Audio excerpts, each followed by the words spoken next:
Chapter 161. After becoming familiar with his own physique, he had greatly strengthened himself. After that, he would find a way to find a trickster. After reaching a higher level, he could finally establish himself. Although level 6 is the lowest among the higher levels, it's more than enough to navigate the fog, provided he doesn't commit suicide.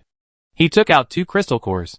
Although he couldn't use the 2 level 4 strange items, they would definitely be worth using for trickster. He could upgrade the trickster in the reverse time pocket watch when he had the chance.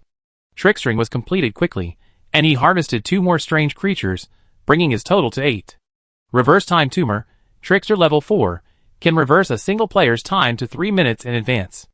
It becomes ineffective if disturbed. Only usable at level 4 and below. Each use reduces sanity by 5 points, returning it to 0 and collapsing. Berserker, trickster level 4, extremely violent in combat, with a consciousness at the peak of level 4. The more he fights, the more courageous he becomes. After prolonged combat, he transforms into a ferocious berserker. Ferocious beasts are great. Looking at the berserker skills, Jian Lin was delighted instead of worried. Humans have their limits. A berserker transformed into a ferocious beast is truly formidable. The time reverse tumor's abilities are also incredible. Only a trickster would dare to wield this thing. Anyone else would lose their sanity after a few uses. It's a shame, it's only level 4. I consider upgrading once I get a spare level 5 advanced scroll.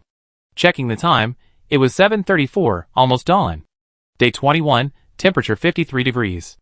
On Blue Planet, this temperature would be scorching, but here, it's foggy. Any creature with a constitution above 15 should be able to withstand this temperature. He glanced at the empty space in the room. It showed no signs of disappearing. It turned out this passage had always existed. This had its pros and cons.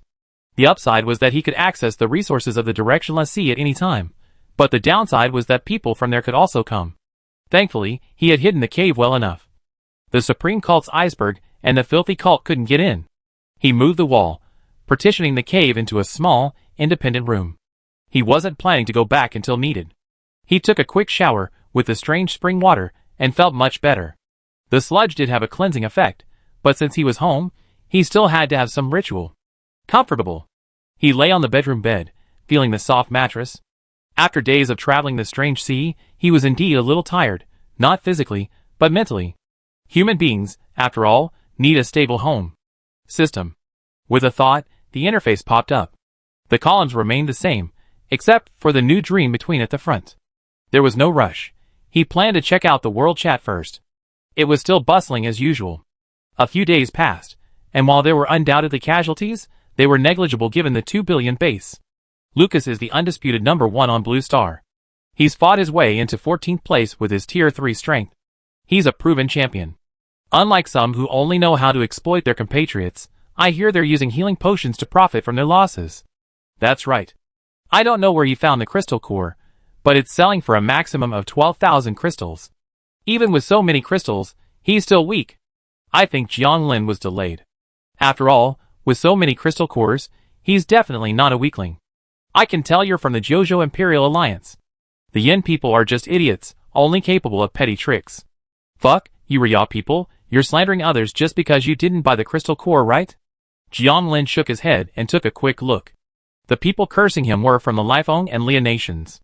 The other nations remained neutral, with only a handful of Yin people speaking up for him. It was normal for the people of these 2 nations to stir up trouble. The former didn't need his crystal core, and the latter couldn't by his anger. Go on, wait until I wake up. For some reason, a wave of drowsiness washed over him, and he, who had been about to fall asleep, had to sleep. Time slipped by quietly. Jian Lin opened his eyes, and glanced around blankly. After a curious glance, he stood up, and tucked his long hair behind his ears. He touched his belly, feeling the sensation, and smiled.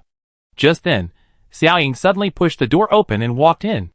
She glanced at Jian Lin with some confusion, then lifted the hem of her black skirt, revealing a hint of black stockings. Seeing Jian Lin didn't react, she realized something and suddenly became serious. Then she quickly transformed into moonlight and attached herself to Jian Lin. Jian Lin was left bewildered, her head tilted. What was this operation? She didn't understand, but she was deeply shocked. After a moment's thought, unable to comprehend it, she stood up and went outside. I miss it so much. She sighed, looking at the familiar yet unfamiliar interior. She explored every corner, as if strolling around. When her spiritual sense detected various strange creatures, she expressed confusion. This doesn't look like a trickster. Strange. Not pursuing the question any further, she frowned. You're so reckless, you better be safe. As he spoke, dark eggs of varying sizes began to emerge from Jiang Lin's body. Once these dark eggs appeared, they hid in every nook and cranny, making them difficult to spot without careful observation. After doing all this, she covered her dizzy head and returned to her room to lie down. In a daze. Master. Xiao Ying's cold voice reached his ears. Jiang Lin opened his eyes, and the first thing he saw was Xiao Ying's silver eyes, gazing intently at him. Sitting up, he saw that she was still wearing her black dress, black stockings, and high heels. Then he saw Xiao Ying's expression relax. What's wrong? He was puzzled. Then Xiao Ying recounted what had happened to him. Jiang Lin thought about it, and felt that it shouldn't be a problem. This woman's purpose was parasitism, and she had saved him from the bishop. The key was that he had no other options. Judging from her methods, it was probably the same as before, a life-saving measure. It would also be good for him. It was already 9 o'clock daybreak. Although he had only slept for a little over an hour, he had regained his energy. Perhaps it was just a psychological effect. Wait a moment. Without rushing to do anything else, he opened the system. Click between dreams and enter. Pop! Like ripples on the surface of water, he couldn't tell whether it was his mind or his body that entered a strange dimension. He felt himself. It felt real, yet it also felt like a dream. Everything on him was still there. Even the creatures he had shaped and transformed could be summoned at will. Amazing. After confirming his situation, he looked up. It was vast and deep. The ends of the space seemed connected by a spider web. Before him was a huge panel, densely covered with writing. With a thought, it could be enlarged or reduced. This must be the ranking. Scroll directly to the top. First place, Blue Star Human Jiang Lin. Ah. He had originally planned to fight, but after just a test, he took first place. This first place felt so unreal. Bad review. Just as Jiang Lin was testing the function of Between Dreams. The lobby of a level 5 Iron Fortress shelter. King Wing, a human from Blue Star named Jiang Lin has taken your first place. A cool, beautiful woman with gray wings entered and bowed. The man known as the King Wing turned, somewhat surprised. A human from Blue Star? He also had gray wings, was extraordinarily handsome, and appeared young. Shaking his head, he realized he didn't need to ask. His verdict was clear at a glance. So he opened the system and entered the dream world. As he clicked on the panel, the first place was no longer his, but a man named Jiang Lin. Humph, let me see your strength. His brow furrowed, his expression sullen, and he clicked to challenge the phantom. Anyone who had experienced the King Wing's fate would be equally unhappy, but unfortunately, their emotions would soon shift to other states. Chapter 162. This is so boring. Jiang Lin had thought he could climb up from the bottom like other novel protagonists, killing, and then pretending. This was the result. It seemed the system wouldn't give him that chance. Desperate to win, he clicked on the second place winner to initiate the Phantom Challenge. Second place, Wing Human, Wing King. The name's King, so he must be pretty strong. Let me see if I'm completely satisfied. With his click, the panel in front of him vanished. A handsome young man with gray wings appeared in the distance. Jiang Lin estimated that the other man was almost half as handsome as him, and indeed a handsome man. He prepared to give it his all. So he decisively summoned Xiao Ying to possess him, then used 1000 HP to unleash a spell. Crawling Foul. As he finished the spell, the other man's hand erupted with a sphere of lightning and fire, ready to strike him. It's the Arcane Master. Jiang Lin suddenly realized, but then. The lightning ball suddenly went out, and the opponent began to tremble. Tentacles and tumors began to grow beneath its skin. Just like that. A transformation. Challenge successful. These words appeared before him, and the phantom of the Winged King vanished with them. Jiang Lin was silent for a moment, then silently closed the dream room and retreated. To run over an ant without crushing it required tremendous control, and he clearly wasn't strong enough yet. More practice was needed. On the other side, a handsome young man appeared before the Winged King. He frowned, seeing the man wearing a black windbreaker with a white lining, a top hat, and a monocle. He looks okay, but I'm not sure if he truly possesses the strength to be number one. The Winged King was somewhat unconvinced. He had been a candidate king of the Divine Wing tribe since childhood, unrivaled among his peers. Even many adult members of the tribe were no match for him. After arriving in the mist, he was even more powerful, reaching level 4 in a short time and becoming an arcane master. Slaying many level 4 creatures was effortless. Having never encountered an opponent before, he found the Misty World a novel experience. His goal was to become a god, step by step, ascending to the highest peak. No matter how strong you are, you can only be second. As his deep voice fell, he gathered the violent elements of the 5 attributes in his hand. But the young man across from him touched his monocle and smiled. This? His eyes widened, feeling a surge of despair. The elements in his hand dissipated uncontrollably, and his body trembled. He tried to control them, but nothing could stop him. What is this? He broke out in a cold sweat and knelt down. Something was thrashing beneath him, as if it was about to burst him. In the moment before he lost consciousness, he strained his strength to lift his head slightly and look at the smiling man. In his eyes, that smile was terrifying, shrouded in endless despair and indifference.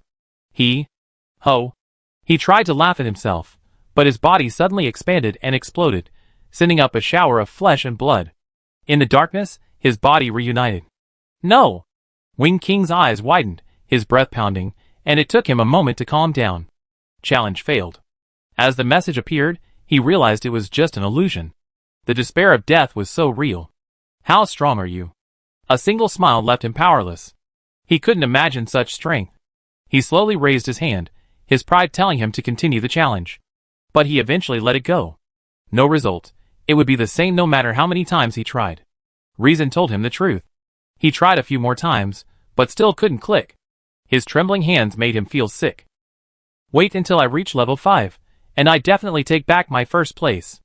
Wing King took a few deep breaths, then with a look of resignation, he exited the dream world. The same scene played out in many dreams, and many people wanted to test the new first place. In the end, all they were greeted with was a monocle and a smile.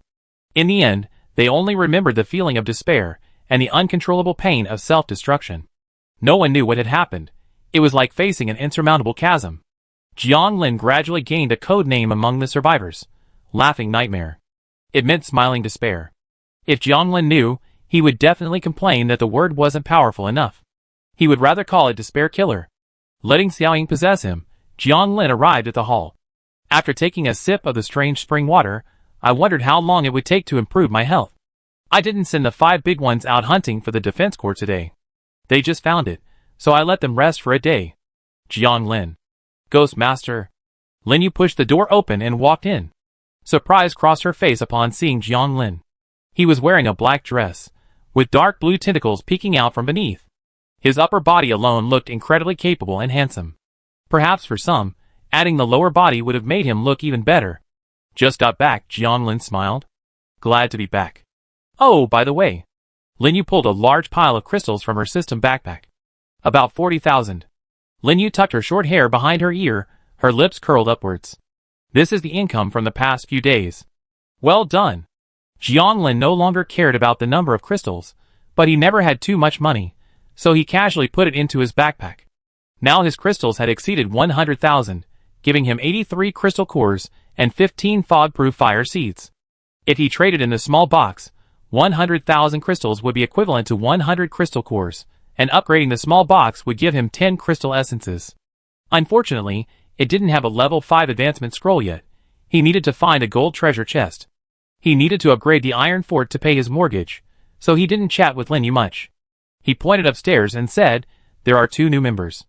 Introduce them to them, and let everyone get to know them." Yes. Lin Yu was as straightforward as ever. Arriving outside the iron fort, watching it wriggle like a nest, he felt a sense of familiarity. He reached out and touched it. It was slippery and sticky. "You're so good.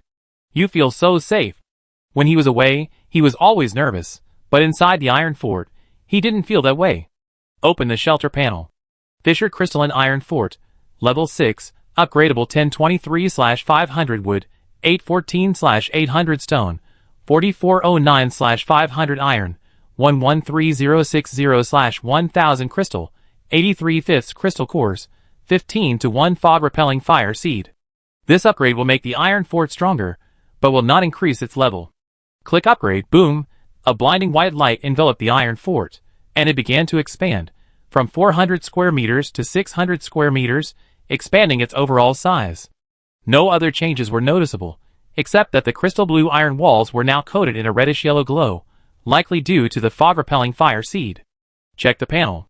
Rift Crystal Fire Iron Fortress, Level 6, Non-Upgradable 523/1000 Wood, 14/1000 Stone, 3909/2000 Iron, 103060/1000 Crystal, 0 to 1 Crystal Essence, May 14 Fog Repellent Sparks. Note: the Crystal Fire Iron Fortress can dispel fog within a 1,000-meter radius. This area will become your territory, perhaps, but this dispersal will also attract some unscrupulous observers, so be mindful of your defenses. I see. By incorporating the fog repellent sparks, you can move freely within a 1,000-meter radius day or night. Upgrading again will expand this range. As for those so-called peepers, become the Iron Fortress's nourishment. After paying off the mortgage, he upgrade to level 7. He then be able to transform directly. Currently, he only needs 1 crystal essence. As for the other materials, crystals are readily available. Today's task is to find a level 5 creature. I hope I won't encounter any more weird things. That thing doesn't produce crystal marrow, and it's troublesome. Chapter 163. Just one step away from a level up, Jiang Lin was a bit impatient. He randomly chose a direction to the right front of the iron fort and flew out decisively, using his Doom Siphon pistol to absorb the good fortune of several creatures along the way. As for the possible random negative events, they shouldn't be a big deal. For the sake of the crystal essence, he didn't care. It wasn't his first time using it. He encountered many creatures along the way, even shelters, but he ignored them all. After flying 50 kilometers, he took out his treasure hunting compass. It must be a ferocious beast or a monster. He muttered to himself and used it. His spiritual intuition had already pointed him in the right direction. He manifested his cursed body, letting it explore the way ahead, while he followed closely behind. 8 strange creatures were scattered around, ready to take over and run away at any time. What a coincidence. The cursed body quickly arrived at its destination, and the massive, mountain-like figure came into view. A goat's head, bat's wings, bird's claws, a snake's tail. It was a level 5 black ram, a level 5 ferocious beast, a descendant of an old god. Every part of its body can be used for attack. It's a formidable foe for you, but you clearly have the upper hand. The system's evaluations are always fair, assessing only its own strength. Indeed, for a trickster like Jiang Lin, a ferocious beast like this poses little threat. The main body arrived, and Jiang Lin retracted his cursed body. He looked at the dozing black ram. This species seemed to be like this, either sleeping or doing something else. Its overall size was twice that of a level 4, nearly 6 meters tall and 12 meters long. Its appearance was quite imposing, and he wanted one as a mount, but unfortunately, he was in urgent need of crystal essence. He unsheathed his night demon claw, and 10 night demons instantly flew out. 2 meters tall, resembling pitch-black bats, with bird claws on their lower bodies and 3 flaming eyes. At first glance, they bore a resemblance to the black ram. He then took out his monocle and put it on. While it wouldn't drive it into despair and suicide, it would still cause a strong disturbance. Go! With a roar, the night demon silently charged towards the black ram. Roar! With a roar, the black ram suddenly awoke. From its mouth, a surge of air surged, slowing all the night demons by more than half. War Zone. As expected of a ferocious beast, it possessed the abilities of a war maniac. With a flick of its serpentine tail, the ground trembled, and the surrounding trees shook. Swish! The black ram's bat wings fluttered with lightning speed, and its entire body vanished into thin air. If it weren't for Xiao Ying's powerful spiritual sense, Jiang Lin would have been unable to detect its location. The Dark Knight's stealth-killing ability. Jiang Lin exclaimed in admiration. As expected, before he could finish his words, a hissing sound was heard. The black ram appeared behind a night demon, its claws sharp as hooks, instantly hooking the night demon. Before the night demon could move, the black ram easily tore its spirit apart. After a successful strike, the surrounding night demons were about to attack, but it vanished into thin air like a ghost. The night demons were not very intelligent to begin with, and faced with such a strange attack, they all froze in their tracks. This must be the Berserker Master's crazy split. Jiang Lin witnessed the entire process, stroking his chin and concluding. An enemy struck by the Berserker Master experiences a burst of disintegrating force from within their bodies. The Night Demon was a powerful level 5 fighter, yet the Black Ram killed one in the blink of an eye, a testament to its strength. He held off on attacking the 5th tier beast for now, wanting to observe their abilities. This observation surprised him somewhat. He wondered if the black ram was uniquely powerful, or if all beasts were like that. After all, the ones he had encountered in the Wuxiang Alien Sea were quite ordinary. Seeing the black ram attempting to repeat its old tactics, dispatching the night demons one by one, he felt the time was right, so he waved his hand slowly. The golden treasure chest, previously held beneath the black ram, floated into his hand. It was far more precious than the crystal essence. "Come out!" Then he faced the black ram and activated the power of the lens of despair. A surge of despair washed over him, and the black ram instantly lost control of its body. In the void, its head trembled, and then its entire body, like a bird with broken wings, crashed to the ground. With a loud bang, a hole was created in the ground, sending mud and rocks flying. "Ho! Ho!" The black ram let out a low whine, its struggle sending debris flying. Crawling, filthy, blasphemous. Jiang Lin chanted a perverse spell, and signaled the night demons to attack.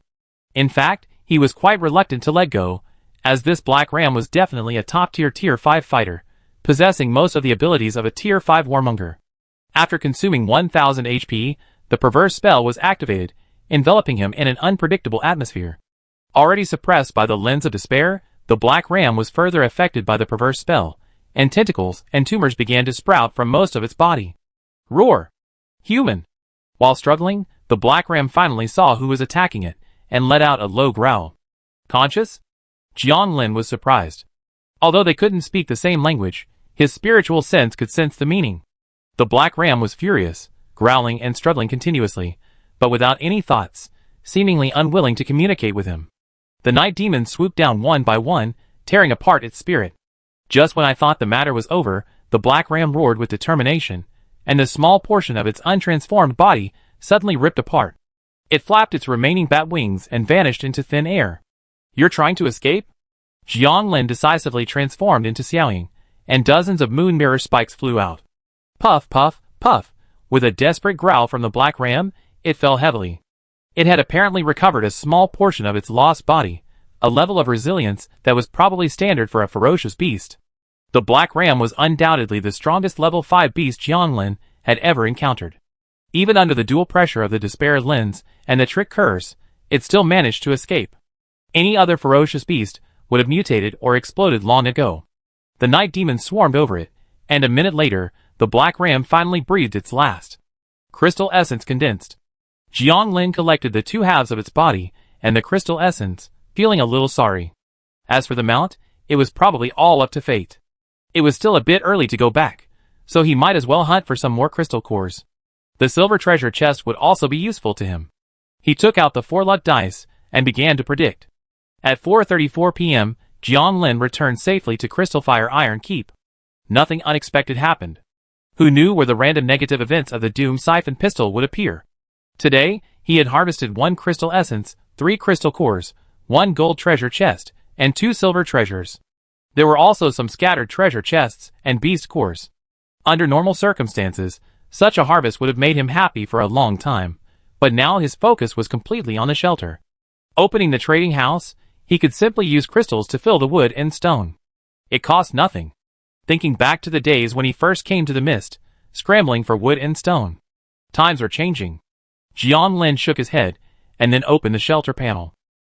Rift Crystal Fire Iron Fortress, Level 6, upgradable 1000/1000 wood, 1000/1000 stone, 3909/2000 iron, 103088/2000 crystals, 81 out of 10 crystal cores, January 1st crystal essence, 14/5 fog repellent fire seeds.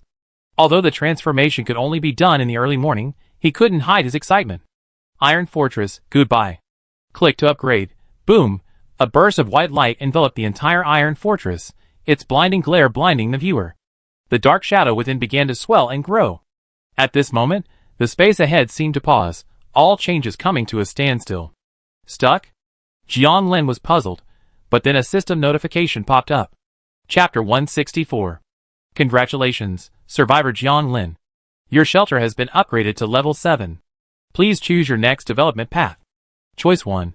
Above ground castle. Extremely slow, extremely well defended, fully functional, average security, preferred for power. Choice 2. Underground fortress.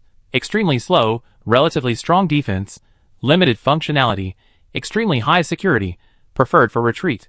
Choice 3, Mountain Castle, immobile, relatively strong defense, fully functional, high security, preferred for infrastructure. Choice 4, Suspended Platform, fast, extremely weak defense, limited functionality, low security, preferred for freedom. Choice 5, Mist Villa, average speed, relatively weak defense, average functionality, high security, preferred for balance. Jiang Lin had never expected so many options. He was a bit torn and had to use a process of elimination. Of the first three, he was very dissatisfied with the speed. Although he liked retreating, he didn't want to stay home all day. He was even more reluctant to invest in power and infrastructure. That left only the last two options, the suspended platform and the mist-hidden villa, each with its own advantages and disadvantages. Flying was naturally advantageous, but it also came with a relative loss of defense. However, his transformation could address this issue. The mist-hidden villa, as its name suggests, offered a shelter hidden in the mist, generally guaranteeing safety. After a moment's hesitation, his gaze settled on the word freedom. Freedom is priceless, and also comes with the highest price, but I prefer this. You're on it, the suspended platform. As Jiang Lin clicked to select, a white light began to flicker. The iron fort transformed into a semicircular structure, its overall size remaining unchanged. Beneath it, a 1,000-meter diameter iron platform appeared, encompassing even the iron forts of Sun Huanyu and the others. Large circular fort. The iron fort became a circular fort. It seems the suspended platform's functionality and defenses are indeed weak. However, Jiang Lin, looking at the wriggling tentacles and eyes outside the circular fort, felt that this issue was not a big concern. He could sense that the suspended platform could fly, but only to an altitude of 1,000 meters, and its travel speed was about the same as his own levitation, which was enough for travel. For now, there was a mine below, and the crops in the flower garden needed to take root, so flying was not necessary for the time being, but it would definitely come in handy in the future. The fog that surrounded the circular fort for 3,000 meters had receded. He could now see far into the distance, and everything he saw was within his sphere of influence. Open the panel. Fractured crystal flame dome.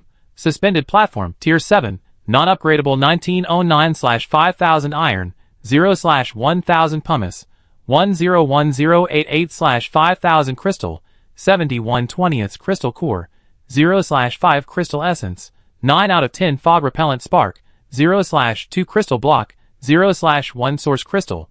Comment. Congratulations on achieving the qualification to dominate the fog. You've chosen the most challenging path. Freedom may be far-fetched, but those who take it are worthy of respect. The 3,000-meter radius is your territory. Don't get complacent. Upgrade materials include unknown pumice, crystal blocks, and source crystals.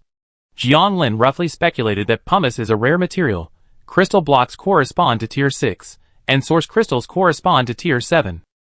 It seems the material system for upgrading to tier 7 was relaxed this time, otherwise at least a crystal block should have been included. It seems this is intended to encourage survivors to quickly choose the tier 7 path. His crystal flame dome isn't very powerful, but being able to fly is still a huge advantage. I think the other options also have their own advantages. After the shelter reached level 7, the survivors were undoubtedly considered the overlords of their region, their resilience to risk greatly enhanced. Perhaps the system is trying to cultivate strong individuals, and its purpose is. Jiang Lin shook his head, dismissing these thoughts. He was unconsciously curious again. In a foggy world, curiosity can often be fatal. Explore the secrets of each level after reaching it, that's the way to survive. He attempted to launch the suspended platform. Suddenly, the iron ground trembled twice, and his vision continued to rise, eventually passing over the treetops. Jiang Lin reached the edge of the platform and looked at the forest below, feeling an inexplicable excitement well up in his heart. Although the fog was still 3,000 meters away, wherever he flew, that was his territory. Wow! Ghost Lord, you haven't even seen us since you came back, secretly doing something big. Just then, Sun Huanyu's voice came from behind. He was running towards them with a smile, wearing a rimmed sweatshirt. Han Xiaoxiao followed him coldly, annoyed by his rudeness. Lin Yu, Sophia, Meng Zi, Tina, and Huan Nu all came toward him. They were all clearly startled by the noise of the takeoff. Amazing! Everyone stared at the scene at the edge, their faces filled with disbelief.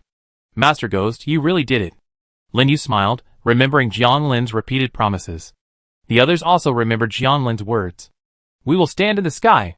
They all excitedly looked toward the receding forest below, their faces filled with uncontrollable joy. Jiang Lin shook his head. With a smile on his face, he said, "It's still early. I want more than just flying." He gazed toward the distant mist, then glanced at the excited faces of his companions before speaking slowly. "The sky I'm referring to isn't just this sky." After flying up to the sky for a while and feeling the atmosphere, Jiang Lin maneuvered the platform back to its previous position. There wasn't anywhere else to go for now, but there was a crystal mine here, a decent spot. Now there was no need to worry about the creeping fog. If it came, Jiang Lin could just fly away. He also explained to everyone why the shelter had changed so much. Sun Huanyu, who understood the situation, said he would also choose a suspended platform in the future. Together, they would form a city in the sky. Jiang Lin thought it was a good idea. With enough fog-proof shelters, he could spread them out, creating a small, fog-free area. Back at the round fort, the interior was much larger, and the round shape was quite attractive. Lin Yu and Meng Zi said they wanted to cook, and then gather together to welcome him home. Jiang Lin had no choice but to manipulate the wall to create a kitchen, letting the two women work inside. The rest of the people were either not from Blue Star, or didn't know how to cook, so they had to sit and wait in the hall. "Master Ghost, you have no idea. Those people in the world chat are going crazy." Sun Huanyu slapped his thigh, a bright smile on his face. "Those losers said you just got first place by luck and didn't have any real talent. I told them you weren't even in the mist, but they didn't believe me. Those people are so ignorant. They don't know you're already on a different level than them. It's a pity there's a limit on how many times you can speak, otherwise I'd be blasting them 24/7. Sun Huanyu chattered on, and the atmosphere in the hall heated up considerably. Han Xiaoxiao folded his arms, looking as if this was only natural, and nothing to be surprised about. In his eyes, Jiang Lin was a god.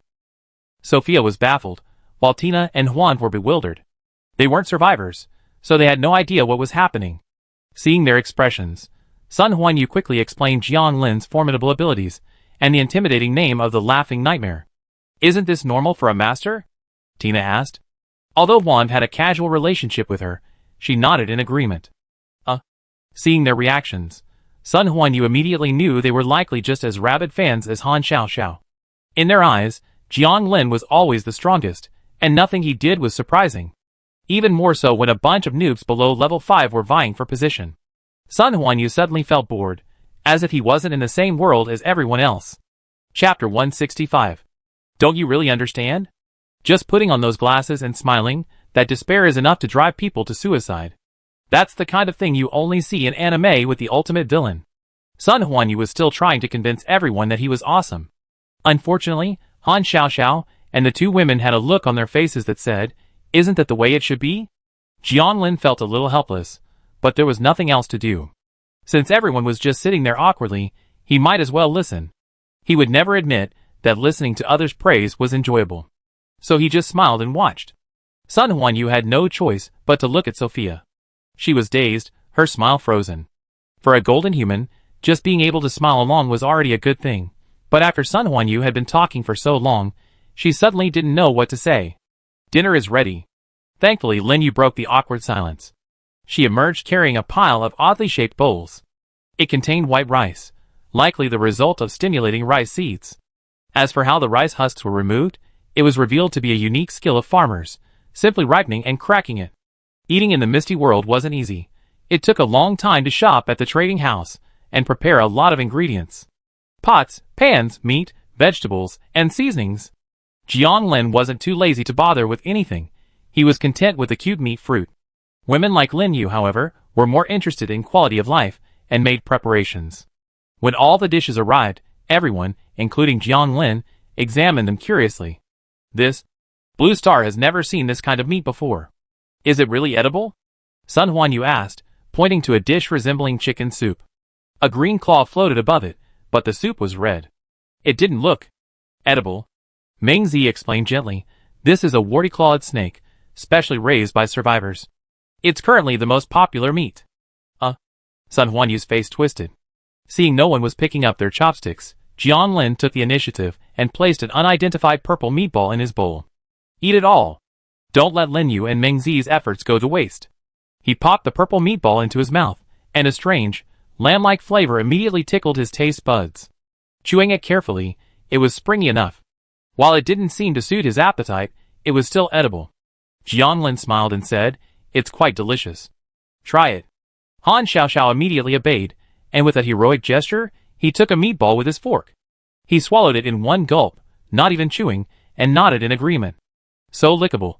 Sun Huanyu, feeling a little skeptical, finally picked up his chopsticks. While there were some oddities, nothing unedible was inedible, so the meal was a complete success. During the meal, Jiang Lin also inquired about everyone's recent status and stats. Lin Yu's intelligence was 32 points, and her constitution was 20. Meng Zi's intelligence was 36 points, and her constitution was 26. Sun Huanyu's intelligence was 19 points, and her constitution was 8. Han Xiaoxiao's intelligence was 23 points, and her constitution was 14. Sophia's intelligence was 21 points, and her constitution was 12. Everyone followed Jiang Lin's instructions, and didn't use any constitution potions, so their constitution remained unchanged. In the early morning, he planned to use all his spiritual energy to transform the Iron Fortress, so their advancement would have to wait, and Ian would have to wait a bit. They could transform themselves, but Jiang Lin planned to wait until they reached level 2, and then directly upgrade them to level 3. Perhaps Jiang Lin would be able to use their skills after transforming into a ghost.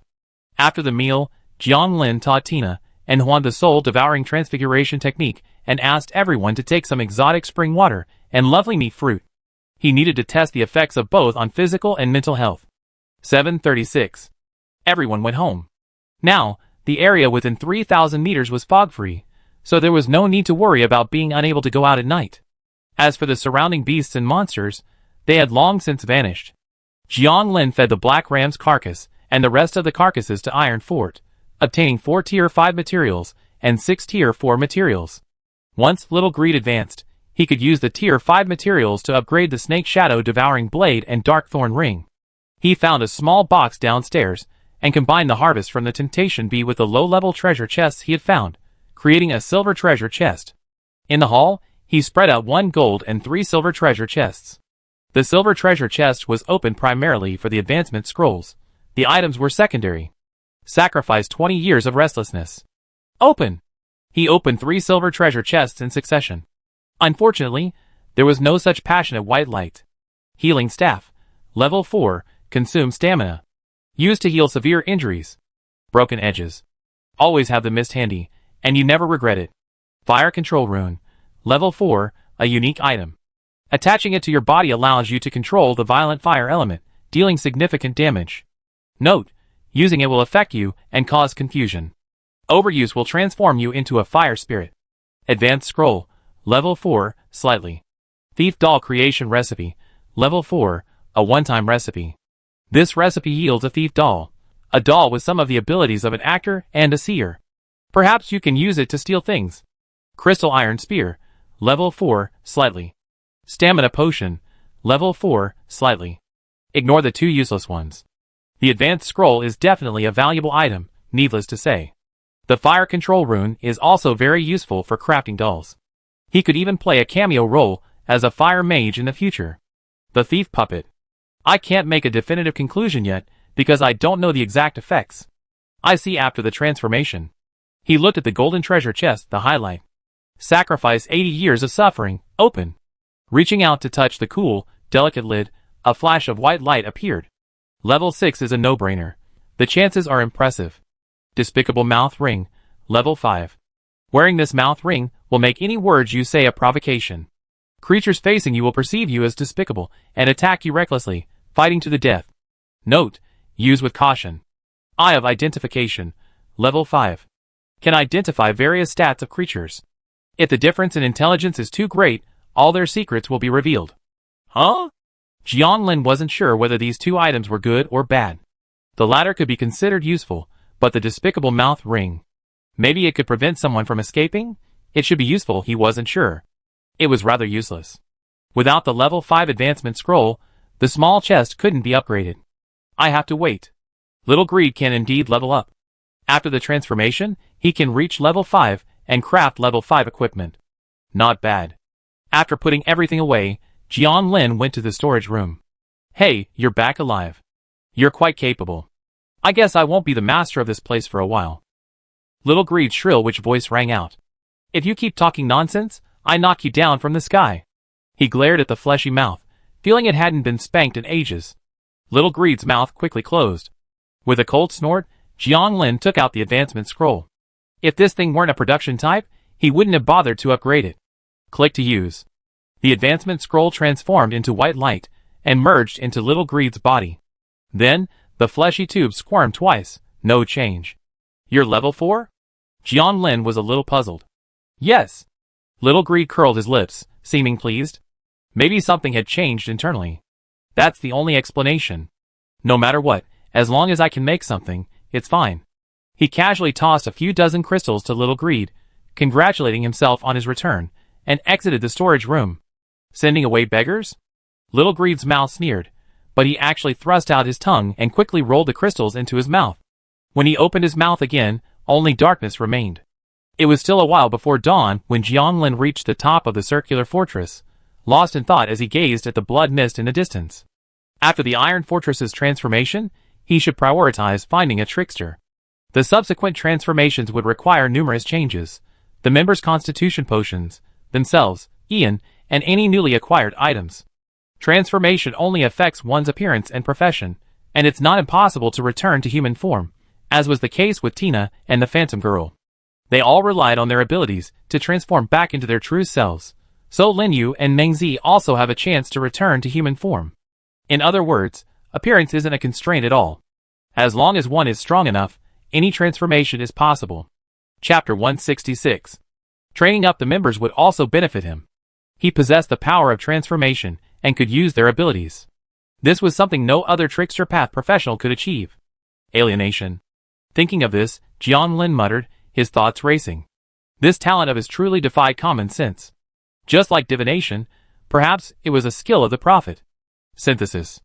A skill of the master craftsman. Weaving. A part of the nurturer's skill, and so on. Alienation. Perhaps, based on the name, it should correspond to the trick shaper's skill, trick shaping. If talents were simply microcosms of certain professional skills within the path, then alienation shouldn't be able to be upgraded.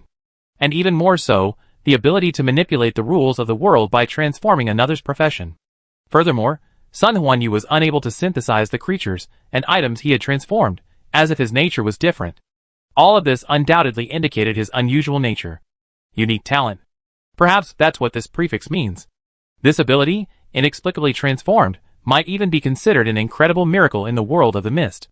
The fog had no sunrise or sunset, and the nights were pitch black, with only the faint red and yellow glow of the circular fort scattered within a 3,000-meter radius. His gaze swept across the iron fortress of the people on the suspended platform, the edge of the platform, and the trees. Only the surging blood mist remained, firmly blocked from the glimmer of light. The forest of towering trees made this place look like a base in a doomsday forest. It was as if tiny intelligent creatures had built defenses, stubbornly resisting the strange world around them. However, just as Jiang Lin was admiring this scene, he suddenly felt a shaking. He frowned and looked over. Not only the platform, but the surrounding forest was swaying. The ground cracked countless times. Earthquake? So unlucky, he didn't hesitate, maneuvering the suspended platform into flight, just in case. Boom! Crack! Crack! The ground continued to shake, the cracks widening. Large swathes of landslides and trees toppled, a vision of doomsday. Thankfully, the platform had already taken off. He reached the edge of the platform, gazing at the horrific earthquake below, his brow furrowed. Thinking of using the Doom Siphon pistol this morning.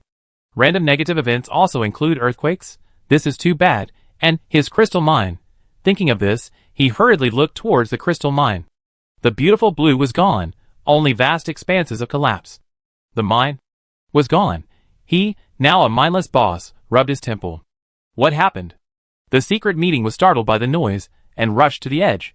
Sun Huanyu was even wearing only his REM shorts. Jiang Lin glanced at him, swallowing the words that were on the tip of his tongue. Now wasn't the time to dwell on that.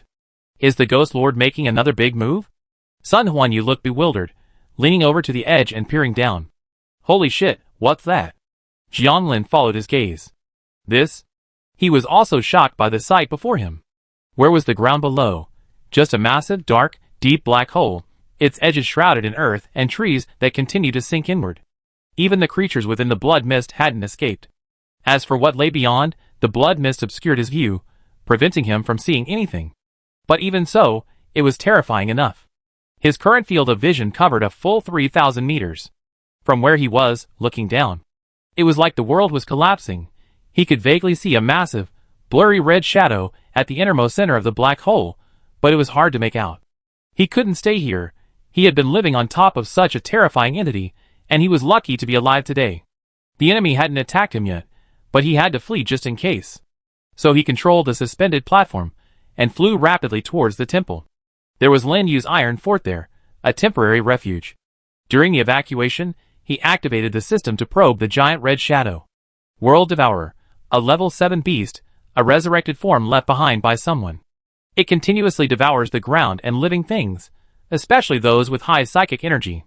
Its purpose is unknown, but you'd better flee quickly. It has awakened from its slumber. Is this level 7? There were many questions.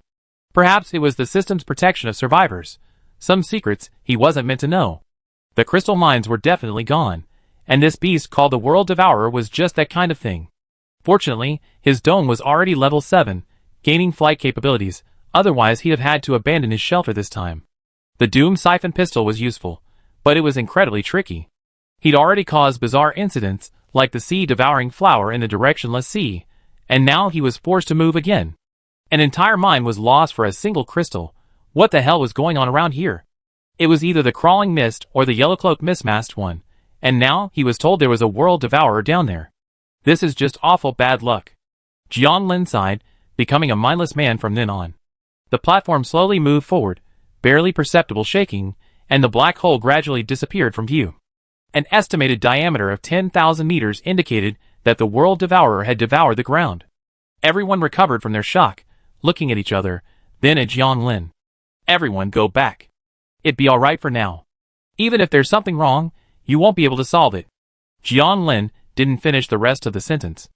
Although Meng Zi had a prophecy, she clearly couldn't predict something of this magnitude. Seeing he didn't give any orders, everyone turned back, still dazed, leaving Jian Lin rubbing his brow. 10,000 crystals can be exchanged for 1 crystal essence. He kept repeating this phrase. Infinite crystals equal infinite crystal essence. Now he had only one impulse, to immediately throw away the Doom Siphon pistol.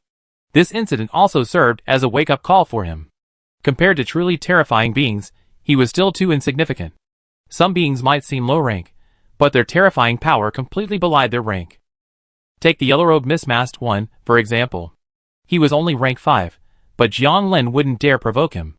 Whoever wants to go, go. Rank is just a number. Strength can't be fully measured by rank. Jian Lin was only rank 5, but he was no match for most rank 6 beings. If both low-level and high-level chasms could be forcibly crossed, what was impossible? Perhaps besides profession and talent, there was something else unknown to him, yet extremely important. This must be a secret known only to high-level beings. The incarnations of the old gods, the projections of their powers, the crazed priests, and the world devourers, they seemed purposeless, but were they really? Even gods wouldn't do meaningless things. 1 or 2 might be bored, but if they all did the same, it couldn't be a coincidence. Don't overthink it. Jian Lin forced himself to ignore these things. Even if it's important, just know it. No need to delve into it. It's not too late to respond when needed. The platform soon reached the temple. It was safe here. After all, it was that person's temple. Even if it was in such ruin, the world devourers probably wouldn't come. The platform slowly landed, crushing trees across a kilometer in diameter. The iron fort, controlling Lin Yu, slowly crawled onto the platform. This was his new home for the time being. He checked the time, 11:22. He didn't know if a level 8 sanctuary could stand up to the world devourer, but even if it could, he wouldn't try. First, it was unnecessary. The mine was gone, and attacking it wouldn't bring it back. Second, it was too risky. He didn't know the enemy, and his strength was unknown. Who knew what that thing was? It was best not to get too excited. If the crystal mine was gone, he could just look for it again. The misty world was so vast, there couldn't be just one place. Besides, strictly speaking, the mine had no owner. It was a matter of who came first. The world devourer had been sleeping there from the beginning, so he was a latecomer. Chapter 167. After a quick survey, he confirmed that nothing was amiss. Reassured, Jian Lin sat back on top of the dome, patiently waiting. Beneath him lay slimy purple-red tentacles, an eyeball dangling adorably within its suction cups. As the tentacles moved, materials and crystals were spit out, piling up below. This was a fission hunt, a common occurrence. Now that they had arrived at a new location, the creatures within 1,000 meters of the dome were doomed again, facing imminent extinction. Life is unpredictable.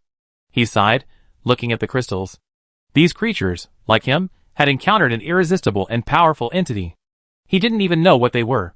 Their mere presence here deprived them of the right to live.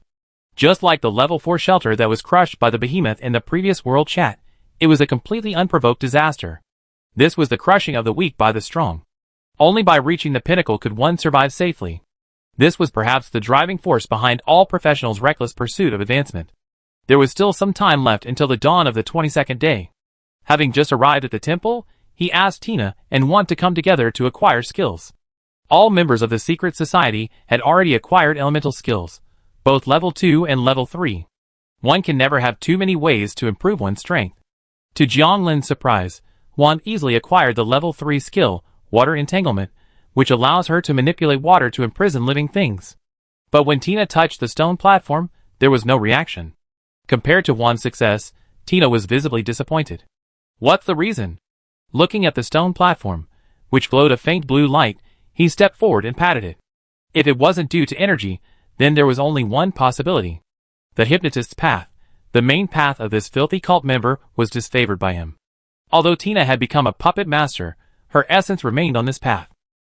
This was a conflict between the filthy and supreme factions, and had nothing to do with any individual. Why? Tina was now pouting in dissatisfaction, her soft purple hair tangled in a tangle by her fingers. The phantom girl glanced at the bulge on her chest, squeezed by her elbow.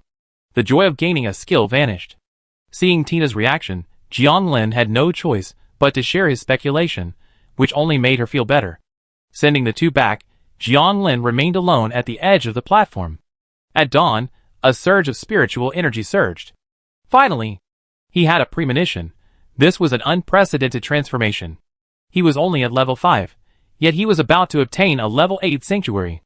It was unimaginable. Without hesitation, he decisively went all in, using all 800 spiritual energy points. Alienation, activate, buzz, a soft sound shattered the surrounding silence. The entire platform and the central dome began to wriggle. Whoosh! Gus! Instantly, tentacles flew and grew wildly, filling the entire platform. From sky to sky, all that could be seen was a sea of purple-red tentacles and eyes.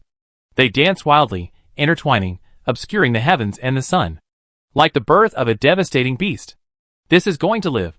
Jianglin watched the scene with excitement and trepidation, his scalp tingling. Crack! In the distance, trees collapsed, and even the blood mist trembled. What on earth have I created? He murmured.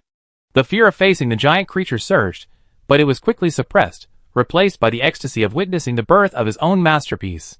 As the tentacles grew longer and longer, nearly filling the nearly 1,000-meter-high sky, a wave of energy emanated. Alien. Master. Little. Jianglin only sensed these few words before suddenly stopping. What? He hurriedly wanted to ask. This must be the shelter's consciousness trying to tell him something, but why was it so intermittent? Shelter was conscious. He had always known that. Even Little Axe and the others were conscious from birth, let alone Shelter, who had now reached level 8.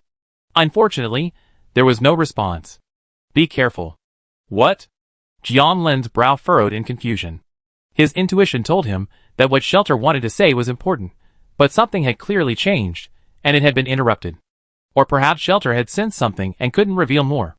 Shelter continued to transform, its tentacles gradually moving outward, finally taking root in the ring at the edge of the platform. The upper part of the platform returned to its pre-alienated state, and even the crystal flame dome had returned to its original appearance. This wasn't because the alteration had ceased, but rather that the effects had now shifted entirely to the lower part and the edge of the platform. They were sufficient to protect the upper part. Jianglin regained consciousness. It was too late to worry. He still had to focus on the task at hand. The alienated crystal flame dome, suspended platform, had acquired the floating touch of the hidden void. Floating touch of the hidden void, level 8, an unknown life form, resistant to most level 8 attacks. Its tentacles can theoretically hunt level 7 creatures within 5,000 meters. It can fly quickly and possesses an active skill. Hidden touch. Hidden touch. It can wrap its tentacles into a ball, completely cloaking itself in the void, shielding it from level 8 spiritual detection, and resisting most level 8 mental and physical attacks. Moving and attacking will cause it to exit hidden touch. Powerful. At least for now, level 7 creatures were something Jianglin kept a distance from. The fact that the floating touch could actually hunt was simply outrageous. Theoretically, the term is well used and rigorous. In reality, not to mention level 7, even level 6 creatures are incredibly cunning, and everyone possesses some form of survival skills. There's a real difference between theoretically being able to kill and actually being able to kill them. The Trickster Substitute, the Farmer's Path's Parasite, the Traveler's Spatial Teleport, and other abilities all allow for escape.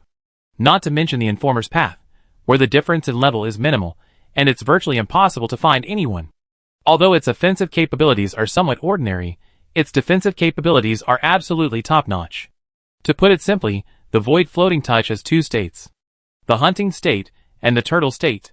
The hunting state allows it to drop its tentacles from 5,000 meters above the ground, hunting creatures like fishing, like a terrifying, flying, giant tentacle life form. The turtle state, as the name suggests, activates its hidden touch, hiding in the void, unable to run or attack, simply huddling. Both forms have their advantages and disadvantages, depending on how they are used. Either form is absolutely sufficient for Jianglin at this point. Everyone was startled out again by the noise. After a curious look, they found nothing unusual, as the anomalies had relocated to an invisible place. After they were sent back, Jianglin glanced at the scenery above the platform. Because the floating touch had reached the bottom and edge of the platform, the overall appearance was much more beautiful. Compared to Lin Yu's fissured iron fortress, his round fortress surprisingly looked quite normal. This was fine. Although he was a pragmatist and didn't care about appearances, at least it would make a much better impression. Even if something even more terrifying lay beneath.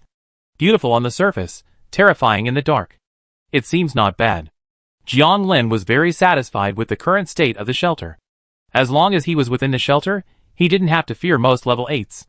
The safety was beyond words. Resisting the urge to return and cause trouble for the World Devourer, he silently warned himself not to get too cocky. The shelter's strength didn't mean he was strong. With the situation unclear, it was best to avoid unnecessary complications and focus on development. Crystals and materials were constantly being produced, including beast cores and crystal cores. They were all piled up in front of the circular fort, making it easy for him to collect. Floating touch was very user-friendly. After putting all the materials away, the tempting beast could bring back the treasure chest tomorrow. Fully automated. He only needed to focus on improving himself. The shelter couldn't be upgraded anytime soon. It would likely remain at level 8 for a long time. Not only did he need to replenish the level 8 materials, he also had to obtain the even more difficult level 9 materials. The difficulty of this was obvious. Just as he was about to go back to rest, Mengzi walked up behind him and silently observed him. Something was not right. Chapter 168. Mist spreads to an unknown location. The blood-soaked mist spread for several thousand meters, revealing a group of skinny men and women in black robes in the center. They occasionally listened to something, seemingly engrossed. A woman, wearing a garland and holding a red and yellow ball of light, stood in their midst. Below them was a dark, mysterious stone altar. Her eyes shone with a mysterious light, a radiance that was intoxicating, like immersion in endless knowledge, inviting a deep urge to delve deeper. The woman, as if seeing something, blinked, and the light faded. Gently stroking the ball of light, a strange vibration spread. She then slowly closed her eyes. What's wrong? Jianglin was puzzled. Mengzi rarely came to him alone unless she encountered something unsolvable. She wore a white dress, her spider legs swaying behind her and beneath her feet. Her gentle face now held a strange expression. Jianglin was studying her, and she, in return, stared back at him, as if observing something. Who are you? It was obvious this wasn't Mengzi. Although he was inwardly surprised by the other person's manipulation, he remained impassive. I mean no harm. The other person spoke Yinghui dialect, his first word unsettled, then flowing perfectly smoothly. That depends on what you're trying to do. Jianglin pondered how to dissuade her while simultaneously responding. Mengzi shook her head, her dark pupils fixed on him. She slowly said, Don't think about it. I leave as soon as I'm done. An informer, and a high-level one at that. Jianglin was absolutely certain that if this were the case, nothing he could do would be of any use. Given the other person's level, he had already divined the possible future. In other words, His every move now was predicted by the other party. This path was truly terrifying. So he didn't say anything more, because it was pointless. As he expected, Meng Zi seemed to have already known the outcome and continued. If you want to continue, try to minimize the visibility of your sanctuary. It has become coveted by certain entities. I can't tell you much. Anyway, you be in trouble. That's all I have to say. After she finished speaking, she fell silent. Meng Zi regained consciousness and saw Jiang Lin before her, baffled. What am I doing? She clearly had no memory of being manipulated. Jiang Lin waved his hand, gesturing for her to wait. Now was not the time to explain. On closer inspection, the person manipulating Meng Zi might not have malicious intent. They were simply trying to tell him some information, but due to the principle of hidden attraction, they didn't reveal too much. They must have speculated about the future and knew Jiang Lin would make a decision. Combined with the intermittent communication from the sanctuary before, what they said was likely true. As for why this high-level being reminded him, Jiang Lin could only attribute it to a future connection between the two, or perhaps his survival was something the other party wanted to see. The latter was most likely the case. Listen to the advice and eat your fill. Being in the hidden touch state wouldn't affect him anyway, so there was nothing wrong with hiding. It was safe. Hidden touch. So he manipulated the floating touch, and thousands of tentacles, stretching 5 kilometers long, slowly enveloped him, quickly forming a ball. The purple-red tentacles tensed, their eyes and suction cups slowly closing, eventually becoming transparent, leaving no obstruction to his view from within. As if nothing had happened, Jiang Lin could sense he was already in a void, completely cut off from the outside world. He led Meng Zi out of the ball of invisible touch, completely oblivious to the presence of a massive creature. He reached out to touch it, only finding air. Without Jiang Lin's permission, no other creature could enter the invisible touch space. The invisible touch skill is a bit slow, but it's safe.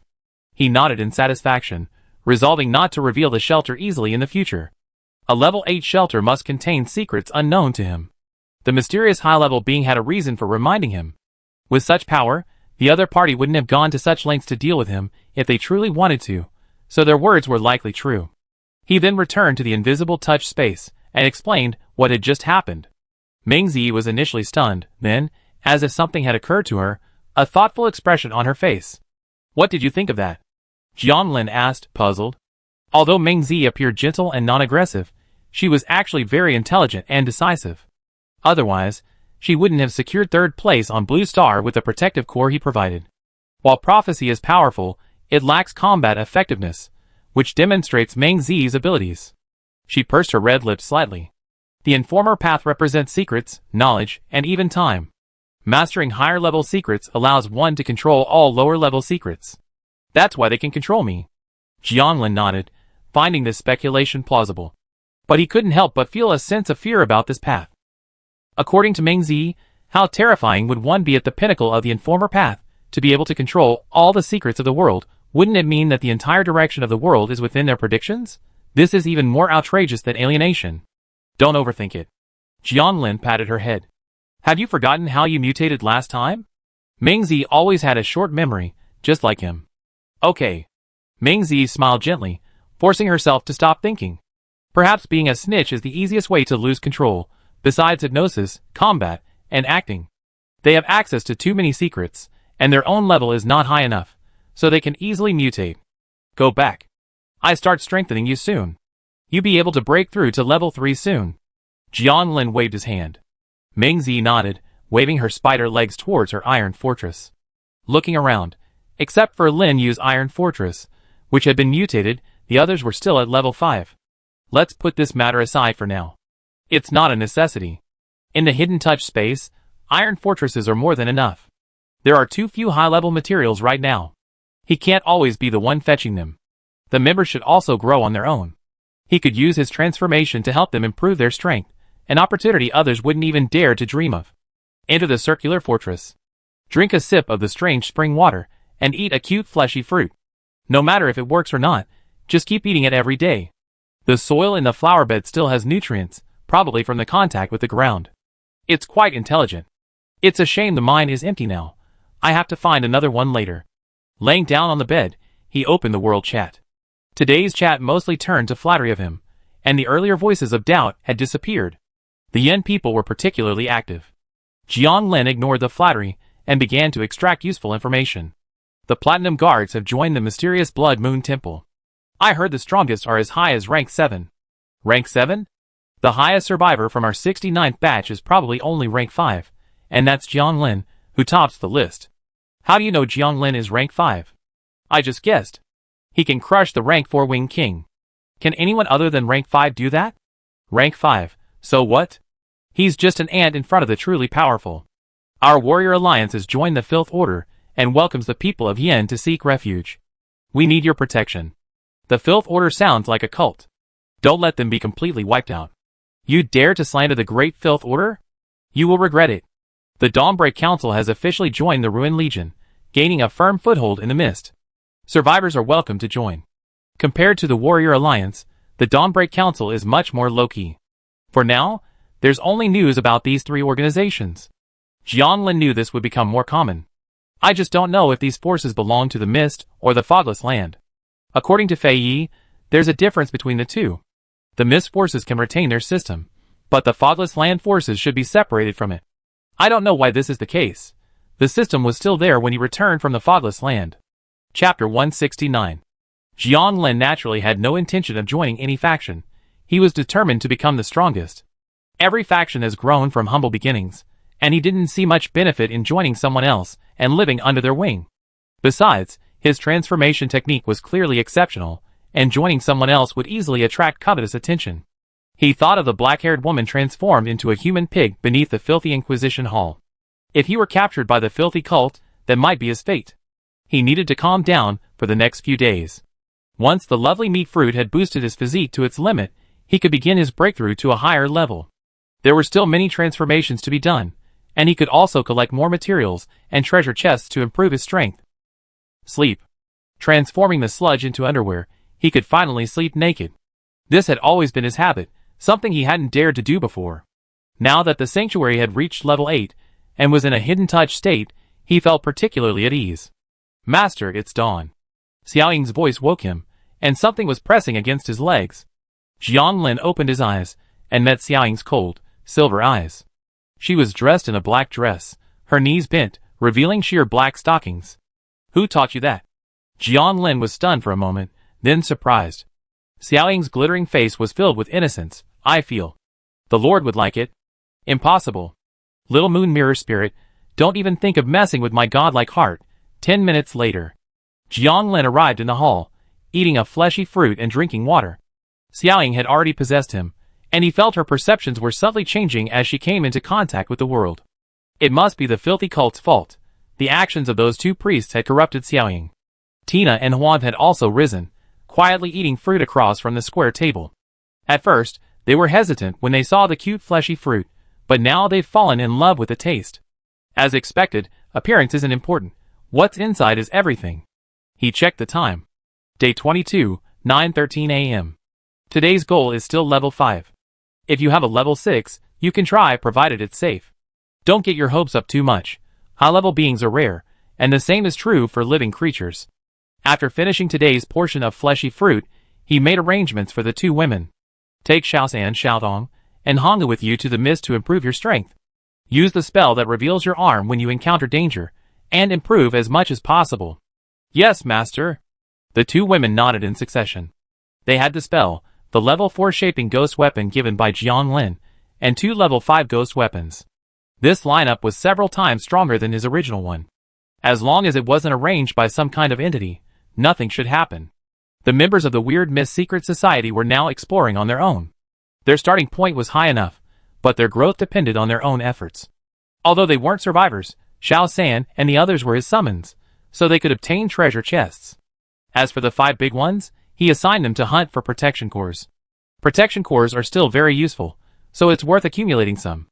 The ruins are relatively safe.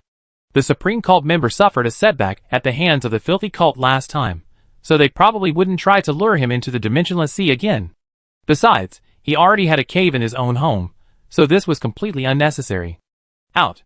He hesitated for a few seconds, then took out the Siphon of Doom. He had to, otherwise, a level 5 would be really hard to find. Shouldn't we have another negative incident like the World Eater? The cursed body led the way, while the strange creatures followed. Jianglin, caught in the middle, quickly found a direction and floated away. During his journey, he encountered several shelters, both human and alien, but he didn't recognize any of them, so he ignored them. Now, he was basically not on the same level as the survivors of the 69th batch, making contact difficult. 50 kilometers away, after using the Doom siphon to absorb the good fortune of several monsters, he took out the treasure-hunting compass.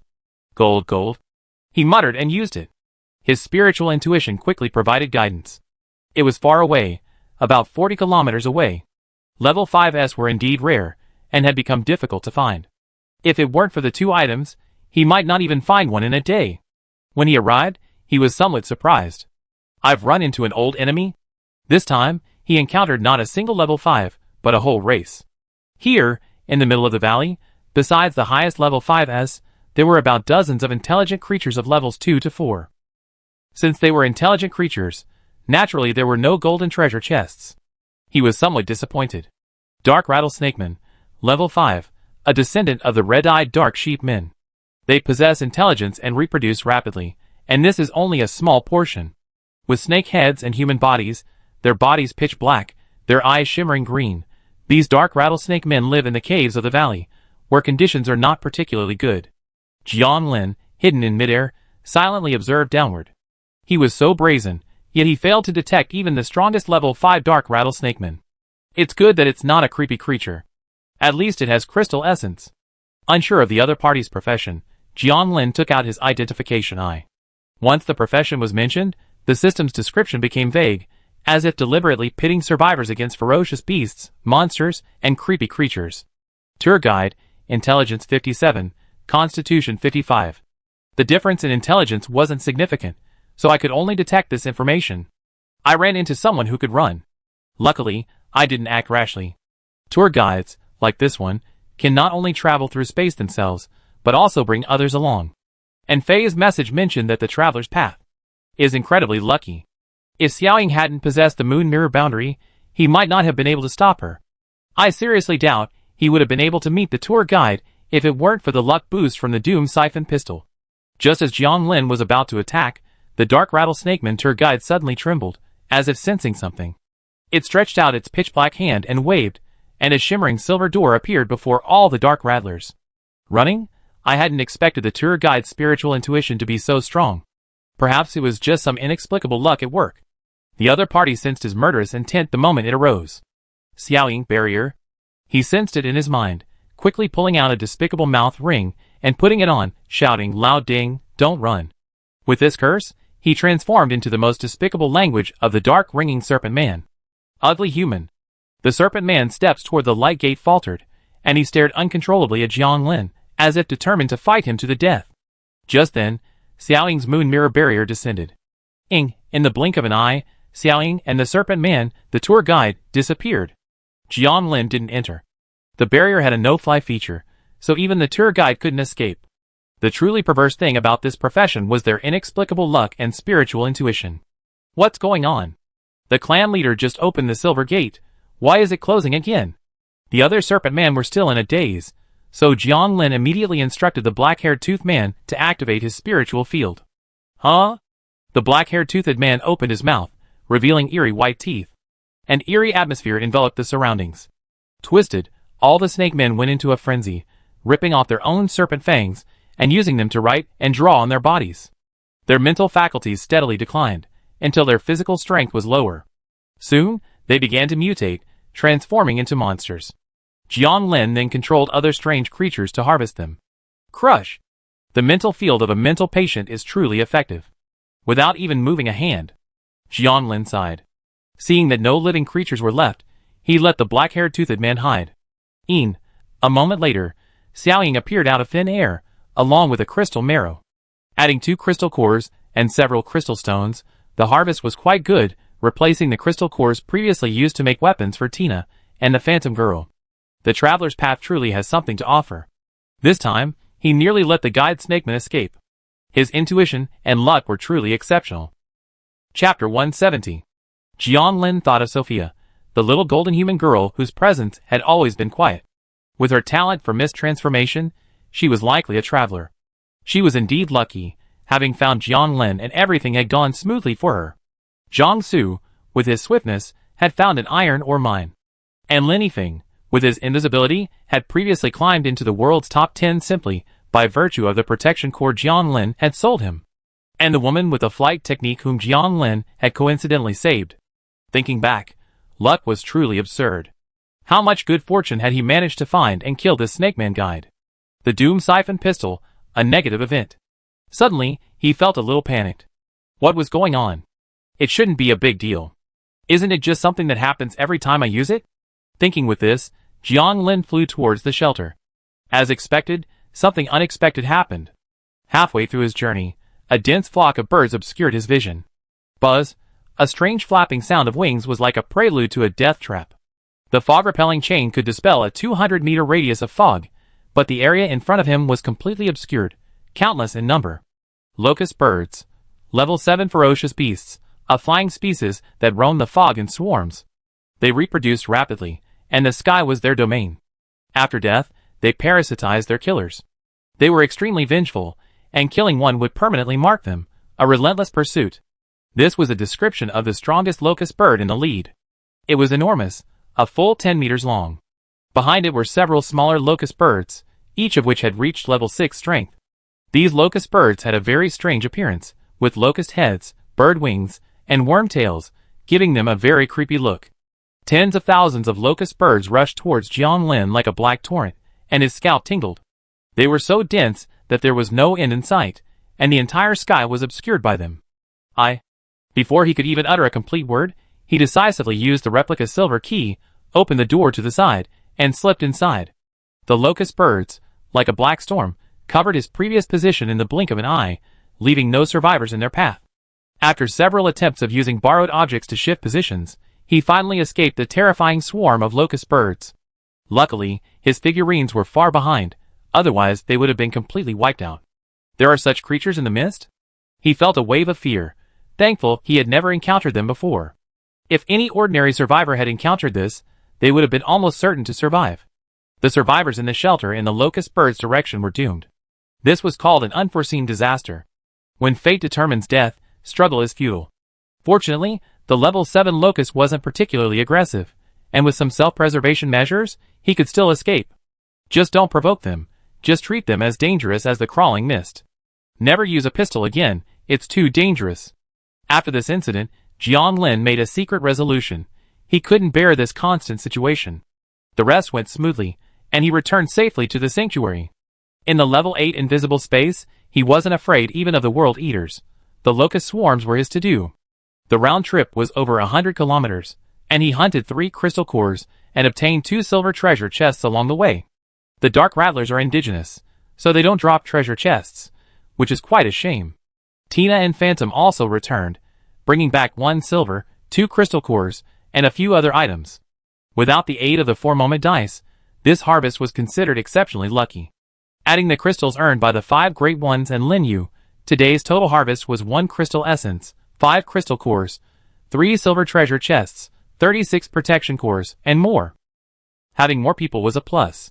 At least the shelter would have income every day while he was away. Letting everyone go back to rest, Jiang Lin opened the shelter's dashboard. Floating Touch of the Hidden Void, Crystal Flame Fortress, Level 8, Non-Upgradable 1909/5000 Iron, 0/1000 Pumice, 108665/5000 Crystals, 7820 Crystal Cores, 1/5 Crystal Essence, 9 out of 10 Fog Repellent Sparks, 0/2 Crystal Blocks, 0/1 Source Crystal. This upgrade will make the fortress and platform stronger, but will not upgrade. Crystal Essence and Fog Repellent Sparks aren't difficult to obtain now. He can enter the directionless ocean at any time. The difficulty lies primarily in obtaining pumice and level 6 and 7 materials. Even if he gathered all the materials, it would only complete the upgrade to level 8, not produce a qualitative change. The shelter matter could be put on hold for now. The most urgent task now was to strengthen himself and his overall strength. Compared to the shelter, he was only level 5, which was somewhat lacking. Tina was the highest ranking member of the order, reaching level 4. The others were all level 2 or lower. He had to arrange for the Altered Constitution potion every day. I wondered if transforming into Sophia would grant him the good fortune of the traveler's path. If so, perhaps he would be free from his future misfortunes. He arrived at the hall, and lined up the 3 silver treasure chests. Sacrifice. He opened them one after another, and suddenly a burst of white light nearly blinded him. This is a product. Jianlin shouted excitedly, his mouth wide open in disbelief. This 5% chance was incredibly touching. He actually ran into it. It wasn't easy. He lost count of how much silver he'd earned, finally getting a tier 5. Perhaps the siphon pistol of doom had contributed to this, making him want to shoot a few shots before his next unboxing. Open and explore. Wilder Flame Whip, tier 5. This whip is formed from strange flames, and can be extended and retracted at will. When attacking, the flames can attach to enemies, dealing continuous damage while also burning spirits. Using this item consumes a significant amount of stamina. Advanced Scroll, tier 5 slightly. Spying Rune, tier 4. Used on creatures, allows observation of their every move.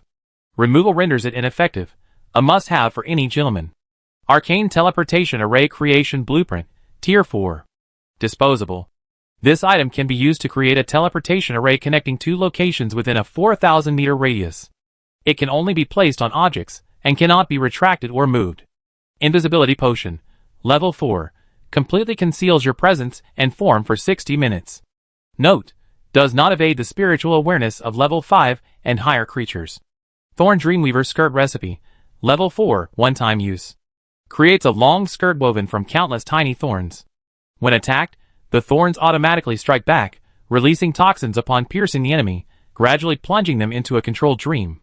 Finally, I've obtained a level 5 advanced scroll. By upgrading this small box, I can exchange crystal cores for crystal marrow. This alone is a huge win. As for the other items, except for the peeping rune and the skirt, they're all relatively useful. Why give me a skirt? I need armor. Armor, you know? Jianlin, helpless, gathered all his belongings. He arrived at the small box's room. Master. The small box was serious, placing one hand in front of it. Still the loyal knight. Jianlin nodded, signaling it to proceed with the advanced scroll. The scroll transformed into white light, and merged into the small box. Like little greed, it remained unchanged on the surface. Strange.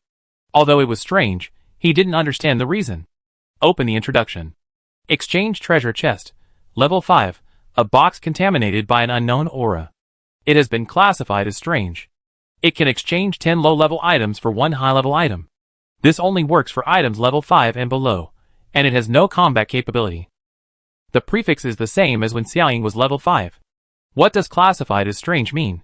Xiaoying, little greed is getting more and more strange. When the box transformed, it even received a warning from the system.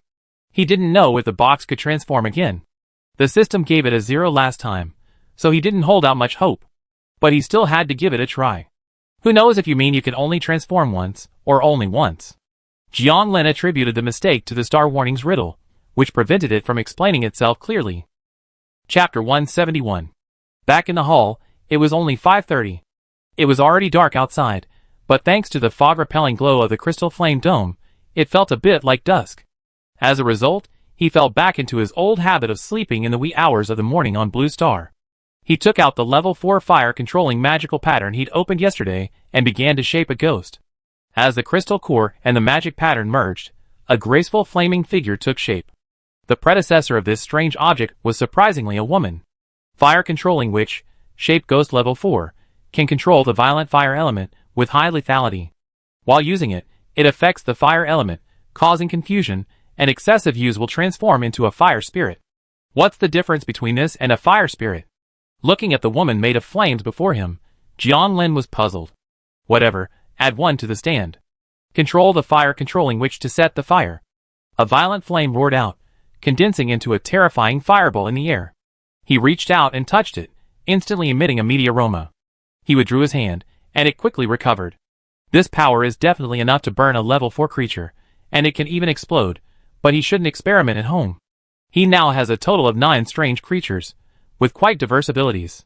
A trick shaper, given enough time to cultivate at level 5, can become a top-tier expert.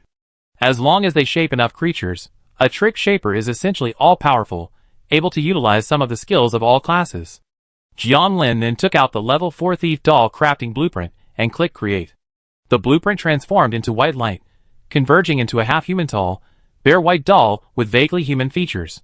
It held a small white ball in its hand. Master, what are you trying to steal? Socks? Underwear? The thief doll's lips opened and closed, and the first word startled Jiang Lin. Then, with a strange expression, he asked, "Who taught you that?" The thief puppet rubbed its head. The underlying logic is this. It might have been programmed by my creator. He must be a rather shabby puppet-making expert. Or perhaps even more so.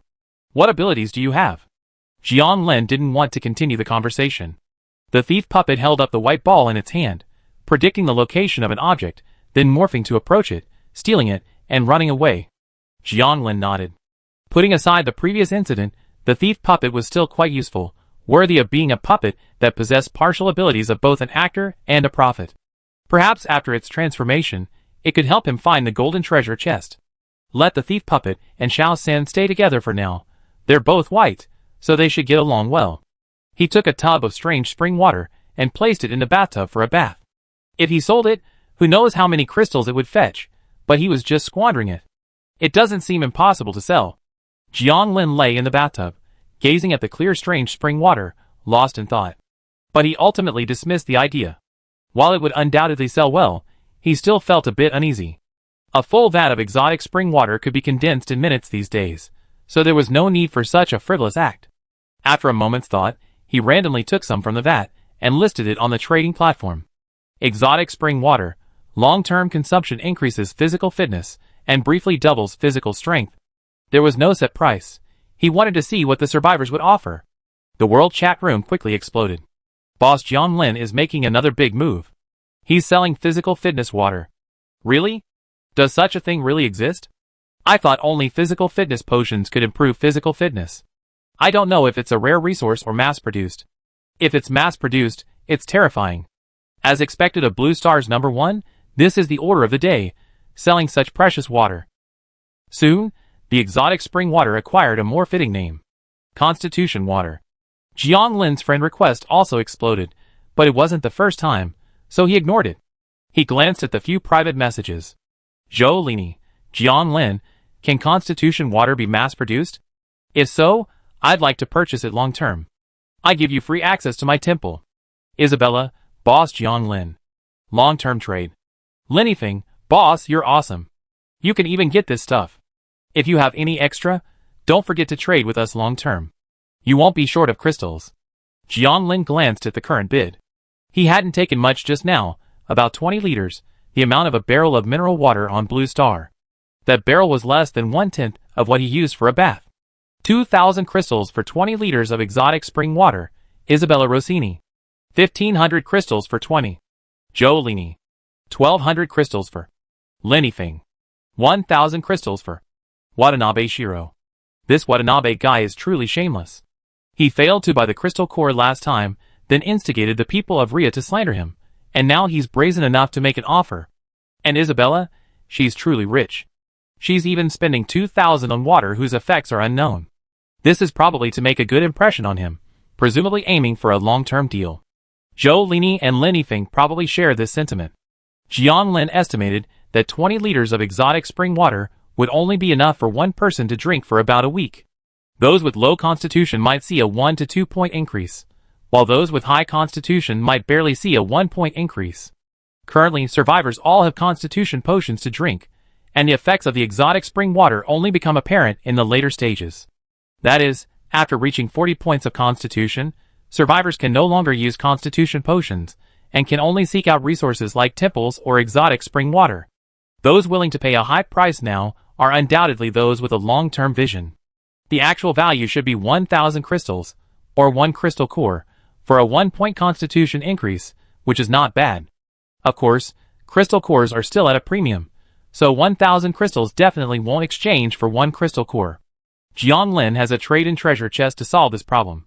Since it's all used for bathing anyway, a long-term deal might offer a better deal. Finally, he agreed to a long-term deal with Isabella, Zhou Lini, and Linifeng, selling 20 liters at a price of 1,000 crystals, once a day. He hadn't originally wanted to sell it to Isabella, but she seemed quite generous, and her attitude had been good both times, so he ultimately chose her. At 3,000 crystals, he could have made even more, but these people didn't yet appreciate the preciousness of the exotic spring water, and he wasn't entirely satisfied with the price. Besides, he had no shortage of crystals. Business was all about fate, and if fate hadn't arrived, he'd have to give up. As for the lovely meat fruit, he'd have to wait and see the specific effects before making a decision. Mental health is much harder to improve than physical fitness. If it required long-term use, he'd sell it in packages, amassing a quantity that would improve by 1 point, guaranteed to drive these people even more insane.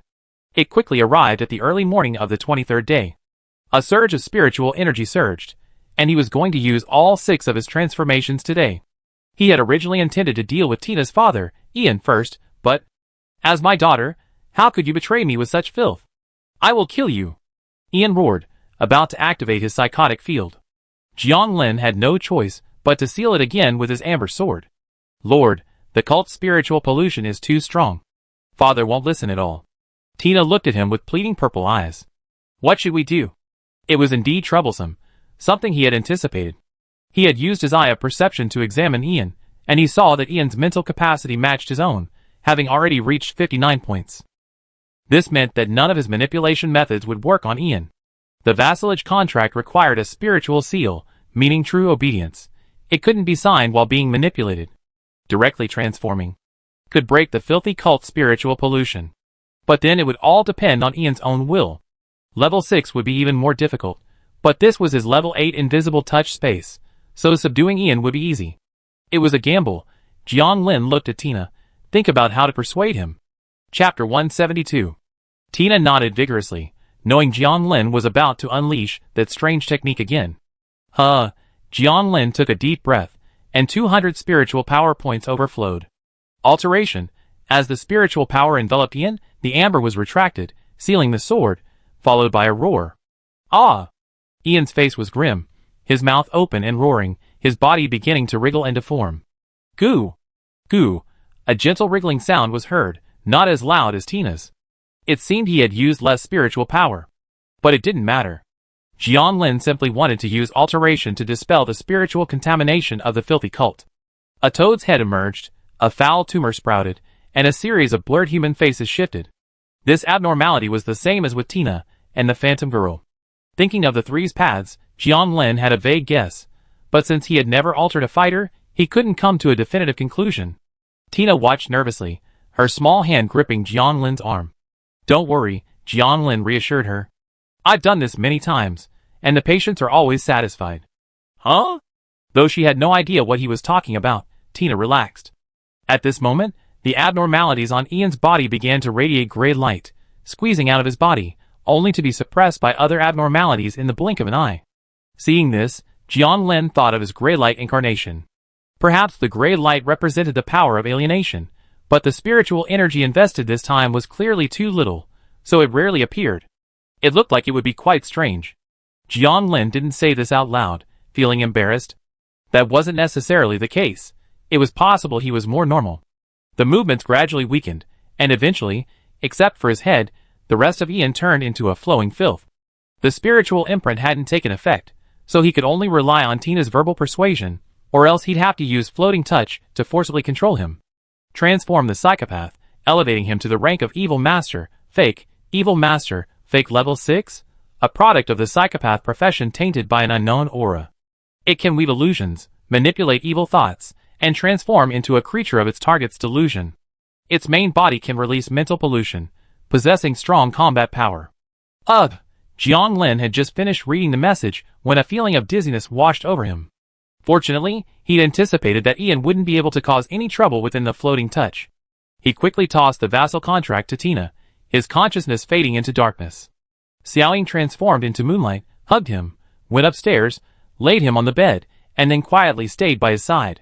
Downstairs, Ian had already transformed himself back to his original form, and Tina was talking to him. The two argued for a long time, finally falling silent after Tina said, "You decide." When Jiang Lin woke up, Ian had already signed the vassal contract. He could sense the other party's discomfort, but after a few moments of expression change, he calmly accepted the contract, seemingly thinking about something. Jiang Lin ignored this minor incident, his attention focused on the system introduction. The hypnotist path. He didn't know what the 6th level was originally called, but after the transformation, it was called the Evil and Delusion Rider. The name didn't matter. The truly important thing was the pseudo-character. This definitely wasn't due to spiritual power, which only affected strength. If it wasn't a problem with the transformation, then it must have been due to the failure to meet the promotion requirements. For some reason, Ian had to devour a 5th-level psychopath to become a complete 6th-level professional. This must contain a crucial secret about the path's advancement.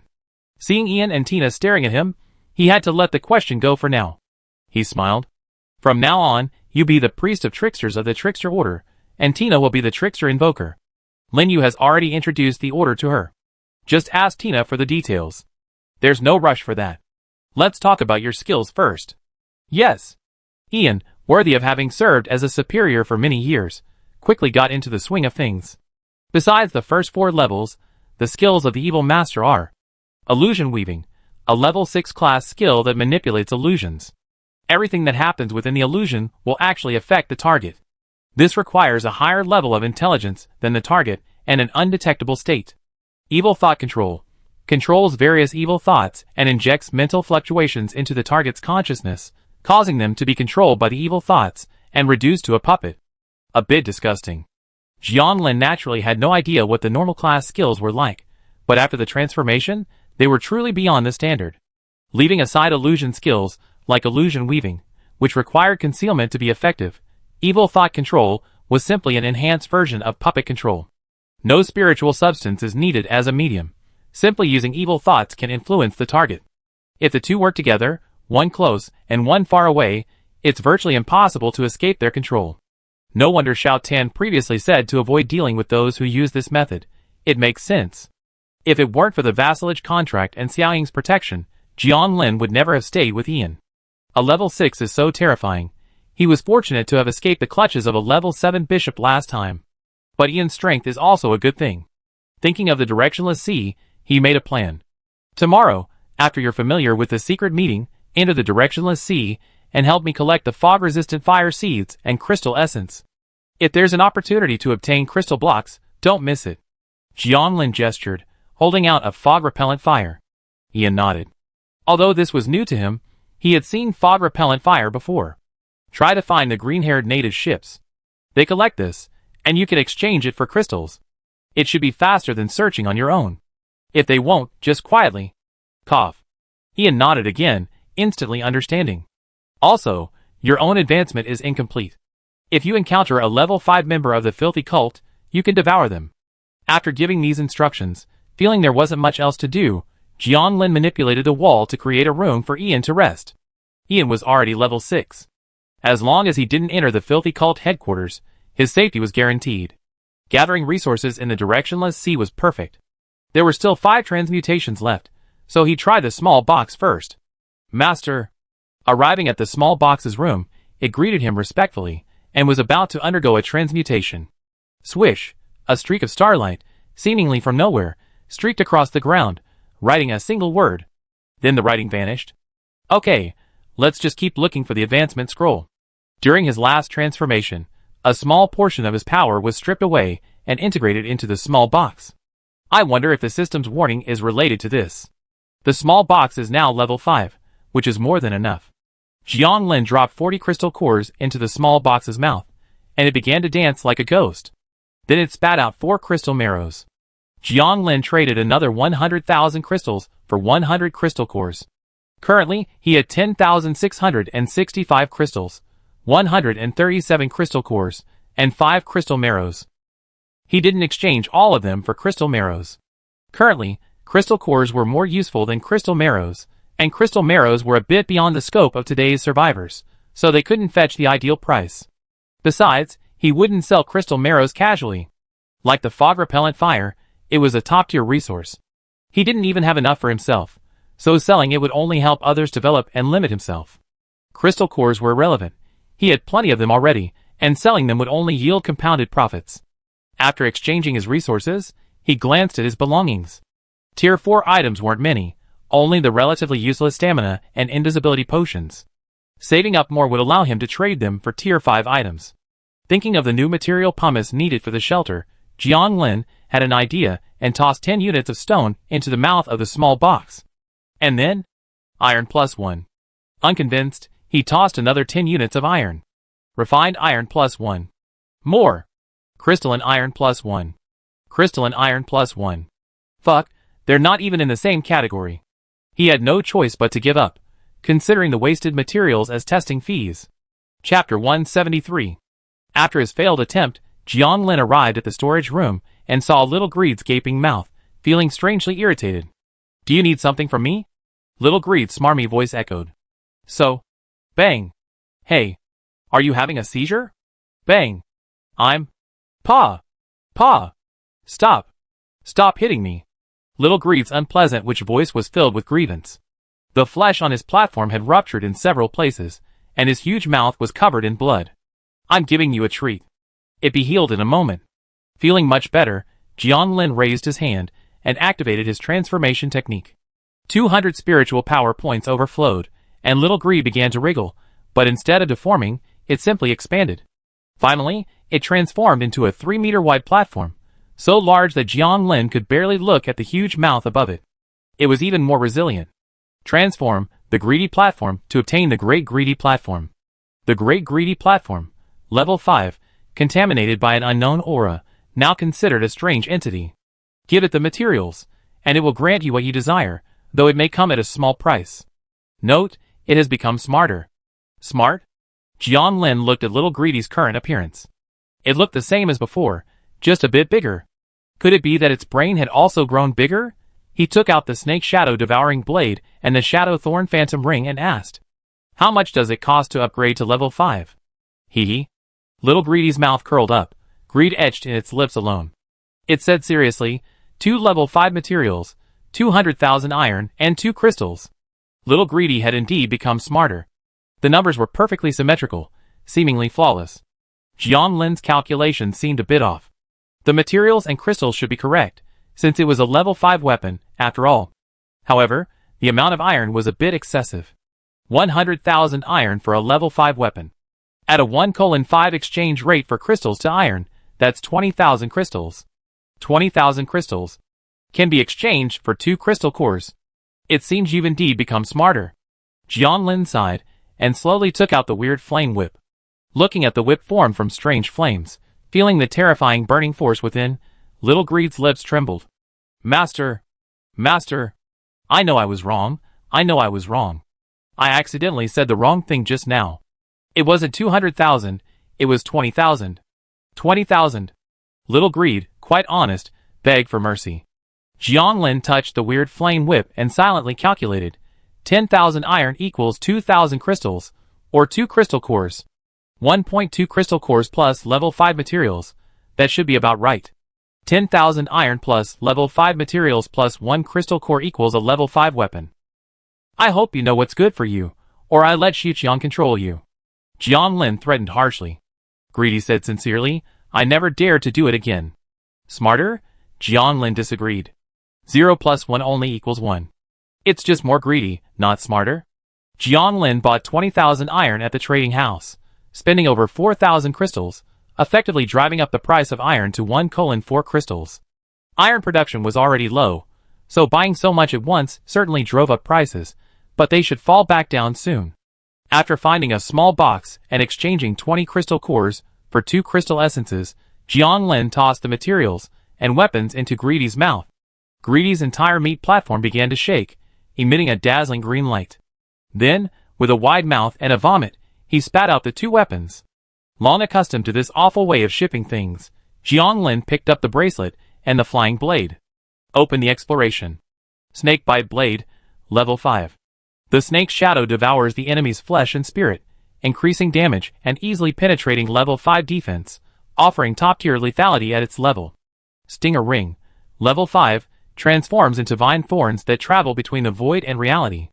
Not only can it control attacks with its mind, it can also automatically protect against danger, offering top-tier lethality and defense at its level. The power has indeed increased significantly compared to before, but not significantly. These 2 weapons, which have been with him since the beginning, should remain obedient even after their transformation into living beings. However, judging by previous transformations, they will most likely remain weapons with simple intelligence. With 4 transformations and 400 spiritual power remaining, he plans to devote more spiritual power to his weapons, So he's decided to use all of today's transformations on the physical transformation potion. Until his physical transformation reaches 59 points, he focused on developing it at home, allowing him to take his time with the transformations. He called Ming Zi, Sun Huanyu, and Han Xiaoxiao, who arrived quickly. Sun Huanyu felt a little embarrassed and scratched his head. Master Ghost, why don't we try someone else? My constitution is only 8, and I really don't want to take up my opportunity. I can't become a professional, and being at level 1 is pretty useless. Pretty self-aware. Jiang Lin didn't want to mention that his constitution was also 8 back then. He coughed dryly and said, "It's okay. It's good to speed things up. Master craftsmen are still very useful. Everyone will have a chance in the next few days. You're just getting your turn early." Okay. Sun Huanyu felt much better. Jiang Lin looked at Han Xiaoxiao. "You go first." Han Xiaoxiao obeyed, quickly producing 2 bottles of constitution potion and respectfully handing them to Jiang Lin. With each hand, he completed 2 transformations. He only used 100 spiritual power each time. There was no other way. He couldn't possibly use all 200 spiritual power on ghost power incubation. That would be a waste of transformations. Strange power potion. Permanently increases constitution by 5 points and increases the strength and toughness of a specific part, granting that part super recovery effects. The affected part is random. Enough. Han Xiaoxiao drank 2 bottles of the potion in succession and felt himself. Both hands were strengthened. Jiang Lin and the others saw him pause for a moment, then regain his composure. He must have embarked on the path of a 5-element master. The elements around Han Xiaoxiao surged, moving with his movements. Master of strange power, I've advanced. I feel great. Good. Jiang Lin thought to himself that there was no need to be so serious. The 5-element master skills are simple, manipulating elemental forces to attack and merging into them to escape. Traditional mage. Once his transformation attempts are exhausted, he can transform Han Xiaoxiao directly to level 3. He then transformed Ming Zi and Sun Huanyu's constitution potions, each of which drank them. Sun Huanyu seemed to have randomly received his left leg. His level 1 form hadn't changed much. Ming Zi blushed slightly, but immediately returned to her gentle demeanor. Jiang Lin didn't dare ask any more questions. She originally had a constitution of 26, but now she had broken through to level 3, gaining a new class and skills. Spectator, level 3, observer class. The original class skills have been transformed. The spider legs now have the ability to draw on memories, giving them immense combat power. Ultra invisible observation, level 3 class skill. Observe the workings of all things in the world with keen perception, seeking out all relevant information. Use with caution. Lost observation, level 3 class skill. Approach the target as an observer, making them unaware of any anomalies. This skill slowly disrupts the target's trajectory, causing them to gradually forget themselves and lose their spirituality. That's all. Ming Zi smiled gently, seeming relieved, her face tinged with the joy of advancement. After listening to Ming Zi's explanation, Jiang Lin seemed to understand. These 2 skills were very strange. This path is inherently bizarre, and the skills are often quite mysterious. He'd find out when he tries it himself. Sun Huanyu glanced at Ming Zi and Han Xiaoxiao with some envy. He was the only one who hadn't advanced. Jiang Lin patted his shoulder. Keep going, Soul Devourer. Your physique won't be a problem. Let's go back first.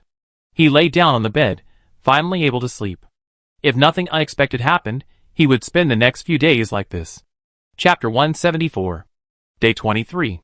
The temperature in the foggy world began to drop, and small lakes even began to appear in some places. This was definitely abnormal, but for now, there was no telling what might happen, so he had to put it aside.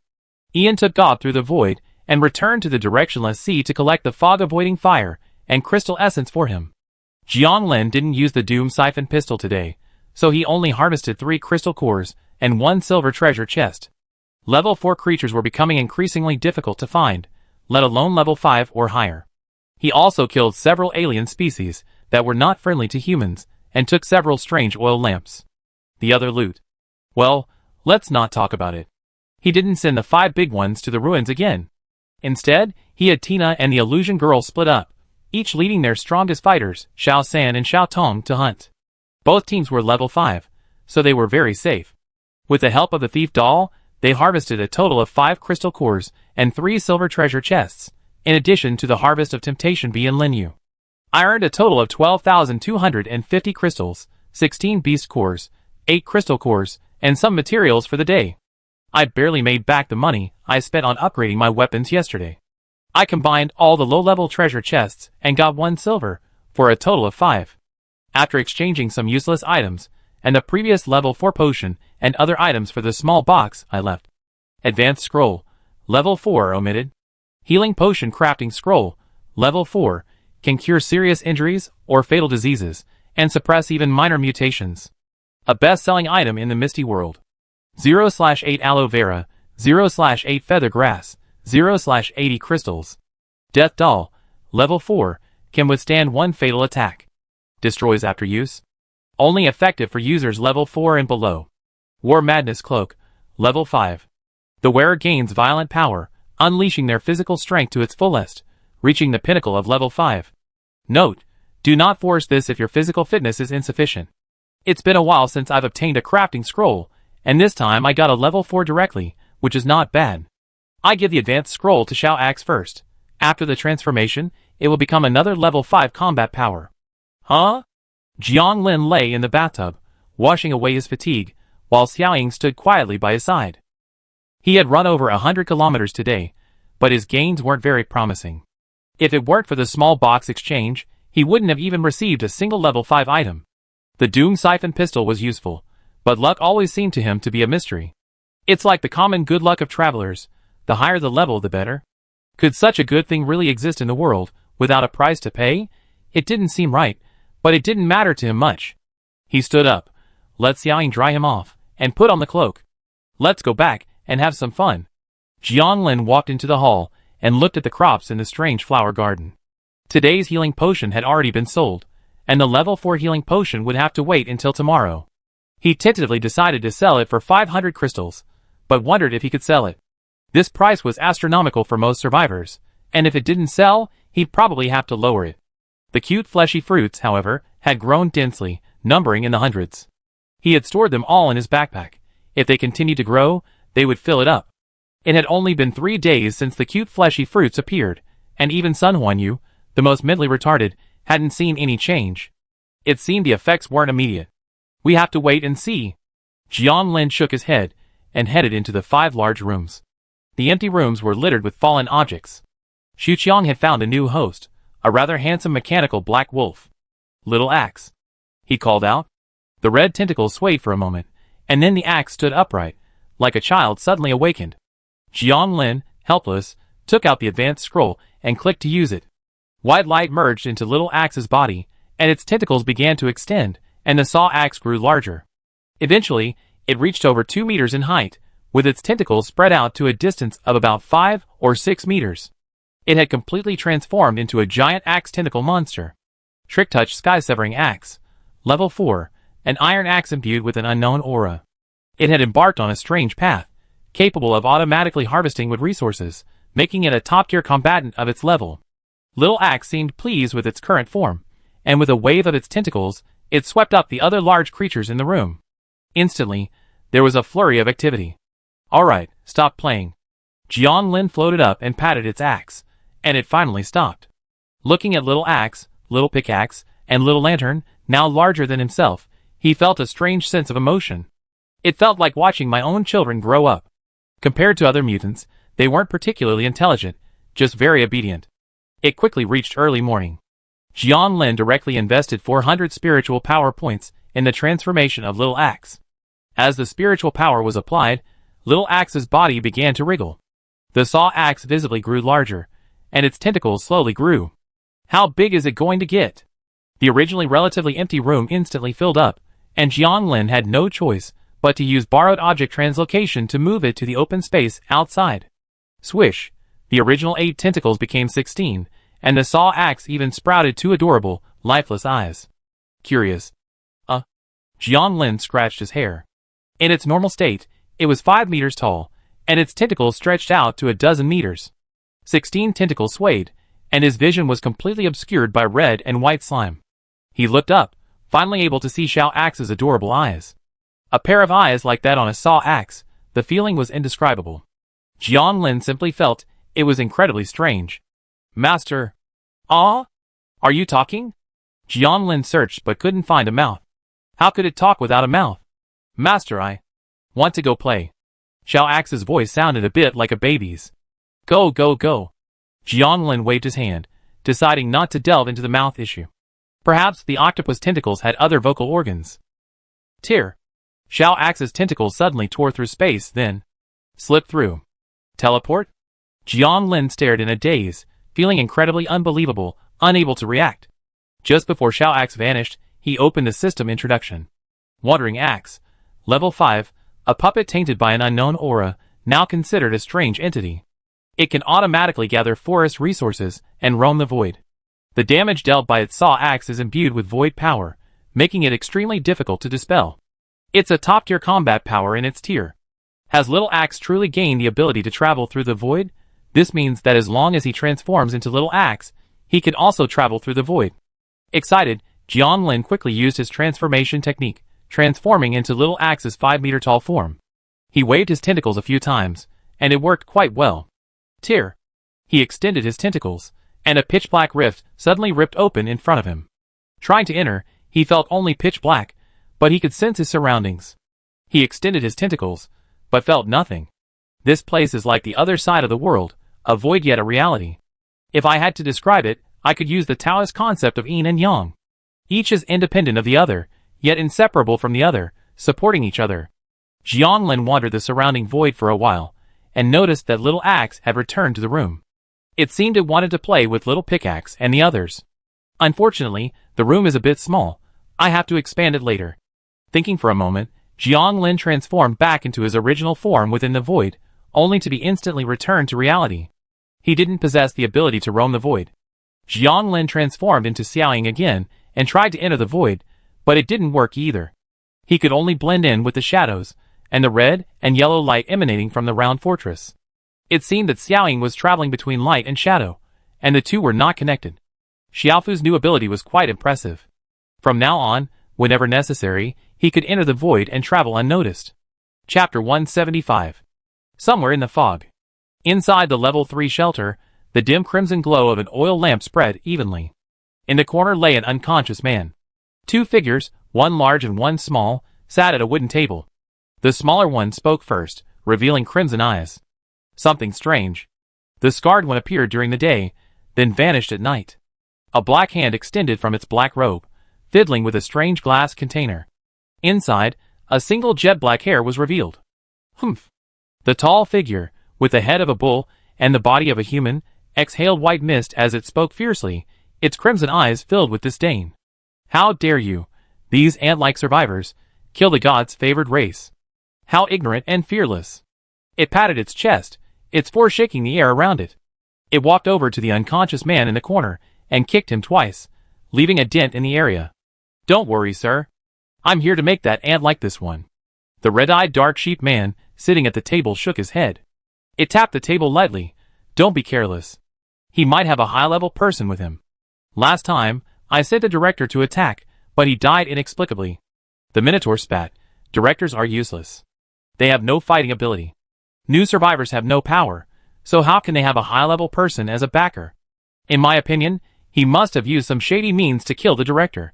I can kill 1,000 such cunning losers with one punch. The red-eyed dark sheep man, thinking that the Minotaur was also a high-level person, could fight even if the other party did have a high-level person, and he secretly agreed. Its red eyes narrowed slightly, and he spoke in a low voice.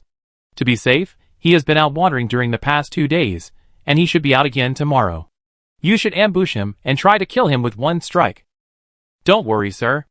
I'm the commander of destruction, invincible at my level.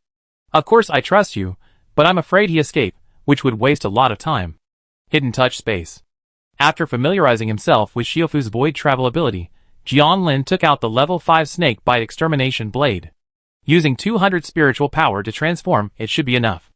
Old friend, our friendship needs no further explanation. Don't run away.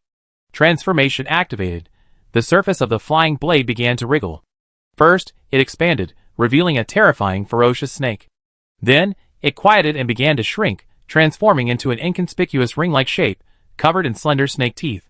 On the surface, it resembled a single-finger ring blade. Transform. the Snake Bite Extermination Blade to obtain the Snake Scourge Finger Blade. Snake Scourge Finger Blade, Level 6. Consume stamina to summon a giant snake scourge to entangle and imprison the enemy. Scourge will continuously devour the enemy's flesh and spirit, weakening the enemy while increasing damage. It has top-tier lethality at its level. Jianlin placed the finger blade on his right index finger and instantly felt the ability to summon the phantom of a giant snake named Disaster. The guide who'd come all this way is still reliable. Go! With a thought, he thought. Hiss! A creepy snake sound shook the air. Dark green, blade-like scales flashed by continuously. Looking up, he saw the front half of Disaster's body.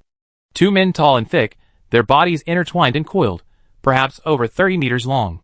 Before Disaster, Jianlin was like a python and a rat. The huge, bright green snake eyes glared at him. Although he knew Disaster wouldn't harm him, his heart still instinctively trembled, a primal human fear of giants and snakes. Very sharp. He touched Disaster's scales, and the sharp edge instantly sliced his finger. The blood absorbed and vanished without a trace. You have to know that his body has been enhanced by the incubation of strange power, making it far stronger than the average 5th level. As expected of a top-tier 6 with top-tier lethality. For attack, he has the Snake Finger Blade, and for defense, he has Xiaoying. He can face most 6th level enemies head-on. With a thought, the Disaster transformed into a phantom and returned to the Finger Blade. Personal dashboard. Name, Jianlin. Talent, Alienation Unique, Profession, Trickster. Skills, Slightly. Const, 58. Mind, 59. Stamina, 1000/1600. Spirit, 200 out of 800. Overall rating, 5th level. The stamina cost of summoning the Disaster isn't high, and compared to the trick spell, it's a steal. His constitution is still at 58, and he doesn't know how long he need to drink strange spring water to improve. Although he hasn't reached a bottleneck yet, it's time to try to find other tricksters. He had a vague spiritual intuition that things would change after reaching a bottleneck, and he'd most likely be drawn by some spiritual force and connect with others of the same profession. Perhaps this is the essence of the principle of hidden attraction. Currently, he can't sense others, but others can sense him, which is extremely passive. If he wants to find someone, he can only rely on mysterious luck. This path is rare, and it's all about the old tricksters.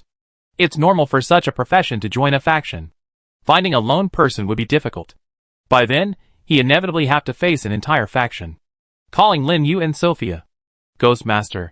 Lin Yu, dressed in a black dress, swirled her tentacles as she performed a secret meeting ceremony. Sophia followed suit. Jianlin nodded. Give it to me.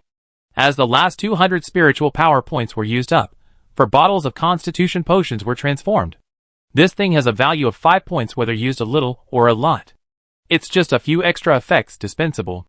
When you have more spiritual power, you naturally use more, but if you have less, you can make do. Sophia successfully advanced to Traveler. Lin Yu also advanced to level 3, and his transformed sower was named Filthy Cedar.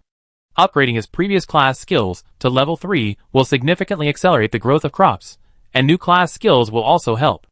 Abnormal Sowing, a level 3 class skill that uses unusual methods to sow seeds, forcibly extracting nutrients from unsuitable conditions, greatly accelerating crop growth.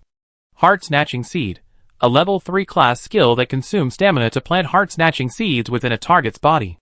These seeds absorb the target's flesh and blood, and once fully grown, interfere with their movements. Abnormal Sowing, in simple terms, allows seeds to be freed from the soil, allowing them to be planted anywhere. The farmer's path is indeed extremely skilled in production. From now on, I make this. The price is tentatively set at 500. If it doesn't sell well, I lower it. Jianlin handed Lin Yu the scroll for crafting a level 4 healing potion, leaving all these matters to her. I understand. Lin Yu took it with a smile, and even Sophia couldn't help but smile. It seemed that the advancement of life levels was truly exciting. The alienation was done for today. Letting them go back to rest, Jianlin returned to his room. Lying in bed, he read the world chat and the regional chat for a while. Most of the chats were about the Dream Interval rankings, and quite a few people were challenging each other to fight in the real interval due to conflicts, fighting to the death. Jianlin glanced at the Dream Interval notifications, and saw that many people had challenged him to a fight, perhaps wanting to commit suicide. He shook his head. Humanity was truly diverse. Of course, he wouldn't accept these challenges. The stakes weren't high, and he had no interest in helping others commit suicide. Then, there were reports of some factions joining some unknown faction. It felt like they were just using the names, but in reality, they were still using the identities of survivors. It was unclear what the purpose of those factions was. Was it simply to recruit new members, or something else?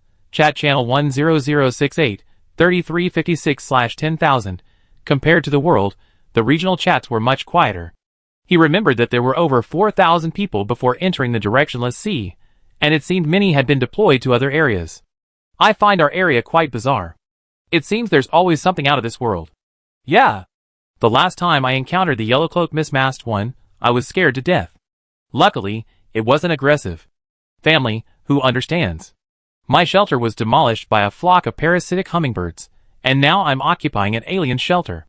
Has Sunli gone to that mountain range, and has it returned yet? Don't even think about it. The moment he said that, I knew he was doomed. Chapter 176. Jianlin was a bit surprised to see this. He remembered Sunli, and had even added him as a friend, but they had never spoken. Scrolling up, he found Sunli's post 2 days ago. Brothers, I feel the time is almost here. There might be clues to the fog-resistant fire in that mountain range. Waiting any longer isn't a solution. I've decided to go in and explore. A bunch of people below urged him to think it over, but Sunli remained silent. It seemed he was determined to go in. If that mountain range was indeed the Broken Mirror Mountains, then Sunli had indeed stumbled upon the right place. But precisely because of this, it was extremely deadly to him. Jianlin was well aware of the dangers of the fog-free land. Not to mention the basic mental pollution, the creatures there would be denser and higher level than those in the fog, not to mention that only fog-resistant fire creatures of level 5 would spawn. It was indeed too much for today's survivors. But Sunli was quite lucky. Backtracking might be the way to travel. He needed the mist-repellent fire seed, proving he had reached a level 5 sanctuary. At the very least, he had killed level 4 creatures and obtained crystal cores, so his strength was quite formidable. I hope everything goes well for you. Jianlin prayed silently, and closed the system interface. A silent night followed. Day 24, 9 a.m. Jianlin took a swig of the strange spring water, and felt a subtle improvement in his physique. Perhaps, he could reach level 59 in 2 or 3 days. Today, he planned to search for the trick shaper, but he wasn't sure if his success would be achieved. Relying solely on mysterious luck, there might be many uncertainties. He would divide his current forces into 3 groups, each with a level 5 fighter, Xiao San, Xiao Tong, and Xiao Fu, to hunt and collect treasure chests for him. Tina and Huan Nu followed nearby. Xiao Chong was also quite intelligent, so he didn't need to worry about such trivial matters for now. As long as they didn't encounter higher-level beings, they shouldn't be a problem. With Xiao Ying attached to his body, Jianlin entered the fog alone, with 9 sculpted creatures scattered far behind him. Is the fog going to flood? There were already many puddles in the woods, the soil damp, and the air thick with moisture. The temperature had dropped again, to only 10 degrees Celsius. It was hard to imagine, it was nearly 50 degrees Celsius the day before yesterday. But this didn't matter to him much. Even if the fog flooded, his shelter was in the hidden space, so it wouldn't affect him. He opened the world chat, shared his speculation, and then ignored it. As long as they prepared early, they believed the Blue Star people could overcome this potential crisis. Jianlin floated in midair, staring directly at the fog 200 meters away. Mysterious Chi activated. Guide me to a trick shaper. A strange feeling lingered around him, and he vaguely sensed that as long as he followed the steps, he would definitely find the trick shaper. It would be just like the last time he found the 5 great creatures, except the process might be more difficult. He randomly chose a direction and flew off. Somewhere in the fog, inside the shelter. It's there again. How did he hide? The red-eyed dark goat man grasped the glass container, his black hair bubbling within. The Minotaur snorted coldly. Ants always have the ability to hide. Good thing they're out. Quickly deal with him. I need to get back to torturing those slaves. This batch of survivors is really useless. Male or female, they die in a few hits. Catching new ones every day is boring. At the Minotaur's feet, the man had been stripped naked, his body already stiff. The corpse was covered in black hoof prints and bloodstains. The dark sheep man took a look, his sheep-like face scornful. What's so fun about lowly races? As a subordinate race of the gods' favored race, you'd better avoid contact with such filth. The Minotaur grinned. Hey my lord, a noble race like yours naturally dislikes these inferiors, but we're so bored that we only have these hobbies. This male's cry is unpleasant. It's really not up to par. A female is better. Seeing the Minotaur continue to ramble, the dark sheep man waved his black hand. Let's go! Don't keep the scarred one waiting. He's lived long enough. As an enemy of the gods' favored race, he's proud enough. With that, he led the way out, and the Minotaur quickly followed, completely unrecognizable as a high-level being. Jiang Lin drifted aimlessly along, casually picking up some low-level treasure chests. The only downside to this mysterious luck is that it has no idea where it's headed, nor when it will be realized. They flew for about 40 kilometers. Master, a level 6 is approaching. Xiao Ying's voice startled him. But he quickly regained his composure. To be honest, he wasn't afraid of level 6s. He even considered killing them to see if anything would make a difference. But to be on the safe side, he transformed into a small axe and vanished into the void. Then, a moment later, he's in the void. Two figures, one large and one small, came into view. The smaller one pointed, then quickly retreated. Seeing this, Jiang Lin frowned slightly. Just as he was about to strike, the attack roared forward. I've got you, Ant. Bang! A whistling fist blasted forth, sending gusts of wind ripples through the air, sending surrounding trees tumbling and twisting. The void before him suddenly shattered, revealing Jiang Lin's form. The terrifying force of the fist slammed down upon him, the moonlight flickering, yet it caused no ripples. The fighter path. Advanced. This information reassured Jiang Lin. If asked which path he feared least, the fighter path would be his first choice. The Minotaur was surprised when his attack failed, but then a cruel smile curled its lips. Level 5 Ant, you have some tricks up your sleeve? Did you use a body double? No problem, I crush you with one punch after another. It had barely finished its words. Wow, the surroundings darkened, instantly becoming pitch black. Strange swellings covered the sky and the earth, oozing a black mucus like the skin of some creature. Jiang Lin felt powerless, his body rapidly falling, something like the realm of a level 5 warmonger, but far more advanced. He fell into the black slime, his mobility reduced by at least half. The Minotaur, after opening its domain, didn't attack immediately, but instead stared at him, as if toying with its prey. He hadn't asked Xiao Ying to cancel the possession. Without her protection, he would be in great danger. Although he had a strange substitute, he didn't know if the other party had any other methods similar to those that prohibited it. Looking at the Minotaur's confident expression, as if he were considering how to torture him, Jiang Lin smiled faintly. Do you think you have me? What other tricks do you have? Use them to make me happy. I haven't moved in a while. The Minotaur picked his nose and pulled out a black mass. Jiang Lin, who had originally wanted to ask questions, gave up the idea. He still wanted to know how the red-eyed dark goat man had found him. But now he had another idea. Wouldn't it be better to just kill the Minotaur and then capture the real culprit? Old buddy, go. With a sharp, snake-like sound, the dark green scale disaster materialized from thin air, its massive body stretching across the landscape, completely obstructing the view. As soon as it appeared, it opened its maw and charged straight at the Minotaur, sending a torrent of black slime sloshing outward. Humph, an ant still thinking of resisting? The Minotaur, unfazed, raised his fist and swung it with terrifying force. Buzz! The air ripped apart, and the black slime was also swept away, revealing a dark bulge on the ground. With a bang, the wind from the fist collided with Disaster's scales, halting its massive, serpentine form. However, Disaster didn't give up. Its massive tail swept like lightning, tightly wrapping around the Minotaur's body. Just then, Jiang Lin also took out his despair lenses and put them on. Chapter 177. Damn that stinking snake! The Minotaur raised his fist and struck fiercely, the sound of bang bang incessantly, until the scales of the Disaster snake burst open, revealing the dark green spirit beneath. Hiss! Disaster naturally wouldn't let itself be manipulated. Its snake jaws bit down fiercely, tearing through the Minotaur's powerful body, its scales rapidly slicing and draining its blood. At that moment, a surge of despair suddenly overwhelmed the Minotaur, causing its movements to stiffen. A quick glance revealed the human ant, wearing a strange object, staring at him. Though it wasn't doing anything, it felt a sense of utter despair and powerlessness. How could this be? Poof! In that moment of distraction, one of its hands was already severed and twisted off by the snake's scales. Ugh! With a roar, a mysterious black energy surged, and an illusory armor began to envelop it. With a powerful twist, it tore Disaster's tail in half, revealing its spirit form. Bang! Bang! It madly bombarded everything around it, even sending Disaster twisting and retreating. To counter the lens of despair, the Minotaur had clearly employed a berserk skill, while the illusory armor was likely a weapon reserved for higher-level cultivators. Armor, huh? Paper figurine, prepare for attack. Moonlight surged around Jianlin, instantly sweeping the surrounding black slime away for dozens of meters. He charged directly at the Minotaur, unfazed by the prospect of harm. The strength of Xiaoying's moonlight barrier was far beyond the reach of a rank 6 cultivator. Ah! Ah! Bang, bang, bang.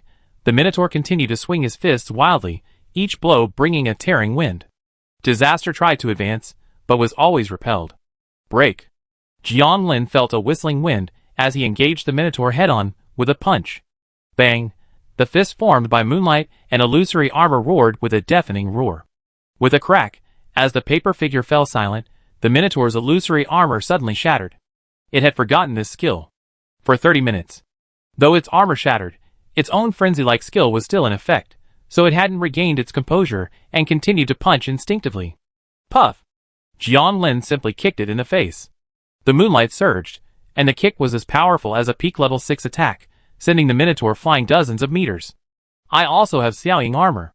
Jianlin retracted his foot and unsheathed his night demon claw. Swish! 10 night demons swarmed forward, and the giant serpent of disaster seized the opportunity to wrap itself around the Minotaur, continuously slicing and leeching its flesh.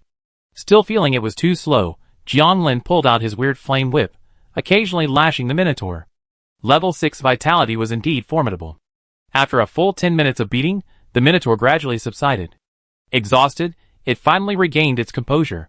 Disaster still tightly wrapped around its massive body, with only a small portion of its head visible. 7 of the night demons had already been killed by its irrational attacks, but it didn't matter. They could be revived. And you regret this? It spoke weakly. Disaster continued to draw on its flesh and blood, strengthening itself, and its powerful recovery abilities were gradually becoming ineffective. Really? Jianlin retracted his weird flame whip. The Minotaur was already at the end of its strength. Huh? You've offended the favored. Sooner or later. The Minotaur hadn't finished his last sentence when he fell silent. The strange, bulging space dissipated, returning to its previous misty forest state, albeit with many fallen trees. This realm might be similar to Xiaoying's moon mirror barrier, perhaps truly blocking teleportation and doubles. We still shouldn't underestimate any profession. Jianlin felt that his earlier assessment of the fighter path had been a bit wrong. Perhaps at higher levels, they weren't limited to reckless action. Bald Captain Gufu might have some unique hobby, which was why he engaged in hand-to-hand combat with the squid monster. Retracting the giant serpent of disaster into his finger blade, Jianlin was about to transform into Mengzi, when the Minotaur's corpse suddenly began to wriggle. He murmured. The corpse and the fragments of flesh began to coalesce, somewhat similar to when the strange item was produced. Eventually, it coalesced into a black bulge, covered in black slime. Incredibly disgusting. Open it for investigation. Sleeping fragment. Level 6, a source of energy required for advancement for certain professions, extremely rare. I couldn't find the trickster, but I ended up with a level 6 fighter. Jianlin didn't reach out to touch it, instead floating it up. He transformed into Mengzi and activated his skill, Ultra Stealth Observation. This skill can retrieve all relevant information about an object.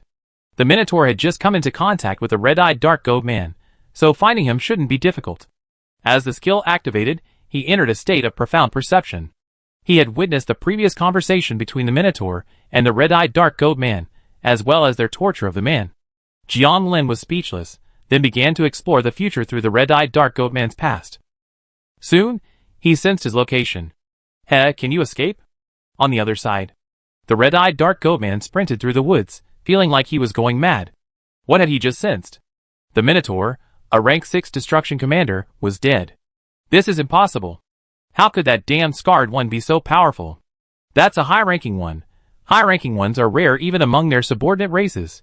He had thought this was a sign of great respect for that ant, but to his surprise, he had already made up his mind. This time, he would have the rank 7 members of his tribe take action and completely eliminate the scarred one. Damn it! In fact, he had a vague premonition, which was why he was so panicked. If the other party could even kill a high-ranking one, could he really escape? Reality quickly gave him the answer. He abruptly stopped, his red eyes trembling as he looked up into the air ahead. A young man in a black windbreaker, a top hat, and a monocle floated there. He was watching him quietly, a smile on his face. So it was you all along. How would you like to die? His tone was filled with sudden realization, then a chill. The dark sheep man's heart sank to the bottom. But years of experience in high positions quickly calmed him down. Killing me won't do any good, it will only inflame the wrath of our race. Since you're so powerful, why not join us? I can grant you the right to become a subordinate race. How about that? Jiang Lin sneered inwardly, but his expression remained unchanged. He asked, what are the benefits? The dark sheep man, seeing that he seemed interested, was delighted and quickly replied. Our race has a level 7. We can guarantee you roam freely in the fog. This is a benefit many races would beg for. Level 7? How many? Jiang Lin asked calmly. Why are you asking so many questions? The dark sheep man sensed that things weren't going as he thought. Of course. I asked them before we get going. As Jiang Lin finished speaking, the dark sheep man felt the surroundings darken. Looking up, he saw a ferocious, enormous snake's mouth pointed straight down. No! Among the corpse fragments, Jiang Lin found the glass container. It was clearly a tracking device, but unfortunately, it was broken. It didn't matter, he had no use for it. Jiang Lin pinched the hair. The spiritual sense was indeed his. It must have fallen out a long time ago. Since his life level had increased, his hair had stopped shedding naturally. This probably happened when he first entered the mist. At that time, another red-eyed dark sheep man was staring at him. He hadn't expected an accomplice. Having the fire which burned the dark sheep man's body to ashes, the matter was temporarily over. He had already used Meng Zi's abilities to absorb the memories of the dark sheep, but only their location, leaving everything else untouched. This race was at level 7, and he had learned his lesson, not delving into higher secrets, lest they discover him. He burned the hair, and had the fire which leave a fire elemental bomb. Bang! Ashes scattered, and a terrifyingly fierce flame raged. Whenever we have the chance, we exterminate their entire clan. Chapter 178. Jiang Lin recalled the gathering place of the Minotaur race in his memory, which wasn't far from here. I collect some interest first. With that, he floated off in that direction. Revenge wouldn't be delayed until the next day, unless he couldn't defeat them. Anyway, this race wasn't a good one, often torturing humanoid survivors to death. The gathering place of the red-eyed dark goats was a 7th tier, and it was extremely far from here. It was unclear why these self-proclaimed gods had traveled so far. Jiang Lin couldn't find any relevant memories, so it was most likely an arrangement by a 7th tier being. Somewhere in the fog, a hollowed-out hill lay. The fog dissipated 1,000 meters away. Jiang Su stared numbly as the minotaur before him hung himself up, like an animal to be slaughtered. His clothes were tattered, and his body was covered in scars, clearly suffering considerable torture. Looking around, he saw many humanoids who had shared his experience. Blue Star humans made up the majority, both men and women. Most were breathing weakly, and a few were already dead. He truly regretted his quest, relying on his swiftness and traveler's skills to explore, only to encounter a terrifying rank 4 minotaur the day before. He had sought help from others, but all his responses had fallen on deaf ears. Heh. He chuckled to himself. This race was so powerful, the rank 4s he had encountered weren't even the strongest. Even if Jiang Lin, currently number 1, came, he would likely suffer the same fate. He thought back to when he had wanted to join Jiang Lin's army, but lost contact due to the effects of the vassal contract. If I had chosen differently back then, would things have been different? He mentally replied in the affirmative. After all, there was the butterfly effect. Even a small choice could impact the future, let alone such a momentous decision. Thinking of all he had endured, feeling a sense of humiliation, tears welled up in his eyes. Such humiliation. He would rather die. At that moment, the minotaur who had strangled him, as if selecting a target, unhooked the half-naked Blue Star woman. Jiang Su didn't recognize her, and the woman numbly allowed herself to be dragged. He watched helplessly as a long trail of blood formed on the ground beneath the woman as she was dragged. Bright red, blinding, the feeling of humiliation inexplicably intensified. A nameless rage rose within him, but he could do nothing. Veins bulged on his forehead, his expression shifting before he finally let out a heartbreaking cry like a madman. Ah! He struggled and roared, the movement startling the minotaur, but then his red eyes gave him a playful glance, finding it particularly thrilling. Prey that doesn't struggle is no fun. The woman glanced at Jiang Su with a dull expression. Seeing his frantic expression, she blinked feebly, as if about to say something. But she felt only weakness all over her body, and the light in her eyes faded. She was dead. Jiang Su's frenzy grew even more intense. His cries attracted the attention of several minotaurs. Some of the survivors, who were still conscious, glanced at him weakly, then turned their attention away. Keep on screaming, haha. The minotaur before him actually enjoyed listening, the screams of its prey bringing it joy. A minute later, the screams gradually subsided. Jiang Su was already exhausted. He must be dying soon. A quick death would be better, he thought, his eyes drooping. The minotaur, in turn, became displeased, like some beautiful music coming to an abrupt end. It reached out its black hand and patted Jiang Su's face, which was covered in an unidentified dried substance, but remained motionless. What a loser! Not a single survivor in this batch is worth looking at. Desperately deciding to condemn this despicable human to death, it slowly raised its hand. A figure suddenly flew into the cavern. Tap. The gentle sound of footsteps brought silence to the entire cavern. Jiang Su, not waiting for the end of his life, lifted his eyelids slightly to look. It was a handsome young man with a relaxed expression, wearing a black windbreaker with a white lining, a bowler hat, and a monocle. At first glance, he thought he was a magician making a cameo appearance. Monocle? Could it be? Jiang Su, upon seeing this, suddenly thought of someone he had crossed paths with but had chosen to pass up. World chat was abuzz with the story. Because of him, the humans of Blue Star were proud. Laughing Nightmare, Jiang Lin. Why was he here? Jiang Su felt that the foggy world was so vast, and yet so small. Laughing Nightmare. Jiang Lin, the number one Jiang Lin in the dream world. Jiang Lin, save us! Be careful, there's a level 5 here. Some survivors recognized Jiang Lin's attire, some even challenging his illusion level power. Can you do it? Jiang Su remained silent. His pride prevented Jiang Lin from recognizing him, but he still held onto hope. Any prey that's ready for you? Tender and delicate, give me this. You just played with one, give it to me. The minotaurs were a bit stunned, but then they began arguing with one another. With the support of the red-eyed dark sheep man and the presence of a level 6 leader, they had been safe for far too long. They hadn't considered why Jiang Lin dared to come alone. A recently deceased one? Jiang Lin ignored the disgusting minotaurs and instead looked at the dying woman before Jiang Su. Perfectly time reversing. With a thought, he activated the time reversing tumor man. Time reversing tumor man, Shaper level 4, can reverse a single player's time to 3 minutes in advance. This ability becomes ineffective if interfered with. It's only usable at level 4 and below.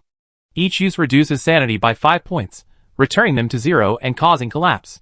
He'd encountered a similar situation before, with the lust demon. By the time he arrived, the woman had already been shattered. Though he wasn't a good person, and could sometimes be quite selfish, he was willing to save her when the situation presented itself. It didn't cost anything. As Jiang Su watched in astonishment, time seemed to have reversed for the woman. She returned to her previous, frail form, still breathing her last. Is this manipulating time? Jiang Su was incredulous, feeling that Jiang Lin's methods were almost divine. Jiang Lin teleported to the woman's side, watching her regain consciousness and nodding with satisfaction. He used float to feed her a mouthful of the strange spring water and gave her a lovely fleshy fruit. Her life was saved. Hey, Aunt, what are you doing? At this moment, the Minotaur's voice echoed with a hint of anger.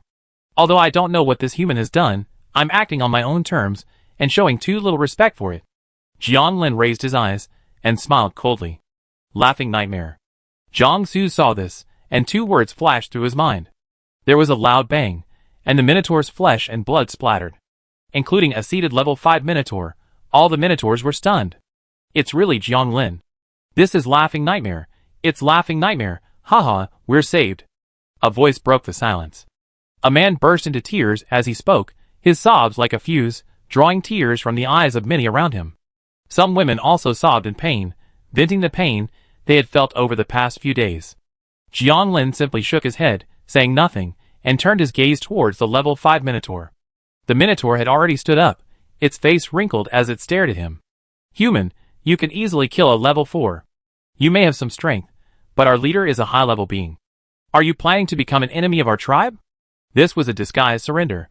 It had clearly sensed the power disparity, as it didn't even sense Jiang Lin's attack. Jiang Lin retrieved the dormant fragment that the Minotaur leader had transformed into, and let it float in midair. Would you like to see how much your leader resembles his former self? Chapter 179. What is this? The level 5 Minotaur's expression froze. It didn't recognize this object, but it certainly sensed the presence of its leader. I guess you haven't seen it either. Jianglin shook his head, feeling that speaking even one more word to this red-eyed minotaur would be a waste of his life.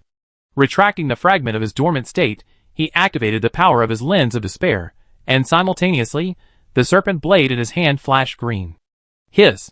With a serpentine sound, the level 5 minotaur, enveloped in despair, barely had time to let out a cry of surprise before being torn into shreds in the blink of an eye. The blood on the massive snake body of the disaster was instantly absorbed, and its snake eyes turned to the other minotaurs. Too fierce. Zhang Su was completely stunned, feeling that Jianglin and he were not from the same generation of survivors. Killing a level 5 with ease, is this really something a survivor can do these days? Under his gaze, Jianglin casually glanced at the 20 or so minotaurs, and then bang! Bang! Bang! The successive explosions stunned everyone, and the cries faded. They knew Jianglin was powerful, but they hadn't expected him to be this strong. Jianglin naturally ignored their reactions, and began collecting the spoils. The level 5 leader condensed a fragment. Sleeping fragment. Level 5, slightly. It should still be from the fighter path. Keep it for now, it might be useful later. At this level, there's a small chance of dropping unusual items after a professional dies. The rest of the time, it's crystal essence or fragments for advancement. I wonder what's inside them. Is it related to the creature type, or is there some other reason? I can't figure it out for now, so I collected the 2 crystal cores and the scattered beast cores, crystal stones, and other items. Jianglin also found a fog-proof fire on a stone platform. Not a bad catch, murder and arson as expected. Much better than going out hunting on his own, except for the lack of treasure chests. After doing all this, he released every captured person or creature, though there wasn't a particular species he particularly disliked. Thank you, Boss Jianglin. Everything went well, boss. I remember your kindness. Everyone thanked him profusely. Zhang Su, carrying the rescued woman, blended into the crowd, feeling both grateful and secretly remorseful. He had had the opportunity to join Jianglin's army, but he gave it up for the sake of freedom. Thinking back now, in a foggy world, freedom means nothing. Simply being alive is the most important thing. Without great strength, one can only seek out powerful backers. That's the way to survive. Some things, once missed, are lost forever. He muttered to himself, watching Jianglin's figure gradually disappear into the distance. Jianglin floated out of the cave. He took no notice of the crowd's gratitude, never expecting anything in return for such deeds. The Minotaur tribe had been exterminated simply because their leader had offended him, even attempting to kill him. Since that was the case, he owed it to them, even if they were already beyond death. The mysterious luck was still in effect, and he had to follow his instincts to find the trickster. In the fog somewhere unknown. Your Excellency, I sense that being drawing closer. It seems my advancement to a higher rank is imminent. The man, his upper body covered in countless curse seals, lowered his body, and respectfully reported to the being above him. If Jianglin were here, he would have found these seals strikingly familiar, bearing a resemblance to his own curses. On the exquisite, dark chair, beneath a black hood, lay the face of a beautiful young woman. A black claw emerged from beneath its robe, gently tapping the armrest. She did not respond. Tap! Tap! In the silence, the sound of claws clashing against the chair echoed. The man dared not speak again, quietly waiting. A long moment later, a clear, girlish voice rang out. Are you afraid of death? The voice felt perfectly natural, as if it were truly spoken by a young woman, if one ignored the ferocious black claw. The man leaned even lower, suppressing his fear and speaking. Your Excellency, I am 70% certain, but it's still uncertain. Please help. He knelt down, his attitude extremely humble. Tap! Tap! The tapping of the black claw grew increasingly rapid, betraying its owner's impatience. You've used years of merit to meet me, only to act so cowardly. I'm disappointed. Disorder is your destiny. What's the point of seeking survival? Even if you're devoured, you exist in another form. The girl's voice grew ethereal, as if it didn't exist in this world. But after hearing her words, the man didn't stand up. Instead, he bit even deeper, clearly unwilling to give up. He seemed to have thought of something, his expression growing more determined. The atmosphere froze. Click! With the final blow, the girl retracted her black claws. A look of boredom crossed her face, and she spoke slowly. Seeing your fellow professionals, they will willingly be devoured by you. The eerie whisper seemed to echo on the threads of fate, as if something in the man had been deceived and tampered with. The voice was like deceiving the gods and blaspheming the world. The girl said only that, but the man's face lit up with surprise, his heart brimming with excitement. He knew his promotion was secure this time. Jiang Lin floated past treetop after treetop, and a small lake had already appeared on the ground. What will happen to the fog? As he hurried, his thoughts drifted. Flood glacier? Or something else? Could it be related to the coming fog wave? Just then, a slender, enormous figure suddenly appeared in the sky ahead. Tornado? And legs? Whoosh! A violent hurricane roared, and a terrifying tornado tore up trees, sending dirt flying from the ground. In the center of the tornado stood a strange, elongated creature, hundreds of meters tall. Its body was a sallow yellow, and it had 5 legs. The legs alone were hundreds of meters long, similar to human legs, and their joints moved like walking pillars. At the top, there was no body, only a strange, head-like structure. Compared to the 5 slender legs, the joints were inconspicuous. As it moved, the tornado slowly moved as well. Windwalker, a level 7 monster. It constantly wanders through the fog, stirring up tornadoes with incredible power. Note, if you don't want to be torn apart, stay away from it. Jiang Lin kept his distance. Looking at those long legs reaching into the sky, he felt an indescribable sense of strangeness. Perhaps it was because they resembled human legs so much, and stretched so far, that he instinctively felt a chill. A level 7 monster should produce source crystals. He was tempted, but then he realized that his current strength wouldn't be enough to deal with this monster, and he didn't know where to start. It was too big. The shelter could handle this creature, but it was too far away, and, thinking of the mysterious high-level being's warning, he suddenly seemed to understand. If he coveted this monster source crystals, were those high-level beings also coveting something from his shelter? The floating touch of the hidden void might no longer be a shelter, but a different kind of organism. After observing Windwalker for a while, he felt a little disappointed that he didn't head towards his shelter. The survivors along the way were about to suffer again. The fog was truly full of disasters. Even staying home could still bring disaster. Just like him, if he hadn't upgraded his shelter in time, he would have had to move when the World Eater awakened below. Remember this location. When you're strong enough, you can come and look for it. If not, forget it. The fog is always full of creatures like this. If all else fails, there are plenty in the dimensionless sea. Passing Windwalker's way, he strayed off course, but he didn't turn back. With enough experience, he understood that this was all the work of some mysterious destiny.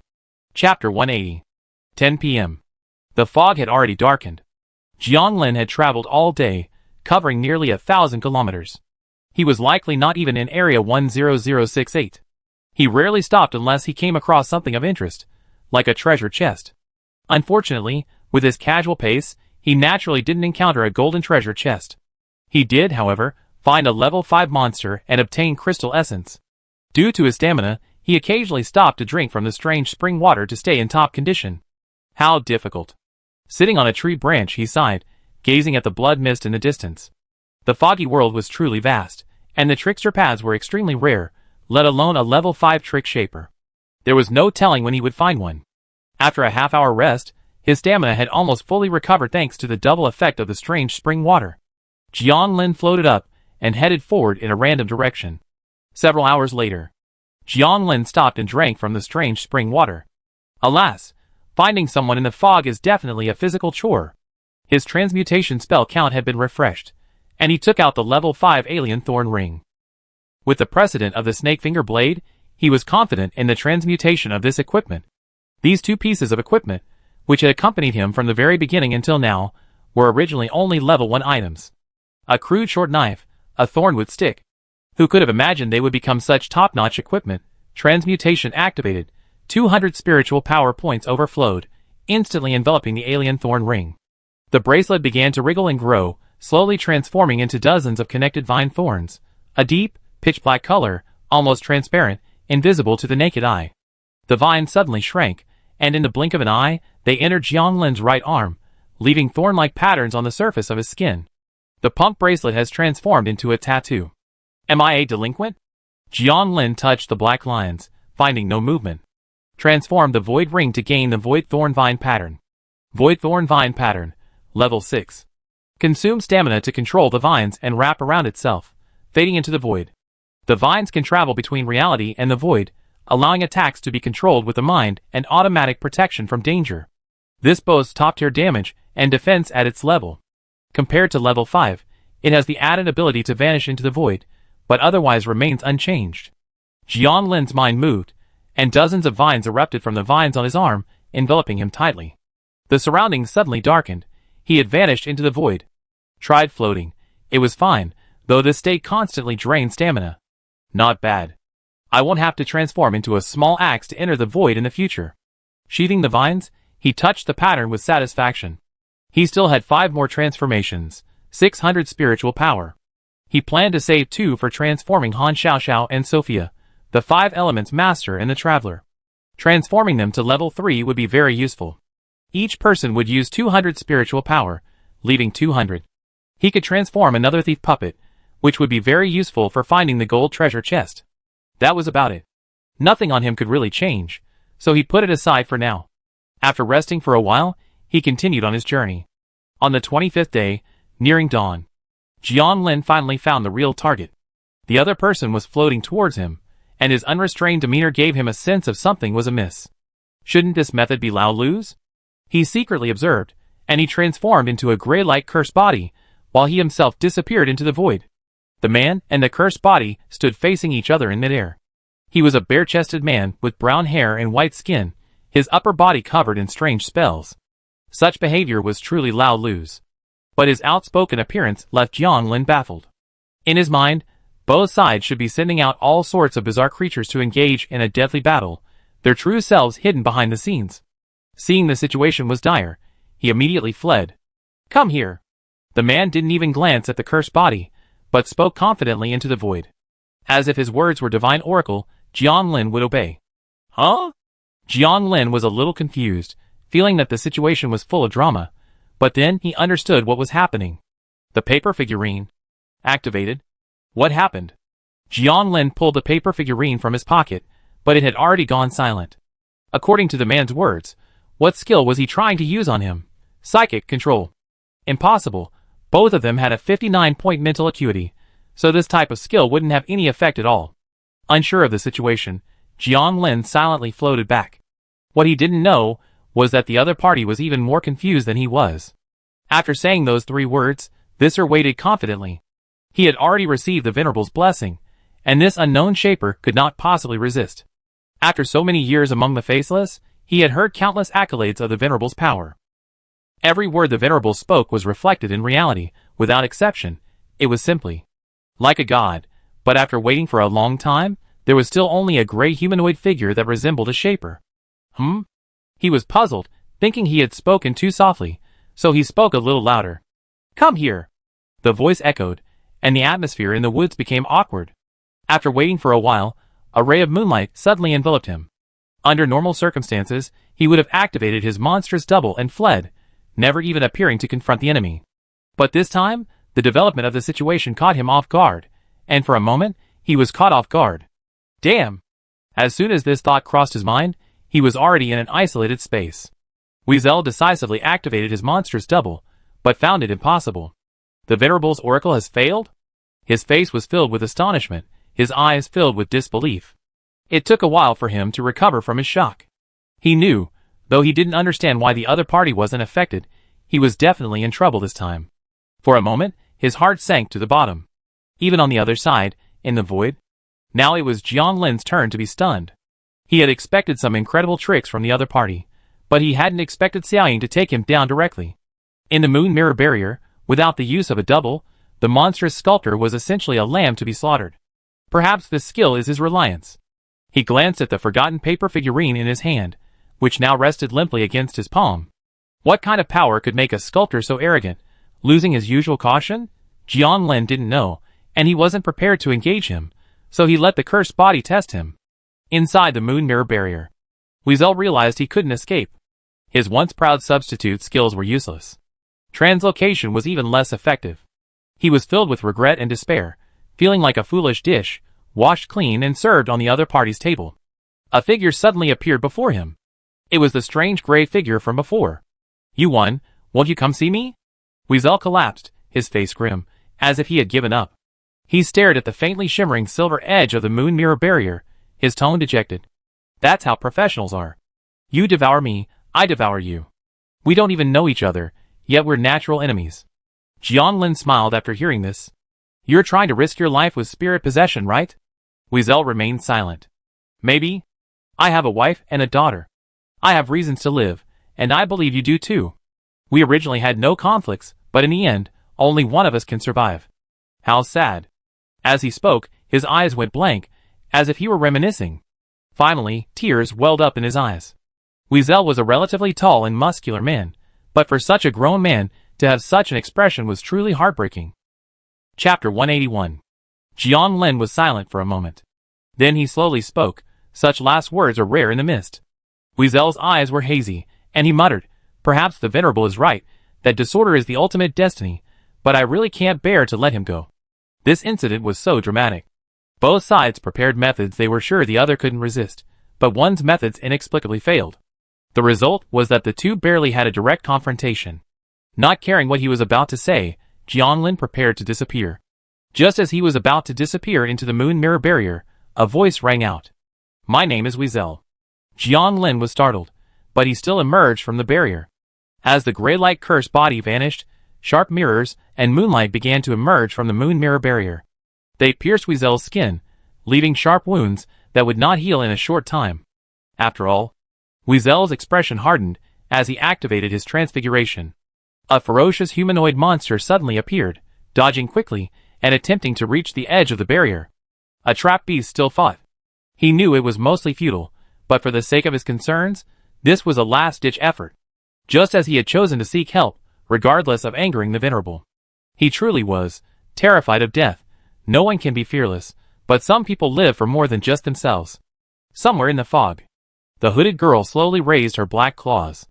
A look of surprise and doubt flashed across her face, then quickly faded, revealing a playful smile. A truly excellent tactic. It seems Weasel will return to disorder after all. Why struggle? It's just one step ahead. With these two words, she closed her eyes and remained silent. Roar. As Weasel's roar gradually faded, the moon mirror barrier slowly grew quiet. In real space, moonlight flickered. Amorphous fleshy objects appeared out of thin air and fell to the ground. Xiaoying had returned to her possessed state, and Jianglin began to explore the void. Unusual fragment. Level 5.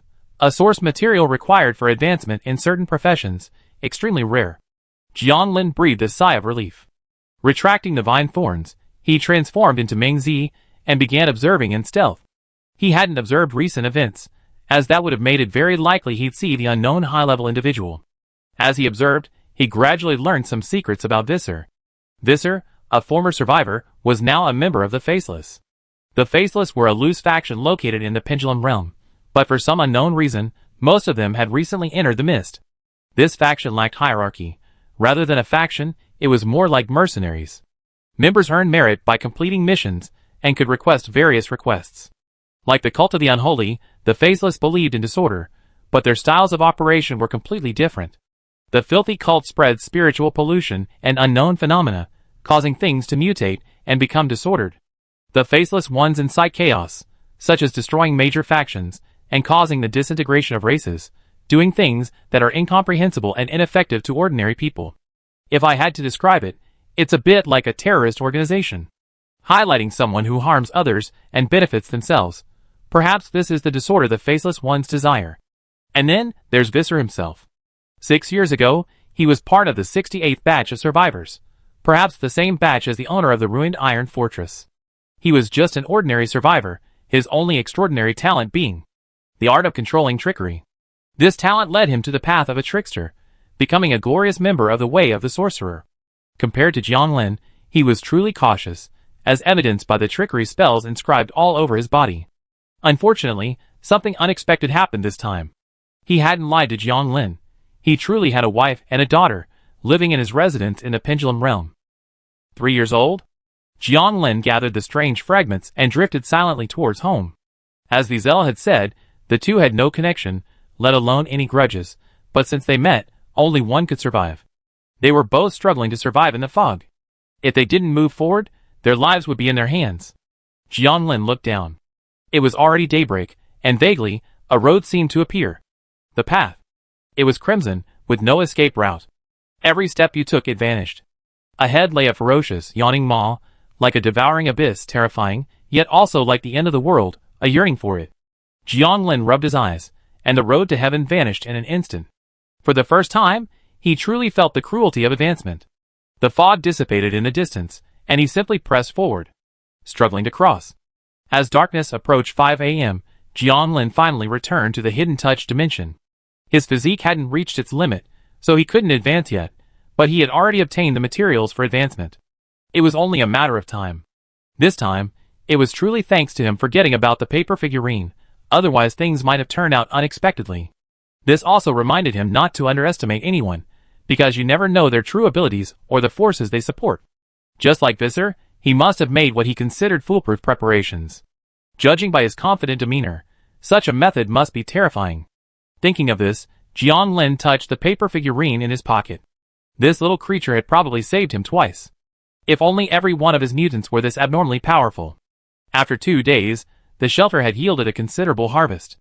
Jiang Lin didn't count the items yet, but instead called Han Xiaoxiao and Sophia. Finding the thief doll again, Jiang Lin decisively activated his transformation. After 200 spiritual powers were applied, the thief doll transformed into a hand, more accurately described as an illusory hand. Transforming the thief doll, he obtained the thief's hand. The thief's hand, level 5, a transformable hand capable of traversing space at exceptional speeds and possessing specific precognitive abilities, making stealing effortless. Jiang Lin reached out and felt around, but found nothing, as if the thief's hand were merely an illusion. Master, what do you need to steal? The thief's hand spoke, and Jiang Lin was puzzled. These transformed creatures clearly didn't have mouths, so how could they make sounds? The same thing happened with the axe. It could sense things before, but making sounds was unscientific. He thought for a moment and asked, will the gold treasure chest work? The thief's hand danced in the air a few times, as if sensing something. Master, I have a feeling we'd be able to steal it tomorrow morning. Well, that's good. I leave it to you then.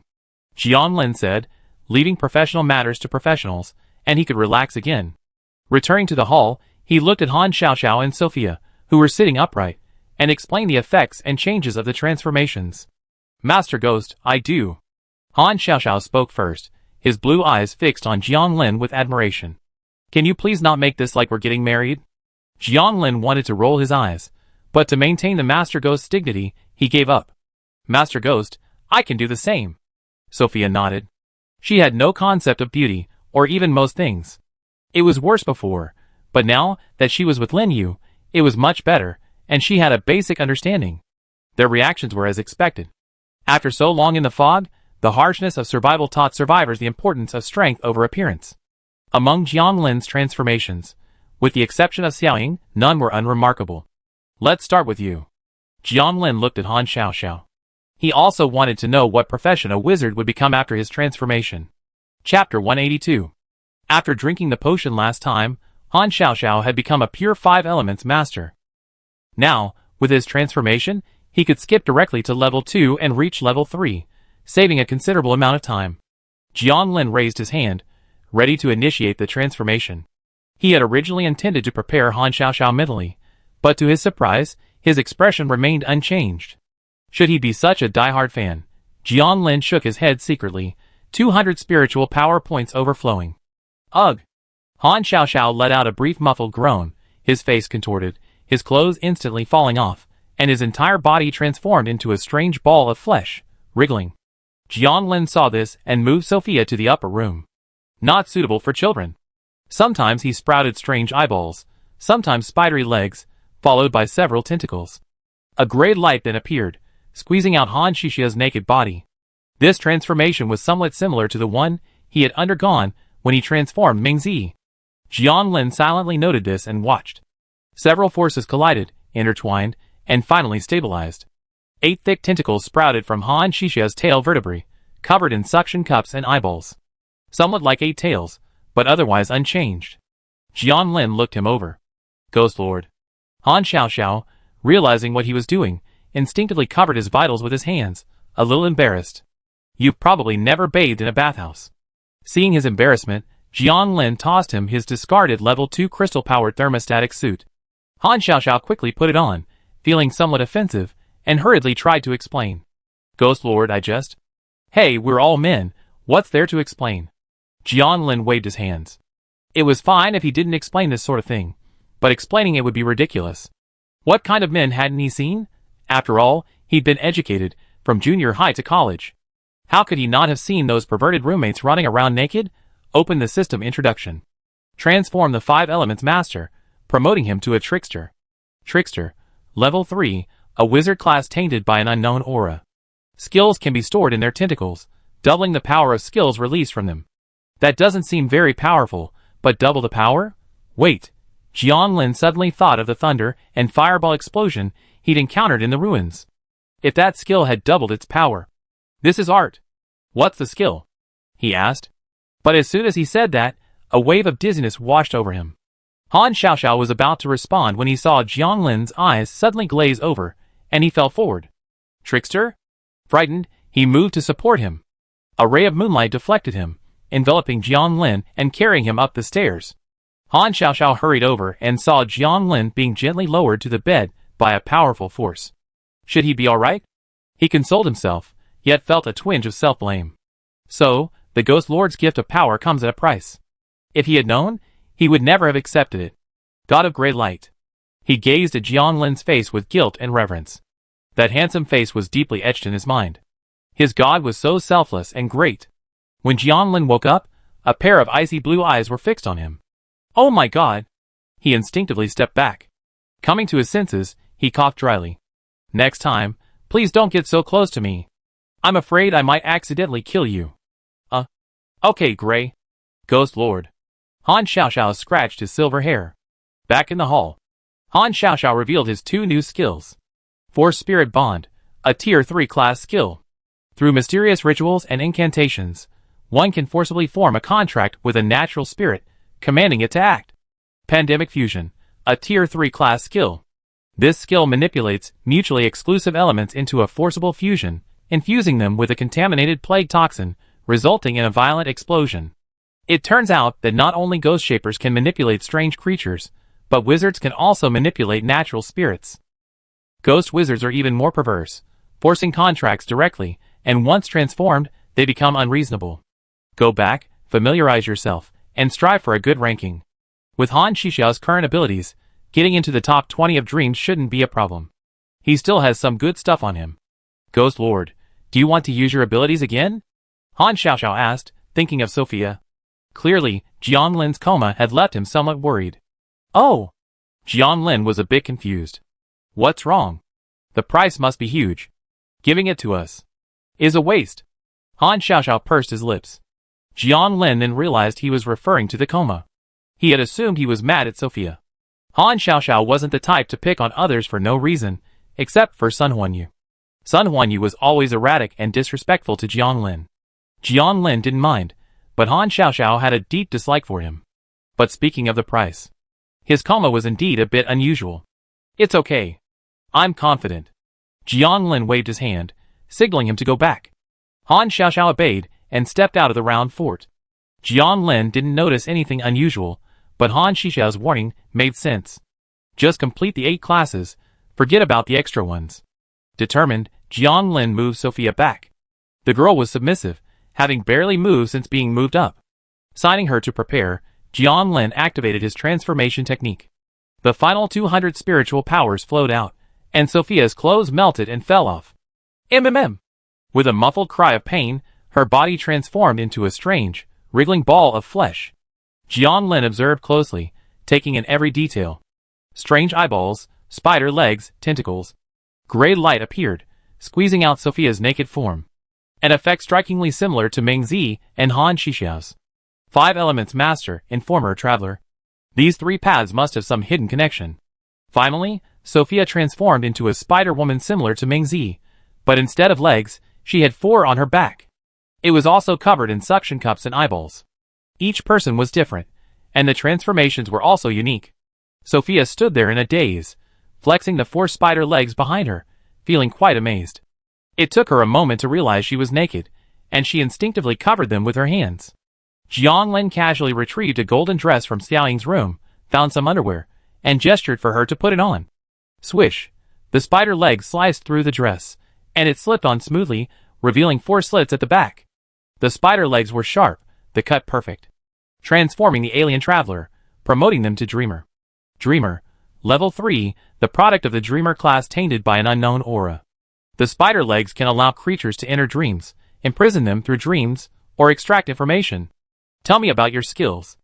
Jiang Lin, having learned his lesson, asked immediately before passing out.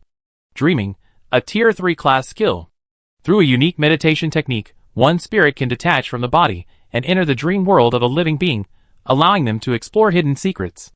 Dream travel, a Tier 3 class skill. This skill allows one to enter a dream, gaining the ability to travel through dreams and escape within a 3,000-meter range. Starting at Tier 3, one begins to survive. Even more survivable than the Trickster Path. Combined with the Traveler's Flight and Acceleration abilities, plus the Traveler Path's unique luck bonus, it's hard to imagine how difficult it would be to advance through this path. As Jiang Lin's thoughts faded, a familiar feeling of dizziness descended. He lost consciousness. Chapter 183. Jiang Lin had a dream. He saw a spiderweb, beneath which countless female figures with spidery legs twisted their bodies. Indistinct muttering echoed from all sides. He listened carefully, and faintly caught a few words. Dreamweaver. Master. Han. God. Just then, a small spider leg emerged from the darkness. Buzz. In that instant, he felt the world spinning, as if the world was turning upside down, space shattering and twisting. Ugh! He jerked awake, feeling half his body uncontrollably. What? He sat up, and found his lower body had transformed into 4 spider legs covered in black fuzz, white slime dripping from them. What's happening to me? He hurriedly checked his body, but nothing was wrong except what was underneath. Fortunately, everything above was fine. He was certain he had just seen something he shouldn't have, but he hadn't done anything. It's just a transformation. Thinking of this, he quickly cast the gray light cursed body, transforming into Mengzi, and stealing all the details of the dream. Destroy the cursed body, destroy the lower body. Ugh! He muttered, controlling the gray light cursed body to self-destruct, simultaneously tearing off his lower body. As the fire witch's flames burned the spider legs to ash, Jiang Lin's new lower body began to slowly grow. Half an hour later, the new legs emerged, unremarkable. He only remembered having a bad dream, but he had forgotten the details.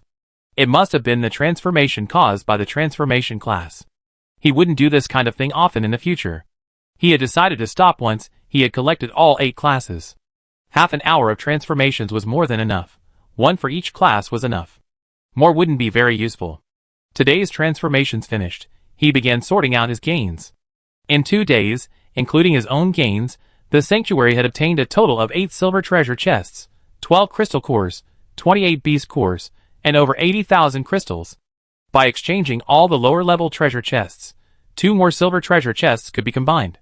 Open the sanctuary panel. Floating touch of the hidden void, crystal flame dome, level 8, non-upgradable 1909 out of 5,000 iron, 0-1000 pumice, 90280/5000 crystals, 14220 crystal cores, 6 out of 5 crystal essence, 1010 fog repellent sparks, 0 out of 2 crystal blocks, 0 to 1 source crystal. Currently, Lin Yu is in charge of the production and sales of healing and stamina potions. She's a better businessman than Jiang Lin. The level 4 healing potion didn't sell for 500. Lin Yu told him it would fluctuate around 400, depending on market demand. Compared to the affordability of Tier 2, Tier 4 is clearly a luxury item for survivors today. Hundreds of crystals aren't something you can just casually part with, so fluctuations are normal. As for crop production, although the materials required for Tier 4 healing potions have quadrupled, Lin Yu has also reached Tier 3, and his output is roughly the same as before. The same 100 healing potions, previously only earning a little over 4,000 at Tier 2, now earn over 30,000 at Tier 4.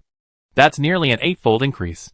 As more and more people started selling Tier 2 healing potions, their previous pricing power disappeared, driving prices down. Now, after achieving industrial upgrading, they can regain control of pricing. Over 30,000, plus stamina potions, and the pre-ordered exotic spring water sold daily. This brings their daily income to nearly 40,000. This is equivalent to 40 crystal cores, or 4 crystal marrows.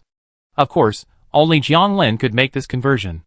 To others, crystals were incomparable to crystal cores, or crystal marrow. The latter two couldn't be purchased with crystals, unless someone like Jiang Lin was selling them.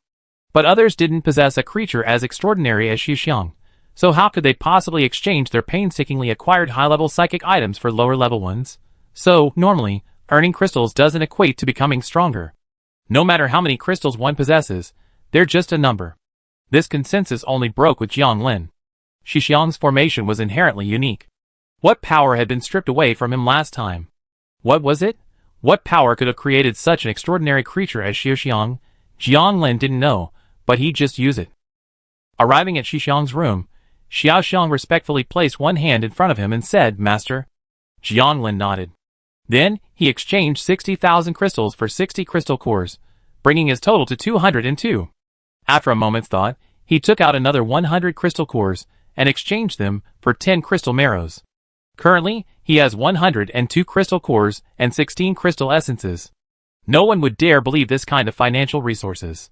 Should I open the treasure chest or exchange it? Jiang Lin was a bit torn.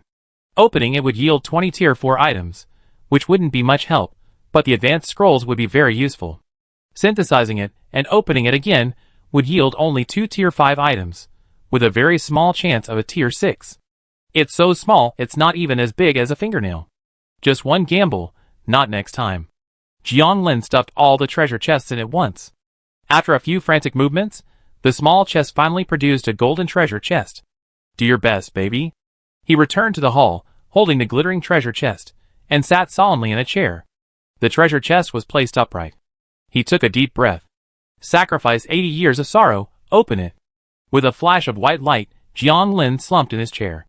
After a pause, he stood up and looked inside the chest. A nearly ethereal bead and a goblet were inside. Spiritual space. Level 5. The user can construct a special spiritual space. Others, after imprinting their spirits, can enter and communicate with each other at any time. Video chat? Holographic projection?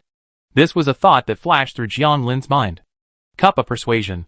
Level 5. If a hostile creature drinks the water of persuasion from the cup, it will no longer harbor hostility towards you. Drink together, and harmony brings wealth. This only works at level 5 and below.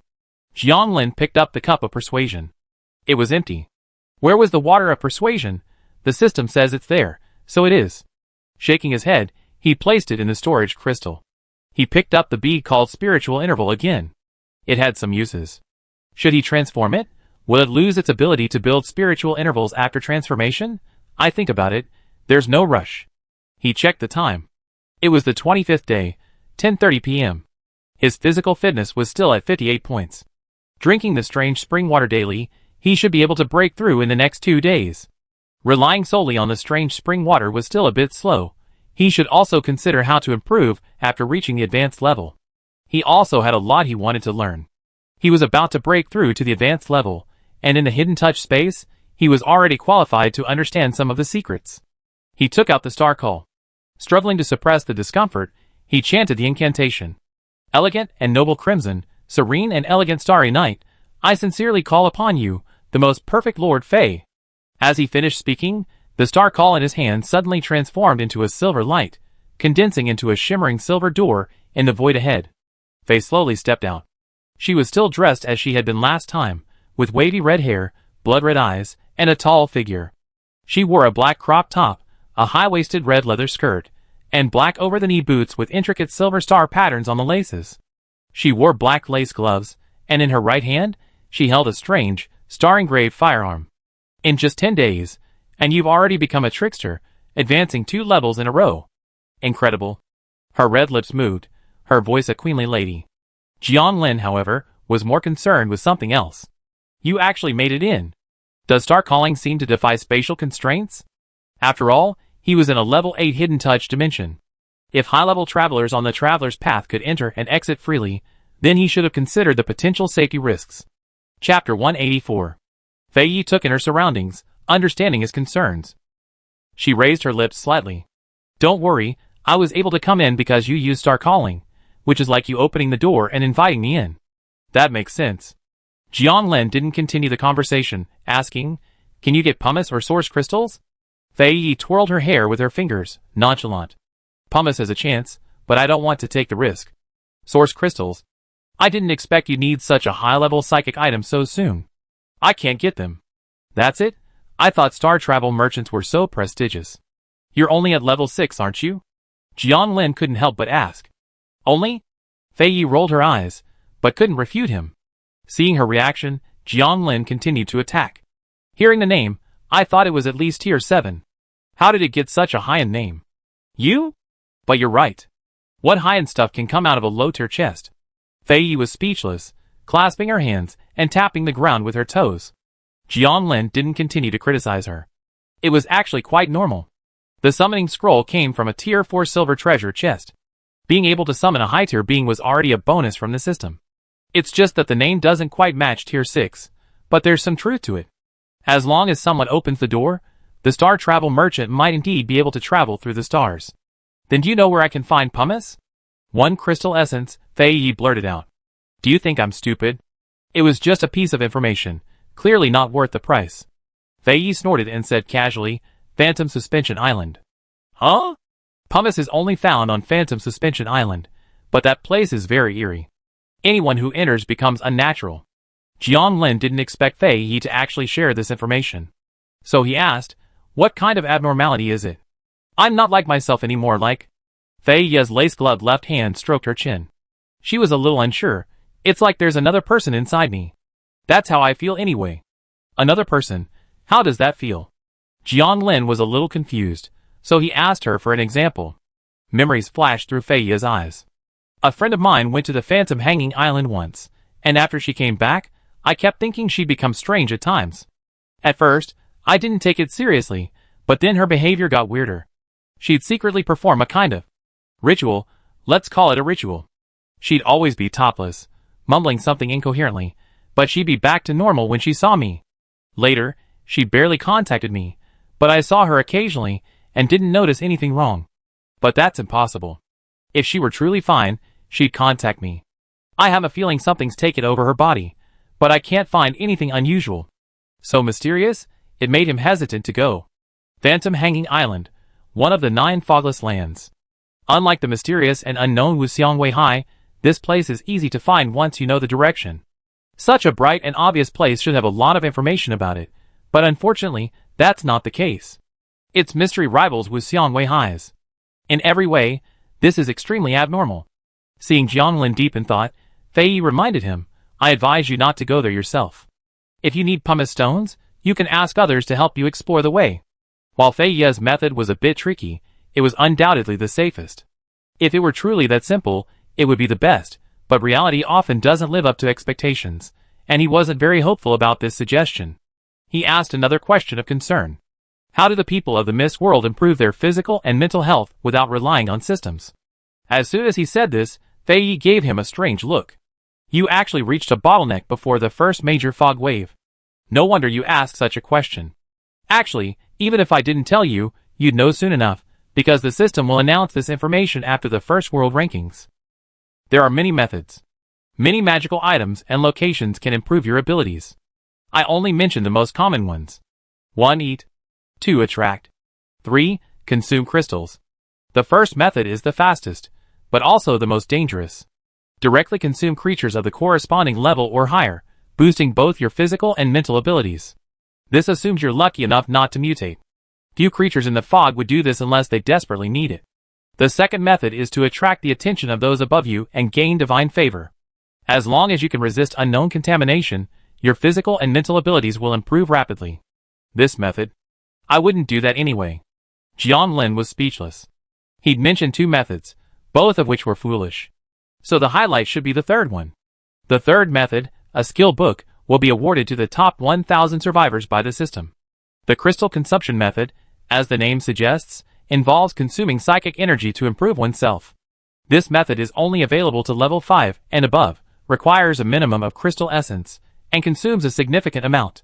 Jiang Lin almost heard it as the Krypton Gold method, but it seemed similar. It turns out the system had already prepared everything, but he'd advanced so quickly that it hadn't had time to issue the reward. I also want information on all Tier 6 classes, as well as the approximate power distribution and Tier 6 secrets. How much do they cost? Including the previous question, 1 crystal essence. You cheated me out of 1 crystal essence last time, and you're here again? If you don't buy it, I'm leaving. Fei Yi made a move to open the silver door. Here. Jiang Lin hesitated for a moment, then offered one crystal essence. Firstly, he was indeed wealthy, and secondly, as a star-traveling merchant, Fei Yi must know a lot. Crystal essence was precious, but sometimes intelligence could save lives. Fei Yi smiled and took the crystal essence. I was right about you. Star calling was the right thing to give you. I don't have many of those. Jiang Lin was skeptical. Fei Yi raised her gun at him, but having experienced it once, he didn't move. Even if Fei Yi really wanted to attack, at tier 6, she would have to consider whether she had the strength to do so. Click, pull the trigger. A ball of information flashed through Jiang Lin's mind. He wasn't going to open it now, waiting until he reached rank 6. If he couldn't wait until then, it would be too late if something unexpected happened. Done. If nothing else, I'm leaving. Fei Yi spun the star-embedded firearm. Goodbye. Seeing Jiang Lin's downcast mood, Fei Yi smiled. Don't feel bad. I wouldn't share this information with ordinary people even if they gave me crystal essence. As she finished her words, she took a step forward, and a silver door appeared. Fei Yi vanished in the blink of an eye, and the silver door shrank, transforming into Star Call. Taking Star Call in his hand, Jiang Lin flipped through it, finding nothing special. It had to be said that the star travel merchant profession was quite capable.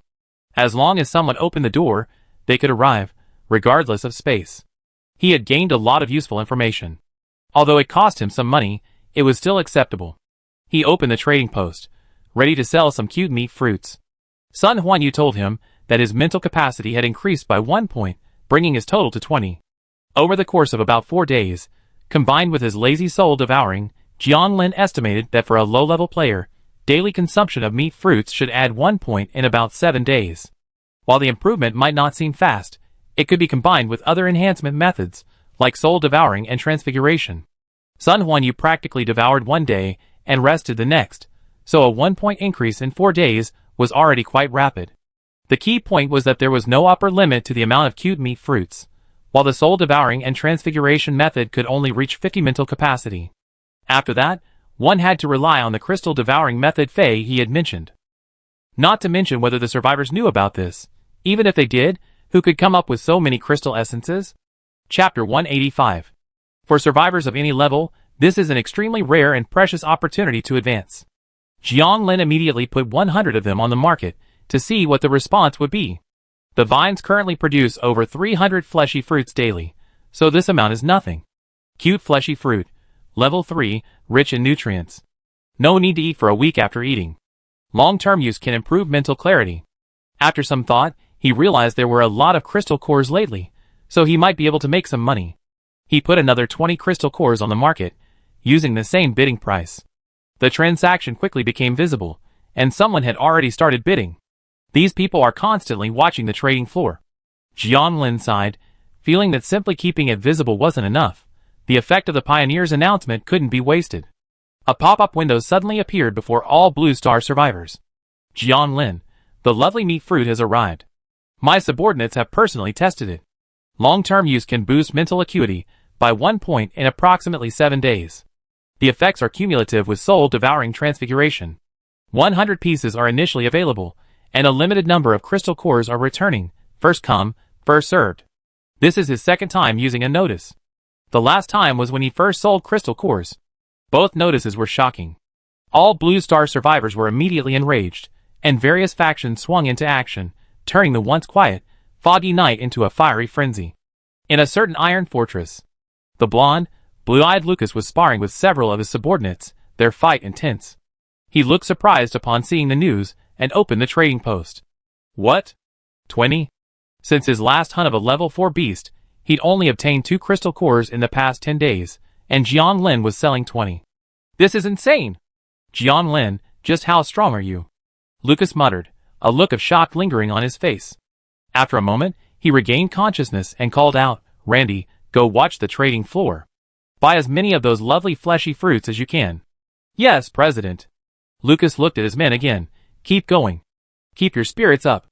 The men immediately resumed their ferocious battle. Elsewhere, in the same iron fortress, Zhou Lini sat solemnly, his face aghast. Qin Jibao stood respectfully before his desk. We control the temple. Imperial Alliance members don't have to worry about their physical fitness, but precisely because of this, their mental strength is paramount. Too many undisciplined members have already suffered mutations due to their high physical fitness. Zhou Lini sighed. Qin Shibao pursed his lips and said, Alliance leader, it's not that we lack self-control. We simply want to quickly gain greater power to protect our compatriots. Zhou Lini shook his head. You don't need to speak for them. Some may have good intentions, but most simply crave power. There's been a lot of bullying in the Alliance lately, and I don't want more of it. Qin Shibao's expression was grim. In this extraordinary world, achieving equality is far from easy.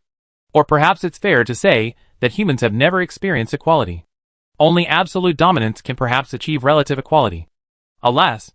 Zhou Lini sighed deeply, feeling helpless. The strong face dangers of exploration and hunting, while the weak engage in production, manufacturing, and logistics. Both sides face challenges, but both have merits. How to maintain a balance is a problem that has plagued humanity since ancient times. It's still only in the developmental stages, and the situation hasn't gotten more complicated yet, but it will be even more difficult to manage in the future. No matter what, we must do our best to get the lovely fleshy fruits Jianglin sells, and we could also buy some crystal cores. We're still too slow in hunting right now. A room in the lavishly decorated iron castle had the interior reminiscent of a medieval European castle. It was flashy, but it also revealed the owner's considerable wealth. A fair-skinned woman with long golden hair leaned back in a soft chair, her graceful curves on display, drinking from a goblet of exotic spring water. A young girl dressed as a maid stood respectfully to one side and asked, Captain of the Guards, I'm sure we capture it again this time, right? Isabella raised her red lips slightly, a confident smile. Of course, anything I can buy with crystals, I take. The little maid's face was captivated as she listened to her sweet, nightingale-like voice. Meanwhile, Jianglin opened the world chat, ready to see the survivors' reactions. Brothers, what does Boss Jianglin mean by soul-devouring transformation? Dude, you're a few versions behind. You're using the 2G system, right? When you upgrade your sanctuary to level 5, you'll be rewarded with a cultivation technique that boosts your mental acuity by up to 50 points. That's right, buddy, check your network. Everyone in power, big and small, is using this. Aren't you a lone wolf? You look down on lone wolves? I'm a lone wolf too, and I reached level 5 on my own. Holy crap. There's actually a real boss out there. Boss, please take me with you. VING me a cultivation technique. I return it to you once I learn it. Don't trust him. Last time, a boss got scammed out of his skill book, and he swore to kill the scammer. You can rent it from a big power for money. Their reputation is guaranteed. Aren't the big powers afraid of being scammed? Are you stupid? They naturally cheat. If you dare to cheat, consider your future survival. I really want to buy a crystal. Does anyone have the right one? If I save up, there's still hope. You're overthinking. The minimum is 6,000, and that's even if the big powers aren't going all out. Can you afford it? 7,521 crystals, picture. Brother, how long have you been saving up? That's impressive. This is what our Mining Alliance brothers worked so hard to dig. Mine owner. Mine owner, +1. Seeing this, Jianglin suddenly thought of his old crystal mine. Tears of sadness welled up. The ordinary survivors were clearly discussing the crystal cores more than the lovely meat fruit. It seemed that upgrading their shelters was more important to them than a few more points of sanity. Only the big powers with a longer-term vision would have the spare cash to compete for the lovely meat fruit. Jianglin didn't rush to check the trading information, letting everyone bid. Time quickly arrived at dawn on the 26th day. I sent a message to Sun Huanyu, and he arrived in his rimmed shorts. Ghost Master. He grinned, performed the secret meeting ceremony, and then casually sat down on the leather sofa, leaning in close. Jianglin shook his head, shifted his hips, and held out his hand. Here are 2 bottles. Sun Huanyu quickly took out a constitution potion and carefully placed it in Jianglin's hand. Use 50 spiritual power to transform each. Sun Huanyu rarely does it himself anyway, so the special effects don't matter. Sun Huanyu's current mental state is only 20, and his physical strength is only 14. After drinking 2 bottles of 24, there is a risk of mutation, so he must transform immediately. After Jianglin told him about the transformation, Sun Huanyu's expression was a little strange. This is my treasure. I'm not going to lose it, am I? He subconsciously covered his lower body, his expression hesitant. Jianglin asked, what are you going to use it for? For. Sun Huanyu was stuck. Yeah, in this world, is this really necessary? But wouldn't it be a shame if it were gone? Don't worry, Han Xiaoxiao is already in the back. Jiang Lin patted his shoulder, reassuring him. Then he gave him a knowing smile. Besides, there's nothing wrong with having it in the front. Ah, this. Sun Huanyu's eyes widened, a blush forming on his face. Not impossible. Chapter 186. Sun Huanyu's plan was dashed. After spending 200 spiritual points, his transformation went smoothly. The special effects that appeared during the transformation were similar to Lin Yu's, though the appearance was a bit strange. Jiang Lin stared at the goat's hoof beneath Sun Huanyu's feet, lost in thought. Yes, no tentacles or eyes, no tumors, but rather a pair of goat's hooves. To be honest, Jiang Lin rather disliked this thing, as it reminded him of the red-eyed dark goat man, but since Sun Huanyu was his subordinate, he had no choice but to accept this aesthetic. It seemed that the transformation was indeed random. Of the three abnormalities, Sun Huanyu had become like this, and it was unknown what caused it. At this moment, Sun Huanyu reached out and fiddled with something. How is it? Is it still usable? Jiang Lin asked, somewhat unable to bear the eye-catching sight. Hey, it's not bad. Sun Huanyu wiped his hands on Rem's crotch, a smile on his face. Clearly, he didn't care about the changes under his feet at all, as long as... Jiang Lin looked at the system introduction. Transform the master craftsman, promoting him to Wugui Pawn.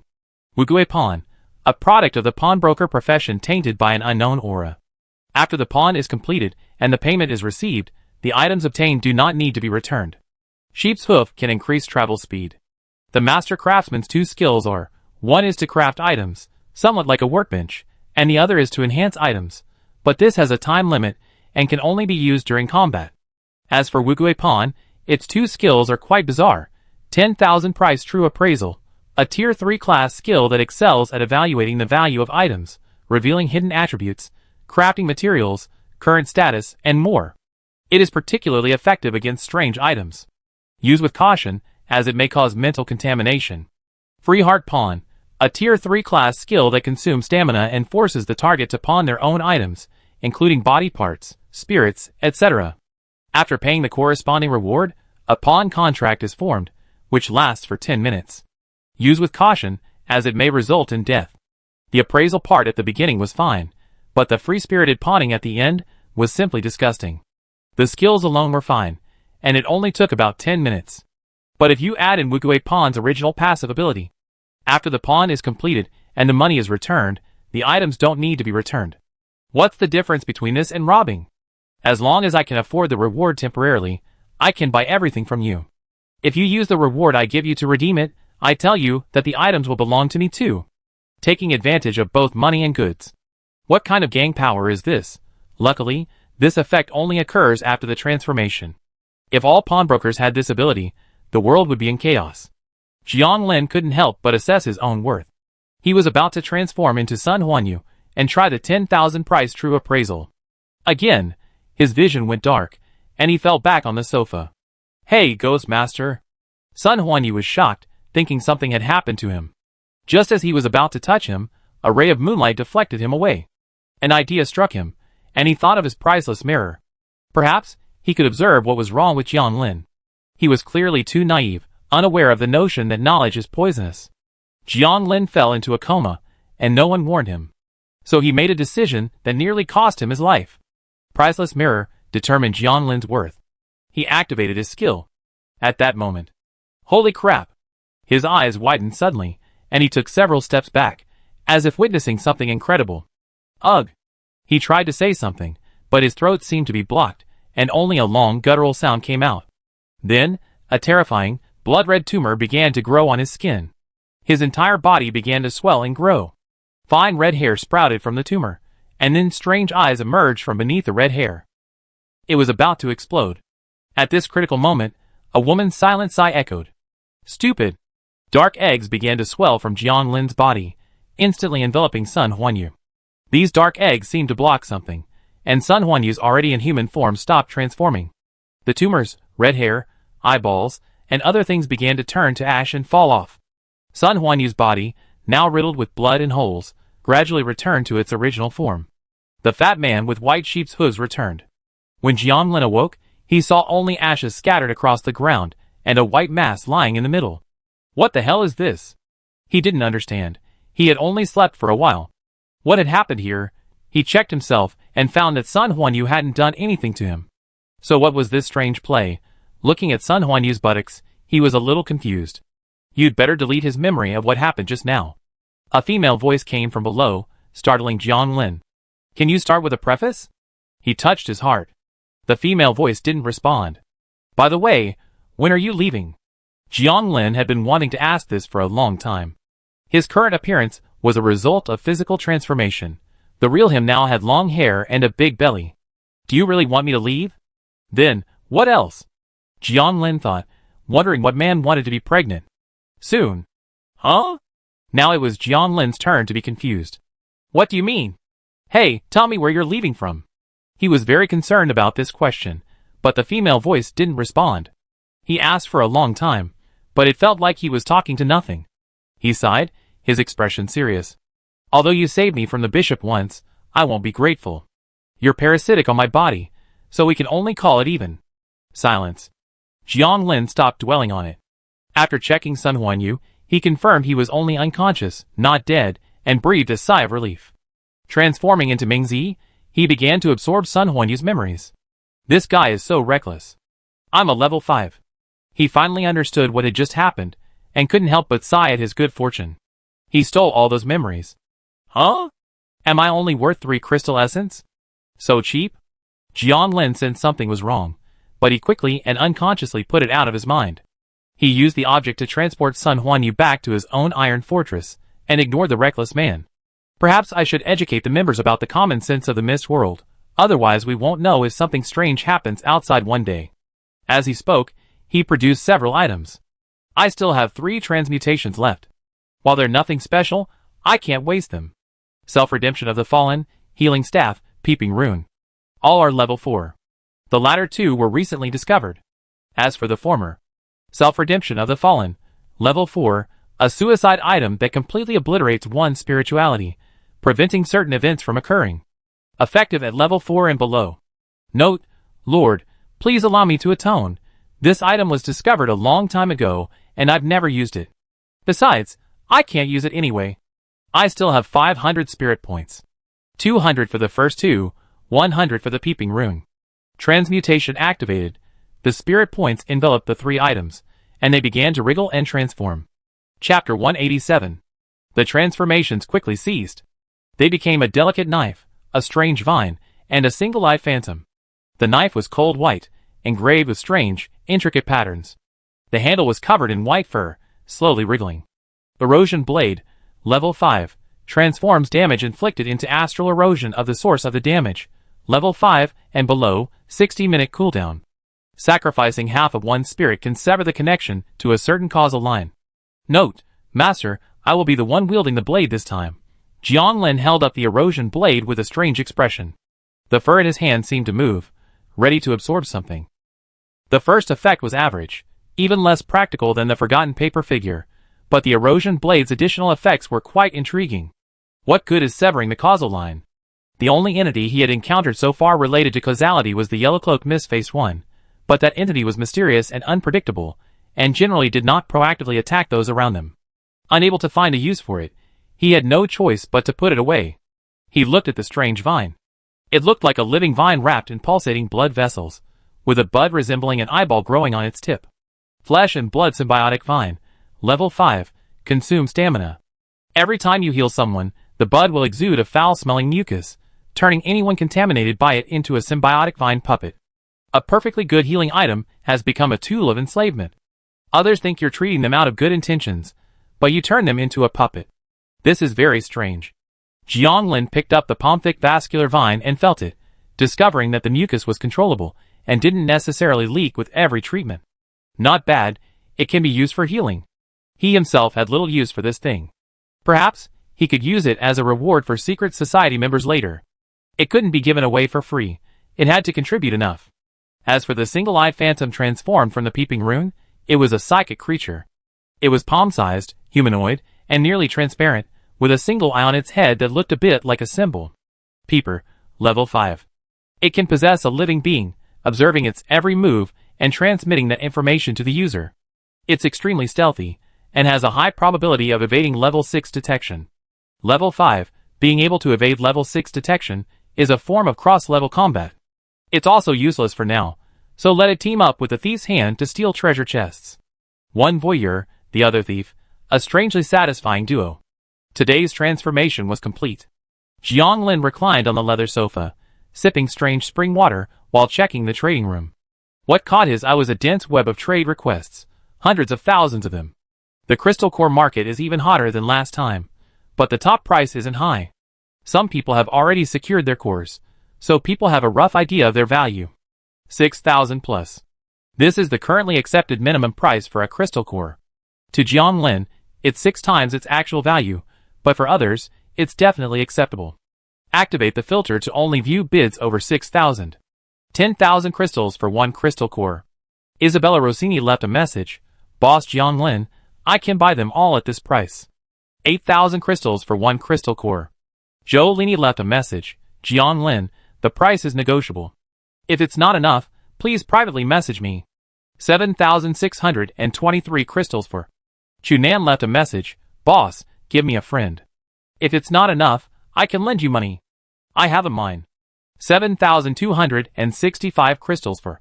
Lorelei Jasmine left a message. Can you give me a friend position? If the offer is not enough, we can pay in installments. 7,100 crystals for. Lenny Feng. 7,000. Watanabe Shiro. 7,000. Park Chulin. 7,000. Ravi Singh. People in the rankings still make up the majority, but this time, some of the top 20 have risen to the top. It seems the cute fleshy fruit has taken away a lot of the attention of the major powers. Isabella was still so generous. 20 crystal cores cost 200,000, and she actually wanted to buy them all. I wonder how she made her money, but she seems quite business savvy, perhaps even due to her talent. But Jiang Lin wouldn't do that. Even if the profit was higher, he didn't want Isabella to dominate the market. She only contributed a small amount, but some survivors spent all their money. As long as it didn't hurt their own interests, Jiang Lin wouldn't mind increasing humanity's overall strength. So he used the same balanced selling method from last time, splitting the 20 crystals and selling them separately. Isabella got 5, Zhou Lini got 5, and everyone else, except Watanabe Shiro, got 1. In total, he harvested over 160,000 crystals, equivalent to 160 crystal cores. 20 for 160. What kind of deal? It must be that these people didn't know Jiang Lin had a small box, otherwise they might have taken the risk of attacking him. It was simply making money out of nothing. Who wouldn't be jealous? If these people weren't so financially constrained, Jiang Lin would have wanted to sell 100 directly. However, that would have caused the crystal cores to depreciate significantly, potentially dropping to 5,000 or even 4,000. Take it slow, keep it steady. If the crystal cores aren't profitable, you can still sell the mist-repellent fire seeds. If the fire seeds aren't profitable, you can still sell the crystal essence. As long as you stay ahead, money is just a number. Adding Chunan and Lorelei as friends, these two were able to come from behind. Regardless of the reason, at least they had the guts. After the crystal core transaction, he checked on the cute fleshy fruit. The top bid startled him, and he wondered if he'd missed a zero. 100,000 crystals for 100 cute fleshy fruits. Isabella Rossini left a message. Boss Jiang Lin, these should be mass-produced. I'm willing to buy them long-term. This bid was the clear winner. The next highest bid was Zhou Lini's 60,000 crystals, followed by a bid of 50,000 crystals from someone named Randy. Should I be so generous? Jiang Lin sighed. Who is the number 1 on Blue Star? Why does it feel like Isabella is always more generous than him? Although he's never put much thought into acquiring crystals, he considers himself to be financially exceptional. In fact, if he wanted to, few could rival his financial resources. But Isabella's willingness to spend tens, or even hundreds of thousands of crystals at a moment's notice made him a little uncertain. 100,000 crystals, even at 7,000 per crystal core, would still be enough to buy a dozen. She was actually willing to spend that much on 100 cute flesh fruits. According to his estimate, the higher the level of mental acuity, the greater the cost of the increase. So 100 cute flesh fruits would probably increase mental acuity by about 10 points. This was just his estimate. He hadn't tested it specifically. Sun Huanyu's mental acuity was relatively low, so the cost wasn't significant. It's possible that the increase was less than 10 points. To spend 100,000 on something whose specific effects were unknown, he wondered if she was being farsighted or just being taken advantage of. The lovely fleshy fruit vines can produce 300 per day. 1/3 of that daily output could be exchanged for 100,000 crystals. Jianglin felt a little embarrassed. He still preferred long-term deals. So, including Isabella, he contacted 10 other companies with high bids, offering packages of 10 per day at 500 crystals each. 5,000 per company, 50,000 per 10 companies. A 1/3 output for 50,000 crystals a day, not bad. The reason for this was, of course, to ensure steady income. If only one company were chosen, no one could afford such daily expenses. But if it were spread across 10, it wouldn't be a problem. As long as they were a major force, earning a few thousand crystals a day would be easy. However, now most of their earnings would go into Jianglin's pocket. And he only had to move his fingers. That was monopoly. Chapter 188. The wealth treasure has arrived. With just a few clicks, he's earned over 210,000 crystals, or about 210 crystal cores. Jianglin lay on the soft sofa, bored. He hated crystals and had no interest in them. He'd never even touched one. And yet, they kept pouring into his pocket. He wanted to refuse, but others insisted, and he wouldn't be happy if he didn't. Xiuxiang. He leaned back, feeling like he was lying on a cloud, and called out with his eyes closed. Master. Xiuxiang quickly ran out, respectfully placing one hand in front of him. Jianglin extended his hand, and a mountain of crystals appeared in the open space. Xiaoxiang shuddered at the sight. It understood what was coming next, but dancing was exhausting. Change them all into crystal cores. Jianglin didn't even raise his head, dozing on the sofa. Yes, master. Xiuxiang responded solemnly, and began to dance vigorously. First, exchange for the large crystal stone, then the beast core, then the crystal core, and finally the crystal marrow. With one final shudder, the small box spat out a crystal marrow, leaving 21 crystal marrows and a few scattered crystal cores neatly arranged on the floor. The small box trembled slightly, feeling hollowed out. Very good, go back and rest. Jianglin used borrowed object transposition to return it to the room and put away today's harvest. There were now 105 crystal cores and 36 crystal marrows. If the small box were upgraded to level 6, the crystal marrows could be exchanged for crystal nuggets. Unfortunately, he had yet to see a treasure chest higher than a gold treasure chest, let alone a level 6 advanced scroll. He seriously doubted that even if he collected 2 crystal nuggets, he would still find that kind of treasure chest. After having Xiaoying disarm the possession, he prepared to wash up and go to bed. A huge harvest, sure to make for a good night's sleep. Meanwhile, Zhou Lini gazed at the lovely fleshy fruit in his hand, lost in thought. Chen Jibao also had a strange expression on his face. It was truly the appearance of the fleshy fruit. A small purple octopus ball, white fuzz, green slime, and occasional bulges. Alliance leader, this will definitely improve your sanity, Chen Jibao said confidently. Zhou Lini nodded in agreement. Just looking at it makes me feel my sanity flutter. Then, suppressing his nausea, he took a bite. Puff! The juice splattered against the cavity, a rich aroma of chicken, tomato, and seafood bursting forth. He chewed it with a strange expression at first, then a look of surprise. Hey, you're right, it's quite delicious. Huh? Chen Jibao looked at the disgusting green slime on his lips with an uneasy look, feeling inexplicably nauseous. Luca sat at the square table, frowning as he gazed at the lovely fleshy fruit presented by Randy. After repeatedly checking with the system, his frown deepened. As long as I can improve myself and surpass Jianglin, everything will be worth it, he muttered to himself, then decisively picked up a lovely fleshy fruit and shoved it into his mouth. After a moment, this taste. Isabella sat elegantly at the table, a goblet of exotic spring water beside her. A lovely fleshy fruit was placed in the center of a round plate, and the maid respectfully handed her a knife and fork. She remained calm as she gazed at the white fuzz and green slime, but her slightly trembling eyes revealed a sense of inner turmoil. To maintain her composure in front of the maid, she feigned indifference, picked up the knife in her right hand, and slowly cut a hole. As the green slime splattered, her expression nearly lost control. Carefully swallowing, she slowly lifted the portion into her mouth with a fork in her left hand. The little maid hesitated to speak, feeling as uncomfortable as if she had seen her idol eat shit. Not bad, you try some too. Captain, I'm having my period, no meat. In this way, the cute fleshy fruit gained widespread acceptance in a curious way. It also gradually distorted people's aesthetics, to the point that some people now believe that any fruit without slime is inedible. Day 26, 9 a.m. Today, Something happened in the mist world that will affect most survivors. The mist world was flooded. In just one night, many people's shelters were flooded. The water level was about 3 meters. If they couldn't fly, they would have to swim to get around. The good news was that everyone was no longer short of water. The bad news, of course, was that movement was becoming more difficult. After being awakened by Xiaoying, Jianlin also sensed the situation outside and opened the world chat. Luckily, I was smart. After Boss Jianlin mentioned it, I sealed all the holes. I upgraded my stone house directly to level 4, and didn't have to worry about the flood at all. Is anyone selling a protection core? My level 3 stone house just got flooded. Protection cores are going for 600 crystals now. I couldn't afford one before, and now I can't even think about it. Everyone, be careful when you go out. Those ferocious beasts don't seem to be affected by the flood. Not only that, there are a lot of new monsters in the water. I don't know where they came from. Brothers, I actually caught a mermaid. That's incredible. So exciting. It's not one of those fish-headed, human-bodied mermaids, is it? It's a real mermaid, and she even begged me to let her go. Then the topic veered off topic for a long time.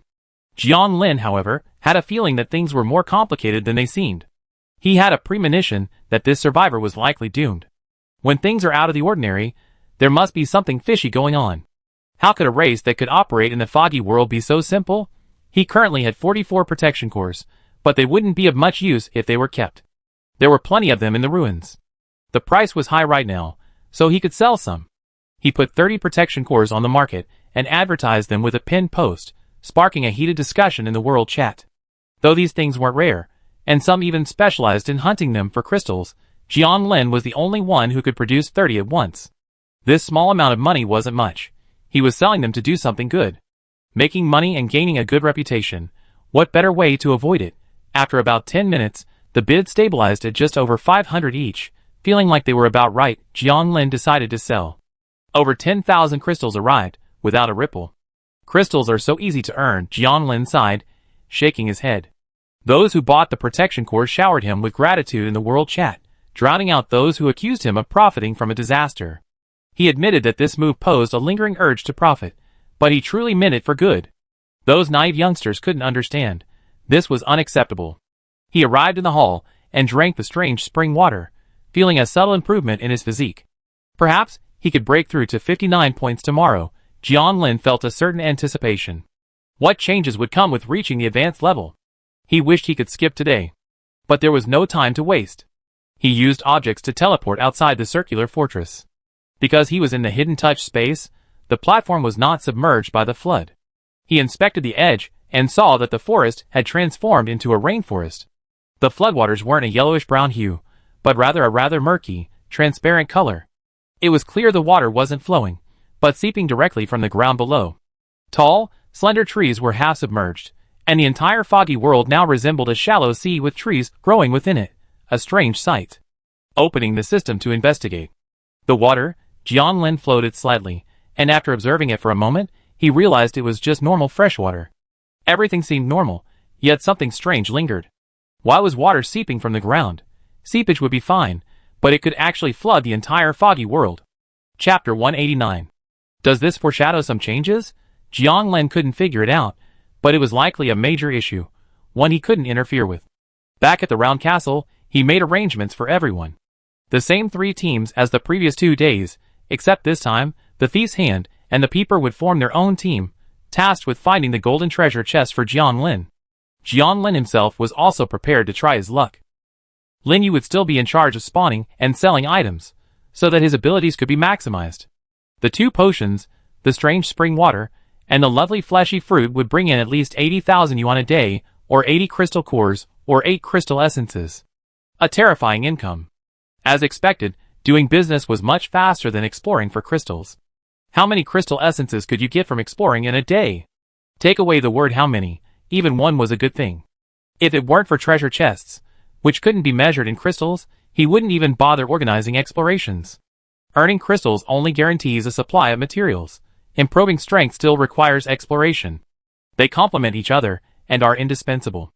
Without strength, even survival is a problem, let alone obtaining items like advancement scrolls, let alone earning crystals. As for the remaining members, Jianlin made arrangements, requiring them to improve themselves and at least reach the top 30 in the world rankings. They were all transformed Tier 3 classes, and with Tier 4 Spectre weapons, this shouldn't be a difficult task. Strong combatants like Han Xiaoxiao and Ming Zi could easily reach the top 10. Last time, Han Xiaoxiao and Sophia, who achieved first and second place in this world, both received some Tier 4 equipment and items, as well as a sanctuary ownership agreement. Since they were of little use to Jiang Lin, he told them to keep them for themselves, handing over any unused items to the Secret Council for Unified Management. This matter will be handled by Han Xiaoxiao, who will be responsible for planning all future secret meeting items. Han Xixiao's meticulous and organized approach makes him perfectly suited for this type of work. Sun Huanyu, a craftsman, will assist him with item adjustments and synthesis. Jiang Lin even specifically named Han Xixiao's Iron Fort the shelter. Han Xixiao's Iron Fort has 9 rooms on the first floor, arranged from large to small. These rooms represent the level of items stored. Currently, only the first 4 rooms contain items.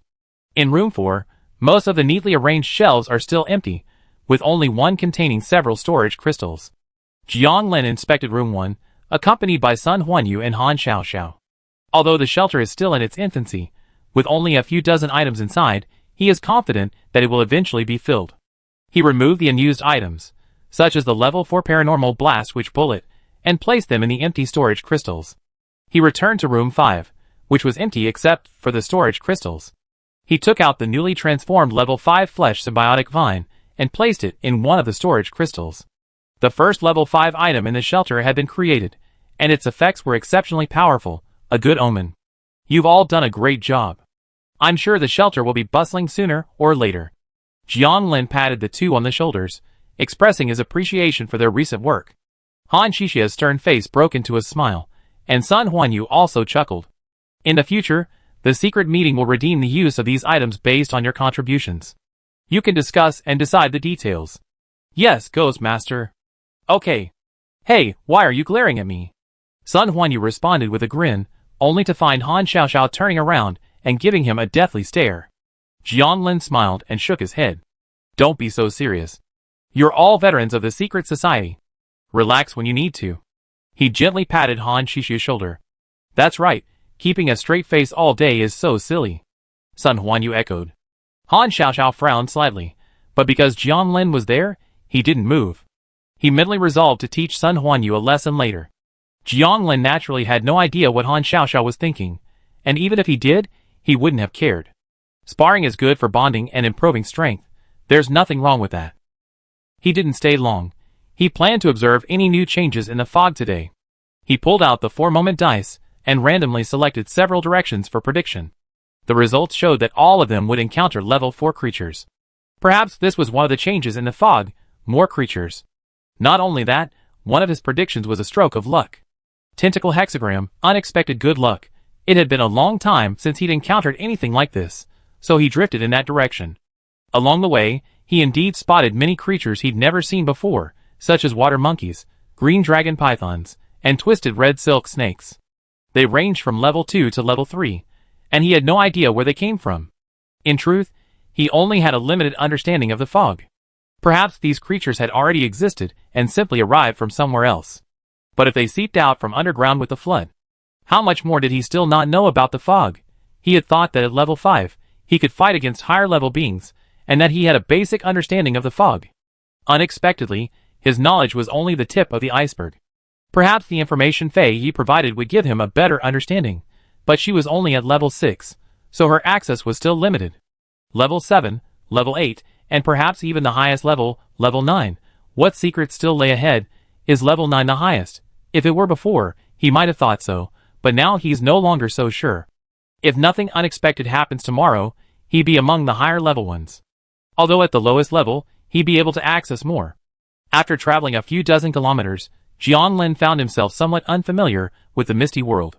He found his first level 4 creature, a translucent jellyfish with a suspended mass of white bones.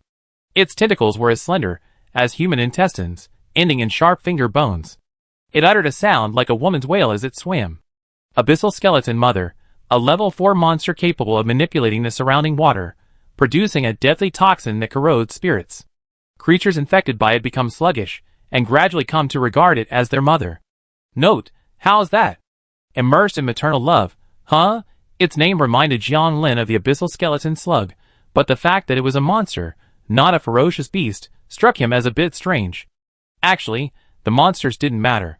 What really concerned Jiang Lin was the treasure chest nearby. It looked like a silver treasure chest, but it wasn't. Filthy silver treasure chest.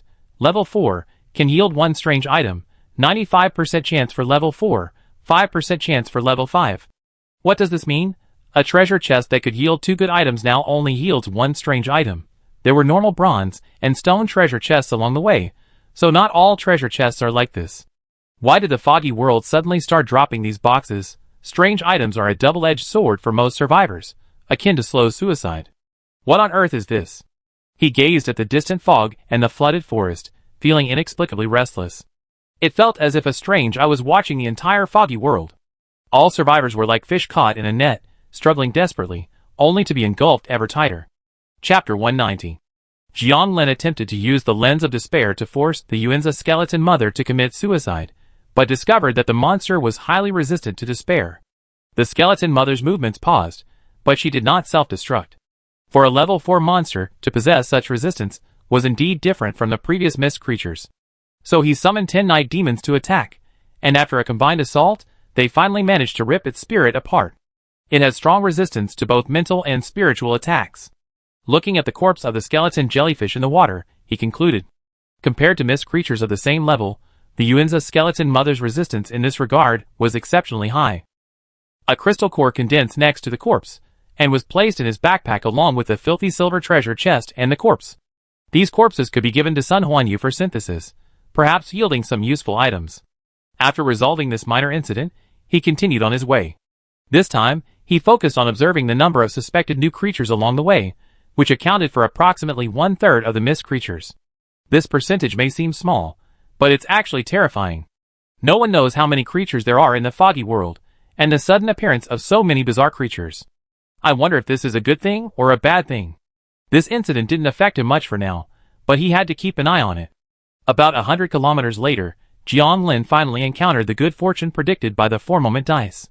He sat on a branch, watching the strange school of fish swimming in the water below with a look of wonder. They had almost human faces, large noses, and flat bodies, somewhat resembling the blobfish of Blue Star, their appearances extremely strange and ugly. Crystal fish. Level 2, extremely rare fish. Isolated from their group, they become depressed and commit suicide by starvation. They absorb nutrients from flesh and blood to produce crystals. A blessing in disguise. Well, without a mine, it's still a loss. Raising some crystal fish seemed like a good idea, just the right way to lure the bees into feeding on the carcasses they hunted daily. Automated production eliminates the need for mining. 2, 4. He counted them, and there were about 20 of them. While he didn't know the exact yield, he could certainly induce fertilization. It seemed Lin Yu could do more than just induce crop growth. Conjuring his cursed form, he transformed into the form of a phantom woman, a crystal fish, and began guiding the shoal toward the sanctuary. He could occasionally use levitation to speed along the way. Before long, he could transition from a former mine owner to a farmer. His main body pulled out his treasure hunting compass, and his spiritual intuition quickly revealed the highest level treasure within 50 kilometers. Not long after, they arrived at their location. His spiritual intuition revealed the treasure was underground. Could it be an underground fortress? The likelihood of it being a living creature was low. While the misty world was diverse, only a few lived underground. And it was clearly impossible for a level 5 creature to escape his spiritual sense. Only a level 7 underground fortress could explain it. This location. Thinking of something, Jiang Lin pulled out a strand of black hair and had the goat puppet try to track it. The results showed it was indeed down there. What a coincidence. This hair had been left behind by a clueless, one-horned youth who had stumbled upon the lake island after resolving its mysteries. At the time, it was just a precaution, but he hadn't expected to find his residence. With a level 7 shelter, there must be at least a high-level person here. Jiang Lin gave up the idea of exploring inside. Understanding their specific strength was unnecessary, so there was no need to act rashly. Besides, it was someone else's. He wouldn't just take it for no reason. It's nothing more than a waste of using the treasure hunting compass. Just note the location and avoid it. There are still many survivors in the foggy world, but I wonder where they're hiding. In comparison, the forces in the fogless land move much more boldly. Perhaps this is the confidence that comes with great strength. Ordinary high-level beings without support will end up as food. I wonder if any survivors have chosen the suspended platform before. Underground, as Jianglin suspected, this was indeed a bunker. At this moment, a middle-aged man was staring upward, his eyes concealing countless secrets. "Dad, is he gone?" The one-horned young man with black hair and blue eyes spoke, looking a little nervous. If Jianglin were here, he would recognize him. This was the young, naive light chaser whose hair he had left behind. The middle-aged man nodded. "He's gone. I predicted before that he wouldn't cause trouble." The one-horned young man breathed a sigh of relief. The man continued, his tone stern. "You were too playful and nearly got yourself into big trouble. If it weren't for the other party's kindness, you would have died out there. Dad, you've told me several times that I know I'm wrong." The one-horned young man scratched his head, but judging by his expression, it was clear he was the type to continue making the mistake. Sigh. The middle-aged man sighed, deeply worried by his son's lack of vigilance. Luckily, the traveler was lucky, otherwise he might have been sending his black hair to gray by now. "You're not allowed to go out for the time being. Stay home and devour spirits. I help you find suitable creatures to improve your physique. The fog has changed again, something I've never seen before. Perhaps something major is about to happen. Survival, how hard." Jianglin naturally had no idea his actions were being predicted. He had already hunted another level 4 monster, but there was no treasure chest. He was staring at the mermaid below with a strange expression. "I hadn't expected to encounter this creature, having heard about it in the world chat that morning, in the afternoon. It wasn't one of those creatures with fish heads and human bodies, but rather the kind of mermaids you see in fictional stories. It had a cold, pale complexion, white hair and white eyes, gray fish scales covering the vital parts of its upper body, and a large gray fish tail at the bottom. Open it to explore." Mermaids, the system had become increasingly perfunctory. Unless it involved creatures or items mutated by the fog, its descriptions were extremely vague. Jianglin could sense that this mermaid was level 4. The one the person in the world chat had captured earlier must have been very weak. If he encountered this one, he would probably be speechless. Splash! The fish's tail swam, splashing with shimmering waves. The mermaid swam freely, seemingly quite content with the place. Perhaps she knew something. With this thought, Jianglin revealed himself. The mermaid, startled by his sudden appearance, quickly swung her tail and sank into the water, her white eyes fixed on him from beneath the surface. The water was too shallow. 3 meters was barely enough for concealment. Jianglin spread his hands, signaling, "I mean no harm." "You're not a creature from the misty world, are you?" The mermaid remained silent, her eyes darting, probably wanting to escape. "If I wanted to attack, I would have done it long ago, wouldn't I? You should know you have no power to resist." Jianglin used the same rhetoric he had used to fool Linyu. It wasn't really a trick, it was the truth, and that's often the most effective way to achieve the best results. The mermaid wasn't stupid. She was a level 4 intelligent creature after all. After careful consideration, she realized that this strange floating creature wasn't lying. The strong always have dominance over the weak. Speaking nicely proved the other party's patience. The consequences of not being tactful were dire. Her head slowly emerged from the water, but her body remained submerged, clearly not completely letting down her guard. Jianglin nodded and read. "Name, race, age, origin." "Huh?" The mermaid's pink lips parted slightly, and she uttered a single word in a clear, siren-like voice. Chapter 191. Baiji felt very lucky. Her tribe had once been confined to the murky, endless ocean, but now they had suddenly arrived in such a bright world. Although she had been separated from her tribe, she didn't care. As long as she could escape that murky situation, she would rather stay alone in this strange yet beautiful world. There were no countless dangers here. While there were monsters around, they were generally not very strong. Compared to the murky deep sea before, this place was like heaven. But just as she was filled with joy, a strange floating creature interrupted her. This creature was extremely strange, with a mermaid-like upper body and 2 frog-like legs as its lower body. She admitted that she was frightened by its appearance, and the floating creature was so strong that she didn't even sense its presence. It asked many strange questions, and the conversation seemed quite friendly. Jianglin listened to Baiji's story and fell into deep thought. The murky, endless ocean?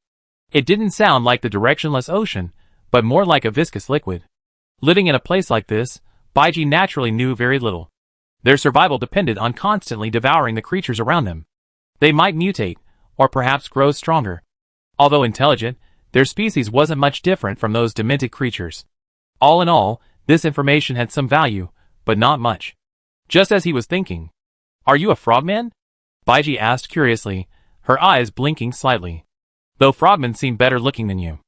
Jiang Lin was speechless. As expected, different races had different aesthetics. Does your race have any unique abilities? He changed the subject. Baiji was bewildered. We eat everything.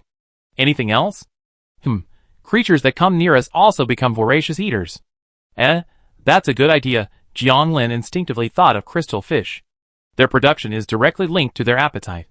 The more they eat, the more they produce. Since Baiji had nothing to do outside anyway, why not take her back home and raise her as an ornamental fish? It would also help boost crystal production. After thinking about his words, Jiang Lin tried to persuade her. Actually, I'm a biologist who specializes in wildlife conservation. I don't think you're safe out there. I have a fish farm where you can stay. I provide food and lodging. Would you like to come? Really? The naive Baiji didn't understand the subtleties. Hearing the promise of safety and food, she immediately felt drawn to it. Jiang Lin nodded. I'm kidding you, I'm not a frogman. Hearing such an assurance, Baiji naturally believed him. She figured that since Jiang Lin was so ugly, he must take his frogman identity very seriously. Seeing her so readily agree, Jiang Lin finally understood why the man in World Chat had been able to catch a mermaid. Nothing else, just intelligence. And so, he continued his hunt today, carrying a mermaid with him. 9:30 p.m. Jiang Lin returned to the hidden touch space. The cursed body had already built a large, 3-meter-deep pool, approximately 200 square meters, at the side of the former crystal mine inside the circular fortress, large enough for the crystal fish and Baiji to swim freely. In addition to the water from outside, several tanks of exotic spring water were poured into the pool to ensure the healthy growth of the crystal fish. The swarm of tempting bees buzzed with the corpses of dozens of monsters and other creatures, and Baiji felt like she had entered heaven. Watching Baiji happily feasting on the corpses in the pool, Jiang Lin felt his beautiful fantasy about mermaids shattered. It's okay, as long as they look good. That was all he could do to comfort himself, while silently observing the crystal fish's production. An hour later, he came to a conclusion. When food is plentiful, crystal fish excrete about once every half hour, one at a time. That's right, excretion. Crystals are the crystal fish's waste product. That means, in 24 hours, one crystal fish can produce 48 crystals. It may not seem like much, but 20 of them is 960 crystals, and they can reproduce, so there will be more and more in the future. Over time, the income will be comparable to that of a mine. The key is that there's no manual effort involved. Simply by recycling the monster carcasses, production can be fully automated. Oh, crystals are so easy to make. Jiang Lin felt like he had done nothing, yet the crystals kept chasing him. He looked at Baiji, who was lying contentedly on the water, and asked, "How's it going? Is it okay here?" "Frogman, you didn't lie to me. It's really nice here." Baiji's pretty face was relaxed, completely devoid of the ferocious look she had just had while gnawing on the corpse.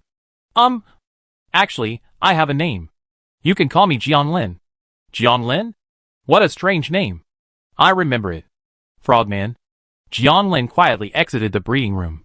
Master, Tina and Huan were waiting in the hall. After spending time together recently, they seemed to have become quite familiar with each other.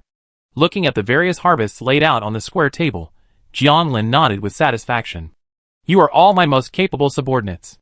Work hard, and together we will rise to the sky." Hearing his meaningless promises, Huan smiled, while Tina looked peculiar.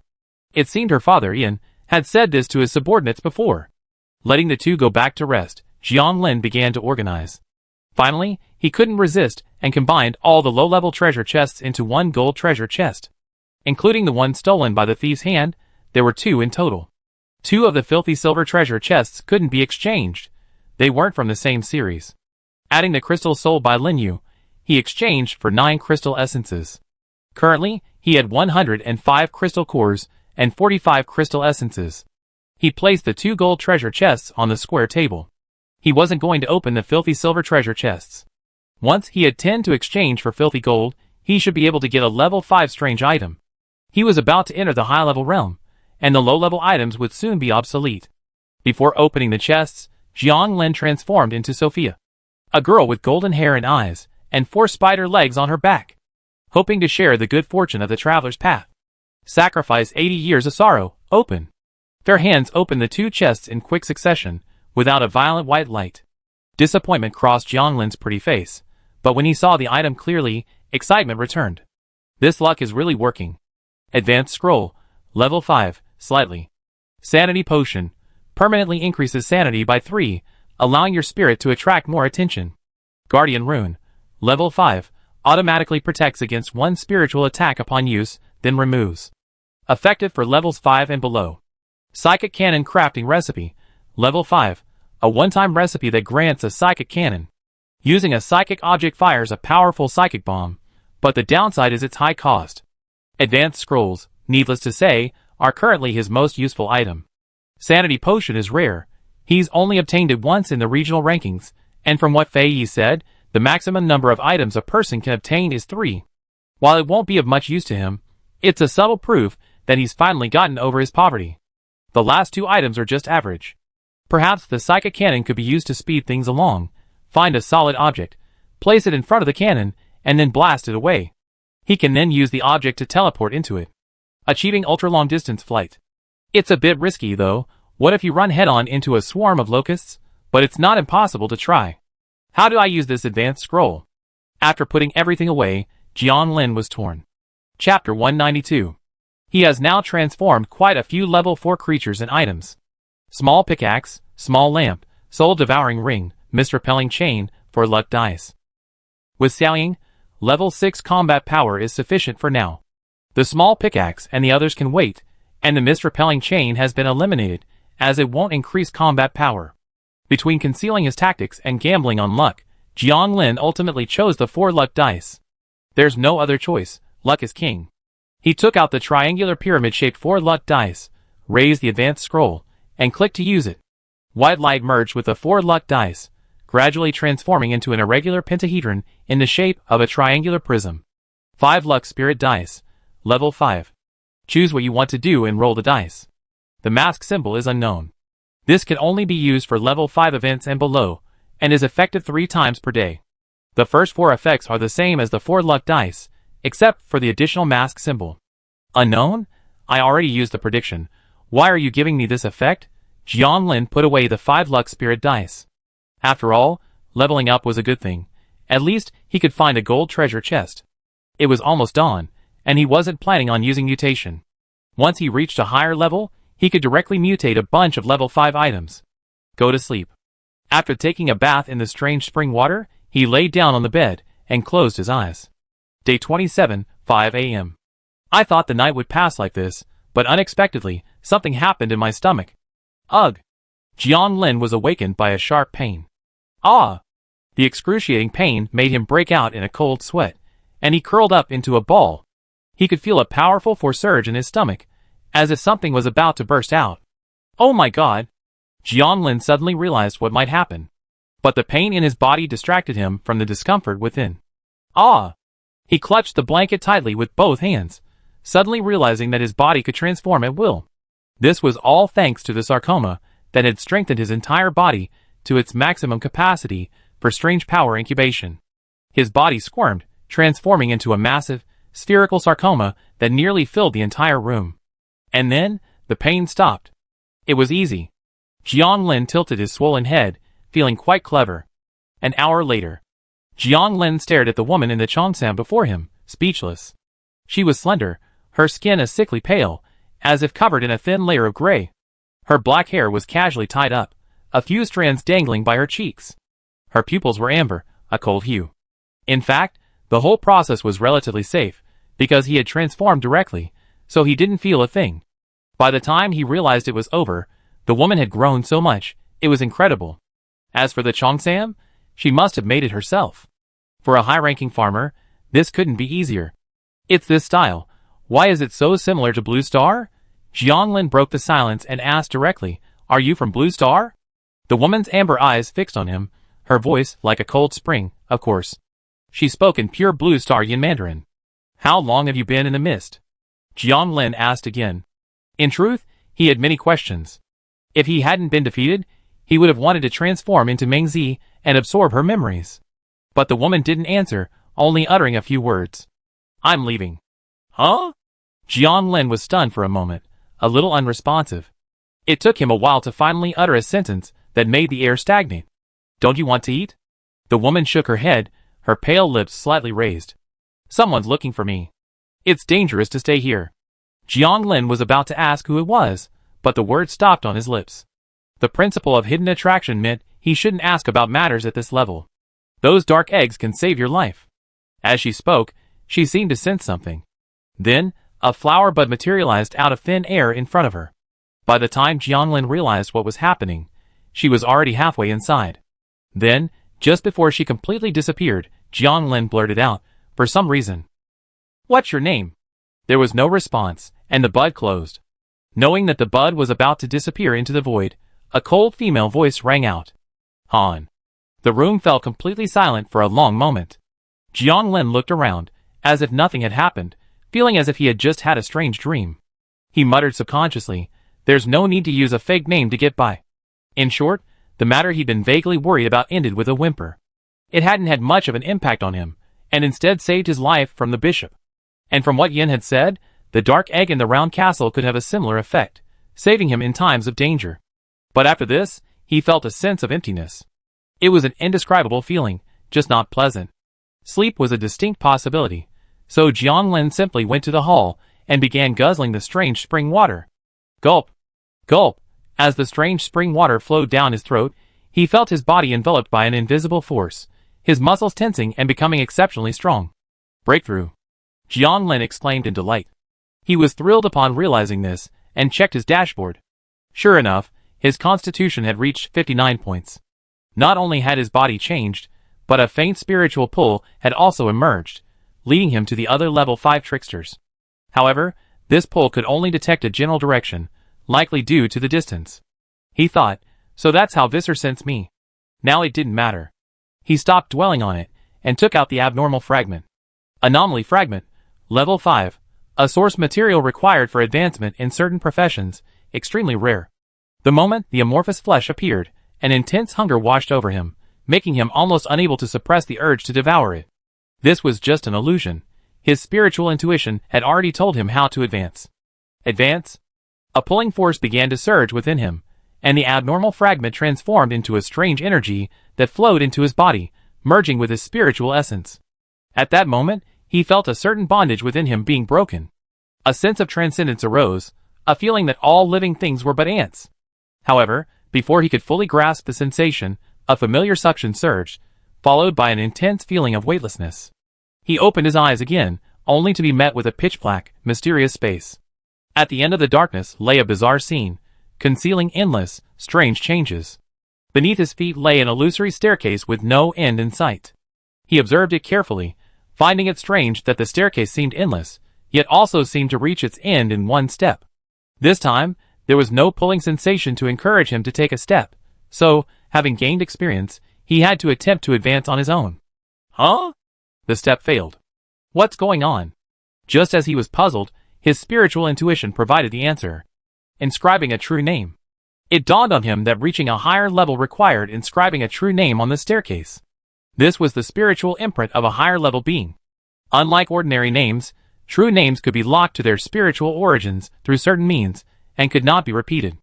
Then I definitely make it longer, so no one will ever guess it. Let me think. It be Monkey D. Klein Eisen Uzumaki Sasuke Fong Yuan Lin Nanaya Lu Mingfei Gilgamesh Lelouch Bone King Conan Mikasa Amon. Confidently, Jiang Lin began writing on the stairs. The longer he wrote, the more satisfied he became. Chapter 193. Long words were engraved. However, the moment he stopped engraving, they vanished rapidly. He then began engraving himself. Kithra Velther Morath. 3 words, resembling symbols and sigils, emerged. They were unlike any he had ever seen, carrying a sense of antiquity, existing from the beginning of the world. Though he didn't understand, his spiritual intuition told him what they meant. They represented the magician who controls the strange mist, the tower that betrayed its origins, and the bound otherworlder. Each of these 3 names could point to him, and he would sense them whenever someone thought of him. Of course, if an enemy learned all 3 true names simultaneously, they could use them to target him. So you didn't choose your own names. Everyone's true name is already determined by the world. Jiang Lin felt a little regretful. He felt that all 3 words were a bit short, making them easily revealing. Length aside, he was now filled with doubts. The first one was understandable, Perhaps because of the trickster? The third was also easy to understand. He was an alien from Blue Star. The second was quite confusing. Departing from the original? A tower? What nonsense! His round fortress was indeed quite tall. It was futile to dwell on something one couldn't understand. He silently memorized his true name. The barrier that had prevented him from taking a step finally disappeared, and he advanced towards the source of endless change. The illusory staircase beneath his feet was like a swift stream of light, advancing with each step. Each step felt like a journey across endless time and space. This was the difference between advancing from a lower level to a higher level. A single step surpassed several previous advancements. He was stopped by a force that blocked him. He felt as if he had glimpsed a glimpse of the endless transformations, but unfortunately, it wasn't clear. "You Bo S.A." Just then, a faint whisper reached him. Before he could fully hear it, he felt weightless. His promotion was complete, and he was squeezed out of the mysterious space and returned to reality. Is this a high-level being? Not only did he feel a faint sense of transcendence, but his spiritual awareness could extend 1,000 meters, and his physical strength had almost tripled. Remember, this was just a single-point difference on the dashboard. There were other mysterious uses of spiritual intuition that I won't elaborate on, so he focused on himself. He was now the Weaver of Deception. Opening his personal dashboard. Name, Jian Lin. Talent, Alienation Unique, Profession, Trick Weaver. Class Skills, Trick Fusion, Trick Nest, Trick Shaping, Trick Substitute, Trick Spell, Spirit Possession, Trick Transformation, Levitation, Trick Transformation, Object Relocation. Skills, Trick Step, Level 3, Dream Eye, Level 4, Mysterious Luck, Level 5, Grey Light Curse, Level 5, Trick Crystal Explosion, Level 5, Constance, 60. Mind, 60. Stamina, 3200/3200. Spirit, 1600/1600, 400/hour, overall rating, Level 6. All class skills have been upgraded to Level 6, with the most significant being Object Relocation and Trick Substitute. Trick's range has been increased from 500 meters to 1,000 meters, perfectly matching his spiritual awareness range. Trick Substitute's range has also been increased from 500 meters to 10,000 meters, meaning he can use it to replace any trick within 10 kilometers. The two new skills are Fusion, a 6th-level professional skill that consumes one's own flesh and blood and stamina to fuse strange creatures. The stronger the fused creature, the faster the consumption speed. Weird Nest, a Level 6 class skill. Use your spiritual energy to weave a weird nest, which can produce mutant spiders. Within the nest, the Weaver's combat power against all strange creatures is enhanced, while hostile targets are weakened. Upon learning of the effects of fusion, his first reaction was, a fused behemoth. If he could fuse all his currently mutated creatures, what would become, in other words, in a desperate fight, each Weaver could form a fused behemoth. How perverse would it be for a Weaver, who has accumulated strange creatures for decades, to hide in their own nest? That's right, hide. Compared to fusion, Weird Nest is undoubtedly another survival skill, but not one for escaping, but for retreating. Weaving a weird nest takes time, and can't be done in combat, so it's most likely done at home or in a place you usually stay. You can try it out for yourself. After reaching a higher level, your spiritual energy can regenerate on its own, no longer relying on the early morning spiritual energy surge. Only by reaching a higher level can one be considered an independent transcendent. Using objects to move, he arrived at the open space outside. It was barely 7 o'clock, and the members of the secret society were still asleep, so the platform was quite empty. Jiang Lin immediately moved Xiufu, Xiaotong, and Xiaosan out. Xiusan's face was expressionless, while Xiaotong's snake-like eyes shone with contempt. Xiufu was confused, but upon seeing it was Jiang Lin, his adorable eyes flashed with fawning. Hey! After grasping Xiaotong in his hands, and kneading her fiercely a few times, the contempt in her snake-like eyes turned to despair. She knew she would be damned if she didn't deal with this guy. First, let's try the effect of the ghost fusion. The loss of flesh and blood wasn't a big deal. With his current strength and the boost of ghost power, he could easily withstand it. Merge Ghost. The skill activated, and crimson blood streamed from Jiang Lin's body, mixing with tiny pieces of flesh and physical strength as he merged into the three. The 3 level 5 creatures began to fuse, as if forcibly squeezed together by some force, twisting and deforming. After they formed, Jiang Lin's expression was peculiar. Melted creature? Level 5? It was a gigantic, grotesque creature. Thick tentacles sprouted from Xiao Sen's body, supporting it in midair. Xiao Tong and Xiao Axe's heads flanked it. What a three-headed monster! It was truly a fusion monster, devoid of any aesthetic appeal.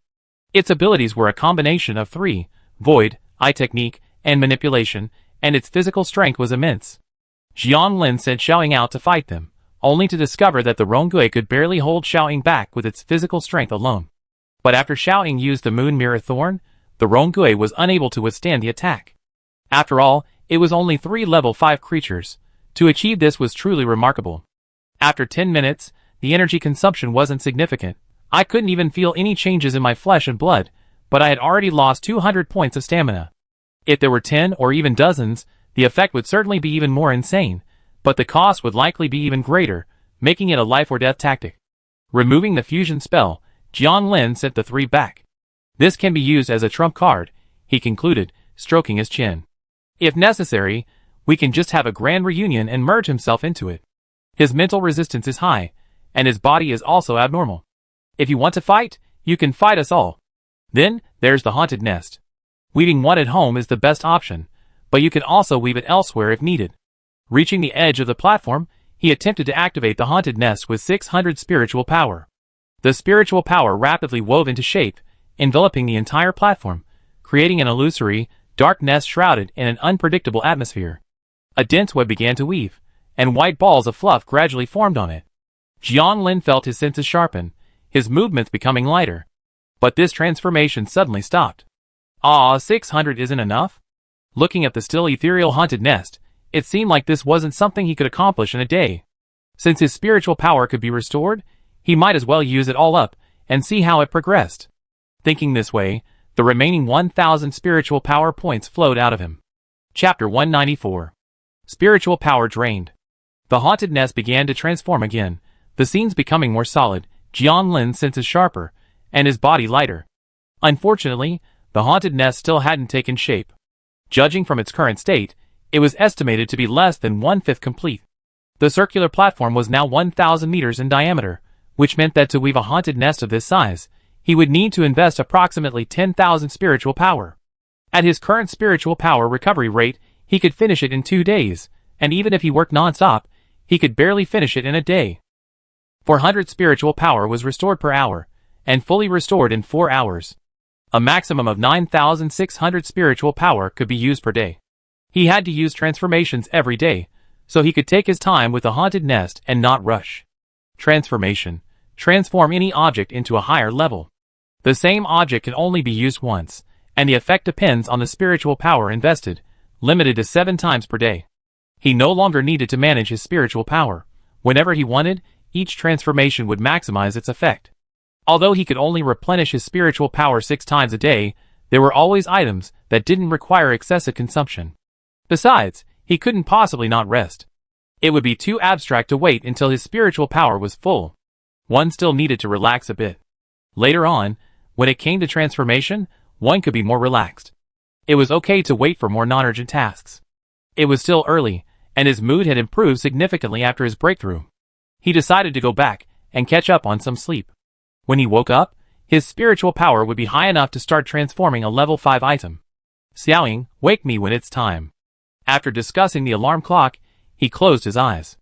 Before that, somewhere in the fog, a thin, pale man in a long robe and long hair, holding a black book, hung upside down in midair, looking down at the figure on the altar below. The purple-robed man's eyes shone, concealing endless secrets and knowledge. The skinny man, hanging upside down, stroked the black book and asked, "Did you find it?"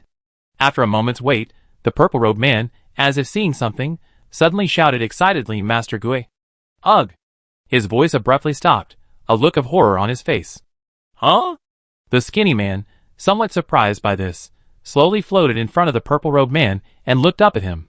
The purple-robed man suddenly fell silent, then his eyes shone brighter, his expression becoming cold.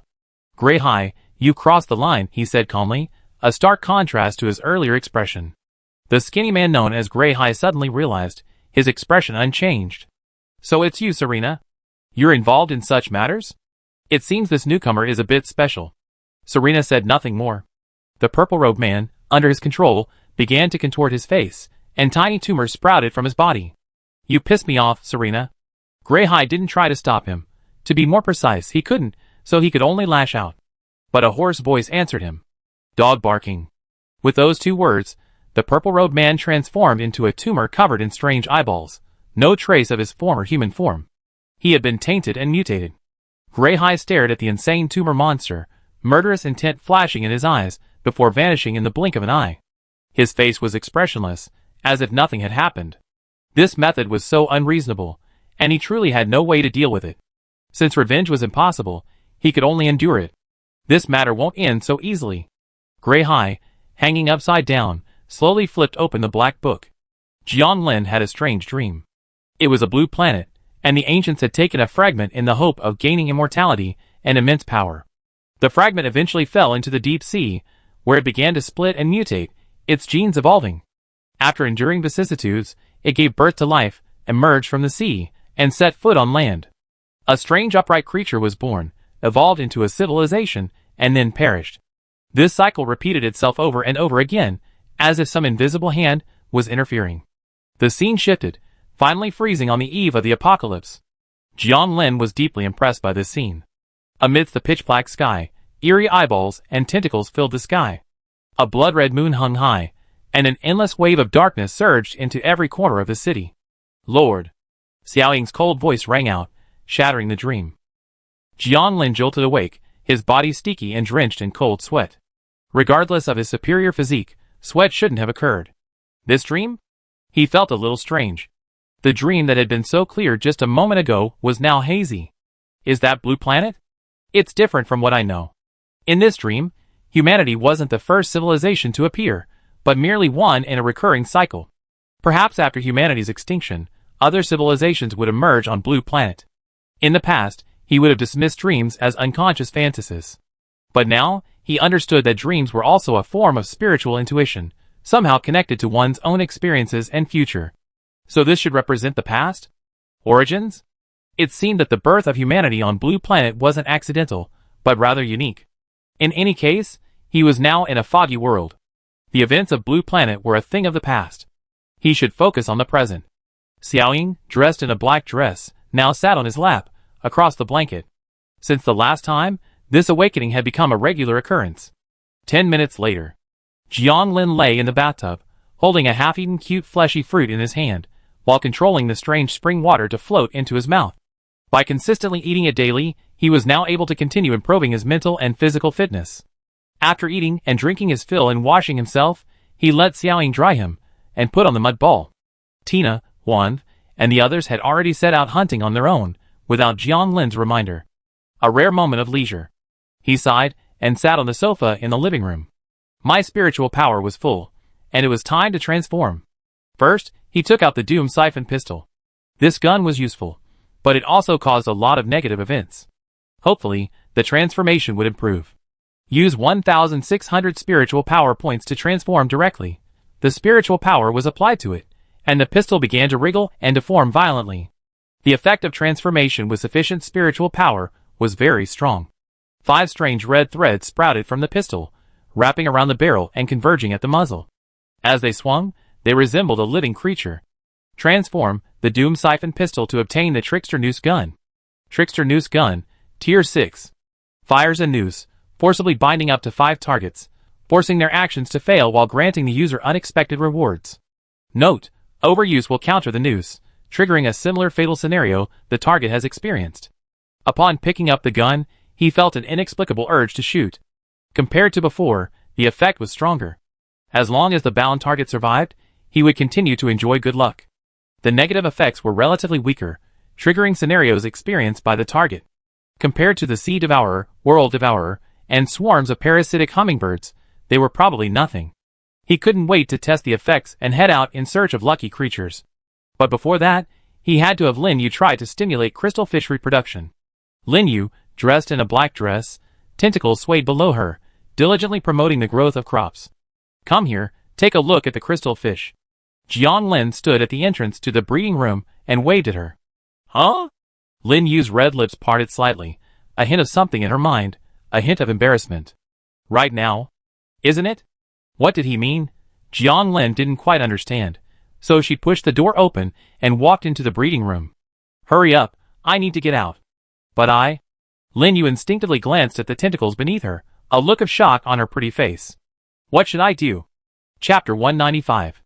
Lin Yu entered the breeding room nervously, and what she saw made her mouth twitch. It's really a crystal fish. Jiang Lin was a little confused. What's wrong with a crystal fish? Have you seen one? That shouldn't be the case. It should be very rare. Nothing, it just feels rather unique. Lin Yu rolled her eyes secretly. At that moment, she noticed Bai Ji napping at the bottom of the crystal fish pond. You even keep this?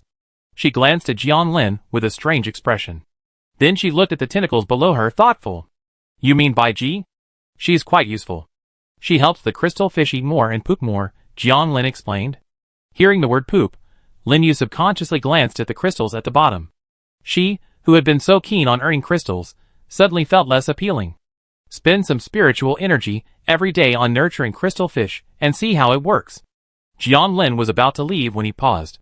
Oh, and there are crystal stones to collect. Bang! The iron gates slammed shut. Just then, a crystal fish expelled a crystal from its tail, as if excreting, and slowly sank to the bottom. Lin Yu's expression froze. Jiang Lin floated very quickly. Yes, he did it on purpose. He really didn't want to go fishing for those crystal stones. Even if he could use floating, it felt a bit strange to do it every day. It just so happened that Lin Yu had a pustules planted, and the plants he'd grown could help. Besides, Bai Ji was pretty free, so she'd definitely be happy to have her help. So leaving this task to his capable person, Lin Yu, was a perfect fit and a safe choice. Now that he had reached a high level, he had spiritual imprints on all of his level 6 mutants, including the mocking chair that had escaped earlier. This guy had gone a long way, and no one knew what he was up to. This time, he'd take care of his business. He pulled out his trickster lasso gun and continued searching for level 3 lucky creatures along the way, firing his noose. Level 3 creatures should be relatively durable and won't die quickly. Finding his first lucky level 3 dark wolf, it was swimming, and Jiang Lin pulled the trigger. Click! A red thread vanished, an inexplicable connection established. Jiang Lin felt nothing, probably because he wasn't doing anything at the moment, so it had no effect. But the dark wolf was in trouble. It was swimming well, but suddenly, its right leg cramped, and it became uncontrollable. And then, it drowned. Luckily, fog creatures don't have a critical need for oxygen, otherwise they would have drowned. So instant effect? Jiang Lin worried, remembering the precautions for the trickster lasso gun. Note, overuse will counter the noose, triggering a fatal scenario similar to the target's experience. I'm a high-level cultivator, how can I be afraid of water? He declared fearlessly. After binding 5 targets in a row, he took out the 5 luck spirit dice. He chose a direction from the frenzy chair, thinking of obtaining the golden treasure chest. He rolled the dice, and his spiritual intuition struck. Invisible mass, success. The trickster lance gun was still quite effective. If he had used the 5 luck dice directly, the route he chose would likely have avoided encountering level 5 creatures or treasure chests. But the trickster lance gun made everything he did smooth, even yielding significant rewards. After selecting a route, Jiang Lin used borrowed object displacement to weave through the trees.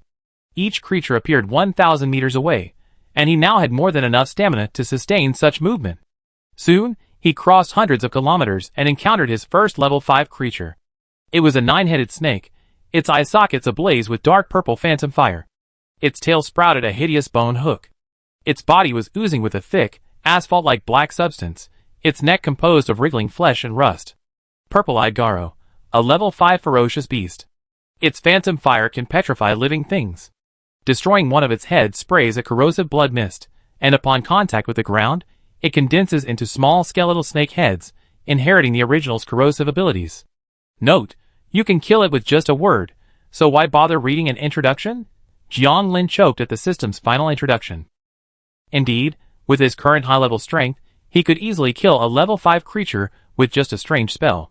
Purple-eyed Garo was perched on a tree trunk, beneath a conspicuous golden treasure chest, completely unaware of the approaching danger. Crawling, filthy, profane, and strange.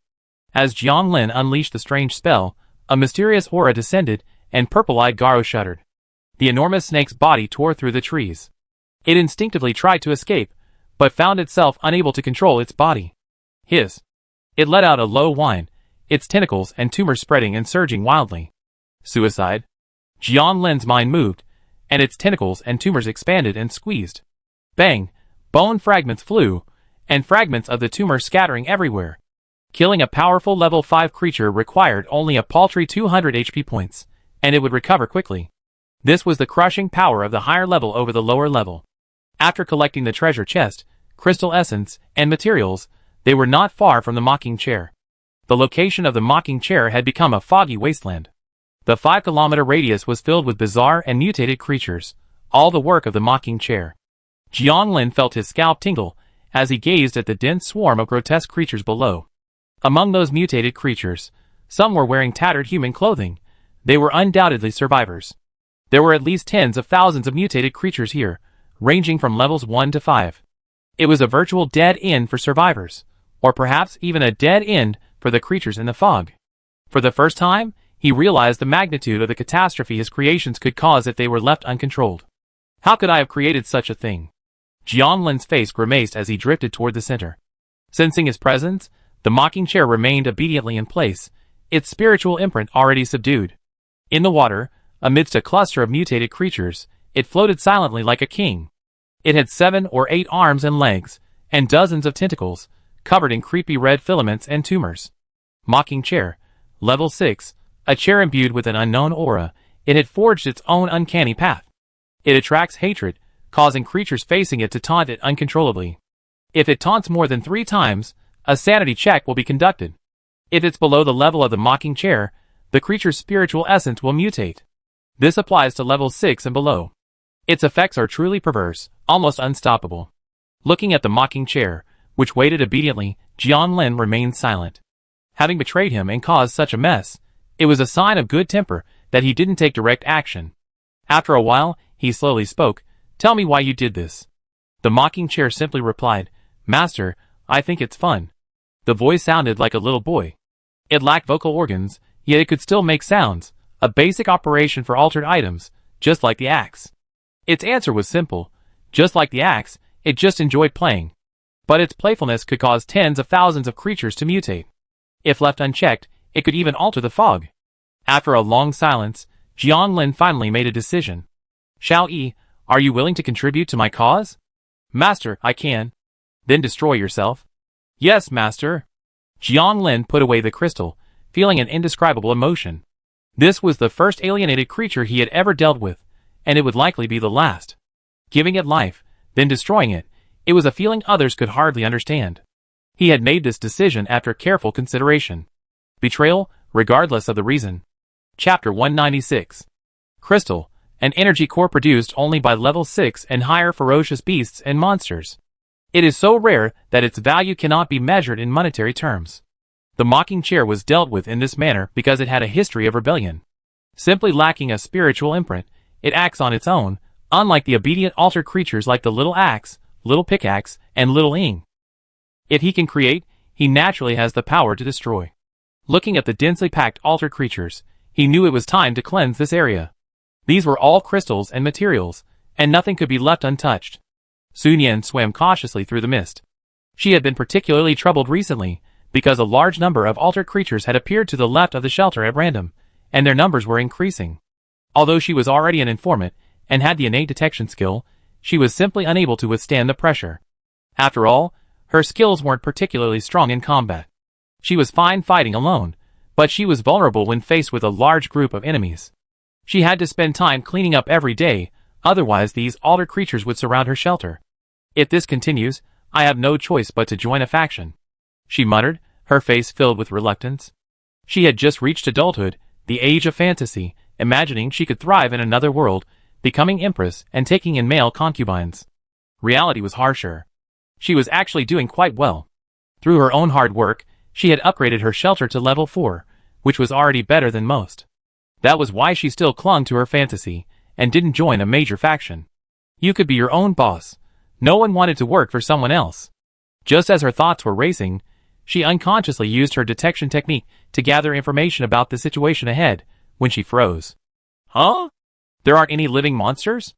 Then she swam forward boldly, holding up her refined flashlight. The sight that greeted her astonished her. Where monsters should have roamed was now nothing but a pile of floating corpse fragments, ranging from level 1 to level 3. The crystals and higher-level creatures seemed to have been taken. Could a powerful survivor be passing by?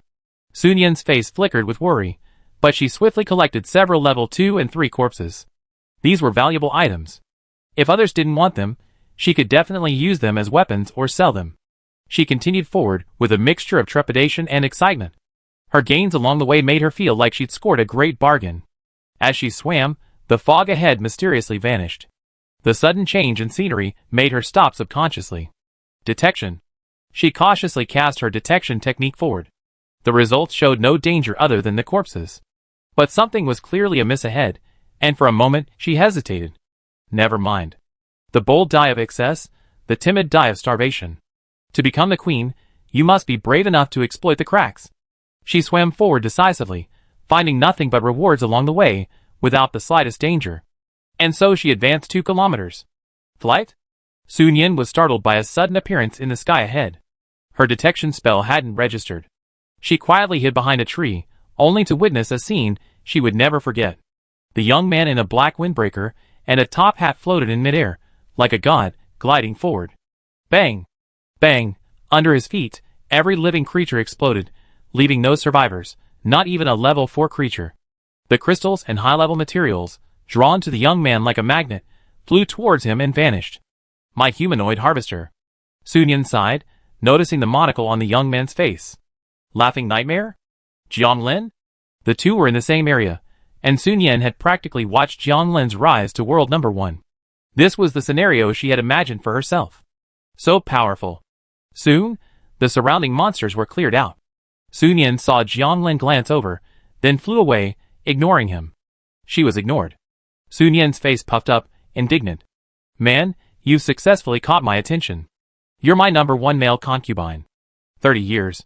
Sun Yan muttered as she heartily picked up the trash Jianglin had discarded. Waste is shameful. I'm being environmentally friendly. Jianglin had long sensed the girl following him, but he ignored her. Let her pick up whatever she wanted. He had too much stuff to fit, and he really didn't care for the low-level materials. Having the lens of despair was a plus. Aside from the occasional level 5 creature, he rarely had to do anything himself. It was quickly cleared. Adding the crystal blocks contributed by the mocking chair, they also harvested 3 crystal cores, 8 crystal cores, and some beast core crystal materials. From another perspective, the mocking chair had made a significant contribution. But Jianglin disliked things that lost control after a bit of power. If all the mutants were like this, would he still want to survive? Besides, he was already at level 6, so he wouldn't be lacking level 6 combat power. He himself was essentially invincible at level 6. Thinking of this, he took out the mind potion that good luck had given him yesterday. This thing should be like the Constitution potion. 200 spiritual power is enough to fill it up. Any more is useless. Alienation activated. The potion began to violently wriggle and transform, then transformed into brain flower. Looking at the black brain-like substance in his hand, Jianglin's throat churned, a bit overwhelmed. Ghost brain incubation. Taking it permanently boosts mental acuity by 5 points, increases thinking speed, mental resistance, and heightens spiritual perception. Increased spiritual perception has both advantages and disadvantages. The advantage is that you can sense more things, but the disadvantage is that you can easily access secrets that you shouldn't know. Jianglin swallowed it all in one gulp. It tasted salty, a little fishy, and dry, but it wasn't particularly uncomfortable. His mind felt clearer, and his thinking speed increased. As for the other 2 effects, they were not noticeable. Intelligence increased by 5 points in one go, and he opened his personal dashboard. Name, Jianglin.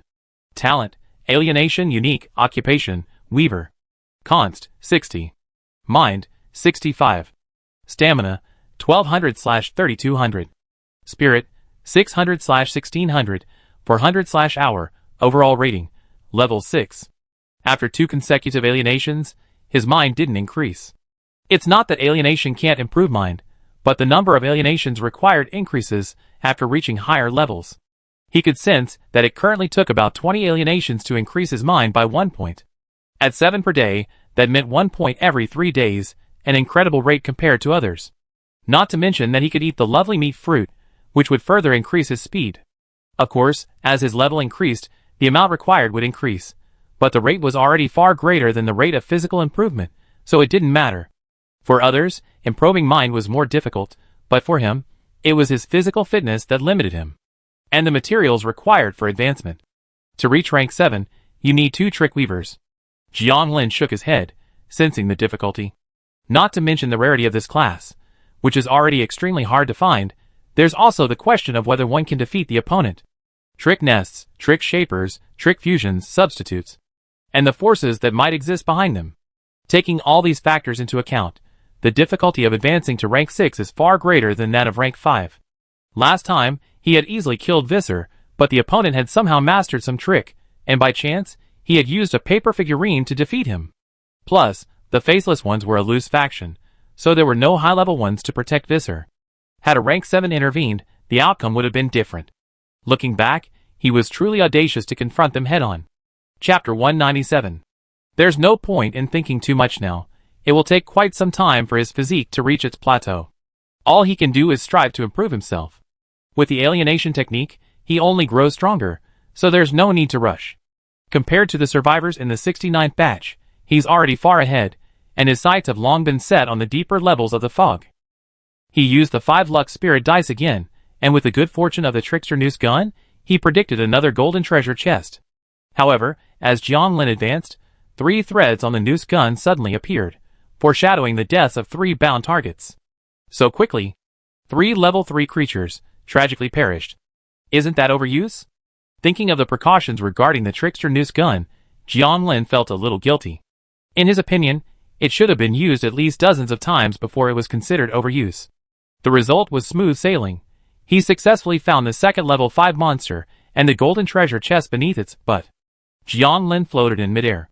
Below was a strange ape with 5 human faces, covered in red hair, 4 arms and 4 legs, and its head constantly spinning 360 degrees. A truly bizarre sight. 5-faced laughing ape, a level 5 monster. Any creature that attacks it will sprout red hair, covering its entire body and transforming into a smiley monster. Note, you seem to be unable to defeat it. What? Jiang Lin frowned. He couldn't? Let's not even talk about whether the characteristics of a level 5 monster would work on a level 6. Even without attacking, he had plenty of ways to kill it. Same old routine, the curse. This was considered his primary attack method for this path. Crawling, filthy, desecrating, monstrous, decaying, trembling, become a sacrifice. The air was stagnant, a mysterious atmosphere looming. The 5-faced laughing ape's head finally stopped spinning, and tentacles and tumors began to grow uncontrollably beneath its red fur. Hee hee. Even so, it still let out an eerie laugh, remarkably human-like, a terrifying sight. At that moment, Jiang Lin sensed something. He pulled out the forgotten paper figurine from his pocket, which had already taken effect and gone silent. This 5-faced laughing ape had some tricks up its sleeve. It had unknowingly used its power. While it might not work on him, it was better to use the paper figurine to block it. It was better to be cautious. Suicide. Seeing it was almost done, Jiang Lin mentally commanded. Tentacles squeezed the 5-faced laughing ape's body, and its tumors expanded. Bang, flesh and blood splattered, and several human faces fell to the ground, mixed with blood. He collected the golden treasure chest and the crystal essence. Am I always breaking it up too much? After all, it's a level 5 corpse. It's still useful, and can be crafted into things. Jiang Lin muttered, gathering the floating corpse fragments into a ball and putting them into his backpack. Next, he repeated the same trick, finding 3 more lucky creatures to bind to before using the 5 luck spirit dice.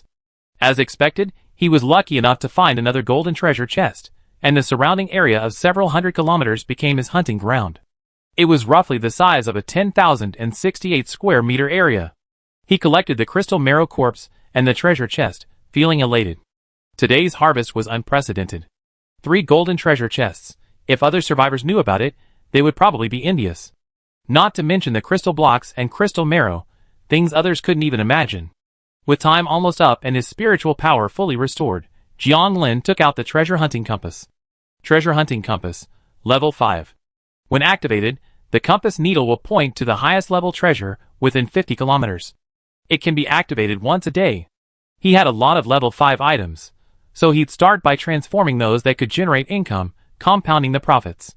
Transmutation activated, 1600 spiritual power points instantly surged, and the treasure hunting compass began to vibrate violently. After a strange transformation, it condensed into a dragonfly. It was probably a dragonfly. Palm-sized, its body made up of dark purple finger-like structures, and its wings had blue bulges. Treasure hunting dragonfly, level 6. It will lead you to the highest level item within 500 kilometers. Once a day, after activation, it will fall asleep to replenish its energy. Jiang Lin extended a finger, and the treasure hunting dragonfly gently tapped it, as if in greeting. It looked a bit strange, and seemed quite quiet. It was quite effective, finding at least any level 6 item within 500 kilometers. The range was 10 times larger than before. Treasure hunting, help me find any higher level treasure chests. I'm counting on you. Treasure hunting tapped his finger, perhaps a nod. Although it was a level 6 creature, it didn't seem very intelligent, unable to even sense anything. Not even as good as a paper figurine. Mi Bao's dark purple fingers suddenly glowed with a faint, bright purple light, and then he flew off at high speed in one direction. Don't even wait. Jiang Lin shook his head, feeling that Mi Bao was a bit stubborn. He had no choice but to float quickly to catch up. Mi Bao's flying speed was extremely fast, slightly faster than Jiang Lin's. If he hadn't occasionally used objects to move, he would have nearly lost him. Hey, this location? Jiang Lin took out his tracking watch and looked. He was getting closer and closer to a certain point. It was the location of those crazy spider women priestesses he had encountered earlier.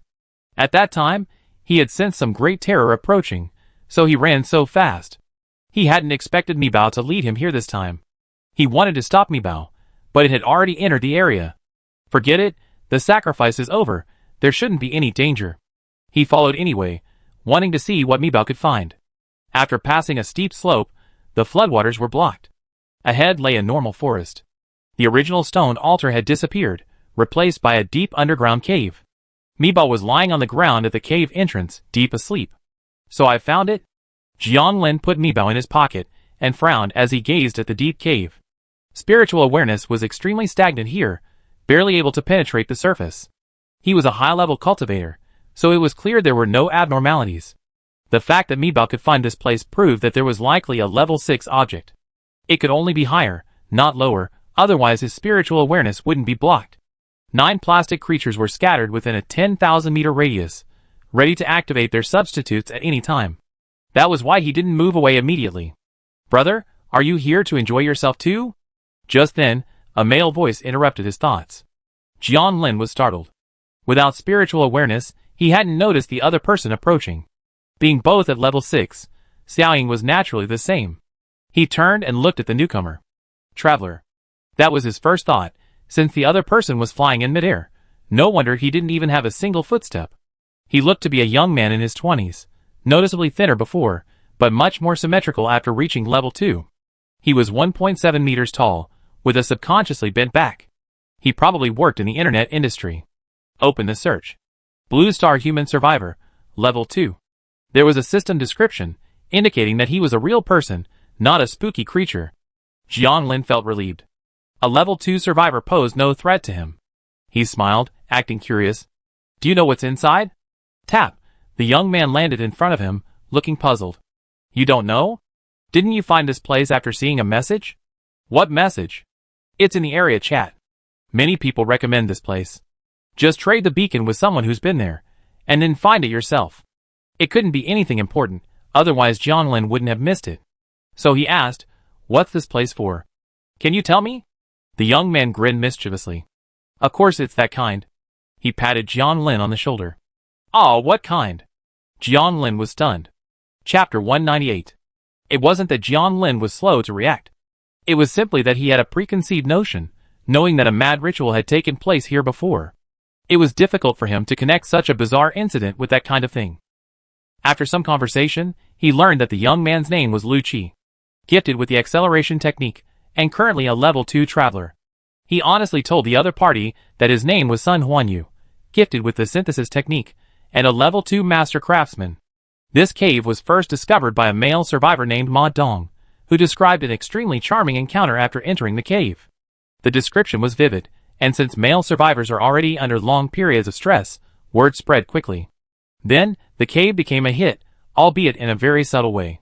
Since everyone was describing it in a very obscure way, and Jiang Lin wasn't interested in such things, he paid no attention. Qingming Cave. That's the name the survivors had given it. It offered no danger, but rather a source of joy. So, the werewolf survivors flocked to the place. This was Lu Qi's third time here. His shelter was quite far away, several dozen kilometers away. You really worked tirelessly, Jiang Lin exclaimed. You know, for ordinary survivors, covering dozens of kilometers every day is no easy feat. My situation is nothing.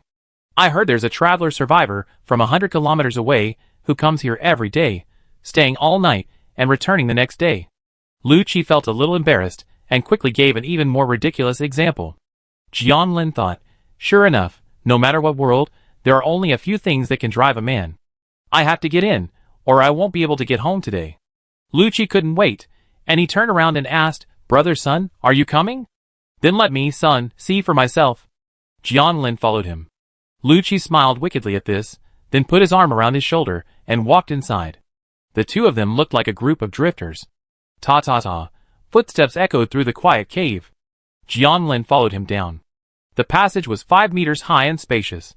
Entering it, he felt an inexplicable sense of relaxation, as if gradually drifting into a beautiful dream. He wasn't here to experience what Lu Qi wanted, but rather to search for clues about the so-called level 6. With so many low-level survivors coming and going, the danger should be low.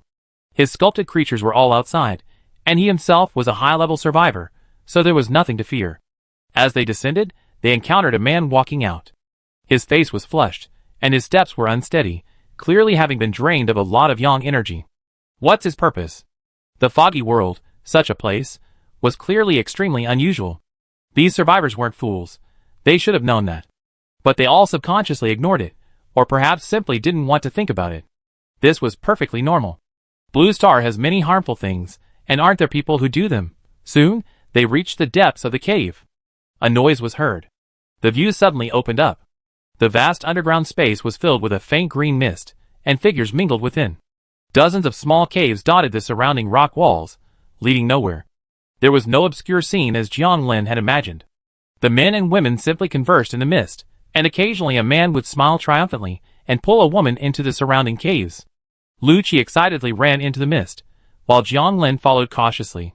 He observed silently, noting that the women were all beautiful, perfectly matching the aesthetic of the Blue Star people. Black hair, fair skin, Western-style features. Their clothing differed, but upon closer inspection, their features were remarkably similar. This reminded Jiang Lin of the insane nuns who performed rituals. The same features, except for the lack of spider legs in their lower bodies, which made them relatively normal. He opened the investigation. The person was exactly the same as when he last investigated the nuns. These women exuded a strange allure, making one want to engage in conversation and take things a step further. Lu Qi had already found a woman sitting on a stone bench and began to speak words that would have been met with scorn on Blue Star. However, the woman listened patiently, occasionally responding and giggling. This gave Lu Qi greater confidence, and he worked even harder. Jiang Lin felt he had some idea of why these male survivors were so captivated by this place. What man would refuse a woman who patiently responded to him and perfectly matched his taste, and who could really? As he pondered this, another young man beside him pulled a woman into a cave. Don't want the crystal? Then you want something else. Jiang Lin wasn't fooled by appearances. He came in with a purpose. He didn't believe this was a place of charity. Could it really be a living bodhisattva saving lonely men? What were they thinking? No one here would think that way. The male survivors simply didn't care. They were under too much pressure. What are you thinking about? At this moment, a woman in a black dress sauntered forward, her brown eyes fixed on Jiang Lin curiously. Jiang Lin glanced at her and said, I'm wondering how the universe was formed. He had been just being perfunctory, intending to wander around looking for clues, but he didn't expect the woman in the black dress to answer the question seriously. The world is woven by God, and the universe is naturally included within it. Hearing her words, Jiang Lin recalled the prayers he had prayed to during the early sacrifices. God who weaves dreams. Weaves the world. Lord of dreams. Reshaped space. Praise. Your hands. It seems the woman in the Qingming cave is connected to the spider women he had sacrificed to. Have you seen that god? Jiang Lin asked casually, approaching a cave. Of course I have. The woman in the black dress's response made him pause. She continued, God is everywhere. You are God, I am God, everything is God, and we are all part of God. Heh? Jiang Lin laughed. So according to you, I am your God? That's right, the woman in the black dress thought for a moment and replied. Then lead me to the greatest secret here. Jiang Lin's tone was playful. He expected the woman in the black dress to refuse, but he had underestimated her eccentric beliefs. Yes, Allah, please follow me. The woman in the black dress gestured, inviting Jiang Lin to join her. This move actually confused Jiang Lin. He began to wonder if there was a conspiracy. So he tentatively asked, "Since I am your Allah, you will not refuse anything I say?" "Yes, Allah." The woman in the black dress was devout, her brown eyes fixed on him. That sincerity made Jiang Lin feel strangely uneasy. "Can you commit suicide?" he said, taking out a dagger and handing it to the woman in the black dress. Allah is everywhere, in life and death. The woman in the black dress raised the knife without hesitation. The dagger slashed his throat, blood spurting out, and the crimson flowed down his black dress to the ground. Thump. The woman in the black dress, her eyes lifeless, collapsed in a pool of blood. The other women didn't even glance in their direction. Instead, several male survivors who had witnessed the scene came over, cursing profusely. "Hey brother, it's fun, but what's the big deal about someone getting killed?" "Well, even though this place is a little weird, it's a public place for relaxation. If one person goes missing, you paid for it?" "Yes, 10 crystals each, and this matter will be over. Otherwise, you can't leave." Jiang Lin ignored the crowd that gradually gathered, silently observing the woman in the black dress, and glancing at the other women around him. Chapter 199. In front of the pool of blood, Jiang Lin silently surveyed his surroundings. Several male survivors were already closing in on him, but he remained motionless, ignoring them. "Are you mute? I'm asking you a question. If you're not having fun, get out," one of the burly men said, reaching out to push Jiang Lin's shoulder. Just as contact was about to occur, a surge of terror washed over him. He paused, a look of horror on his face. At the same moment, a hand stopped the burly man. It was Lu Qi. Jiang Lin hadn't expected him to come to his rescue. He was quite righteous. They'd only met once, and it was remarkable that they could reach this far. He stood in front of Jiang Lin and shouted, "Don't worry, everyone. This is Brother Sun Huanyu. He just arrived today, so there might be some misunderstanding." "Humph, then he should speak." Lu Qi's interruption calmed the burly man down considerably, and the sense of terror dissipated. He shook his head, dismissing it as an illusion. Lu Qi naturally had no idea that this action had saved the burly man's life. He leaned close to Jiang Lin's ear and whispered, "Brother Sun, what's going on? Do you have this hobby?" He pointed at the woman in the black dress lying in a pool of blood. Lu Qi had heard that some people had quirks and didn't like to play with living people, but they did this secretly. How could they be as open and above board as Sun Huanyu? Jiang Lin shook his head and said nothing, simply watching the woman in the black dress, calculating the time. He could wait 3 minutes, and within that time, he could use the time reversal tumor man to revive her. 3 minutes was enough to verify many things. Seeing his expression, Lu Qi instantly understood what he was trying to do, and a look of helplessness crossed his face. "Brother Sun, you're confused. Anyone with a discerning eye knows there's a problem here. There's no danger, so why bother? Why not just enjoy yourself? What's the point?" Seeing Sun Huanyu still unresponsive, Lu Qi had to smooth things over. "Everyone, Brother Sun is new here, so it's normal for him to have some doubts about this place. I hope you can understand. He's a master craftsman, and his talent is even greater in the art of synthesis. He has no shortage of crystals. Everyone have fun. We make amends later. Disband, disperse." After hearing his explanation, and the mention of the master craftsman's status, everyone's expression softened considerably. The leading few, though displeased, were shoved away by Lu Qi. Soon, Qingming Cave returned to its previous bustling atmosphere. No one cared that a woman in a black dress had died there. Jiang Lin remained silent throughout the entire process. He didn't need to explain his actions to anyone. These people were the most understanding. He'd let them have their fun, but if they tried to offend him, they'd have to consider the consequences. How could an ant judge an elephant? Time passed slowly. The woman in the black dress remained motionless in the pool of blood. 1 minute. 2 minutes. Just as he was about to let the time-reversing tumor man arrive, something unexpected happened. Crack! A slight bone fracture echoed from the woman in the black dress. Crack! Crack! The sound grew more intense, and a bulge began to form on her back. Hiss! The sound of flesh tearing rang out, and a naked body emerged from the woman's spine. She was covered in a transparent, sticky fluid, like a newborn baby. Slowly standing up, she tilted her head and looked at the woman in the black dress, her back torn on the ground, as if in thought. Jiang Lin frowned, feeling that the situation was somewhat bizarre, yet also quite reasonable. After all, this was a foggy world, where were there many normal people? Immortality? Or some other ability? He wondered. Upon closer inspection, despite the slime covering her hair, the newly born woman looked identical to the woman in the black dress. She was currently stripping the woman's clothes and putting them on herself. The blood-stained black dress had large black stains. She looked at Jianlin as if nothing had happened, her red lips slightly parted as slime flowed down.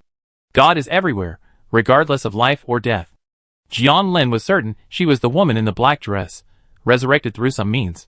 Amidst the already solidified pool of blood, the corpse melted like ice water, eventually turning into stained blood and sinking to the ground. Nothing remained. Several male survivors noticed this, but their expressions remained unchanged, leading them to conclude that this wasn't the first time this had happened. The few who had approached to inquire about it were probably simply too inexperienced. Yet, despite this strange situation, the survivors didn't seem to mind. It seemed the foggy world had truly changed many people's perceptions. Follow me. Jianlin glanced at the woman in the black dress and walked towards a small cave. The woman in the black dress followed obediently, as if she truly believed him to be her master. The small cave was simple, and it didn't take long to reach its end. There was a large, soft bed, suspended by a white rope in the air. Next to the bed was a large box. Jianlin opened it, and found it filled with various props. Wow, quite complete. After closing the box and making sure there was nothing else, he lost interest. He transformed into Mengzi, and stabbed his spider leg into the woman in the black dress's lower abdomen. Yes, he had come here simply to find a hidden place to absorb memories. The underground cave was crowded with people and eyes, so while exposing one's abilities wouldn't matter, it was always better to be cautious. The black-dressed woman's memories were ordinary, yet also abnormal. She was born to parents from a mysterious force. After their fall, she was taken back to the order of the True Lord. The memory was interrupted in the middle, and when it resumed, she was already in the Qingming cave. This wasn't even her first death. A survivor had crushed her before when she got excited. What happened in between? Jianlin retracted his spider legs and transformed back into his normal self. He felt he shouldn't delve into this memory any further, or something bad would happen. Based on his previous memories, the women in the Qingming cave were indeed normal people. Whether they were still normal now depended on how you interpreted it. The so-called True Lord had indeed granted them immortality, but it had also changed their minds. Whether they could still be considered human was difficult to determine. Why did you do this in the cave? Since the black-dressed woman was open about everything, he simply asked directly. Do you mean intercourse? The black-dressed woman blinked. Well, sort of. That's God's will. Jianlin was puzzled. Does God like this? The woman in the black dress shook her head, her expression becoming serious. God loves the world and all living beings. We are gathering dreams and reshaping the world with them. The world today is too filthy. God doesn't like it. She clasped her hands over her chest, her pious expression somewhat unsettling. Jianlin was stunned for a moment, then blurted out, But I didn't say I didn't like it. The woman in the black dress was stuck. Yes, according to her previous statement, all beings are God, everything is God. So shouldn't Jianlin's will also represent God? You don't like it. After a moment's pause, the woman in the black dress insisted. Jianlin continued to argue, I do. The woman in the black dress's chest heaved with anger. But then, a sudden thought calmed her, and she smiled. Even God is blinded by the world. You're just tainted by filth. Okay, whatever you say is right. Jianlin thought it was pointless to argue with a brainwashed person, so he turned to another question. You mentioned earlier, what's the biggest secret here? Everything. What do you mean? Go and see. Everyone sees it differently, but it's definitely what they want most. The woman in the black dress extended her hand, inviting him. This time, Jianlin didn't refuse. He wanted to see what was hidden here. Chapter 200. The woman in the black dress led the way, and Jianlin followed silently behind her. The hole in the back of her dress was noticeable, revealing smooth skin, but she paid no mind. Everything seemed normal. There was no sign that she had emerged from the spine of the previous woman. The treasure-hunting dragonfly landed at the entrance of Qingming Cave, proving that there must be a level 6 object here.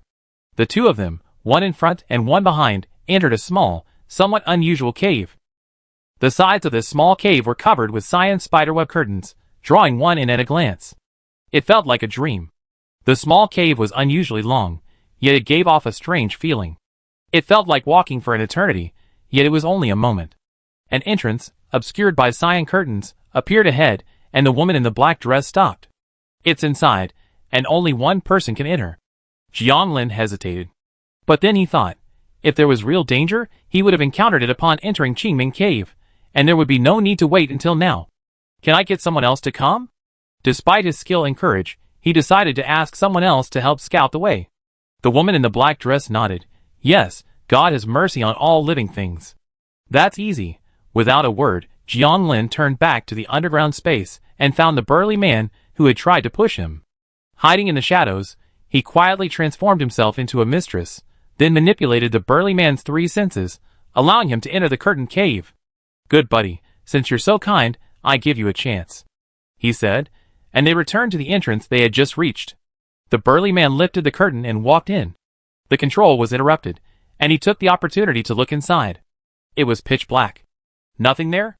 The woman in the black dress explained, only by entering can you see everything.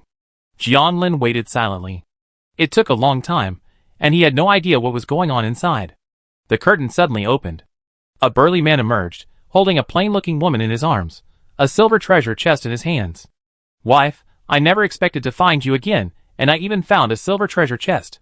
What a jackpot. A delighted smile graced his face, as if he owned the world. The woman nestled in his arms, tears welling in her eyes. It didn't seem real. Jianlin was speechless, frozen in place. A living person was conjured up. He thought of what the woman in the black dress had just said, go and see. Everyone sees something different, but it's definitely what they want most. Impossible. Unconvinced, he quickly transformed into Mengzi. Ignoring the panicked expression of the 2 burly men, he thrust his spider legs in, absorbing their memories. Blue Star, University, meeting and falling in love, the end of the world. Becoming a survivor, a woman dies at the hands of a ferocious beast, yet miraculously resurrects. The burly man enters the curtained cave, and sees the woman and the silver treasure chest beside her. Crazy. Totally chaotic. Is this real or a dream? Jianlin couldn't believe what he was seeing. This incident clearly had nothing to do with him, yet he felt a sense of dread. A long moment passed. He stood stunned, stealing the 2's memories of meeting him, transforming into a ghost and manipulating them out of the curtained cave. He followed and observed from the shadows.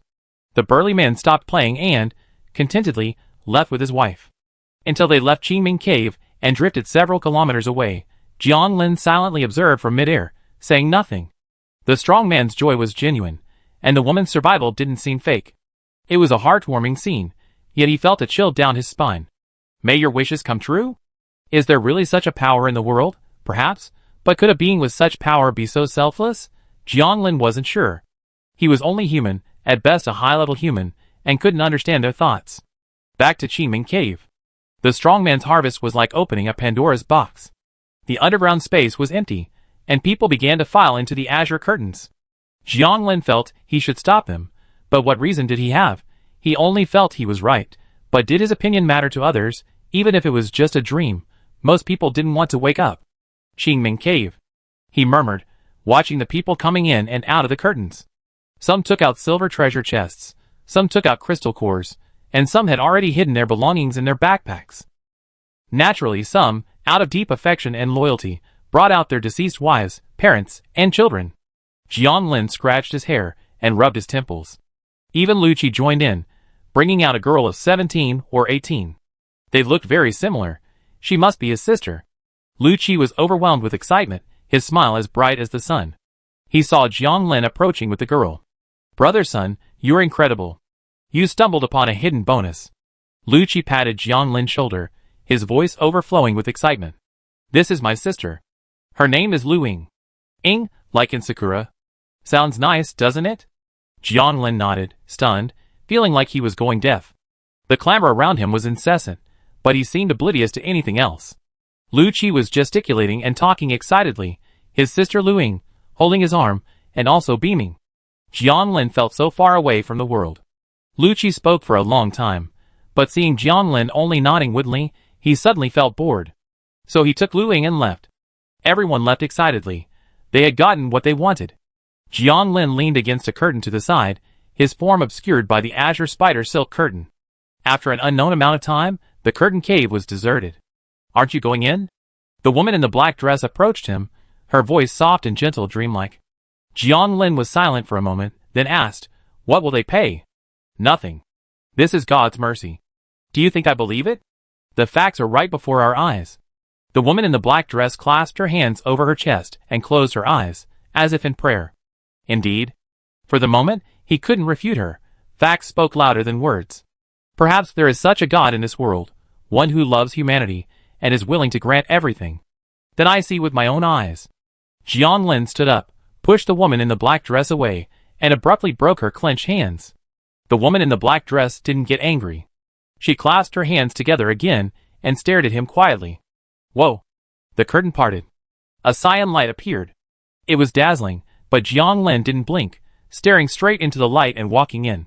The light dissipated. A stone platform came into view, empty and barren. On top of the platform, neatly arranged were 10 treasure chests.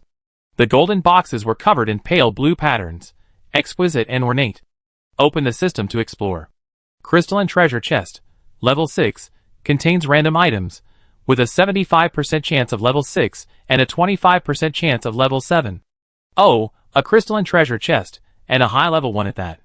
Since obtaining the silver treasure chest, Jiang Lin has rarely seen a high-level chest with a 25% chance of getting one. 10 high-level crystalline treasure chests dropped right here. It's truly outrageous.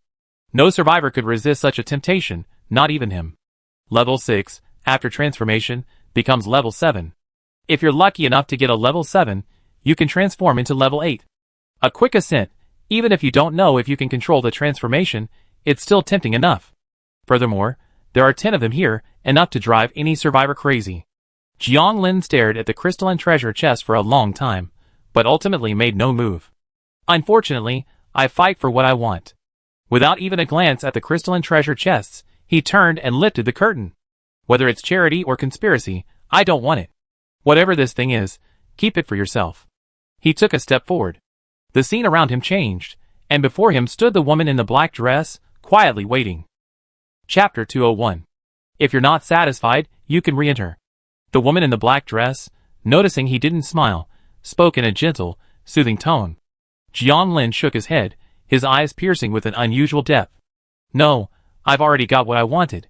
But you seem different from those people? That's natural. I don't need anything, I just want an answer. Did God respond to you? Why should he respond? I can answer it myself. What is it?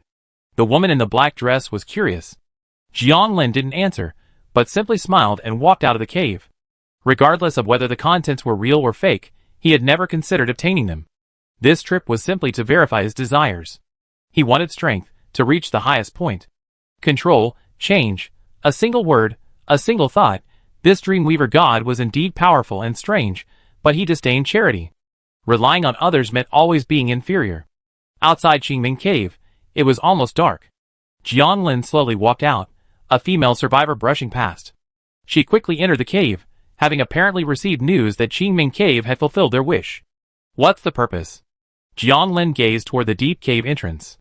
There was clearly no danger within, and for most, it was even an opportunity. But he felt a chill, a sense of dread. Having always believed in equal exchange, he understood the principle that free might be the most valuable, but at his current level, he wasn't qualified to explore the price. This trip to Qingming Cave had yielded nothing, but it had broadened his horizons. The higher-level forces in this world might be far more powerful than he had imagined. Fate's gifts come with a price. Is his transmutation skill a natural gift, or something else? Whatever the case, he simply focused on improving himself. His spiritual power had fully replenished, and he took out the 5-element spiritual dice. It hadn't been transmuted since its last advancement to level 5, but now it could be advanced to level 6. He had previously chosen to transmutate the treasure compass first, but the treasure-seeking dragonfly had found him this place. He had found the treasure chest, a crystal-patterned one with 10 items, but would he dare take it? He was speechless. He only hoped that the 5-element spiritual dice, the great hero, would transform into something good. Transmutation activated, with 1600 spiritual power covering it, the 5-element spiritual dice began to wriggle violently.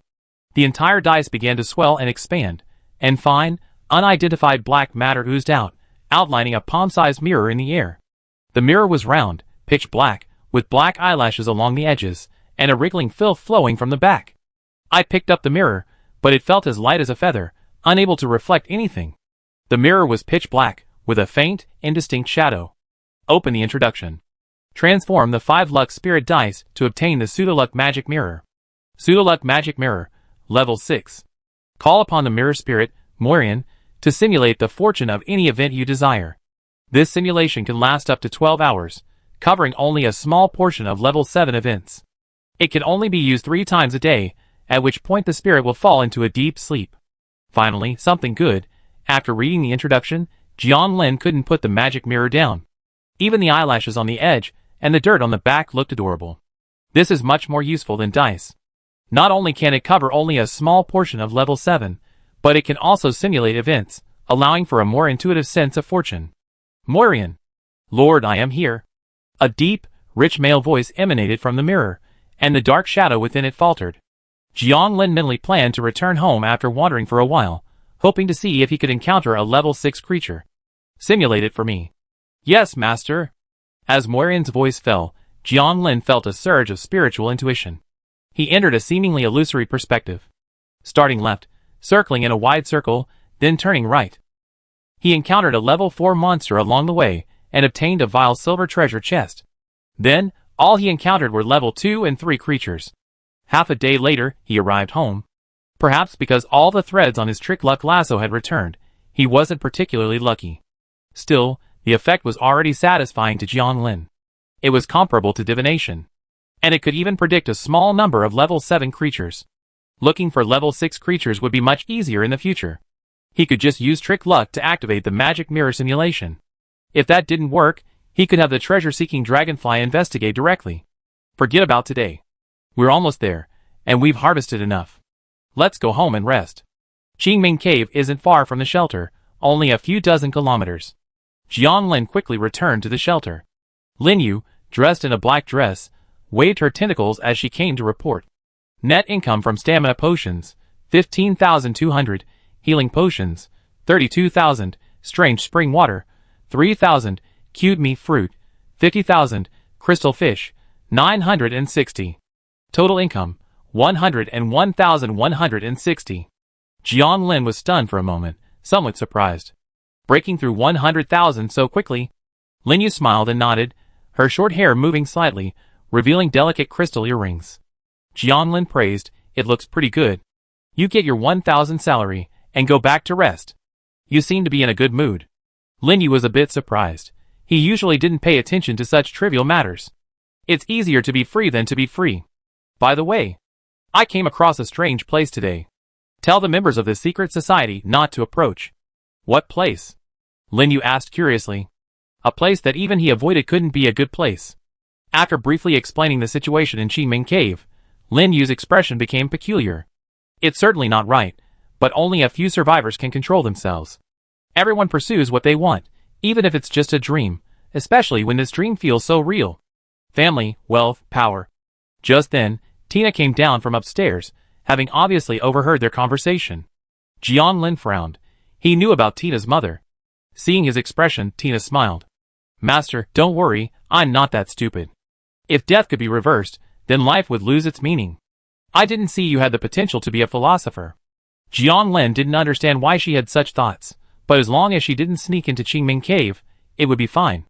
That place was evil, and he didn't want another person who had inexplicably resurrected to live in the shelter. How creepy. Not continuing the conversation, Jianlin began to sort out his gains. He summoned the small box, and it saluted respectfully with its legs trembling slightly. It's just a little dance, is it so tiring? Including his own gains, there were 4 gold treasure chests in total. He traded the rest of the items for 3 silver, which, combined with the 3 dirty silver, made a total of 7 dirty silver. Now there were more and more treasure chests starting with dirty.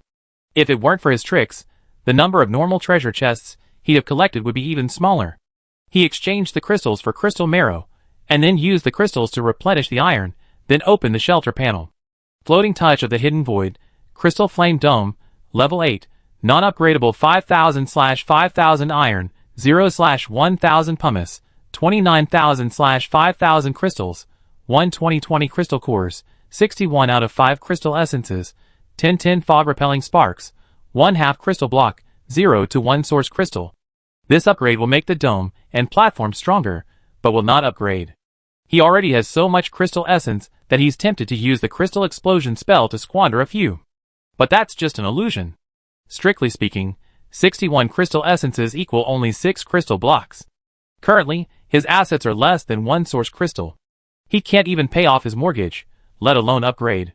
Source crystals require killing a level 7 beast or monster. He feels the weakest level 7 he's encountered is probably the Parasite Locust, followed by the Windwalker. As for the World Eater and the Crawling Mist, forget it. There's no need to be so aggressive right now. Besides, I haven't seen the Fushing Fog for a long time, and I don't know what level it is now. Chapter 202. There was no rush to open the treasure chest. Before that, Jiang Lin needed to take a bath. A pre-unboxing ritual. Xiaoying, dressed in a black dress and black stockings, stood by, towel in hand, her silver eyes watching quietly, awaiting instructions. Phew, he used the exotic spring water, which could fetch 1,000 crystals per 20 liters, for his bath, then dumped it back into the aquaculture room to raise crystal fish.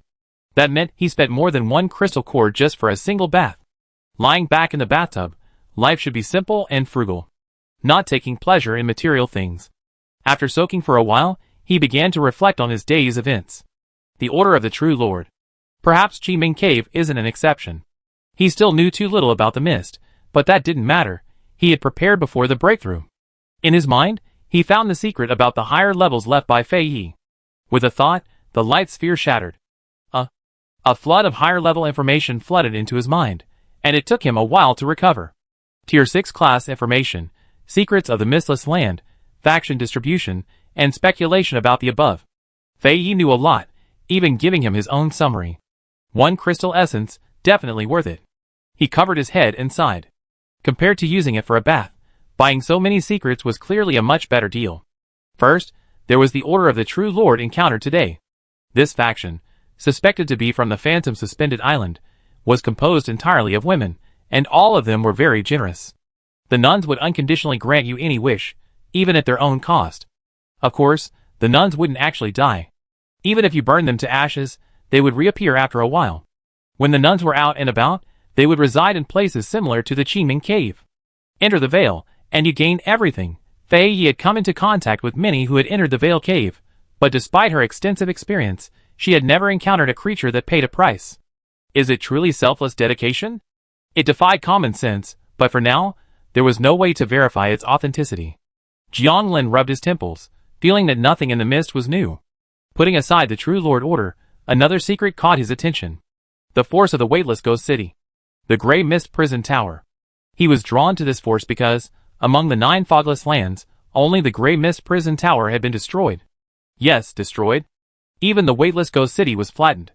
The perpetrators of this deed were none other than the Broken Mirror Mountains. The Replacement Alliance.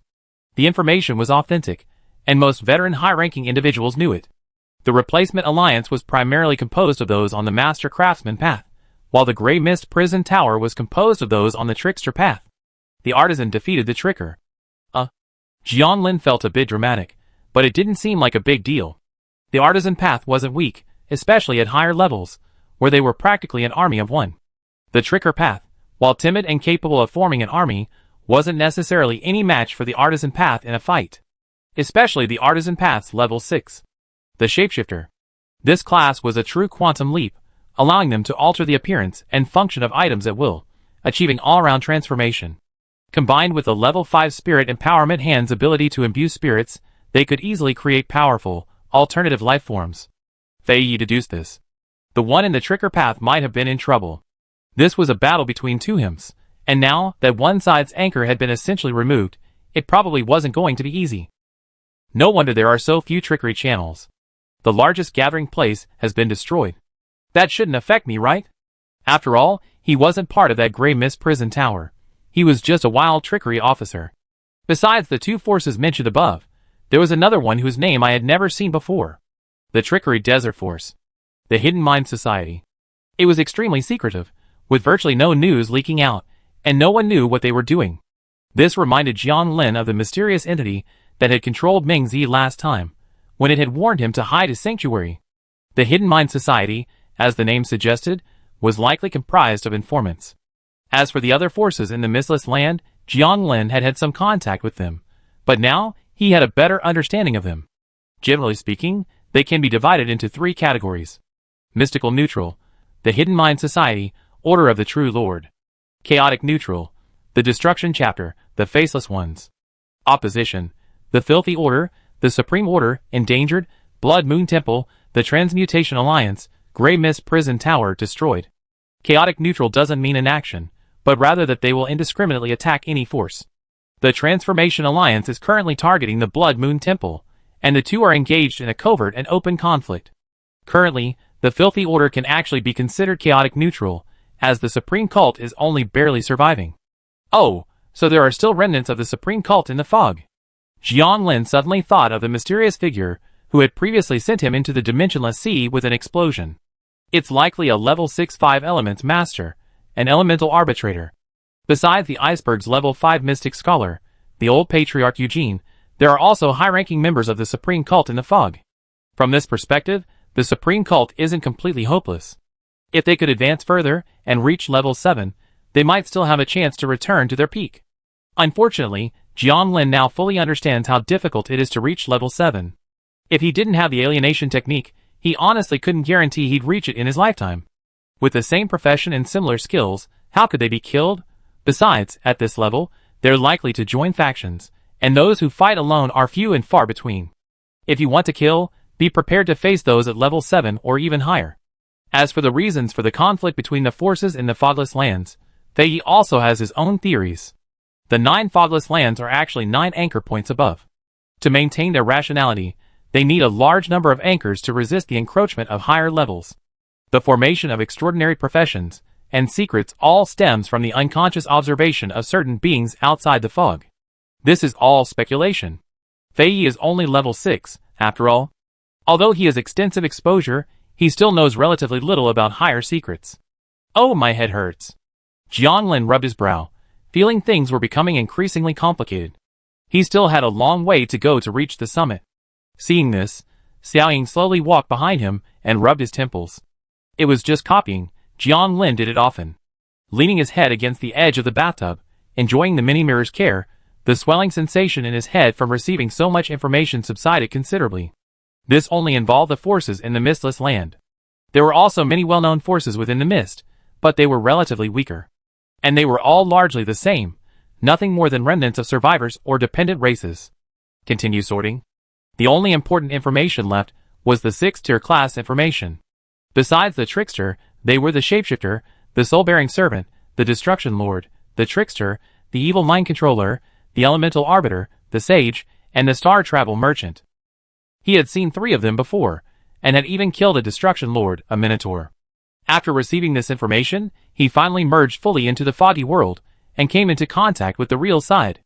No longer would he be left in a state of ignorance about anything he encountered. That's all. Jianglin stood up, water droplets dripping from his well-defined muscles onto the surface. Xiaoying gently wiped him with a towel, diligently doing her job. Can't he do this himself? Of course, but if he didn't, wouldn't Xiaoying be left with nothing to do and unemployed? As a qualified boss, it was his duty and his code of conduct to ensure his employees always had work to do. Right, Xiaoying? Chapter 203. For golden treasure chests were neatly arranged on the square table in the hall. Jianglin stood at the table, waiting patiently, while Lin Yu and Xiaoying watched expectantly. He had already sent his cursed body out with the Trickster lasso gun to search for lucky creatures. He wondered if the extra return would be useful for opening the treasure chests. Something was better than nothing. So what? Lin Yu had never seen a golden treasure chest open before, and was curious. Xiaoying was just looking forward to that kind of toy. Jianglin wanted to tell Xiaoying that the golden treasure chest would never contain that kind of thing again, but because Lin Yu was there, he held back. Because the location had been predicted using the pseudo-magic mirror, the cursed body's speed was very fast. Everything was ready. Jianglin rubbed his hands and transformed into Sophia. Sacrifice, Lin Yu, for 80 years of peach blossoms, bloom. The middle name was spoken by Xian, so Lin Yu didn't hear it. So inspiring? She looked at Jianglin with some surprise, and suddenly felt that the first one made sense. The treasure chests were opened one by one. It was all ordinary white light. Even with this double luck, it couldn't break the 5% spell. Jianglin transformed back into himself and began to examine the shipment. Advanced Scroll, Level 5, Slightly. Fertility Manual, Level 5. A strange item. Before Lin Yu could take a closer look, Jianlin put it into his backpack. What was that book? Lin Yu was puzzled. She hadn't even had time to investigate. A cult tome. Reading it would cause a mental breakdown. Really? Lin Yu was skeptical, feeling something was amiss, but she didn't ask any further questions. Jianlin remained calm and continued to examine the remaining items. Crystal Marrow Blade, Level 5, a blade imbued by a master. It can attack automatically and penetrate the defenses of most Level 5 creatures. Power Rune, Level 5, covers objects, continuously providing them with power through psychic energy. The rune cannot be moved. Anna's Makeup Box, Level 5, can transform itself into other creatures, size restrictions apply. Smashing Hammer, Level 5, a hammer that shatters objects with a single touch, even spirits. Effective at levels 5 and below. Baby, Please Come Home, Level 5, uses spiritual imprinting to retrieve lost treasures, allowing them to return to you on their own. Effective at levels 5 and below. Invisibility Potion, Level 5, 120 minutes. If it weren't for the advanced scroll, he'd have wondered if the double luck had worn off. These items were useful, but for him, at level 6, they were only average. The Smashing Hammer seemed to be quite useful. Ghost Lord that. Lin Yu pointed at Anna's makeup box, his eyes filled with anticipation. Take it. Jianlin waved his hand generously. Thank you, Ghost Lord. Lin Yu took the makeup box in his hands, and then his lower body transformed. A pair of smooth, white feet touched the ground, and she reached out to touch them, delighted. Actually, I think they were fine before, but now they're a little less appealing. Jianlin rubbed his chin. Ah. This? Lin Yu's eyes shone with a hint of disdain. She had sensed something was off about Jianglin's aesthetic when she'd met Bai Ji before, and now it seemed to be true. As expected of a man with the power of transformation, Lin Yu pulled out a pair of black high heels with red soles, put them on, and took 2 swift, lithe steps. Jianlin shook his head, expressing his confusion. He was a man whose entire body had been transformed by the incubation of strange forces. He could become anything he pleased. So, his aesthetic was unknowingly a bit strange. He gathered up the rest of his belongings. The crystalline blade was probably a standard weapon crafted by some spirit-empowered craftsman. His craftsmanship was certainly impressive. No wonder he was able to destroy the Grey Mist prison tower. He wasn't in a rush to use the advanced scrolls. He had a surplus of ferocious beast materials, so he was planning to expand his business. Come with me, I teach you how to use something. Waving Lin Yu, he headed for the storage room. Hey kid. Bang. What are you doing? Ouch. Bang. Bang. First of all, I didn't mess with anyone. Puff. Puff. Puff. Lin Yu stared at the meat platform being smashed up and down, stunned. Is this how this strange thing is used? 10 minutes later. The little greedy creature, its meat tube shattered, opened and closed its mouth listlessly, not daring to utter a single word. It's called the giant greed platform, and that's how it's used. It always needs a beating first, or it won't behave. Yeah. Lin Yu instinctively hugged herself tightly. Jianlin was busy pulling out materials. He had already traded with the small box and currently had 120 Tier 3 materials and 30 Tier 4 materials. Don't underestimate this small amount. Ferocious beasts are much less abundant than monsters. A Tier 4 ferocious beast only produces 3 materials, and a Tier 3 ferocious beast only 2. Some of these were traded in from lower-level sources. He didn't trade all of them for Tier 4 materials, because he wanted to focus on the mid-range market. 100 iron plus 1 beast core plus Tier 3 materials equals Tier 3 weapons. 1000 iron plus 1 crystal core plus Tier 4 materials equals Tier 4 weapons. Seeing so many materials, Little Greed suddenly perked up, his wounds healing rapidly. After all, it was a Tier 5 platform, so this minor injury was easy to deal with. It was just a show of weakness. It'd be like this from now on. For low-level weapons, find small boxes to exchange for level 3 materials. For level 4 weapons, just make as many as you can. Jianlin instructed as he worked. Lin Yu nodded seriously. A level 3 weapon costs 120 crystals, in addition to the materials, while a level 4 weapon costs 1,200 crystals. Currently, level 3 weapons on the market are priced around 500, so the selling price isn't a big consideration. But level 4 weapons are different. Even if other survivors are lucky enough to obtain a level 4 workbench, crystal cores aren't so easy to come by. Thus, level 4 weapons are in a state of being in a market but not priceless. He holds the power to determine the price, and he needs to carefully consider it. The crystal cores alone can sell for 7,000. Weapons are means of production, and Xiao Tan's craftsmanship is exceptionally high quality. He can't sell them cheaply. But if he sells them too high, the survivors won't be able to afford them. Jiang Lin fell into deep thought. Lin Yu frowned. This pricing was indeed a difficult proposition. You said selling it for 10,000? That's unrealistic. Those who can afford that kind of money are powerful, and they don't lack a tier 4 weapon. After all, they can find it in silver treasure chests. What's the point in selling it cheaper? It's better to sell the crystal core. Thinking of the items he just acquired, Lin Yu had an idea. Why don't we take the treasure home? We can rent it out to someone else. Jiang Lin stroked his chin. That's a good idea, but it's too complicated to operate, so it's not a long-term solution. So Jiang Lin shook his head, rejecting the proposal. We still have to go after the big spenders. Tier 4 weapons are in an awkward position. How can I increase their value? Jiang Lin suddenly thought of the trickster toy he sold Zhou Lini last time. Yeah, it's a waste of stamina to keep it idle anyway. Why not use it for enchantments? Take the high-end route for tier 4. Add a trickster to each weapon. Wouldn't that make it a disposable weapon capable of killing tier 5? He still has to control his stamina output, otherwise he can still compete with tier 6. And after use, it can be used as a normal tier 4 weapon. It's simply perfect. Wouldn't this sell for at least 20,000 each? The materials are readily available. Just buy the iron and you're done. 120 tier 3 and 30 tier 4 weapons are freshly minted. Jiang Lin picked up a tier 4 weapon and spent 100 stamina points to engrave a curse on it. Curse weapon, tier 4, a masterpiece of a certain master.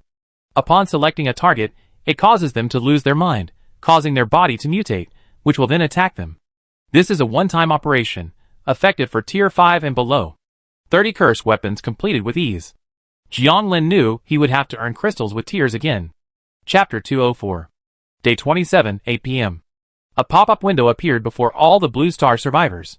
Having experienced it twice before, they were no longer surprised. What's Boss Jiang Lin up to now? Is he selling crystal cores again? Maybe something new. This was most people's immediate thought, until they saw the content. Jiang Lin, we've found a mysterious ruin, and inside are surprisingly many high-quality weapons. As the saying goes, the older, the better. This opportunity only comes once. We have both tier 3 and tier 4 weapons, and tier 4 can even kill tier 5 once. First come, first served, so hurry if you want to buy. After a brief silence, the world chat erupted in an uproar. Damn, this is a big deal. Weapons that can kill level 5. I need to see some of this. I barely escaped death today to take down a level 3, and even the big guys are selling weapons that can kill level 5. The gap between people is bigger than a dog's. What's wrong with you, dog? Can you please stop insulting dogs? I definitely can't afford a level 4. Boss Jiang Lin is very reasonable, all for a fixed price. This time, I need a whole level 3 weapon. What the hell? They're all sold out. Because level 3 weapons are sold at a fixed price, all 120 of them were instantly snapped up. 60,000 crystals, minus the 14,400 cost, not counting the beast materials, that's a profit of 45,600. Lobby. Jiang Lin sat on the sofa, with Lin Yu beside him. So fast? He hadn't even started eating the cute meat fruit yet. It had only been 30 seconds since the announcement, and they were already sold out before he could even sit down. After all, it's pinned to the top. With the spending power of over 1 billion people, this is normal. Lin Yu covered her mouth with her hands and smiled, then slipped off her shoes, straightening her legs and relaxing her nerves. Jiang Lin opened his mouth to an impossibly wide width, then stuffed the lovely fleshy fruit into his mouth, mumbling, well, it doesn't matter. The crystal is just a thing. It was unheard of for the transformation effect to be used like this. Lin Yu shook her head helplessly, leaning back on the sofa, awaiting the results. From now on, she would handle all these deals, and she needed to know the approximate price. Somewhere in the fog, Iron Fort. Zhou Lini looked at the trading interface in front of him with a serious expression. Alliance leader, this is a great opportunity to make a final push. Qin Jibao was excited. They could now fight against a level 4, and even kill them with careful planning, but if they encountered a level 5, they would have no choice but to flee. Obtaining these cursed weapons meant they could fight against a level 5, and hopefully obtain the gold treasure chest. One step ahead, every step ahead. The fog tide was less than 3 days away, and it would not only improve their rankings, but also ensure their safety after the spatial disturbance. We don't have many crystals available right now. Zhou Lini's words were like a bucket of cold water poured over Qin Jibao's head, and his face froze. Yes, now they have to buy not only the lovely meat fruit, 5,000, but also the exotic spring water, 1,000, every day. They spent quite a bit on buying crystal cores last time, and their crystal reserves are almost gone. Even if they wanted to buy more, they couldn't afford it, so they could only compete for a portion. Contact all members now, collect as much as you can, record it in the account, and return it to them later when you have more. Alliance leader, what's the reason? Strategic reserves, compulsory collection. Zhou Lini's face was cold, and he spoke every word. As a leader, he had to do this. When decisive action was needed, he had to be ruthless. The situation at several other iron forts was similar. Lucas, in particular, had already instructed Randy to expedite his crystal collection, determined to capture several cursed weapons. A magnificently decorated iron fort. If Jianglin were here, he would have noticed that this iron fort was already a level 6 crystal fire iron fort, meaning it had already been fused with the mist-repelling fire seed. Inner hall of the iron fort. Isabella, no longer as relaxed as usual, sat at a square table with a serious expression. Across from her was a graceful, white-haired woman wearing a white priest robe with a blood moon embroidered on her chest. Given her personality, she wouldn't treat everyone this way. The person before her was a level 5 cultivator sent by the Blood Moon Temple to assist her. This kind of help couldn't be unconditional. The Blood Moon Temple required her to provide regular supplies of crystals and materials, and had explicitly stated that the amount required now was small, considered a benefit, with the substantial contributions to come later. Master Cultivator, are there really ruins that produce weapons? Isabella said respectfully. The position of education master belonged to the white-haired woman. Such power and influence made it impossible for her to disrespect them. The other party was quite easy to talk to, so she would ask directly any question she had. Normally not. A pleasant voice echoed, like a warm whisper, and new green sprouted from the moist soil, filling the air with vitality. Isabella couldn't help but feel a sense of maternal warmth. She was also a level 3 sower, but she was nothing compared to the other party. So this cursed weapon is produced in-house? After a moment's pause, she returned to the previous topic. Hearing the curse, the education master piqued his interest and asked, how effective is it? Isabella answered truthfully. Upon hearing this, the trainer's delicate face lit up with surprise. The first fog wave hasn't even begun yet, and you've already reached level 5. Incredible. If Jianglin had heard her, he'd have only lamented that his thinking was too conservative. The trainer knew the basic physical and mental abilities of the Blue Star people. Logically, he shouldn't have been able to advance at this rate. His mental abilities couldn't possibly keep up. She explained to Isabella. He's probably a trickster, a rare class. Their spells can easily create weapons like this, making them one of the most creative, aside from the inspired hands. But this path isn't easy right now. The trainer shook his head, stroking his white hair with a look of regret. Why? Isabella pressed. All survivors are curious about such secrets. It's instinctive. The envoy didn't answer directly. You know the Exchange Alliance, right? Yes, they're hostile to the temple. The Exchange Alliance won't let a lone trickster go, for reasons unknown. So he be killed? Not necessarily. He still has a chance. He can seek refuge with another faction. Isabella nodded, and sent this message to Jianglin. She had done several business deals with Jianglin, and their relationship was good. She was always generous with even a little information. The envoy spoke slowly, unconcerned about what she was doing. You can buy some of these weapons. They save your life in a critical moment. Okay, thank you, envoy. Jianglin opened the private chat and frowned. What's wrong? Lin Yu was puzzled by this. Aren't you just doing business? Wouldn't you be happy making money? Jianglin thought for a moment, his brows relaxed. Nothing, just a small matter. Lin Yu saw that he didn't want to talk much, so she didn't ask any more questions. That was her good point, understanding. He'd been worried about Isabella's warning, but he hadn't expected the Exchange Alliance to actually target the trickery path. But it didn't really affect him much. His home was in the Hidden Touch dimension, where even level 8 was difficult to find. He himself was a high-level being, so those higher-level beings wouldn't be targeting him all the time. The Exchange Alliance was still squaring off with the Blood Moon Temple, so they probably had no time to bother with him. Jianglin shook his head, feeling that dwelling on such a matter was pointless. Let's take a look at the bids, he said, opening the trading platform. Chapter 205. Many people joined in the fun, hundreds of thousands of trade requests. Filtering revealed over 15,000. 30,000 crystals for one cursed weapon. Isabella Rossini left a message, Boss Jiang Lin, I take 5 at this price. 25,000 crystals for one cursed weapon. Jolini left a message, Jiang Lin, if the price isn't right, private message me. I take 5. 22,000 crystals for. Randy left a message, Sir Jiang Lin, please sell us 3. 20,000 crystals for. Linny Feng left a message, Boss, I'm broke. I really want one. Give me a chance. I really want to improve. 18,000. Watanabe Yarrow. 18,000. Park Chulin. 18,000.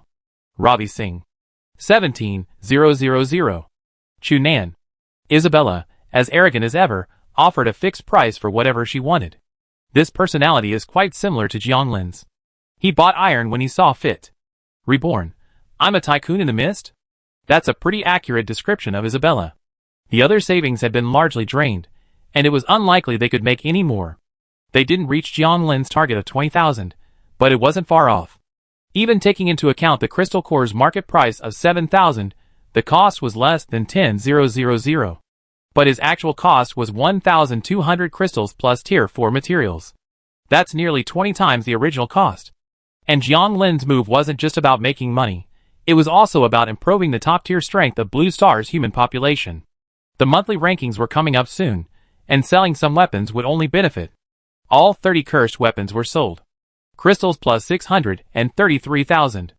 The hall was instantly filled with this amount of crystals, a dark blue hue. Lin Yu tapped her feet on the ground and exclaimed, That's a steal. Jiang Lin brought over a small box and exchanged all of it for crystal marrow.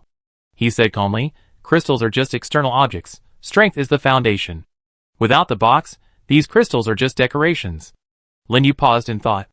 After a series of exchanges, he now had 98 crystal cores and 128 crystal marrows. Even if Fei Ye's crystal eating method was incredibly costly, this amount of crystal marrow should be enough. The deal was done, and Lin Yu was allowed to return. Jiang Lin took out the advanced scroll and went to the outer platform, simultaneously bringing out the small pickaxe. The small pickaxe was still struggling to grasp the pickaxe head, but upon seeing him, it was so excited that its spider legs swung, nearly slicing him. You want to change masters, right? Gripping the small pickaxe's sharp legs, he felt a sense of helplessness. But the small pickaxe simply danced in place. The massive spider monster swung back and forth, its drill-like head incredibly menacing. It must have been a while since it last saw Jiang Lin, so it was incredibly happy. Floating up, I touched its pickaxe head. It had finally calmed down. Click to use. The scroll transformed into white light and merged with the small pickaxe's body. Growing thicker, growing larger. The system's advancement was nothing new. The small pickaxe now stood nearly 3 meters tall, its spider legs spread out over 6 meters. When the small axe was transformed to level 5, it at least gained the ability to use the void. The small pickaxe was a system advancement.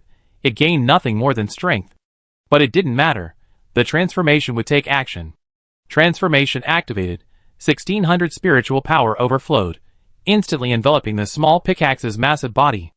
A violent wriggling began, and the pickaxe head completely transformed into a conical, crystal blue drill, sprouting 6 spider-like eyes. The spider legs grew longer and thicker, their pillar-thick legs stretching out like 8 giant trees, slowly moving. Jiang Lin looked up at the 8-meter-tall Xiaohao, his mouth slightly parted, and a voice lost. The dome couldn't hold any more. This was the first thought that flashed through his mind. The 8 spider legs, spread out, could reach over 20 meters, and the air around them seemed to stagnate. What a terrifying giant spider monster! He had no choice but to float higher, barely able to look at Xiaohao's new pickaxe head. Transform the bound spider pickaxe, obtaining the time delay spider pickaxe. Time delay spider pickaxe. Level 6, a bizarre creature capable of stopping time. It can stop objects it touches for 5 seconds. Continued contact will refresh the time. It can automatically harvest mineral resources, making it a top-tier combat power at its level. Time? Jiang Lin carefully read the description again, making sure he was reading correctly.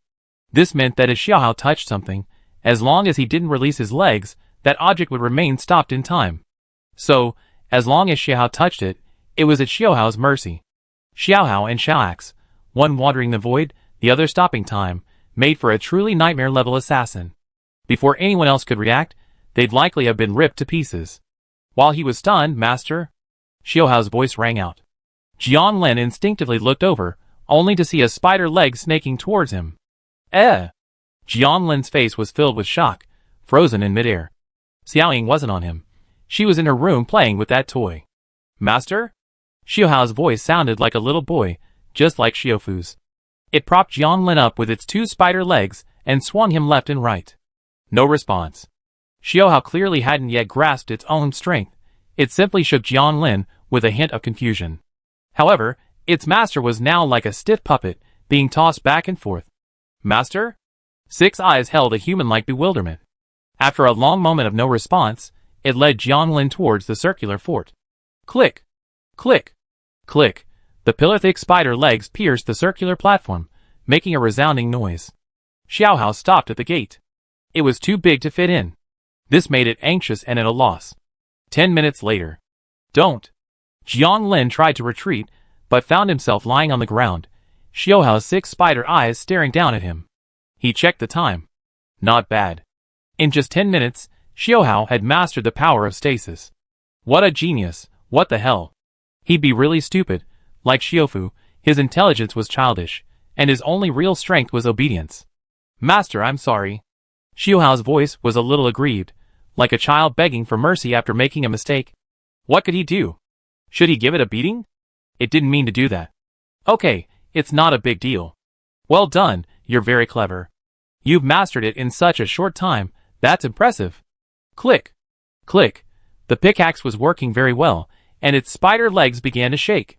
Luckily, the platform was level 8, otherwise it would have punctured several holes. Jiang Lin shook his head, and began modifying the fort. First, he enlarged the main door to a double door, 10 meters high and 20 meters wide. Luckily, the fort was already customizable, otherwise Huagui Sun Huanyu would have had to do it himself. The fort was 20 meters high, with 15 meters left on the lower level, and only 5 meters on the upper level, enough for average-sized creatures. The room for the 5 large creatures was further enlarged, finally accommodating all these huge objects. Over an hour passed after a busy period. Phew, Jiang Lin collapsed on the sofa. Although his spiritual power wasn't full, he still had 2 transformations left, so he couldn't waste them. He could try some unimportant things. He took out the Thorn Dreamweaver skirt's crafting blueprint and used it. A flash of white light appeared. A delicate cyan skirt appeared in his hand, evoking an inexplicable reminder of the Curtain Cavern.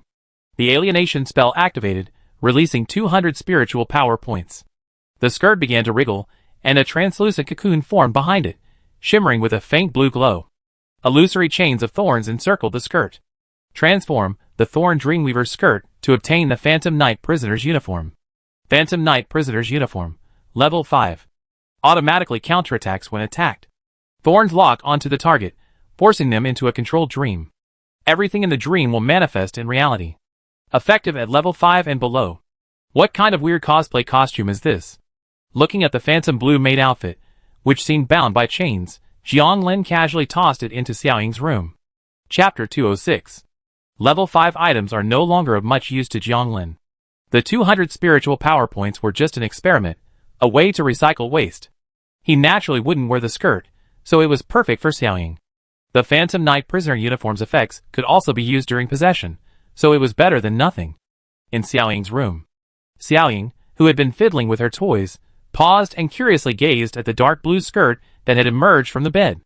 Phantom chains encircled the skirt, creating a strange beauty. Her silver eyes blinked, as if realizing something. She took off her black skirt, picked up the Phantom Knight Prisoner Uniform, paused, then grasped a white silk thread beside it. Jiang Lin had already arrived at the breeding room. He planned to try to transform another crystal fish to see what would come out. As for Bai Ji, there was no rush.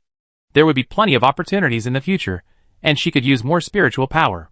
Half a minute later. Mutated crystal fish. Obtain gluttonous crystal fish.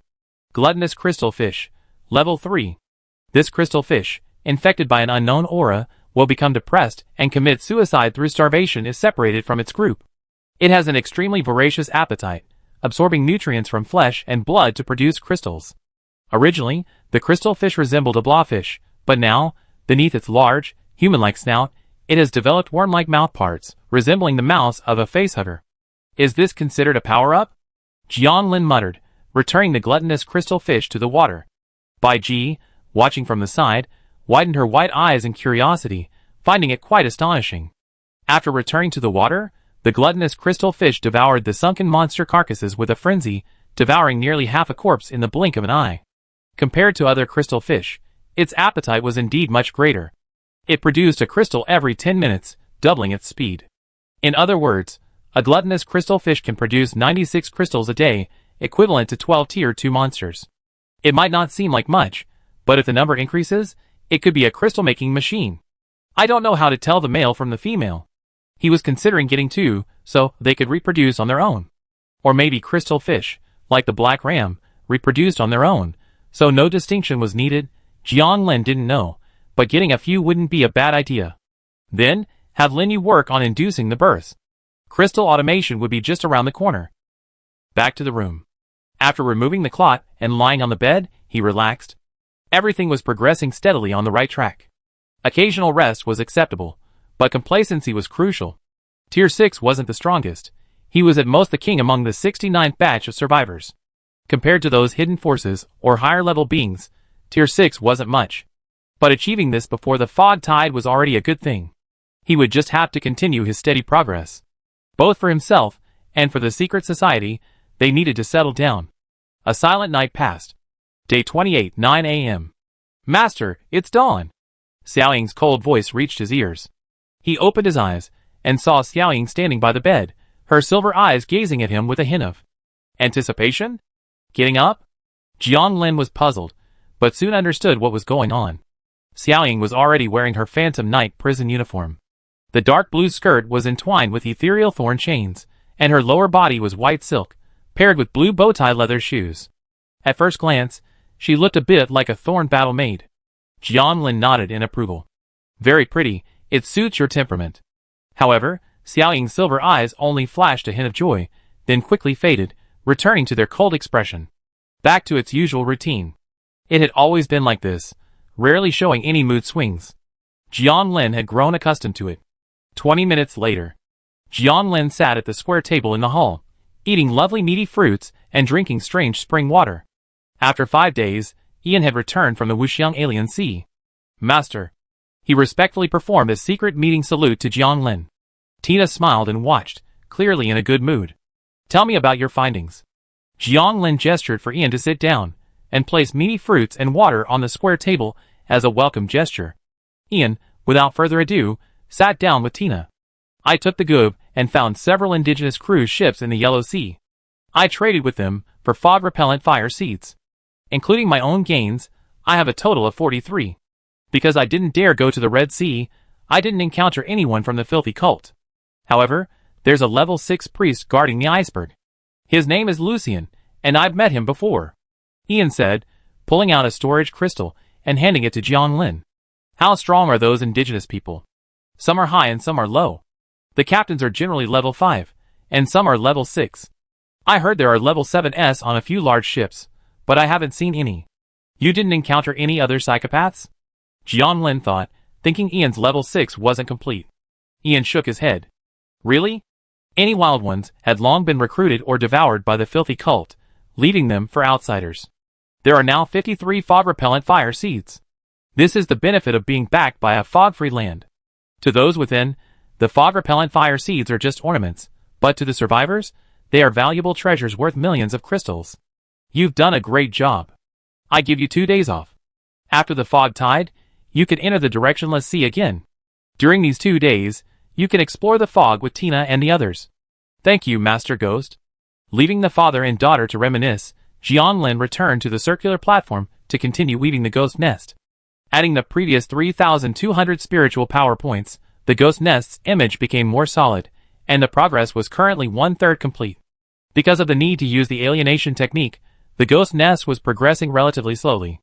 Looking outside the hidden touch space, the fog had undergone another change.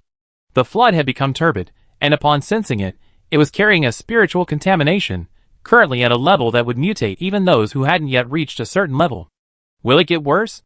The continuous changes gave Jianlin a bad feeling. If his suspicions were true, the survivors wouldn't have much time left. Although most survivors had reached level 2 thanks to the Constitution potions and the soul-devouring transfiguration, a few remained at level 1. If the flood's contamination continued to intensify, those at level 1 or even lower would face an even greater hardship. Not to mention that level 1 might not be the flood's limit. Looking at the distant fog in the flooded forest, a quiet silence reigned.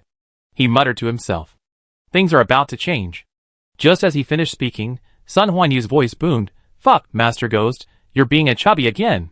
Jiangling clenched his fists, ready to punch him in the eye as soon as he got close. But Sun Huanyu, as if sensing danger, stopped 3 meters behind him. "Master Ghost, stop being a chubby. Why don't you go to Dreams and see where I rank? You never guess." Jianglin rolled his eyes, unclenched his fists, and asked casually, "You're first?" That's impossible." "Second?" "No." "What's so good about that?" Jianglin turned his head and glanced at the burly, portly man who had somehow managed to get a rim t-shirt. "Just take a look and you see," Sun Huanyu said, about to put his arm around his shoulders. Jianglin didn't stop him. As he approached, bang! He punched him in the left eye socket. "Are you a chubby kid?" No. Dreams. This was a good opportunity for him to test the strength of the members of the secret society. While this ranking seemed like a fight between weaklings to him, the rewards were substantial. Pooh! The sound of ripples on the water echoed as he entered this strange space for the second time. It was vast and deep, its ends seemingly connected by a spider web. No matter how many times he experienced this dreamlike feeling, it was still strange. Chapter 207. Looking at the huge panel in front of him. With a thought, he scrolled directly to the top. 1. Blue Star Human, Jian Lin. 2. Divine Wing Tribe, Wing King. 3. Ice Crystal Tribe, Lung Bai Bai. 4. Dragonborn the Jellos. 5. Blue Star Human, Meng Zi. 6. Ice Crystal Tribe, Han Xiao Xiao. 7. Xingyuan Tribe, Astromi. 8. Three-Headed Tribe, Kuli. 9. Robot Tribe, Cyberlon. 10. Blue Star Human, Sun Huanyu. 13. Blue Star Human, Lin Yu. 36. Golden Human Tribe, Sophia. Jian Lin propped up his chin. Could Lung Bai Bai be the queen of the Ice Crystal Tribe? Are all the names of Han Xiao Xiao and his tribe so cute, using reduplicated words? The top 4 are probably all Tier 4, and some even have the means to counter Tier 5. It's normal for the secret society members to stop here. But Han Xiao Xiao couldn't actually defeat Meng Zi. It's not impossible. After all, the witch relies heavily on skills. Meng Zi's prison cage would render him powerless. Sun Huanyu actually made it into the top 10. No wonder, he was so cocky and wanted to show him off. Lin Yu and Sophia's performances were as expected. They're not good at fighting, so this ranking is already quite good. The fog tide is still 2 days away, so there might be some changes, but they shouldn't be drastic. Besides the members of his Witch Miss Secret Society, Lucas and Zhou Lini from Blue Star are both in the top 20, and Theodore and Isabella are also in the top 30. This shows that the Blue Star people are still quite powerful. You have to remember that those alien races often have a 20-point base, which makes them inherently much stronger than humans. The Blue Star people were given special treatment and entered 7 days early, which barely closes the gap. Theodore Horn? This person's appearance piqued Jiang Lin's interest. Compared to the other 3, Theodore Horn, previously ranked 6th on Blue Star, was quite secretive, rarely communicating with anyone. This time, he quietly entered the top 30 of Dreams, demonstrating his considerable strength. He wondered how he had developed this skill. He had never heard Theodore speak, let alone information about his profession or power. He was even more mysterious than him. He glanced at the names at the top of the panel. Having witnessed the power of the Wing King last time, he decided to see how the 3rd and 4th ranked players could hold off Meng Zi. Meng Zi was already a level 3 player, and with the level 4 Shaper weapon he had given her, as well as some of her existing level 4 rewards, she should be considered strong among level 4 players. Click on the 3rd ranked player, Lung Bai Bai, to initiate the Phantom Challenge. The panel disappeared. A tall figure appeared in the distance, perhaps over 2 meters tall, significantly taller than Jiang Lin. She wore a delicate, cold white dress, ice crystals gleaming at her shoulders, and a crown of ice crystals adorning her head, exuding a noble and elegant demeanor. She had silver hair, blue eyes, a cold, pale complexion, and a strikingly cold aura. Hair and eye color are defining features of the Ice Crystal clan, and Han Xiao Xiao also resembled them. The Ice Crystal clan is full of handsome men and beautiful women. Jiang Lin sighed, stroking his chin. However, Lung Baibai didn't hesitate for a moment, launching a killing blow the moment she appeared. With precise movements, she vanished in a flash, reappearing behind Jiang Lin, stabbing him with a level 4 cone-shaped weapon. She remained invisible throughout the entire process. Swish! The impact of this attack was so fierce that any level 4 would have been unable to react in time. But this didn't matter to Jiang Lin. He simply didn't need to move because it wasn't necessary. He was there to observe their strength, not to challenge them. Wow! The ground seemed to come alive, rapidly sprouting 7 or 8 tentacles that tightly wrapped around Lung Baibai, pinning her arms and legs in midair in a wide-legged position. She was unable to move. This was a strange transformation Jiang Lin had unleashed, using a tiny bit of his strength. While effective only enough to restrain an average level 5 enemy, it was a significant challenge for Lung Baibai. It had already been confirmed that Lung Baibai was a level 4 Berserker Master. She had used the level 3 Dark Knight's Hidden Kill and the Berserker Master's Wild Split, and the shattering force in her hands was proof of this. This path's strength varied depending on the enemy, and it wasn't particularly well suited to dealing with the mediocre, 6th-rate classes of the trickery path. The thought flashed through her mind, and reality was fleeting. Can you break free? Jiang Lin remained calm, eager to see what Lung Baibai would do. If this was all she had shown, Meng Zi shouldn't be defeated. Sure enough, after a brief struggle, Lung Baibai's body began to sprout icy spikes. Her strength instantly multiplied several times. Tear! The tentacles ripped apart, and she continued to attack Jiang Lin, her speed several times faster than before. Jiang Lin extended his hand, and 8 more tentacles appeared from the ground. He repeated the same trick, once again binding Lung Baibai in midair in a spread eagle position. This time, he used enough stamina, sufficient to bind a level 6 survivor, to activate his transfiguration. No matter how strong Lung Baibai was, there was no way he could break free. Is this an innate ability of the Ice Crystal Clan? Or some other skill?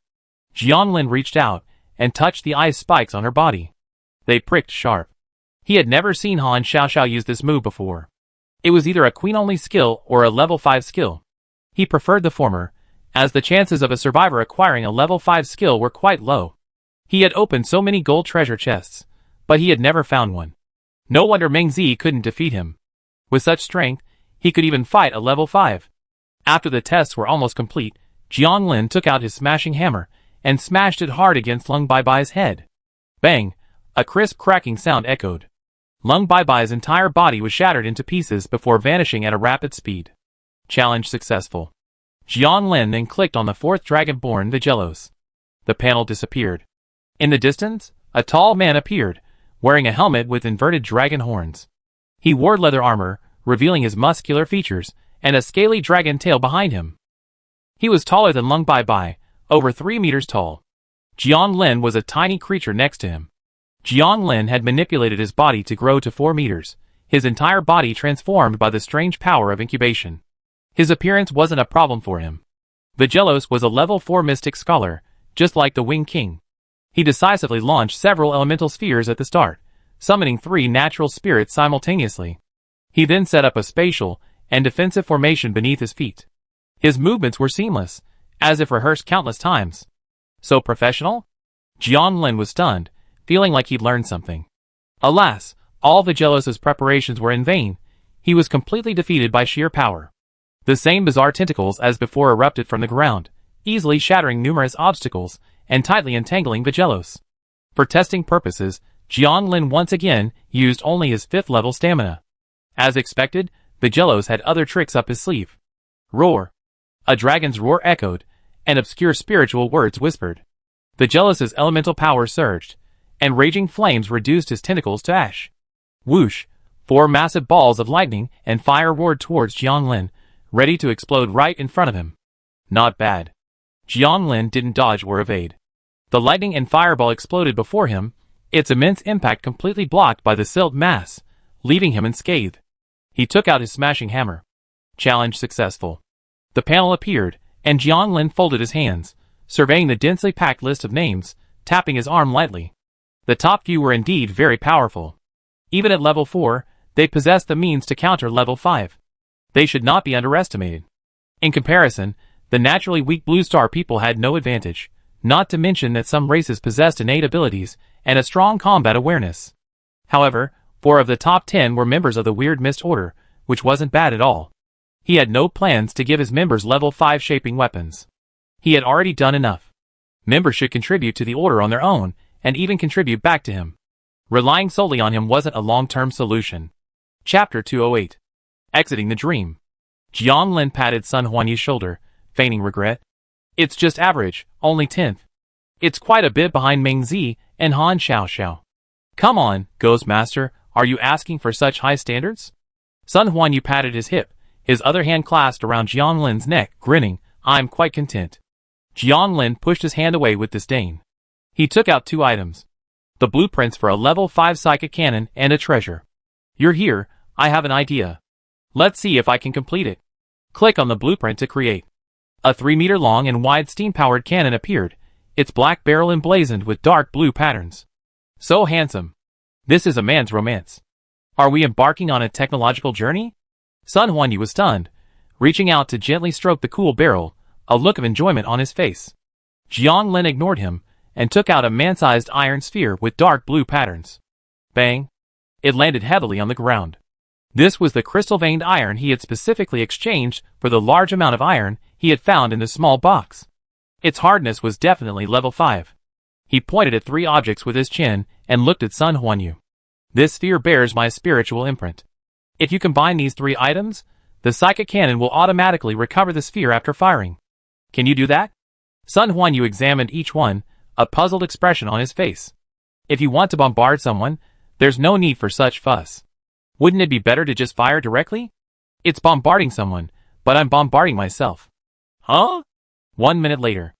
Already level 3, Sun Huanyu had mastered crafting and synthesis with ease, successfully creating a cannon with a unique function.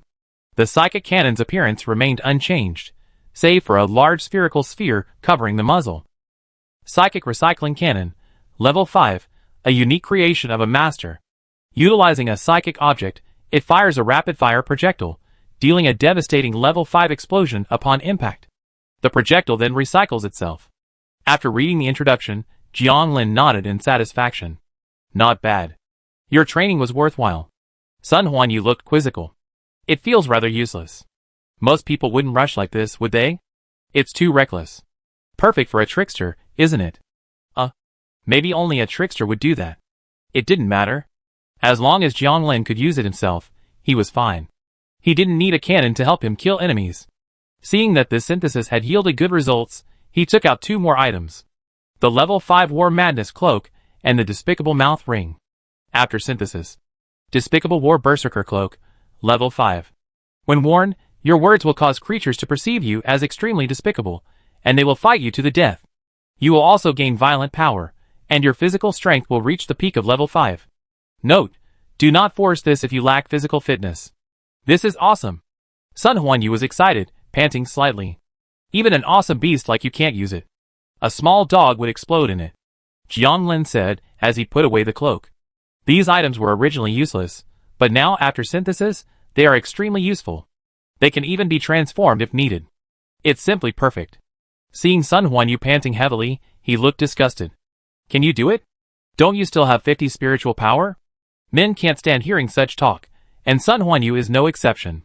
He quickly straightened his back and patted his chest. I can do it, brother. That's easy. Jiang Lin nodded in approval and took out the last 2 items.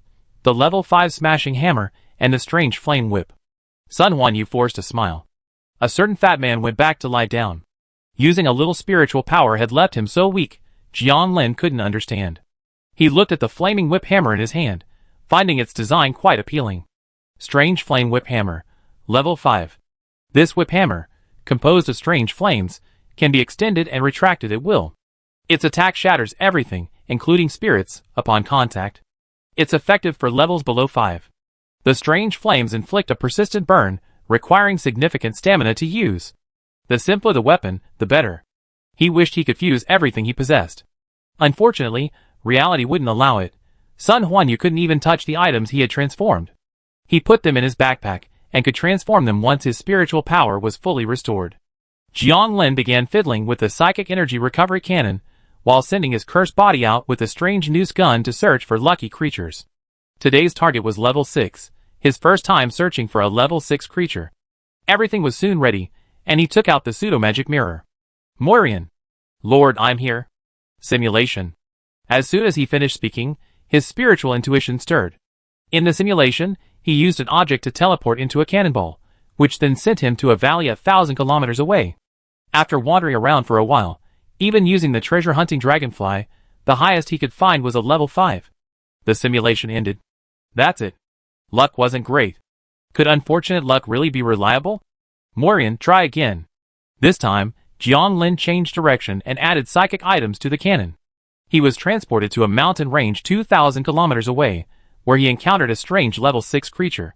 After a long fight, he failed to kill it. The simulation ended. What? This creature was a bit strange. It truly couldn't be killed no matter how hard he tried. It felt like it was immortal, and it had no spirit body. Let's do it again.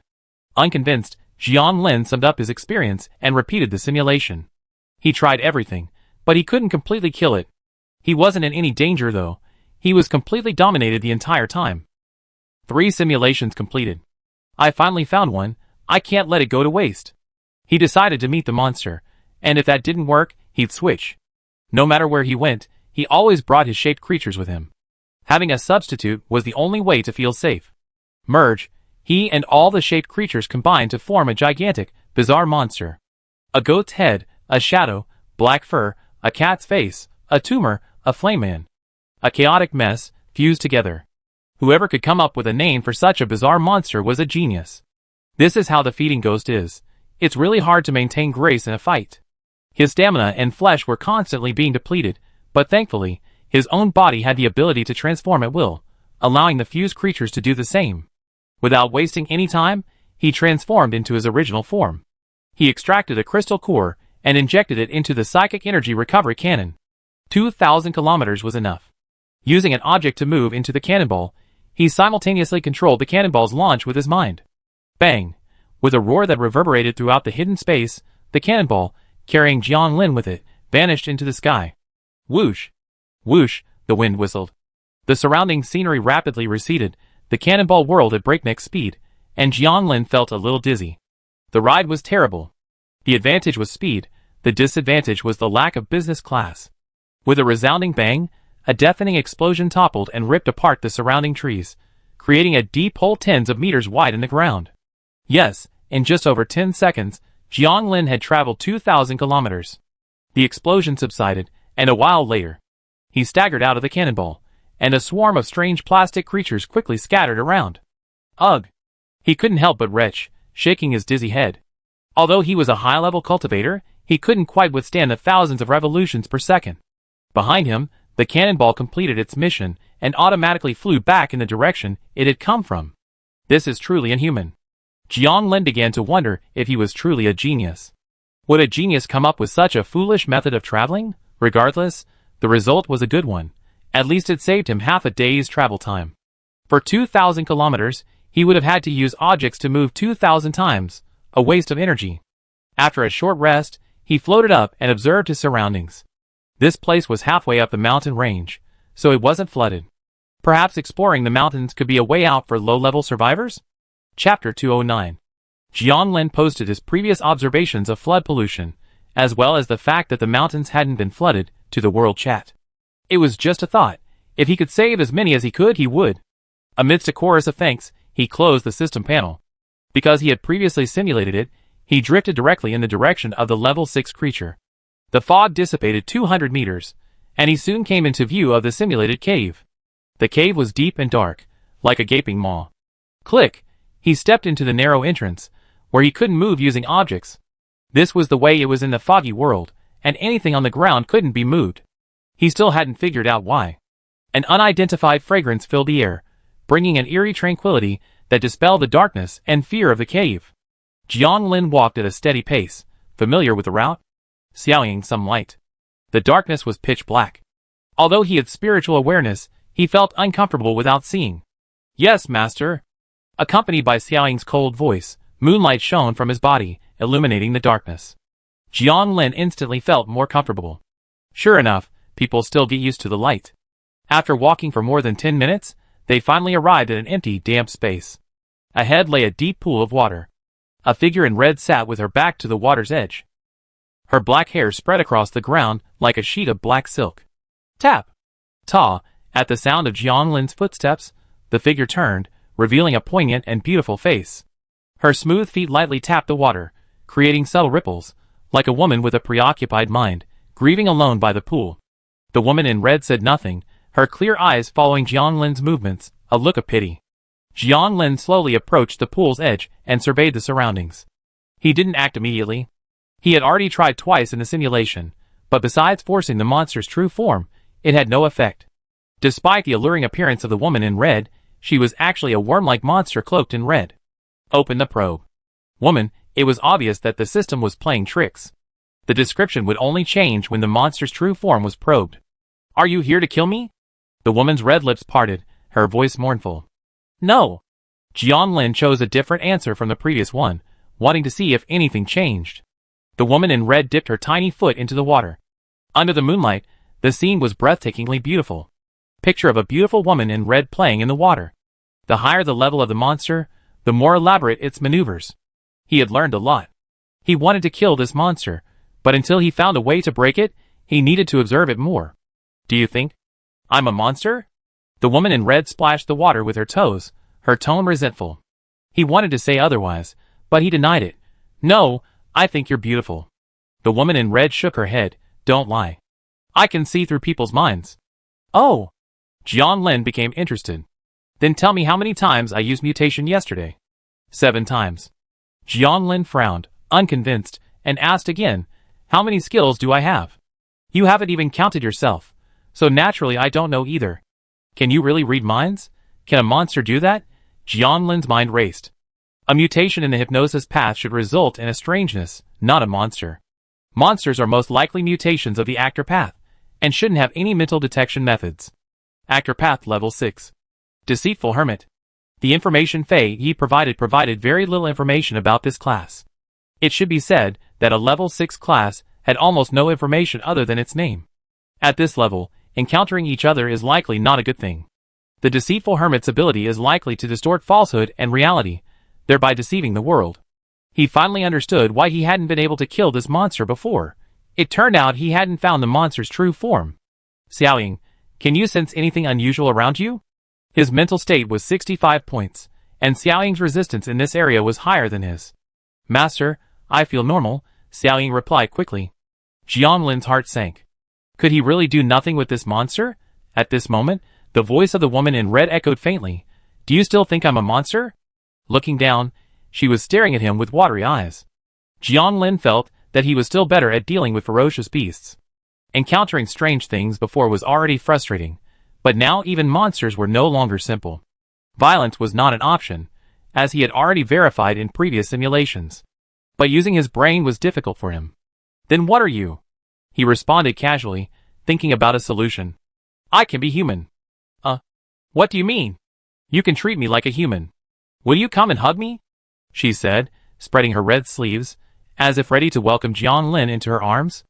Jianglin, however, fell into deep thought. Why did he think it was a monster?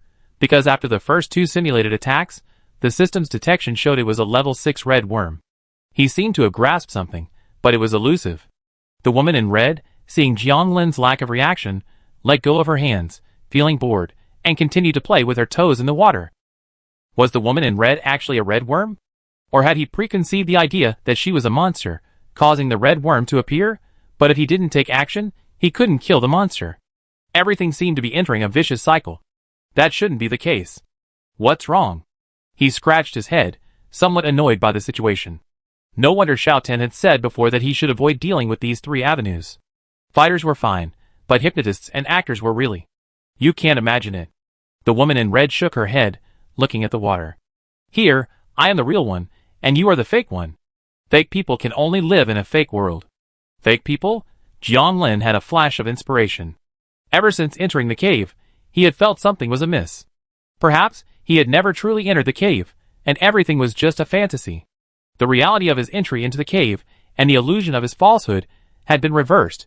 It was truly fake. If that were the case, then he might indeed be helpless against this unidentified monster. Because no matter what he did, the result would be a fake. He had a plan in mind, but before that, Chi, the thorny vine patterns on his hand had transformed into several illusory vines, fiercely piercing the vital points of the woman in red. Blood gushed out, staining the ground a crimson. However, the red-clad woman's expression remained unchanged. She simply stared at him silently, a slight smile on her lips. She slowly collapsed, her red clothes blending with the blood, a desolate scene. Just before he attacked, Jiang Lin had transformed into Ian and hypnotized himself that the red-clad woman was not a monster, but a human. The water rippled, and a red-clad figure emerged from it. It was the red-clad woman from before. Looking back at her previous position, there was no trace of a corpse. The red-clad woman slowly returned to her previous position and sat down, her body untouched by a single drop of water. It was as if nothing had happened. No red-clad worm appeared. Jiang Lin's hypnosis seemed to have worked.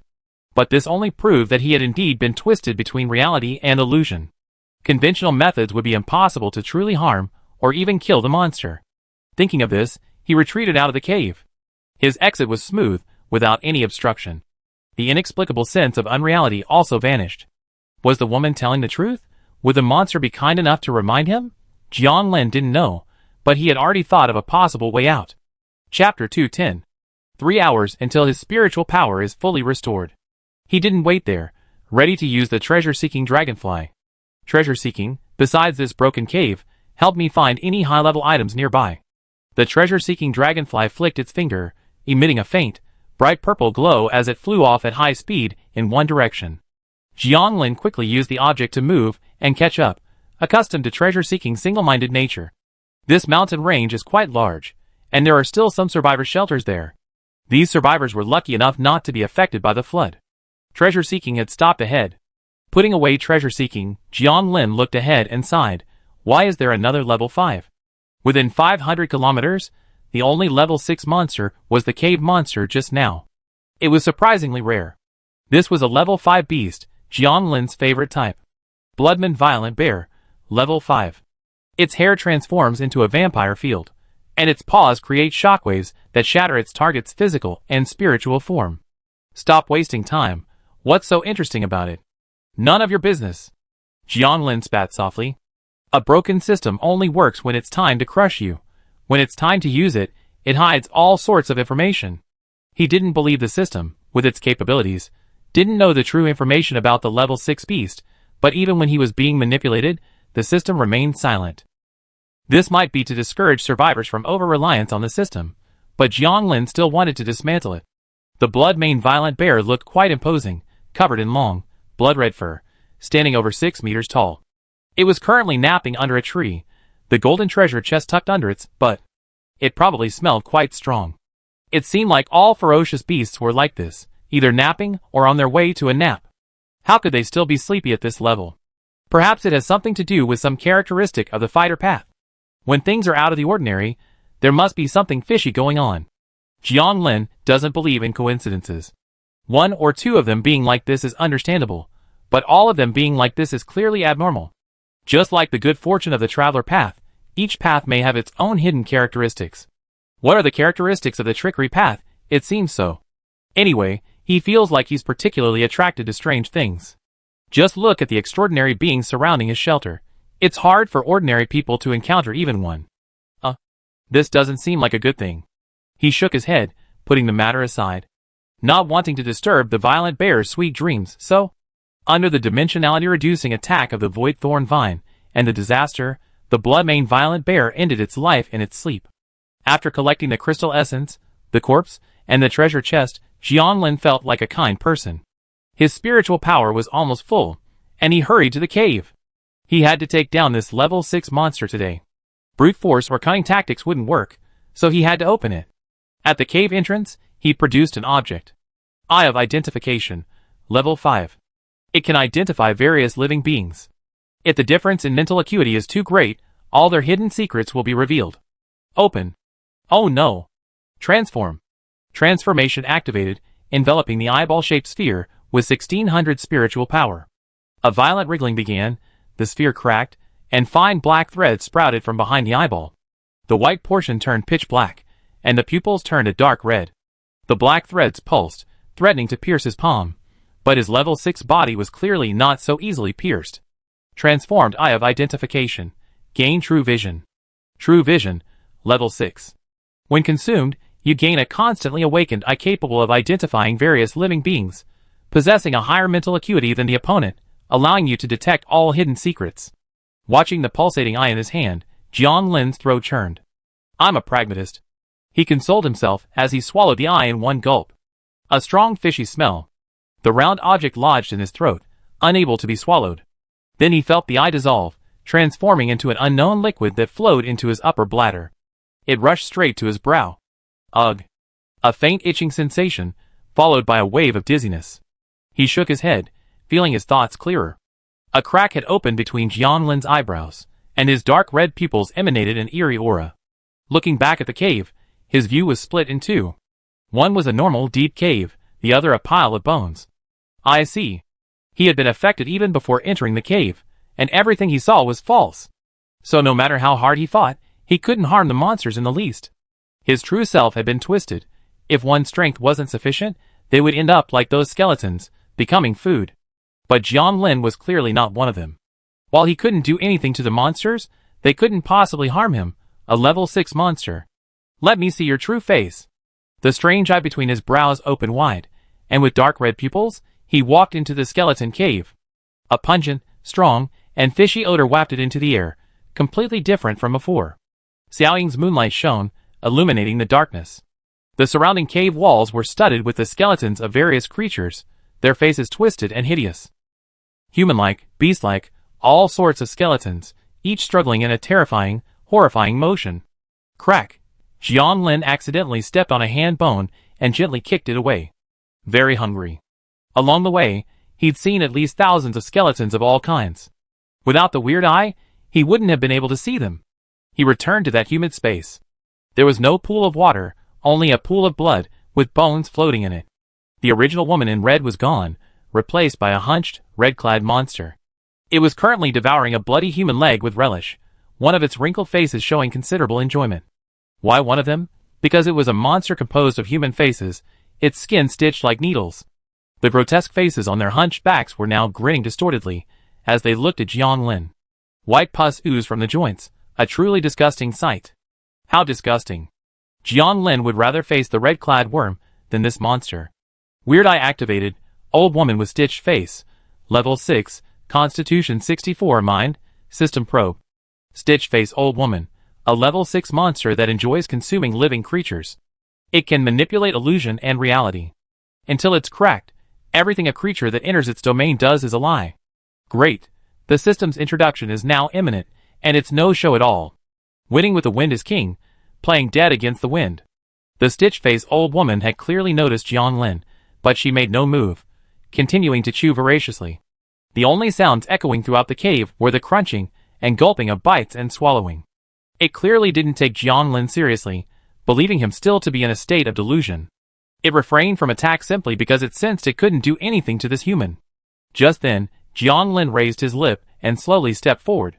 When they were 10 meters apart, his eyes fixed, and he extended his right hand. Hiss! The snake blade in his hand flashed green, and the massive snake form of disaster appeared out of thin air. Swish! At the same time, the phantom thorn vines transformed into dozens of illusory vines, fiercely stabbing the old woman with the sewed face. Jiang Lin himself transformed into a small pickaxe, sweeping his spider legs with the power of time. These 3 attacks came almost simultaneously, reaching the old woman with the sewed face in the blink of an eye.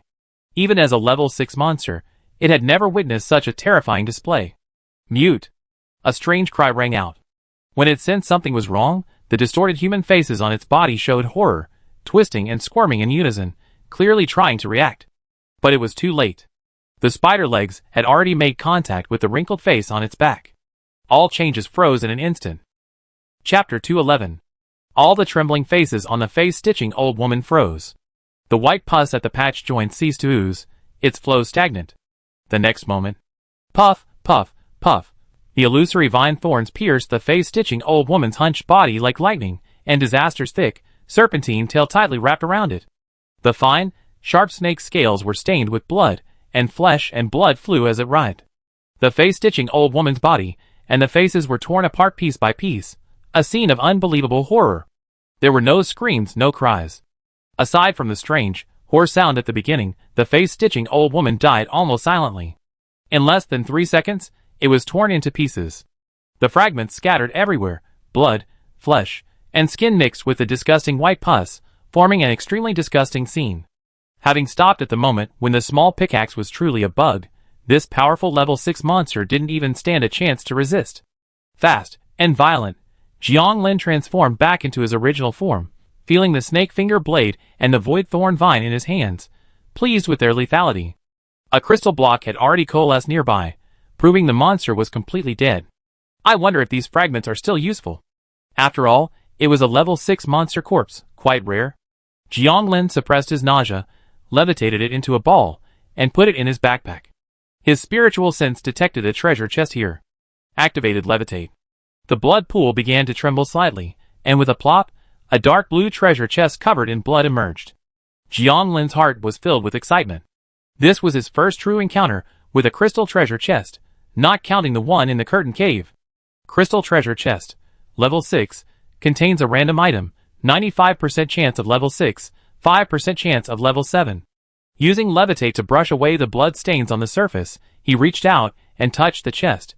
It felt slightly cool, the pattern delicate. This was enough for today, nothing else mattered. The old woman with the stitched face was a good monster. There was nothing valuable left in the cave, so he prepared to return. Returning to the spot where the shell had landed, Jiang Lin opened a private chat and found Sun Huanyu. Jiang Lin, fire at me. Sun Huanyu, huh? Bang! With a deafening roar, a surge of air surged, and the huge pit from before was struck again. After merging all the shaped creatures, Jiang Lin used objects to move into the shell. Whoosh! Whoosh! The wind whistled, and the journey back was much smoother, at least not at thousands of revolutions per second. This method of travel was fast, the only drawback being the crystal core consumption. 2 crystal cores for the round trip were a bit of a luxury. A dozen seconds to get there, 10 minutes to get back. Crossing 2,000 kilometers was already considered extremely fast. However, such a vast distance was a tiny corner in the foggy world. Based on a survival rate of 1 survivor every 10 kilometers or so, he'd only pass fewer than 200 shelters. Blue Planet alone still had over 1 billion of them, not to mention the other races. When the shell impacted the muzzle of the psychic recovery projectile and came to a steady stop. Satisfied, Jiang Lin walked out. Sure enough, building roads is the first step to prosperity. He checked the time, 2 p.m. Sun Huanyu looked at the dark red vertical eye between his brows with surprise. Master Ghost, have you opened your third eye? Don't stare at me. It's so glaring it can kill you. Jiang Lin then remembered that his ghost eye was open, and he felt nothing. He controlled his ghost eye to close, tightly shut, so that the eye between his brows was completely invisible. Sun Huanyu chuckled and didn't ask any further questions. He knew Jiang Lin's character. He wouldn't reveal a single word about things he didn't want to explain. Jiang Lin was a bit puzzled. Why do I feel like you're doing nothing all day, never exploring the fog? I'm a logistics officer. Don't relax too much. Strength is the most important thing. Jiang Lin warned him, and sent him back without further comment. We were all adults, with our own thoughts and logic, and he had no right to lecture them. In fact, he had secretly observed with the sanctuary sensor bead that Sun Huanyu was constantly tinkering with crafting and synthesis at home, already creating quite a few bizarre combat gadgets. This was also a key reason why he became the 10th in the dreams. Once Sun Huanyu became a level 4 puppet master, his overall strength would increase rapidly. This was something that couldn't be achieved through other means, and perhaps this was why the replacement Saint Alliance was so strong. How could they not be strong after destroying the Grey Mist Prison Tower and attacking the Blood Moon Temple? The strong are aggressive, the weak passive. Returning to the Round Fortress. Ghost Master. Lin Yu was diligently nurturing the birth, earning crystals through trading. Jiang Lin nodded, motioning for him to continue. He filled a vat of strange spring water, preparing to bathe and unpack, while simultaneously sending his cursed body with the trickster lasso to search for the lucky creature. Perhaps because they'd found a level 6 monster that morning, the previous ones had died quickly. Xiaoying, dressed in a pale blue maid outfit, stood respectfully nearby, her ethereal chains rising and falling. He took out the crystal pattern treasure chest and washed it, clearing away the bad luck from the blood pool. Half an hour later, the cursed body was finally finished.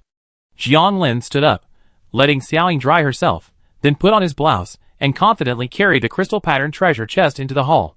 Sitting at the square table, Jiang Lin took a deep breath.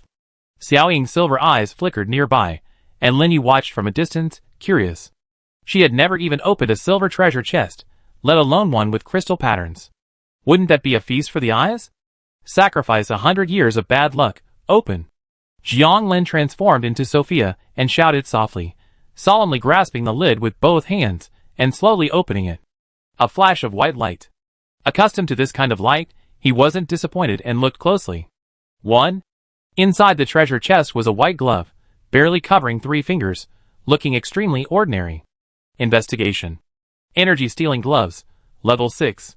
When attacked by an ability, it stores that ability. A total of 3 abilities can be stored, and can be released when needed. Each finger has a 10-minute cooldown, effective for level 6 and below. The ability is indeed impressive, equivalent to returning the same attack with the same blow. But Jiang Lin took out the glove and double-checked that there was nothing else in the treasure chest, and his heart finally settled.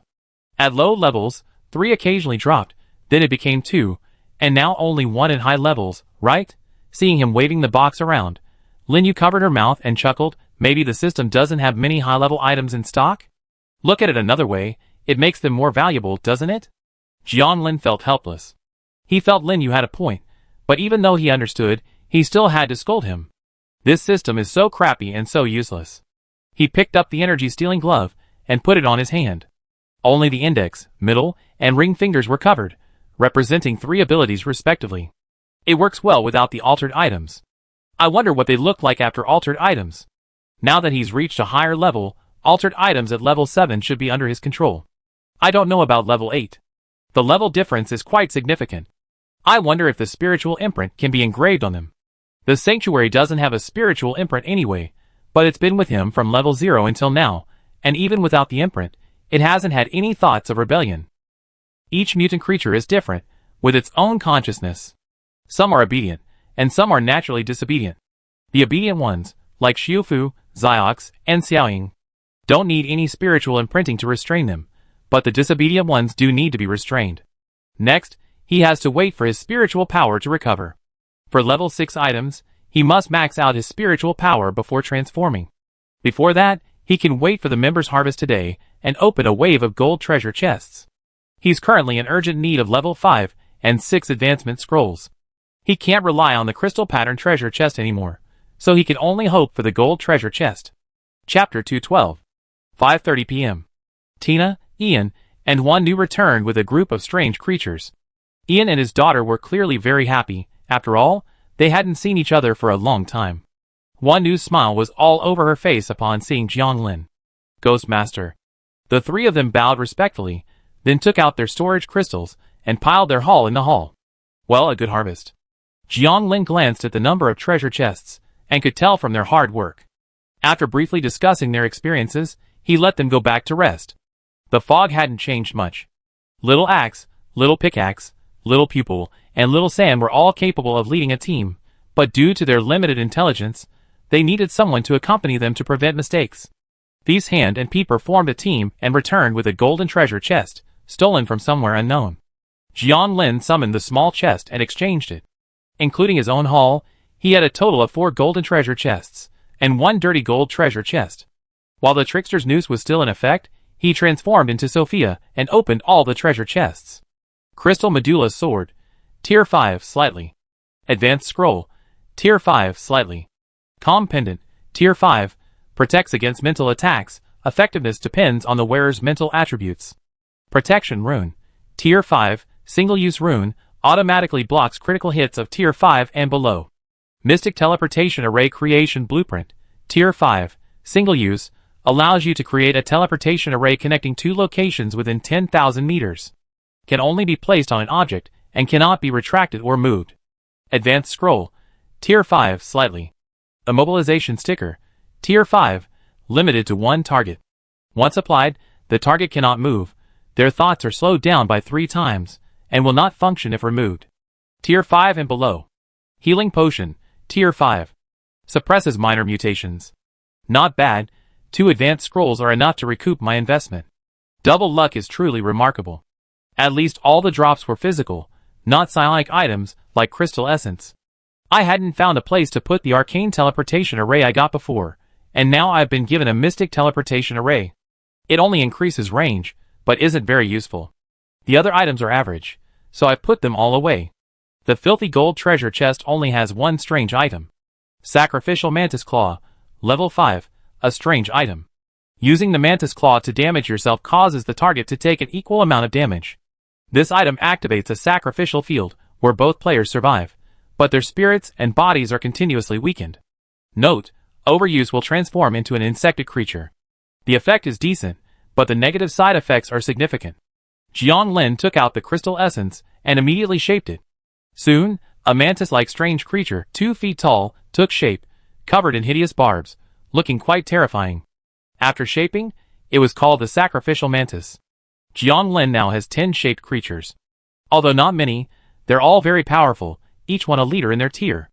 After sorting out all the psychic items I'd harvested today, I currently have 105 crystal cores, 138 crystal essences, and 2 crystal blocks in my backpack.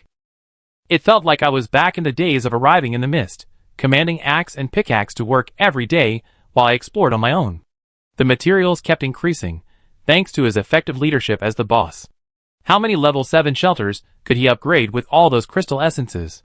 If other survivors knew that number, they'd think he was crazy. This was all thanks to the small box. Otherwise, he'd only have a long list of crystals, truly just numbers.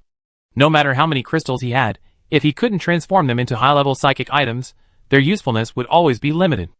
Isabella must have quite a few crystals, too. Wouldn't she still have to ask him for crystal cores? That's the reason. Exchange treasure box. Thinking of this, Jiang Lin frowned and muttered. The Exchange Holy Alliance also has the word exchange in it. The formation of the small box is related to the power stripped from his body, which is worth pondering. Perhaps there is some connection. The system didn't prevent him from transforming the small box at the time, but after he upgraded, he tried to transform again, and the system stopped him. So it was the power of exchange that was stripped away, but he's clearly a trickster, so why does he have the power of exchange from the artisan path? Is this good for him? No one can answer for him, so he just have to let it go for now. There are so many things he doesn't understand right now, and this one isn't the worst. He sat down on the sofa. He devoured the cute meat fruit and drank the strange spring water. It's said that long-term consumption shouldn't have much effect, but he didn't care. He had a lot, and he was rich. His spiritual power was fully restored, and he raised his hand to remove the stealing gloves. Transformation activated. 1600 spiritual power overflowed, covering the stealing gloves. The glove began to wriggle violently, gradually becoming transparent. A faint glimpse of white silkworm swirled within, eventually transforming into a slender, transparent human hand. Transformed energy stealing gloves, gaining the greedy hand. The greedy hand, level 7. Touching a target steals abilities. Each of the 4 fingers can store an ability once, which is released by the thumb. The cooldown for storage is 1 day. During this storage period, the target cannot use that ability. Level 7 and below. Isn't this a bit too powerful? It's like having 4 level 7 attacks ready at all times. And once he steals an ability, the opponent can't use it. If it's used 4 times on one person, wouldn't that block 4 of their abilities? With the addition of the paper figurine, he could block 5 other people's skills. How terrifying. If anyone knew about this, they'd probably fight tooth and nail to keep him away. The only drawback is that it requires contact, which isn't often, but it's more than enough for a level 6 creature. Jiang Lin extended his left hand and touched the greedy hand. The white silkworms within it swirled, each merging into his palm, and the transparent human hand also transformed into liquid and merged with it. Now his left hand was the greedy hand. That's quite convenient. Jiang Lin raised his left hand and shook it. He felt no discomfort. A faint white glow shone on the surface of his skin, barely discernible without careful observation. With the true vision eye between his eyebrows, and the greedy hand in his left hand, he was practically a cyborg. He couldn't wait to try it out, but who could he turn to? If he were to encounter the old woman with the face stitching, he would definitely steal her ability to reverse deception for future use. Xiaoying. He decided to try stealing the moon mirror barrier. This level 6 exclusive skill was incredibly perverse, capable of killing nearly all level 6 creatures. Master. A cold voice echoed, and Xiaoying appeared out of thin air in the light before him. This was his ability to traverse light and shadow, reality. While not as powerful as traversing the void, it was still incredibly useful. Come here. Jiang Lin stretched out his left hand, instinctively forming a claw. Reflecting, he extended his index finger. Xiaoying looked at him in confusion, but still stepped forward. With a touch of his index finger, Jianglin stole the moon mirror barrier, storing it within his finger so he could use it once at any time. Master, the moon mirror barrier. It's okay. It will be there when I tell you to. Jianglin interrupted Xiaoying's question. After the moon mirror barrier was stolen, Xiaoying could only use it after Jianglin released it. What excited him was that the stolen skill had no cooldown. This meant that after he released the moon mirror barrier, he only had to consider the one-day cooldown of the greedy master. In addition, he could also use the moon mirror barrier by transforming into Xiaoying. Including Xiaoying, he could use it 3 times in a row. This is one way to use Greedy Expert. Another use is naturally to steal without using any skills, preventing the enemy from using any skills. This will undoubtedly drive them crazy. Chapter 213. Letting Xiaoying go back and play, he sat back on the sofa. The greedy hand was definitely his biggest trump card right now, making him want to go to the directionless sea and fight the bishop right now. But that was just wishful thinking. The bishop was a level 7, and he'd probably be controlled before he could even touch him. Still, this was a good start. With more and more level 7 items, he'd have a chance to crush the bishop sooner or later. Before that, the priest named Lucian near the iceberg could make some plans. There's no such thing as too much promotion materials, and Ian could use them later. He could also prevent the bishop from reaching level 8. A careful calculation showed that the filthy cult had 3 level 6 priests and 12 level 5 judges. These numbers were strangely coincidental. The thought was terrifying. But since Ian had met Lucian at the iceberg last time, it meant the bishop had no plans to use this opportunity to advance. What is he waiting for? Or is there some hidden secret to his promotion to level 8? Jianglin didn't believe he was truly committed to the filthy cult and had feelings for his subordinates. There must be some reason untold until he reached that level. Don't dwell on what you shouldn't know. Putting aside these chaotic thoughts, he had nothing else to do while waiting for his spiritual power to recover and open the world chat. It was as lively as ever. The flood in the foggy world seemed to have no effect on the survivors. But this was obviously just an appearance. Survivor bias. Those who had the time to chat had naturally already resolved the matter. Those who didn't were probably scrambling, trying to find ways to relocate or upgrade their shelters. I heard the Jojo Imperial Alliance hunted a level 5 beast today and found a golden treasure chest. Boss Jianglin's weapons are simply ridiculously powerful. Of course I'm one of them. I was stunned watching that ferocious beast mutate and attack itself. It was a level 5. Brother Jianglin single-handedly raised the upper limit of all humanity. He truly deserves to be the world's #1. The Dawnbreak Council also hunted a level 5 monster. I have inside information. Lucas is controlling information very strictly now. Aren't you afraid your insider friend will be executed? It seems many factions have reaped significant rewards from obtaining the cursed weapon. Develop quickly, or there won't be much to gain. He thought to himself, his lips curled slightly as he continued reading. A message caught his attention. It was from Park Chulin, currently the 10th survivor on Blue Star. Hibiscus Hall has joined the Exchange Alliance. The alliance is currently the strongest in the Mistless Land. All survivors are welcome to join. The word strongest caused a stir. While some had joined various factions before, none had so blatantly declared themselves the strongest. The news scrolled. Isabella suddenly spoke out against the message. Her imagination could create worlds. Don't believe her boasting. No force acknowledges the replacement alliance as the strongest. They simply outnumber them. Perhaps in some people's imaginations, a large number of ants can kill an elephant. Isabella's tone was somewhat sarcastic. Her platinum guards were affiliated with the Blood Moon Temple, so it was inevitable that they would be at odds with the replacement alliance. If it weren't for the daily speech restrictions, the two would probably have argued in the world chat. Jianglin pondered whether this matter would benefit him. If, as Isabella said, the replacement alliance would not let go of lone trickery practitioners, then perhaps he and the replacement alliance were also hostile. But it was only one side of the story, and no one knew the details. Instead, it was the filthy cult that had a feud with him. One should always assume the worst. Judging from the previous events at the Grey Mist Prison Tower, the replacement of the Holy Alliance must be guarded against. So, he would have to keep an eye on this Park Chorim from now on.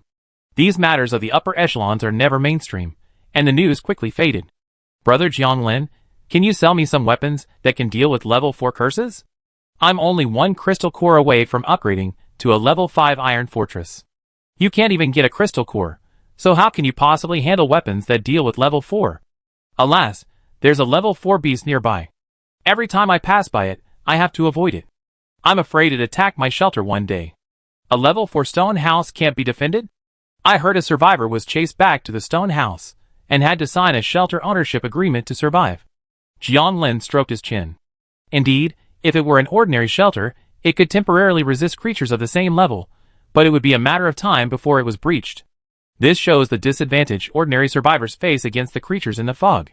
Escape back to the shelter, and there's a chance they could teleport back to safety, but in reality, escape is rare. In contrast, except for the early stages, he had rarely encountered this type of danger. The only threats he encountered were mental attacks. He could sell some more cursed weapons later, but forget it now. He didn't have many materials on him, so selling too little wouldn't be very useful. He preferred large orders. Checking the time, it was 9:30 p.m. His spiritual power had fully regenerated. After a full spiritual power transformation, he could still transform a few items before the number of transformations was reset. He took out an advanced scroll and removed the soul-devouring ring from his hand. While this method of concealing oneself doesn't directly increase combat power, its usefulness cannot be ignored. Click to use. White light merged with the soul-devouring ring, making it much more refined. The name changed to the Hidden Soul Ring. The system upgrade didn't significantly change it, merely raising its functionality to level 5. Alteration activated. 1600 spiritual power points covered the Hidden Soul Ring, and the surface of the bracelet began to vibrate violently. The bracelet's color became a deep dark, slowly shrinking, and a small coral-like crystal grew at the top. Jiang Lin looked at it, and thought it looked like a strange human head. Perhaps it was his imagination. After all, he had just returned from the old woman with the face stitching cave, where there were many such things. The bracelet transformed into a ring, of ordinary design, not very attractive. Transform the Hidden Soul Ring to obtain the Hermit Ring. Hermit Ring, level 6. When worn, it can directly devour the consciousness of creatures of level 6 and below, rendering them unable to sense the user and allowing them to actively use skills. Hermit. After using it, creatures of level 6 and below will be ignored. Being ignored is supposedly more powerful than invisibility. It's a spiritual effect, more practical than physical invisibility. With the Hermit Ring on his right hand, even a level 6 professional like Lucian would remain undetected. Combined with a greedy hand, he could render him defenseless. There's also an advanced scroll to save for Xiao Ding, for when his spiritual power is full. Today, I've used the full spirit transformation 3 times, True Vision, Greedy Hand, and the Hermit Ring. The effects have been extremely powerful, and I still have 4 left, so I can't waste them. After a short rest, I went to the breeding room and transformed 2 gluttonous crystal fish. Looking at the 3 gluttonous crystal fish in the pond, which were noticeably larger and more voracious than the other crystal fish, Jiang Lin nodded with satisfaction. There were 3 gluttonous crystal fish, and the chances of one being male or female were quite high. Bai Ji continued her usual routine, eating, then resting, then eating again, living an extremely comfortable life. Jiang Lin doubted whether it could truly make creatures gluttonous, perhaps trying to trick him into giving them food and drink. But then he thought, given its intelligence, it's hard for it to come up with such a sophisticated trick. For now, I just keep it. It doesn't eat much anyway. If it's useless, I can keep it as an ornamental object. After all, it's a mermaid, and on Blue Planet, I've only seen it in anime. Back in the hall, he took out the schematics for the 4th level arcane teleportation array and the 5th level persuasion cup. He hadn't found a use for either of these items, and they were perfect for picking up prizes when his spiritual power was low. Chapter 214. Before midnight, Jiang Lin used 400 spiritual power to transform 2 items. The blueprint's transformation was unsatisfactory. Glittering parchment, level 5. This strange parchment can teleport up to 10,000 meters at will. Only parchment can be used. He rarely transformed scrolls and blueprints because the effects could easily go awry. The perfectly good arcane teleportation array was simply destroyed, reduced to a wrinkled teleportation parchment, seemingly even more useless. The transformation of the admonition cup, however, was quite good. Whispering octagonal box, level 6. This octagonal box emits strange whispers. After hearing them, the target develops a strange fondness for you and blindly follows your commands. The specific effect depends on the target's resistance. Harmony brings wealth, turning into evil god control, right? Jiang Lin picked up the whispering octagonal box and put it to his ear to listen. A faint whisper echoed from his spiritual source, but it was so faint that he couldn't quite grasp it. Perhaps others felt differently. The exact effects would only be known through testing. Jianlin put the two items away. Today's harvest was good, so I rewarded myself with sleep. A silent night. Day 29, 8:55 a.m. This time, it wasn't Xiaoying who woke Jianlin up, but a system notification. Congratulations, survivors of the 69th batch. You're about to successfully complete the benefits period and become true survivors of the foggy world. Once again, a reminder, stopping progress will only lead to destruction. After the fog surge, bronze and lower treasure chests will no longer spawn. In subsequent survival games, the benefits of higher-level treasure chests will also gradually cease. Please listen to the system announcement for details. Before the fog surge tonight, ranking rewards will be distributed, allowing you to make a final push. The fog is about to undergo unprecedented changes. The fog surge will eliminate the losers, so be prepared. Once again, please be prepared. Good luck with your survival. After reading the system prompt, Jianlin frowned. The system calls the first month the benefits period because the dangers of the fog haven't truly unfolded yet? Or is it a treasure chest bonus? During this fog wave, the system directly eliminated treasure chests at bronze and below. What's the deeper meaning behind this? Does this mean that most survivors with an overall strength of less than level 3 will die, because they won't be used, they simply won't be distributed? Perhaps this is why so few survivors survived the previous batch. If that's the case, it's too cruel. Who knows how many lives this fog wave will take? Unprecedented, new changes. Jianlin chewed on this sentence, thinking of the recent flood that engulfed the foggy world. I'm staying home today. I finished the haunted nest. During this last day of preparation, he needed to improve his overall strength as much as possible. Although with his current strength, he was unlikely to be in danger, it was always a good idea to be prepared. Jushin led the team out to search for treasure chests, and the other members of the secret society followed suit, aiming to stockpile a few bronze treasure chests for possible future use. Only Linyu and Mengzi remained in the hidden touch space. Linyu was going to stimulate crops for potion trading, while Mengzi stayed behind so she could use prophecy to observe changes. At the edge of the circular platform, Jianlin had exhausted 1600 of his spiritual power. The haunted nest became more solid, its illusory darkness casting a shadow over the entire platform. Interwoven spider webs covered the illusory nest, and the white pom-pom showed faint signs of stirring. Mengzi, dressed in a white dress, stood to one side. The strange spider legs behind her and beneath her disappeared, transforming into her original human lower body, clad in a pair of small white sandals. She looked like a gentle girl next door. This was the transformation item she'd opened from the treasure chest. It allowed her to transform into her normal form, when not in her true form. Jianlin turned his head and glanced at her. It was the first time he'd seen her in human form. Actually, it wasn't bad before. He rubbed his chin, feeling a bit unaccustomed. Mengzi smiled and shook her head. You have a really unique aesthetic. Really? Jianlin recalled that ever since he acquired the alienation technique, he'd subconsciously found tentacles and spider legs quite attractive. Maybe he was just too twisted. Guess he needed to adjust his mindset. At 1 p.m., he invested another 1,600 spiritual power points. 2 more points left, and the haunted nest was almost complete. At this rate, it should be finished by 9 p.m. tonight, just in time for the fog tide. Looking to the side, Mengzi saw her eyes tightly closed, predicting the changes in the fog tide. After a while, she opened her eyes, a slight frown on her gentle face. How's it going? Jianlin saw her expression, and had a premonition that something was amiss. Mengzi shook her head. It's all fragmented, as if something had interfered with it. I appeared alone in a place, seemingly separated from the other members of the secret society. There shouldn't be any danger, but the environment has changed drastically. It's very empty, and there's no flooding. The details of the fog tide are very vague. That's all the valuable information. Jianlin propped his chin up, lost in thought. To be able to predict this level was impressive. He had tried using the pseudo-mirror, and the results were also very vague. Even a level 6 pseudo-mirror showed this, indicating that the changes involved a very high level. He speculated, your appearance alone is probably not accidental. Perhaps this fog tide will scatter all the survivors. Disperse? Is the affiliation agreement useless? Perhaps. It might be related to this unprecedented change. Jianlin smiled, reassuring, don't worry. No matter what happens, you should be strong enough to handle it. Mengzi thought about it and relaxed. Among the members of the secret society, the weakest, Sophia, was ranked 36th. If someone with such strength still worried about survival, how difficult would it be for the survivors?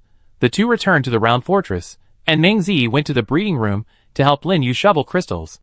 Jiang Lin sat on the sofa to rest. With nothing else to do, he opened the world chat and shared his many speculations. Ignoring the commotion, he opened the regional chat. This might be the last time. After tonight, regional chat 10,068 would cease to exist. Chat channel 10068, 2886/10,000, brothers, I have a feeling I might not make it this time. Brothers, let's go together. Surviving alone is too lonely. I've long since given up. I've worked so hard, and I'm only a level 2 professional. With my equipment, I can fight level 3. I'm not sure if I can survive. Don't be too pessimistic. Hurry and collect those last few treasure chests. Your chances of survival are very good. I'm in a level 3 stone house. According to the system, my chances are slim. Is there anyone kind enough to sell me a protection core? Boss Jianglin speculates that the survivors will be separated this time, and those who rely on power will suffer. Goodbye, brothers.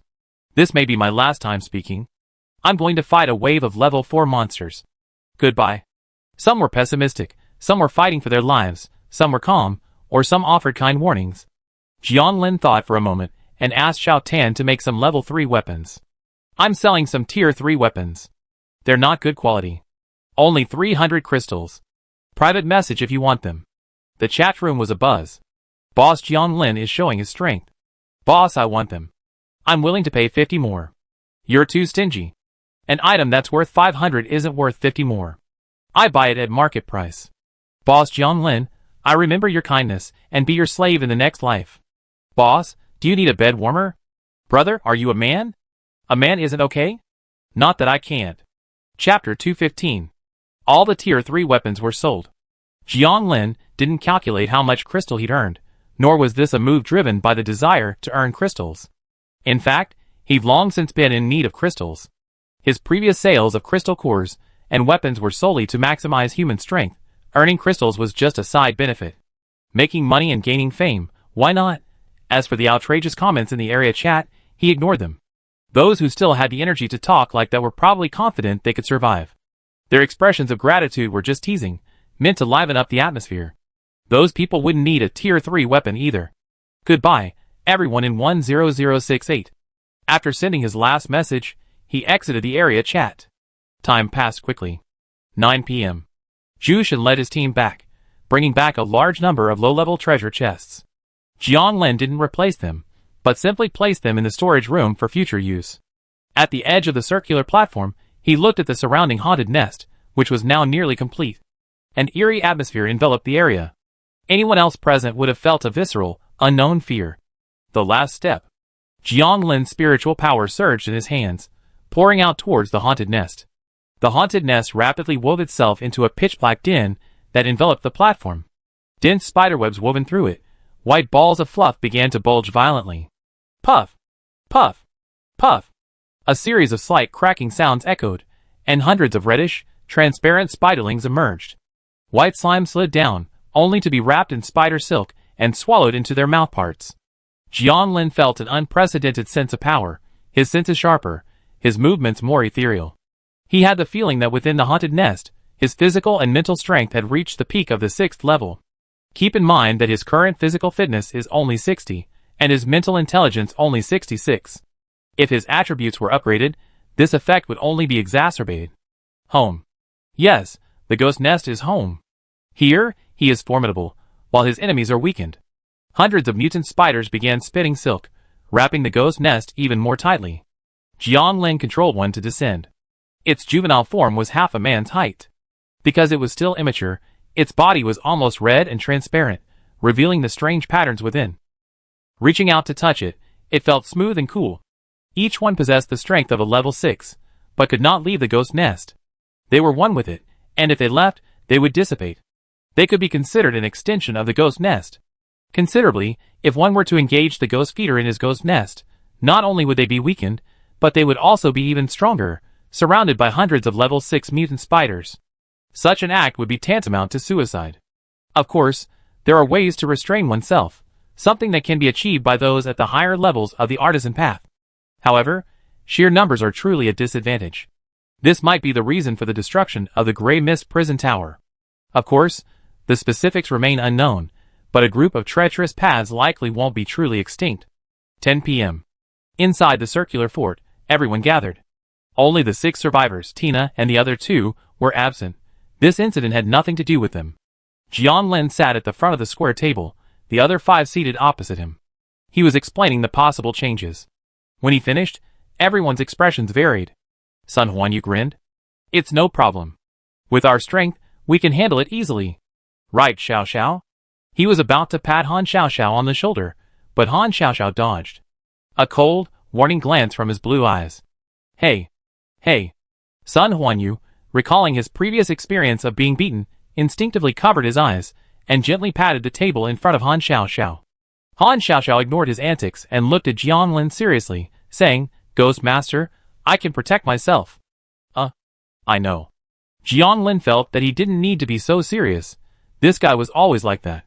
He had only gathered everyone together to prepare them mentally. Sophia simply smiled, her smile unchanged, like a machine. Whoever taught her to be like that? Lin Yu and Meng Zi had already discussed this matter in advance, so they didn't react. Just then, a system prompt sounded. Survivors, please choose. Do you want to remain a survivor? Continuing as a survivor will open you to more and more dangerous situations. Leaving the survivor status will open up many options. Please decide carefully. Yes, no. Jianlin began to ponder. Everyone looked at him, clearly waiting for his decision. This might be why the survivors were scattered. By leaving the survivor status, they could continue to rely on others. Survivors who lacked the ability to survive on their own would most likely choose to leave. But they would also lose the fastest path to advancement. Once they chose the survivor status, the system might randomly scatter them throughout the foggy world as before. And they wouldn't be assigned to relatively safe corners. They might be assigned to dangerous areas. Jianlin was naturally fearless, especially since he desperately needed treasure chests and other items to improve his strength. So leaving was impossible, unless the system completely withheld its benefits. Jianlin asked, What do you think? Everyone had been waiting for his decision, but after the question was thrown to them, silence fell. After a long moment, Lin Yu was the first to answer, I only know how to farm. I'd better stay. I haven't fought much anyway. Sun Huanyu hurriedly tried to agree, me too. You can't. Jianlin interrupted. The round fort certainly needed Lin Yu's encouragement, but what was Sun Huanyu doing here? There wasn't much progress. Han Xiaoxiao's words faltered when he saw Sun Huanyu being stopped. His blue eyes looked at Jianlin with a complex expression. It made him a little uneasy. What do you want to say? Jianlin couldn't help but ask. No, nothing. I just don't. Han Xiaoxiao's reaction was strange, drawing strange looks from everyone. Okay, you two. Choosing survivors will lead to better development. Jianlin then looked at Meng Zi and Sophia. Sophia looked a little lost, as if she had suddenly lost sight of her life's direction. The golden humans were born to live for others, and have never lived on their own. Sophia. Master, I'm here. Can you do it? Sophia was silent, unsure of the answer. Meng Zi patted her shoulder, reassuring her. Don't worry, it's not difficult. Do whatever it takes to survive. Living will make you stronger. Sophia nodded dully. Jianlin's expression was odd. Travelers were lucky. It wasn't easy for them to encounter danger. He was just asking casually. Sophia was amazing at finding treasure chests on her own. It would be a waste if she wasn't a survivor. He looked at Meng Zi again. The two exchanged glances, saying nothing more. The prophecy already revealed the answer. Meng Zi was alone. That's it. Everyone except Lin Yu. Continue to survive and make good progress. The secret society will reunite one day. Yes, master. Everyone chose yes, and returned to the shelter to make final preparations. Lin Yu chose no, and from then on, she could no longer access the system panel. Unsure how the system would handle the shelter, she moved her belongings to Jianlin's round fortress, living next door to Tina the Phantom. She had already taken the required physical strength potions, but mental strength potions were too scarce, so she had no choice but to slowly improve herself. Leaving the system behind wasn't a big deal. The creatures of the Mistless Land also lived well without a system. On the contrary, for those who didn't want to face danger, it might be a form of protection. Chapter 216. Top of the Dome. Jianlin gazed at the pitch-black blood mist in the distance. He had originally intended to move the Temple of Kshur to the platform and take it with him, but it was impossible. No matter what he did, he couldn't shake the temple in the slightest. Perhaps it was protected by some unknown force. 11:50. The fog tide is approaching. Survivors, please prepare. From now on, the world chat will switch to the world chat of survivors in batch 69. The trading house will be enabled simultaneously, and the regional chat will be closed. Monthly world ranking rewards are now being distributed. Congratulations on receiving the Sanctuary Overall Ranking Reward. Do you want to claim it? Congratulations on receiving the Personal Strength Ranking Reward. Do you want to claim it? Jianlin was a little excited. This was the reward for being the first in batch 69. It must be very generous. Even the inexplicable anxiety at the impending fog tide was dispelled. With a thought, he clicked to claim. Congratulations on receiving a level 6 soul slaying summoning scroll and a level 6 strong contract talisman. Congratulations on receiving a level 6 skill upgrade card, a level 6 advanced scroll, and a talent enhancement orb. Talent enhancement? Jianlin was stunned, his heart pounding with excitement. His alienation could be enhanced?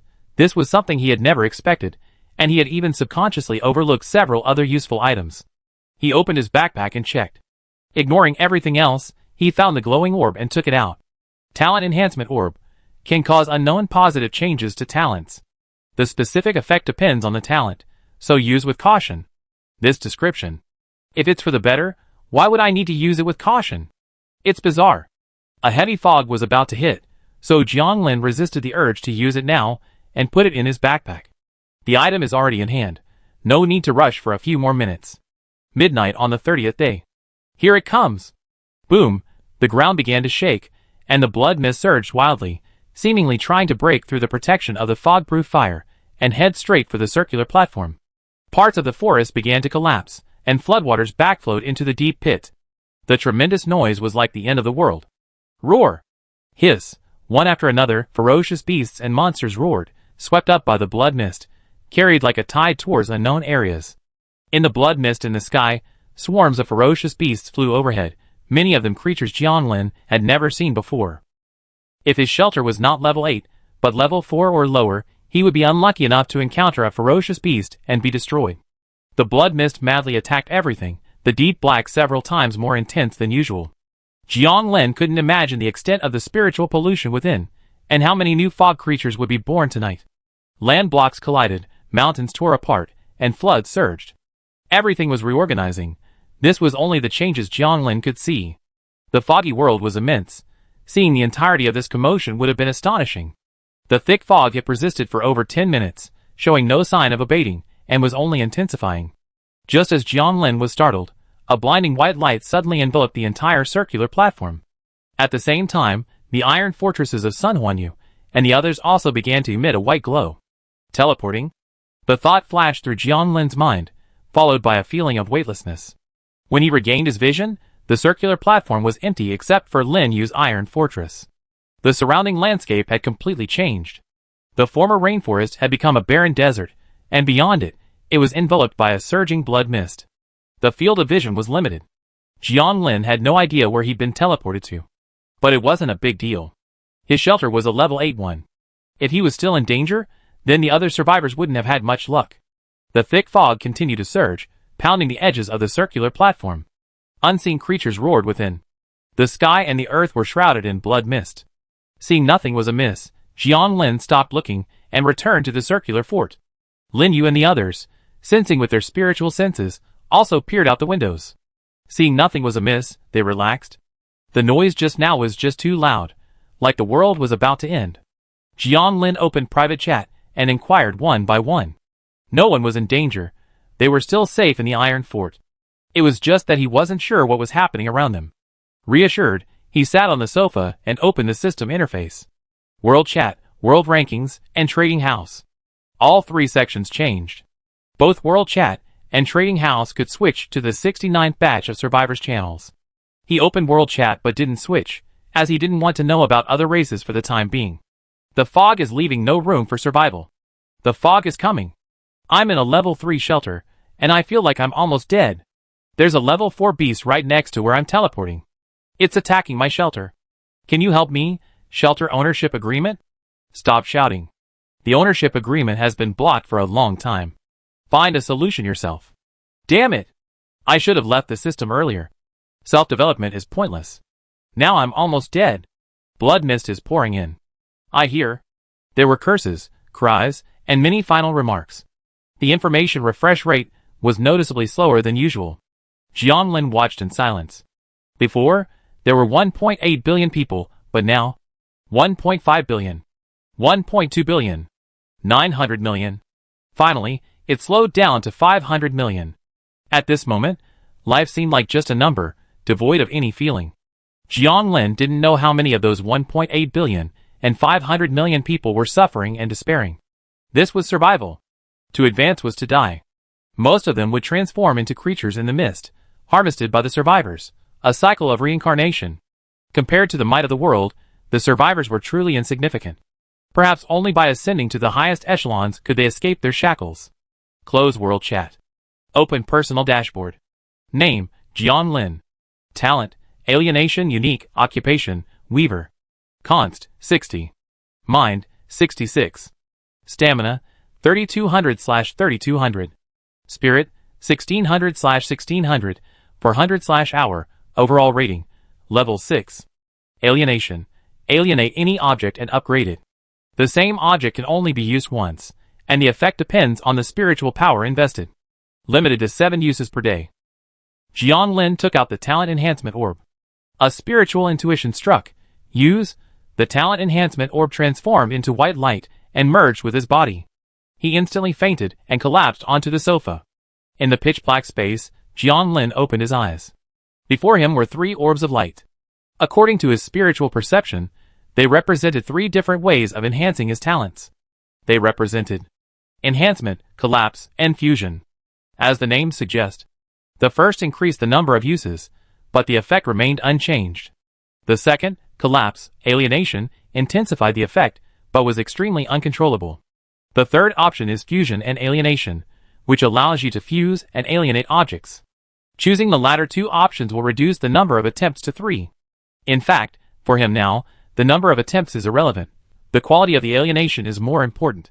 The effects of many of the alienations he had previously alienated couldn't keep up with the speed of his increasing strength. The latter 2 options are best.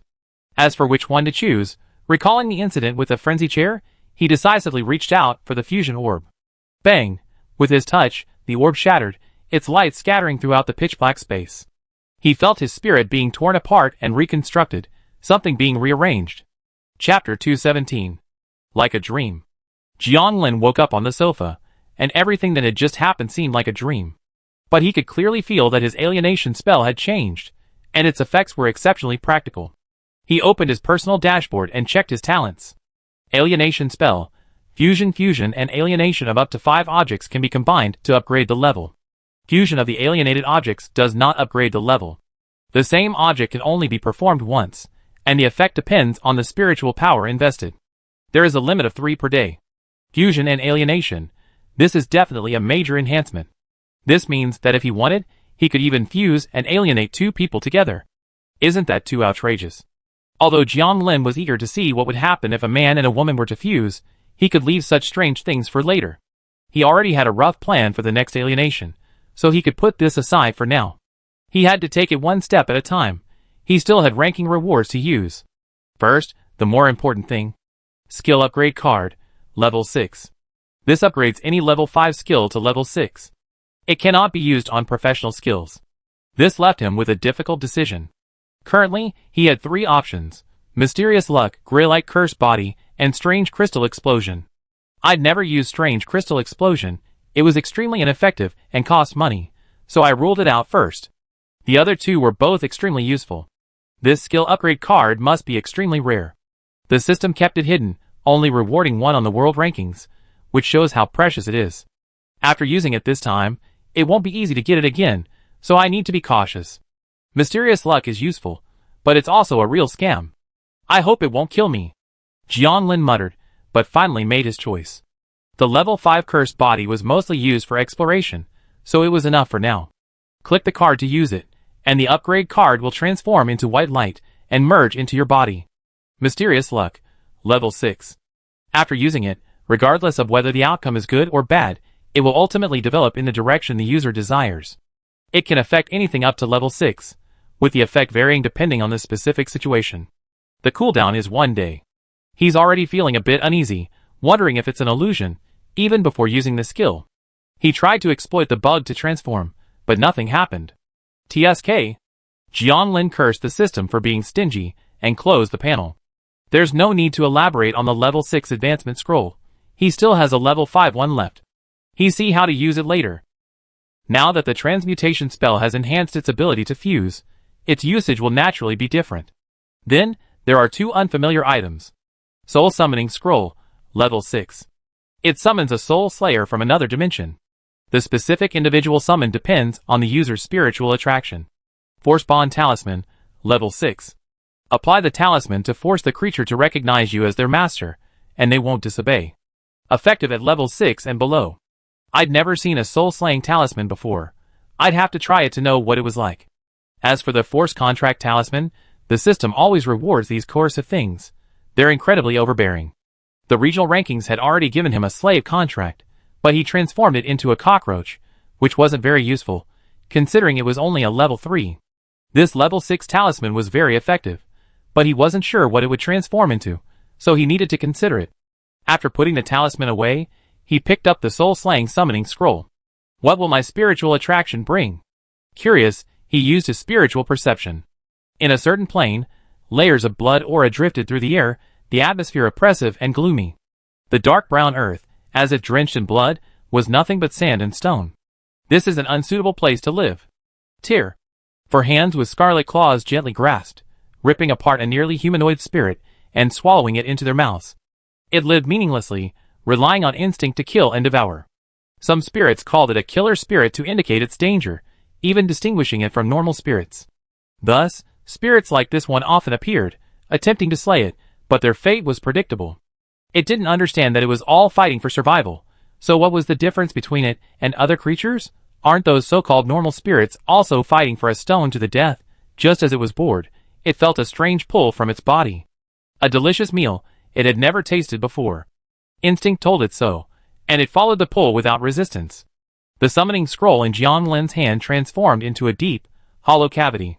For a moment, nothing changed. He watched intently for a moment, and finally, the cavity began to stir. A humanoid creature emerged from the scene, its body wrapped in bandage-like strips. Its hair was black and pupilless, and its hands sported 4 dark red claws. Dark red blood streaks streaked its eye sockets, giving it a rather sinister appearance. Bandaged woman with strange hands. That was Jianglin's first impression of it. Are you my soul slayer? Swish.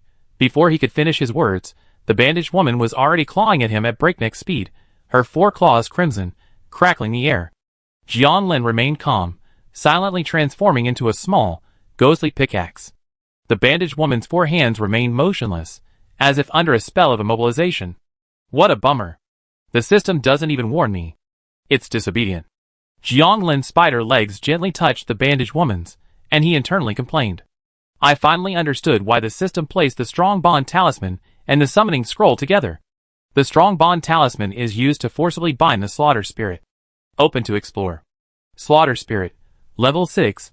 A Slaughter Spirit from another dimension, born for slaughter, it can easily tear apart its target's spirit.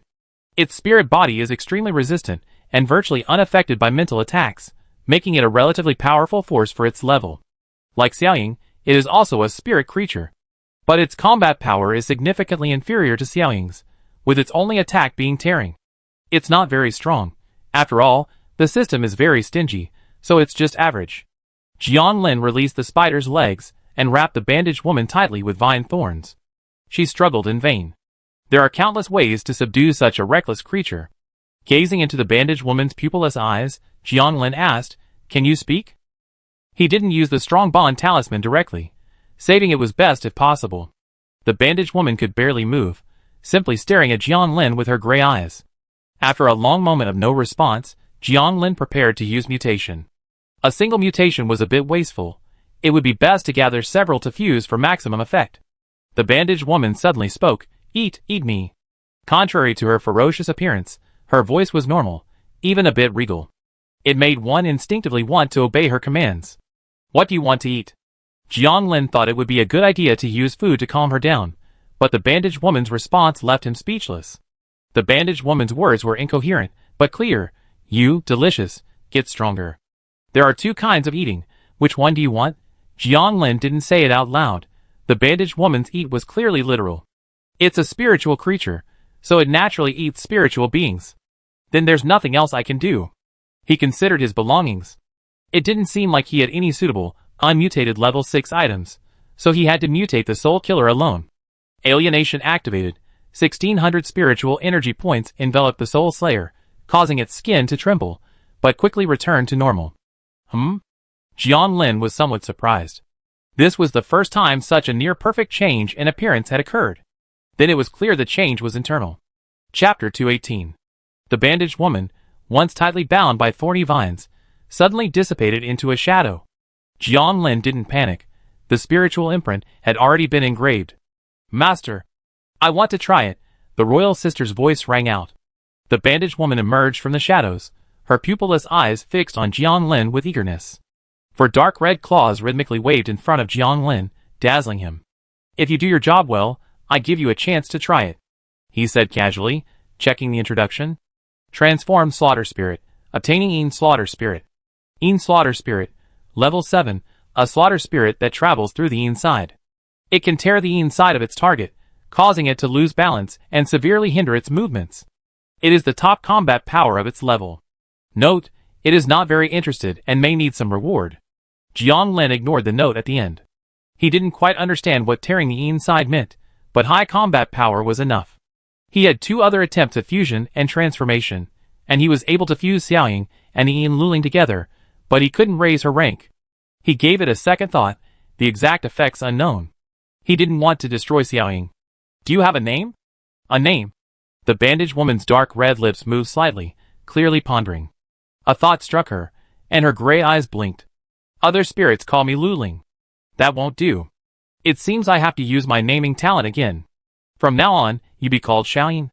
Don't. Jiang Lin hadn't finished his words when Lin Yu, who had arrived downstairs at some point, intervened. Lin Yu said firmly, I think Yin Ji is more appropriate. She really couldn't stand names like Xiaofu and Xiaohao. They were probably only Jiang Lin could come up with. Yin Ji sounds better. That be it. Jiang Lin didn't dwell on it. He'd chosen a name that was easy to remember, so it didn't matter. Yin Ji didn't care about such things at all. She only cared about eating. In her mind, names weren't necessary. Everything was edible or inedible. Jiang Lin let Yin Ji enter his inside. Reluctantly, Yin Ji melted into the shadows, vanishing without a trace. After searching for a long time, he couldn't find Yin Ji. It seemed the so-called inside wasn't simple. Why did you come down? Jiang Lin looked at Lin Yu, who was dressed in silk pajamas. With her knitting skills, she never lacked clothes. Lin Yu stroked her short hair, revealing her delicate earrings. I can't sleep. I didn't dare devour spirits today, and I can't watch the chat. It's boring. Besides, if I didn't come, what a nice name would that strange four-armed girl have in the future? She rolled her eyes slightly. Jiang Lin explained, it's a soul slayer, not a girl. Does it make a difference? Or do you want to be called Little Jiang? Little Lin? Lin Yu couldn't help but laugh. I'm sure Big Jiang would be better. Jiang Lin rubbed his chin, feeling that Lin Yu's suggestion wasn't a bad idea. It's hopeless, Lin Yu grumbled inwardly. At that moment, a system notification sounded. Lin Yu didn't respond, and Jiang Lin opened the system interface. Congratulations to all survivors for successfully surviving the fog tide. Please don't relax. The test of survival has just begun. The system will be undergoing a functional update immediately. Changes will be made to the world chat and trading platform, effective at 9 a.m. today. Stay tuned. The top 1,000 survivors in any ranking will receive an additional reward. Do you want to claim it? It's strange that the system needs to be updated. Fei Yi had mentioned this reward to him. It should be required for advancement to level 5 and above. With a thought, he clicked to claim it. Crystal Devouring Technique, Skill Book Level 8, Reusable Skill Book. This skill uses a unique method to ingest crystal essence and higher psychic energy items, increasing physical strength and mental acuity. Note, this skill is only effective for attributes below 80. Avoid excessive use, as it may cause unknown mutations. This skill is limited to level 5 and above. He used the skill book and instantly learned the skill. Here, led Tina, Juan knew, and the others learn it too. He gave the crystal devouring technique to Lin Yu. Although they couldn't use it right now, it wouldn't hurt to learn it first. Lin Yu nodded, learned it, and went upstairs with the crystal devouring technique. Jiang Lin opened his profile. Skill, Crystal Devouring Technique, Level 8. The words Crystal Devouring Technique flickered in the skill bar. He glanced around nonchalantly. Nothing was happening, no star warnings or anything like that. What's the point in flashing? If you have the guts, just hide. System, bear with it. It won't happen again next time. Jiang Lin ignored it and activated the mutation technique, the Mutation Crystal Devouring Technique. Click, the panel froze, a long pause. 3 seconds. 6 seconds. 10 seconds. Just when Jiang Lin thought the system was going to crash, it returned to normal. You gain the skill. Crystal Sewing Technique. Crystal Sewing Technique. Level 9. This uniquely sews psychic energy above the level of crystal essence into the body, safely, and slowly increasing mental and physical strength until the energy is depleted. Note, this only works for stats below 90. High stats will attract unknown attention, so use with caution. Just like with the soul devouring technique, the system didn't congratulate him. Depending on the skill's effects, the upper limit has been increased, reaching a maximum of 89 points. Unlike the crystal devouring technique, the crystal sewing technique doesn't cause unknown mutations, but it does have the disadvantage of attracting unknown attention. There are pros and cons, but overall it's still a win. Take out a crystal marrow and try the crystal sewing method. Jiang Lin's fingers flew, a black light emanating from his hands. With a unique technique, he opened his abdomen and tightly fitted the crystal marrow between his skin. The palm-sized crystal marrow melted like water. After the sewing was completed, a faint blue glow emanated from his lower abdomen, with no visible trace on the surface. It was slowly improving Jiang Lin's attributes. A bit slow. Jiang Lin's current physical fitness was 60 points. The crystal sewing method was already extremely energy-consuming, and a level 5 crystal marrow was clearly not enough to support his improvement. The best method was naturally to use crystal blocks.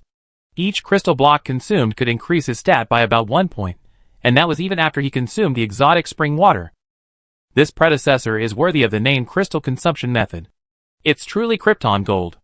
If he still suffered from this, it goes without saying that other professionals would have to rely on level 6 life to improve their stats.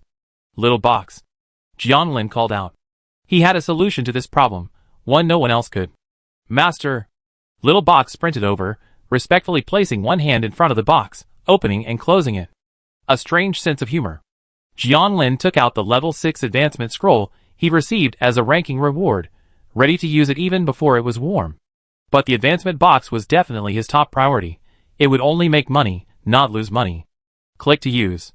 The advancement scroll transformed into white light and merged into the box, without further change. Exchange chest.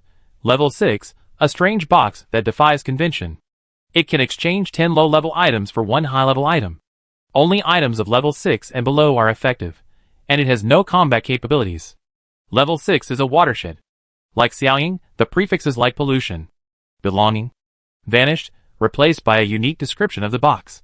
Breaking the mold. True, level 5 and level 6 are two completely different things, but little box could still exchange 10 level 5 items for a level 6. It was simply incredible. Theoretically, 100 level 5 crystals are no match for 1 level 6. It's a disparity in levels. Jiang Lin generously took out 100 crystals and tossed them into the small box's mouth. The small box began to dance with joy, opening its mouth wide and spewing out 10 crystal nuggets.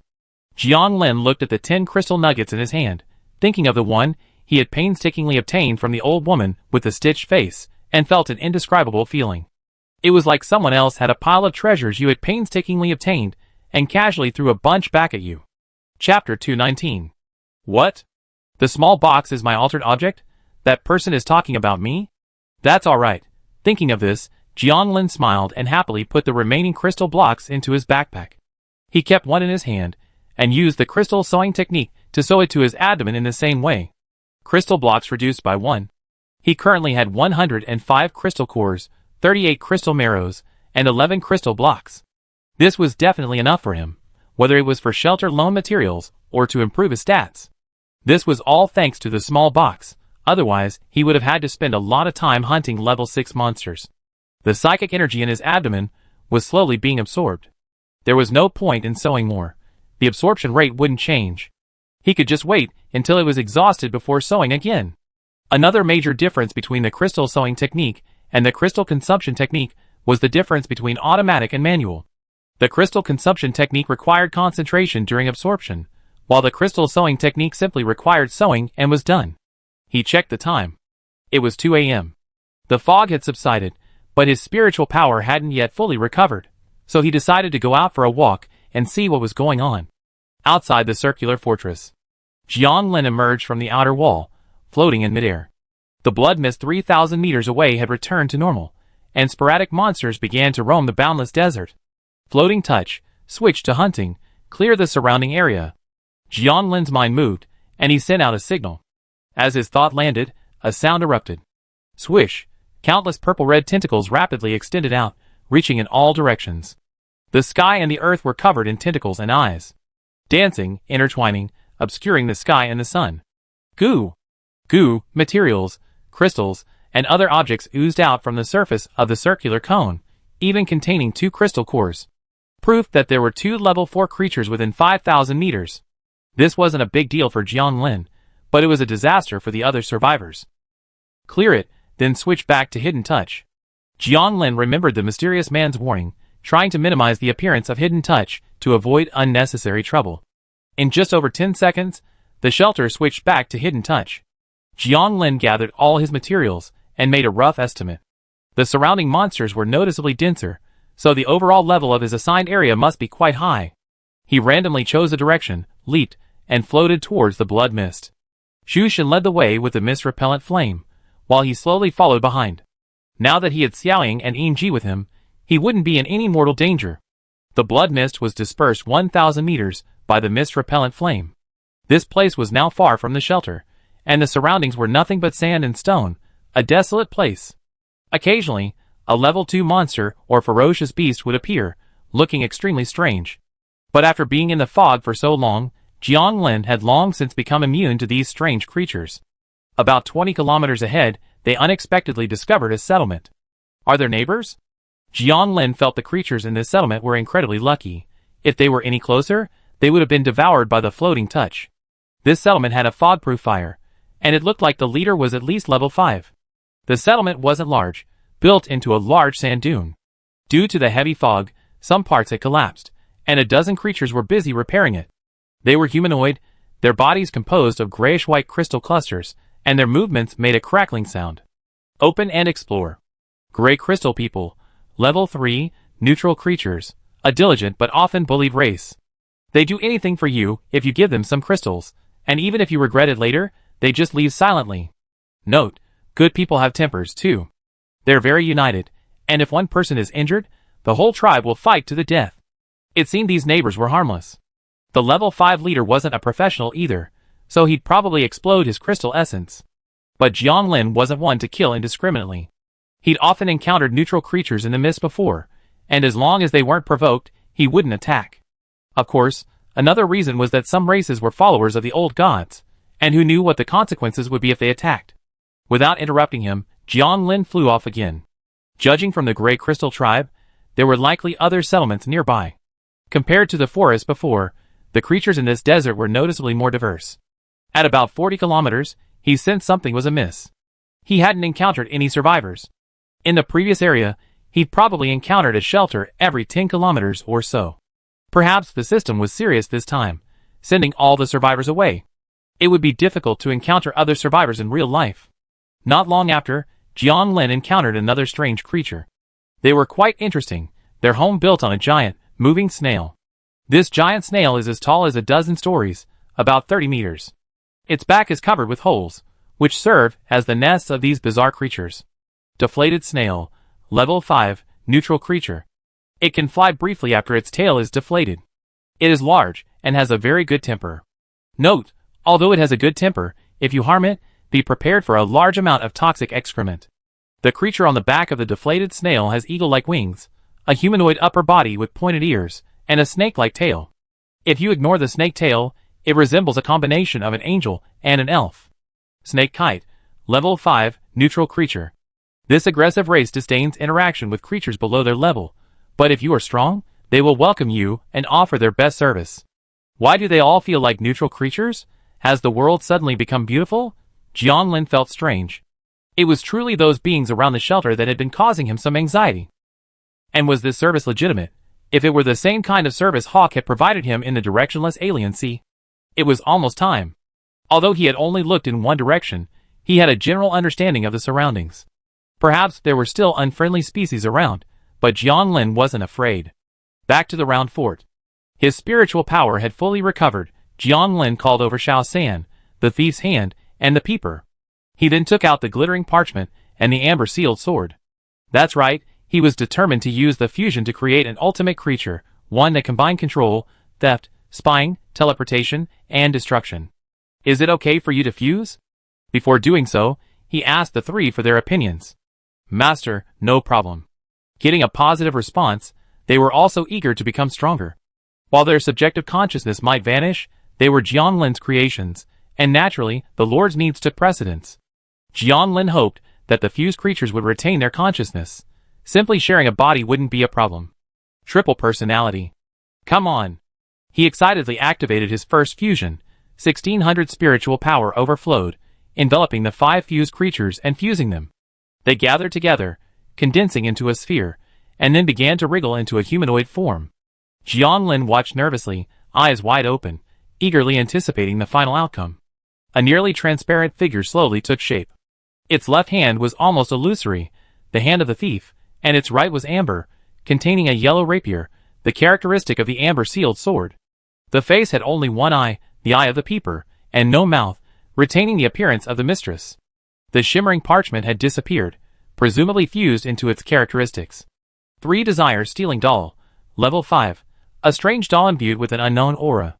It's now considered a strange entity, capable of disrupting spiritual consciousness, controlling the 3 desires within a certain range, possessing specific precognitive abilities, allowing for easy theft, and teleporting up to 10,000 meters at will. It can possess living beings, observing their movements and synchronizing them with the user, offering a high probability of evading level 6 detection.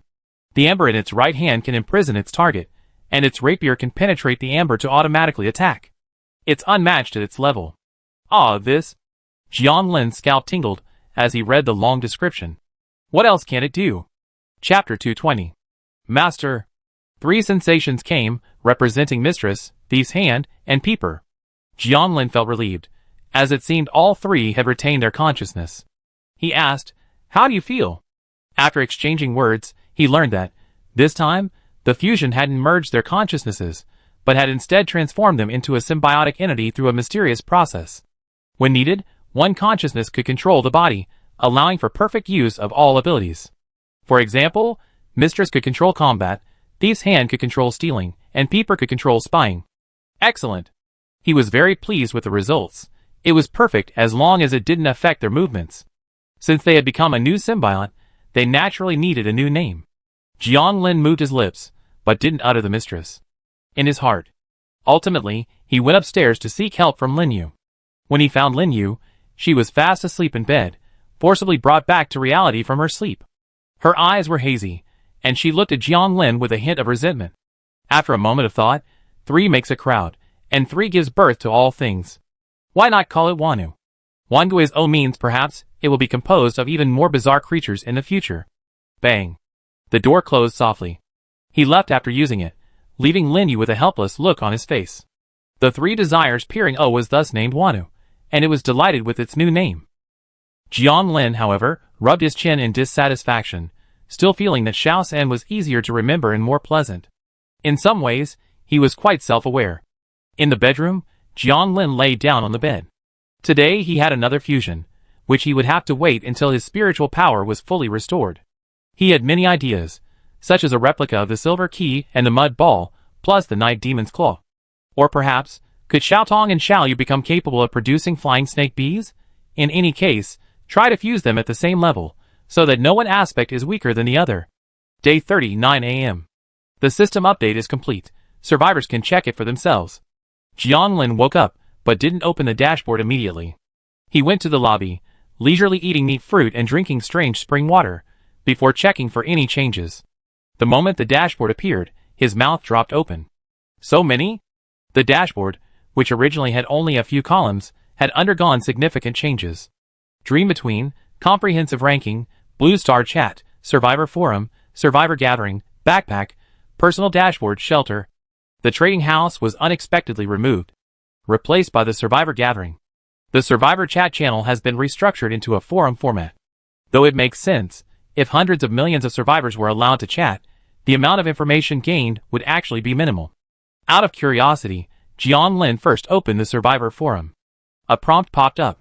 You are one of the first 100 survivors in Batch 69. You have the right to view any post without paying crystals, and your post will have a dazzling, sparkling effect. Do you want to enable it? After thinking about it, it shouldn't be a problem, so I chose yes. If you want to hide it, just turn it off. Another prompt popped up. You are the first in Batch 69. Your posts will automatically receive 1 million likes in the background. Do you want to enable it? Does this mean that any post he makes will have millions of views? While this may not be much compared to the billions of views from various races, it still means he has a handle on some public opinion. I chose yes without hesitation. You have the first right to choose a name. You can choose 3 names and change them at any time. The name you choose is exclusive to you, and anyone else will be forced to change it. Please enter your forum name.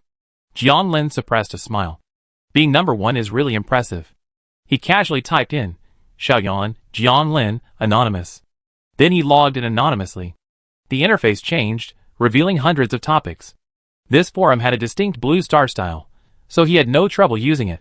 His attention was quickly drawn to the top posts. Xiaoyan's powerful secrets. Becoming the best might not be difficult. Teach you how to earn 1 million crystals in 10 days.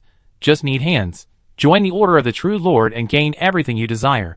Resurrect your family, wealth, power. How to obtain the fog-avoiding fire. How to enter the fog-free land. Shocked, the flood actually reached here? Enter and get the answers you need. A compilation of fog creatures, strange coping strategies, paid messages. The crystals are definitely worth the money. Most of the previous posts require crystals, ranging from 5 to 10. This was the first time the forum had opened, and it was peaking with survivors, so clickbait posts could easily earn crystals. But don't be too deceptive. If they don't get likes, they'd be buried below. The most expensive post among these was the one about making 1 million in 10 days, requiring 10 crystals to view. As expected, no matter what world, teaching people how to make money is the most profitable. Jiang Lin had the privilege of being in the top 100, so he didn't need to spend crystals. So he clicked on the first one first, curious about the secret of his power. Original poster, Jiang Lin is my male concubine. Who is this guy? Jiang Lin, fearing he might be a pick-footed idiot, frowned and looked down. The story roughly explained that Xiaoyan's power was entirely due to a strange item, a monocle, a terrifying item that could instantly kill a level 5 enemy. It also logically listed a bunch of seemingly easy, but actually impossible trading operations. It was basically a magically simplified rehash of Jiang Lin selling various items and growing various magical crops. It seemed as if any creature could become number 1 by following this method. The post was long, and after reading it all, it felt like the story, yet it wasn't quite that simple. It was quite addictive. It was the same formula as those tutorials on Blue Star. Jiang Lin was completely bewildered after reading it, doubting whether he had truly followed the methods in the post to become number 1. I can't read anymore. This is definitely clickbait. The number of likes had already exceeded 10 million, and was still increasing. The content had more than one distribution channel. A faction could just buy one and share it, so 10 million was already a staggering number. This post required 5 crystals to view, meaning they'd earned at least 50 million crystals, although the system's cut was incredibly high, at a 1,000 to 1 ratio, giving it to survivors. That still meant they'd earned over 50,000. Making tens of thousands of crystals just by posting a post might become a livelihood for some survivors. Jiang Lin downvoted it and exited. This clickbait post probably wouldn't stay pinned for long. Open the second one. Original poster, Wuyo Pawn Shop. Could it be Sun Huanyu? The name differs from Wuguei Pawn Shop by just one character, and it's unique to the entire mist. The content inside, Jiang Lin thought, was a complete deception. It described in even more detail than the previous one how to grow crops, produce goods, and negotiate long-term contracts with various parties. We need to balance supply and demand, advance and retreat with discretion, make appropriate concessions. It's all flowery and incomprehensible. It had to be Sun Huanyu. Only he knew so much about how Jiang Lin earned over 100,000 yuan a day. The truly valuable information had been tampered with, leaving no secrets, and he'd still earn tens of thousands of crystals. Jianlin still downvoted it. Although he was certain it was Sun Huanyu who posted it, he hated clickbait. He glanced at a few others. He already knew everything about the True Lord Order and the mist of waiting fire. Only the Heng Shui post was interesting. The original poster, "Brother, you're not to be trifled with." This post was accompanied by a photo of a deep, bottomless cavern, vast and boundless. Mist shrouded the distance, and water could be seen below. The original poster speculated that the floodwaters had flowed into this endless cavern. Many survivors participated in the discussion, stating that they had indeed never seen floodwaters, so this speculation was likely true. Chapter 221. Originally, Jianlin thought the flood pollution would gradually worsen, mutating all survivors. Unexpectedly, the Mist World had actually solved this problem. It seems the Mist World has its own set of regulatory mechanisms. He browsed through many more posts. The Survivor Forum was new, so there wasn't much of value, but he still learned a lot. For example, which races were neutral and friendly, which were extremely brutal, and the inferences about the size of the Mist World. Jianlin also posted a post himself. After all, with millions of views, he couldn't waste it. Professional tier classification, job names, and general ability information. Original poster, anonymous. Payment, 10. He set permissions so that only those with the corresponding tier could access the corresponding content, divided into tiers 2 to 6. He bought the information from Fei Yi for 1 crystal essence, and he expected it would be easy to earn back the money if the views increased. The post received 1 million likes as soon as it was posted, and it immediately reached the top 20. It probably wouldn't be long before it was pinned to the top. No one would ignore job information. After all, it concerns their personal safety. Replies arrived quickly. "Oh shit, I was wondering why I couldn't access my anonymous account. Turns out the system has taken it. Will the system intervene personally? Then this must be an administrator. He has access to level 6 information, very likely. Add 1. Forum coins are arriving continuously. You can withdraw them at a 1000 to 1 ratio whenever you need them. I put them aside for now. I come back later to see more." Returning to the system panel, Jianlin looked at the survivors gathering. I wonder what updates will be coming to this section, replacing the trading platform. Click to open. Poof! Ripples rippled across the water, and he entered a strange space similar to the one between dreams and space. Please select whether to hide your race. No. Should you hide your personal characteristics? Yes. Welcome to the survivors gathering. You have access to all trading venues. The last prompt faded, and 10 light gates appeared before Jianlin. Arranged in a ladder, Gate 10, at the bottom, had no requirements. Any survivor could enter. Gate 9 had restrictions, requiring a level 2 qualification. This wasn't a big deal. Anyone who survived was at least level 2. Gate 8 then required a level 3 qualification, and after that, Gate 7 required a ranking within the top 100 million or above in the overall ranking. All the way up to Gate 1, entry required a ranking within the top 1000. Jianlin didn't rush in, but instead examined himself. His appearance remained the same, his body teetering between illusion and reality, unable to use his abilities. It seemed as if he were just an ordinary virtual character here. The system had hidden his personal characteristics. All he could tell was that he was human, and no other information was available. You can take items out of the system backpack, but they will disappear from reality. But you can't place them anywhere. Trying to use the survivors gathering as storage isn't allowed. The system will swallow them up. Climbing the stairs, he headed straight for Gate 1. The top 1000 are all big business owners. Earning crystals requires a large platform. Stepping into the light gate, the scene before him took shape like a spider web. A clamor rose from the air, as survivors of various races spoke in different languages, all translated into Yangue. The ground was paved with white, somewhat like a dense spider web, the patterns difficult to discern without careful observation. Before him lay an empty square, connected by 3 roads, lined with shops with blank signs. Nearly 100 survivors were strolling around the square, either discussing business. Jianlin was about to check out the shops. But he had only taken a few steps when a tall figure bumped into him hard. Because it was only a virtual body, there was no damage. If it had been accidental, it would have been fine, but... Useless blue star slave. The words reached his ears, carrying a strong insult. Jianlin was stunned. This was the first time he had encountered such a blatant provocation. He turned to see a member of the Triceratops tribe, whose individual features were concealed, making it impossible to identify them. The other person looked up at him provocatively, their 3 heads raised high. Useless. I don't know how many people like you I've killed. I still have a bunch of them kept as slaves at home. They're not as good as the Knoll-headed tribe, except for the female screams. You've even made it into the top 1,000, huh? The Triceratops sneered, as if with extreme disdain. Jianlin pressed his fingers gently silent.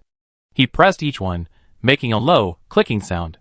His eyes were as deep as a cold spring. He knew the three-headed tribe.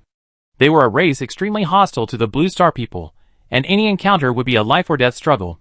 Of course, most of the time, the Blue Star people would die, as the three-headed tribe were naturally more physically and mentally competent. Only after pressing 5 fingers did he speak. Are you Cooley?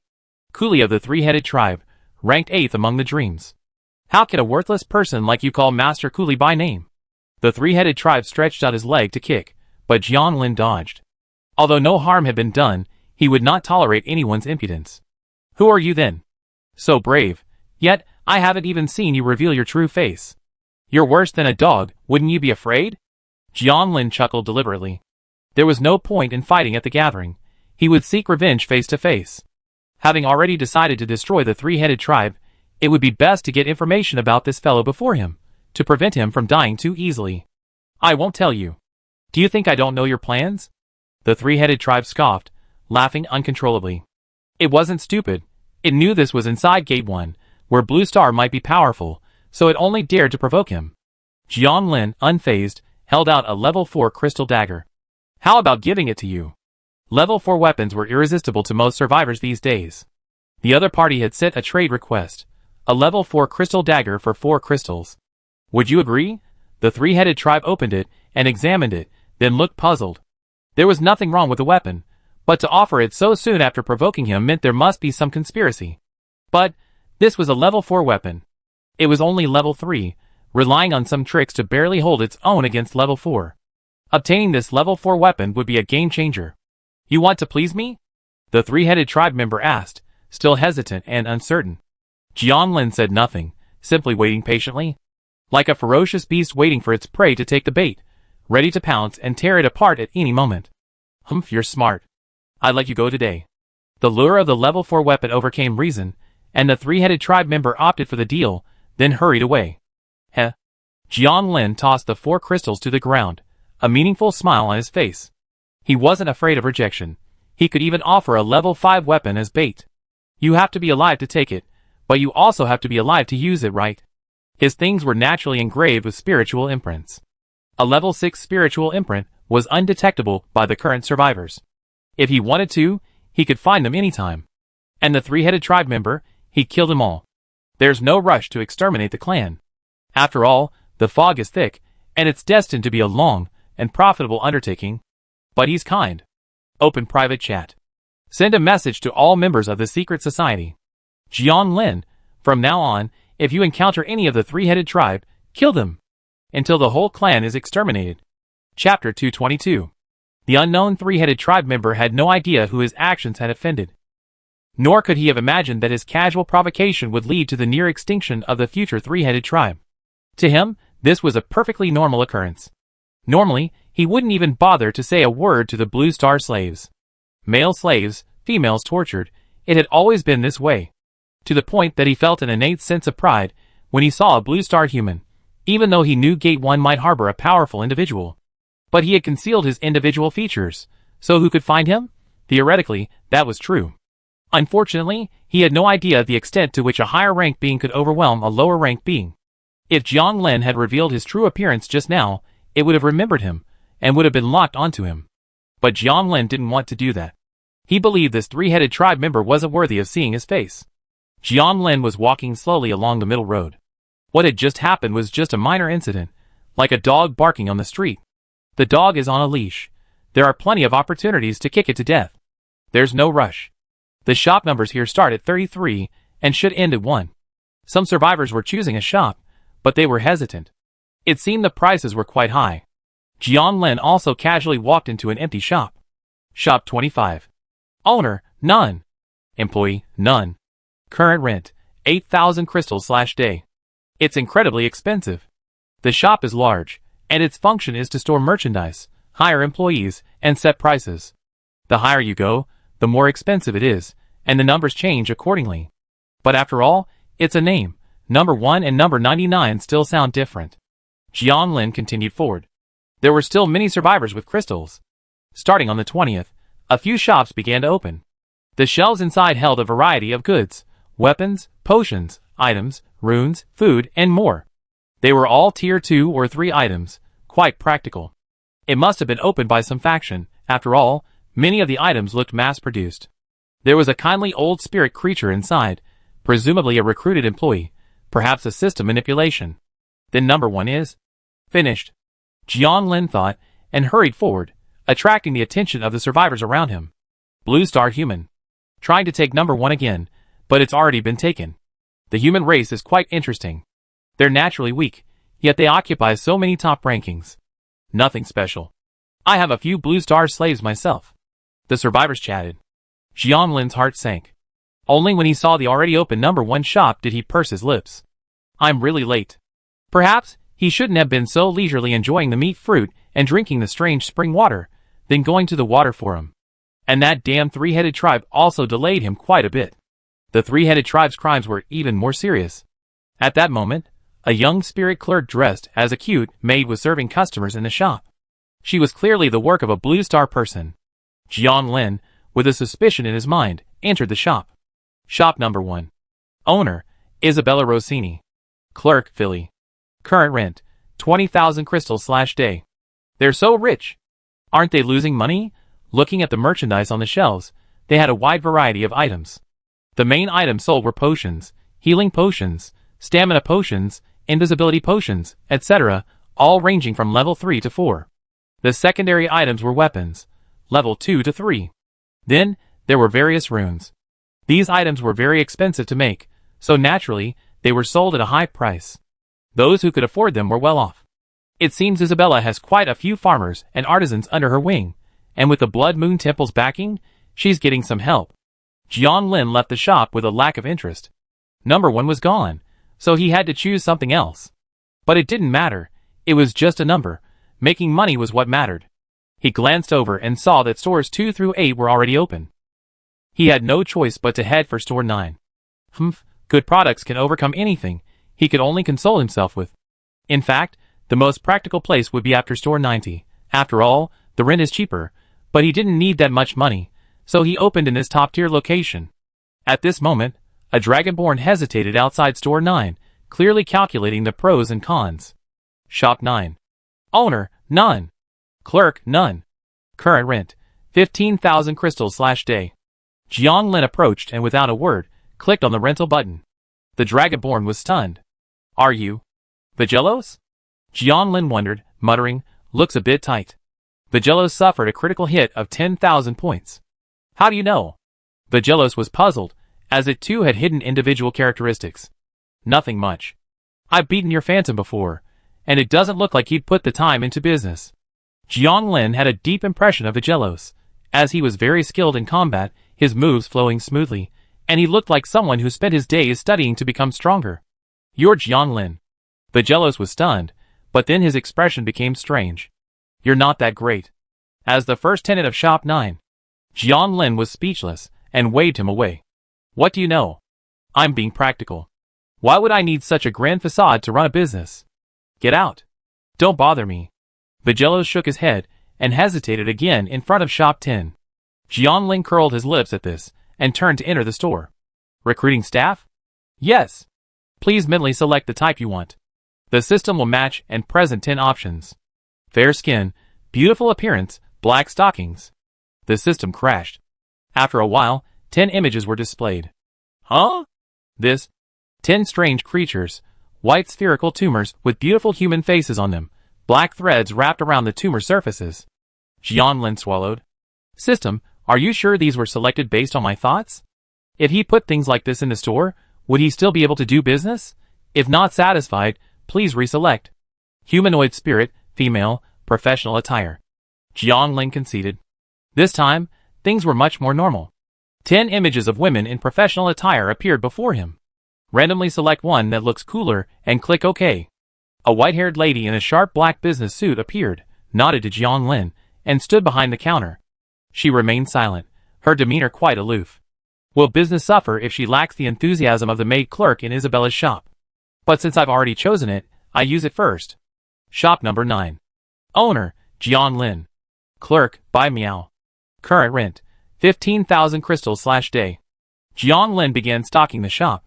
First, the cued meat fruits, selling for 500 each, with 200 available daily. If they all sell, they fetch 10,000, which will cover the rent alone. Then, there's the strange spring water, 500 per liter, with 50 available daily. As for potions, they're no longer a rare commodity. Lin, you can just make them and sell them. With the strange spring water and the cued meat fruits, this shop is destined to be the center of attention for the entire survivor gathering.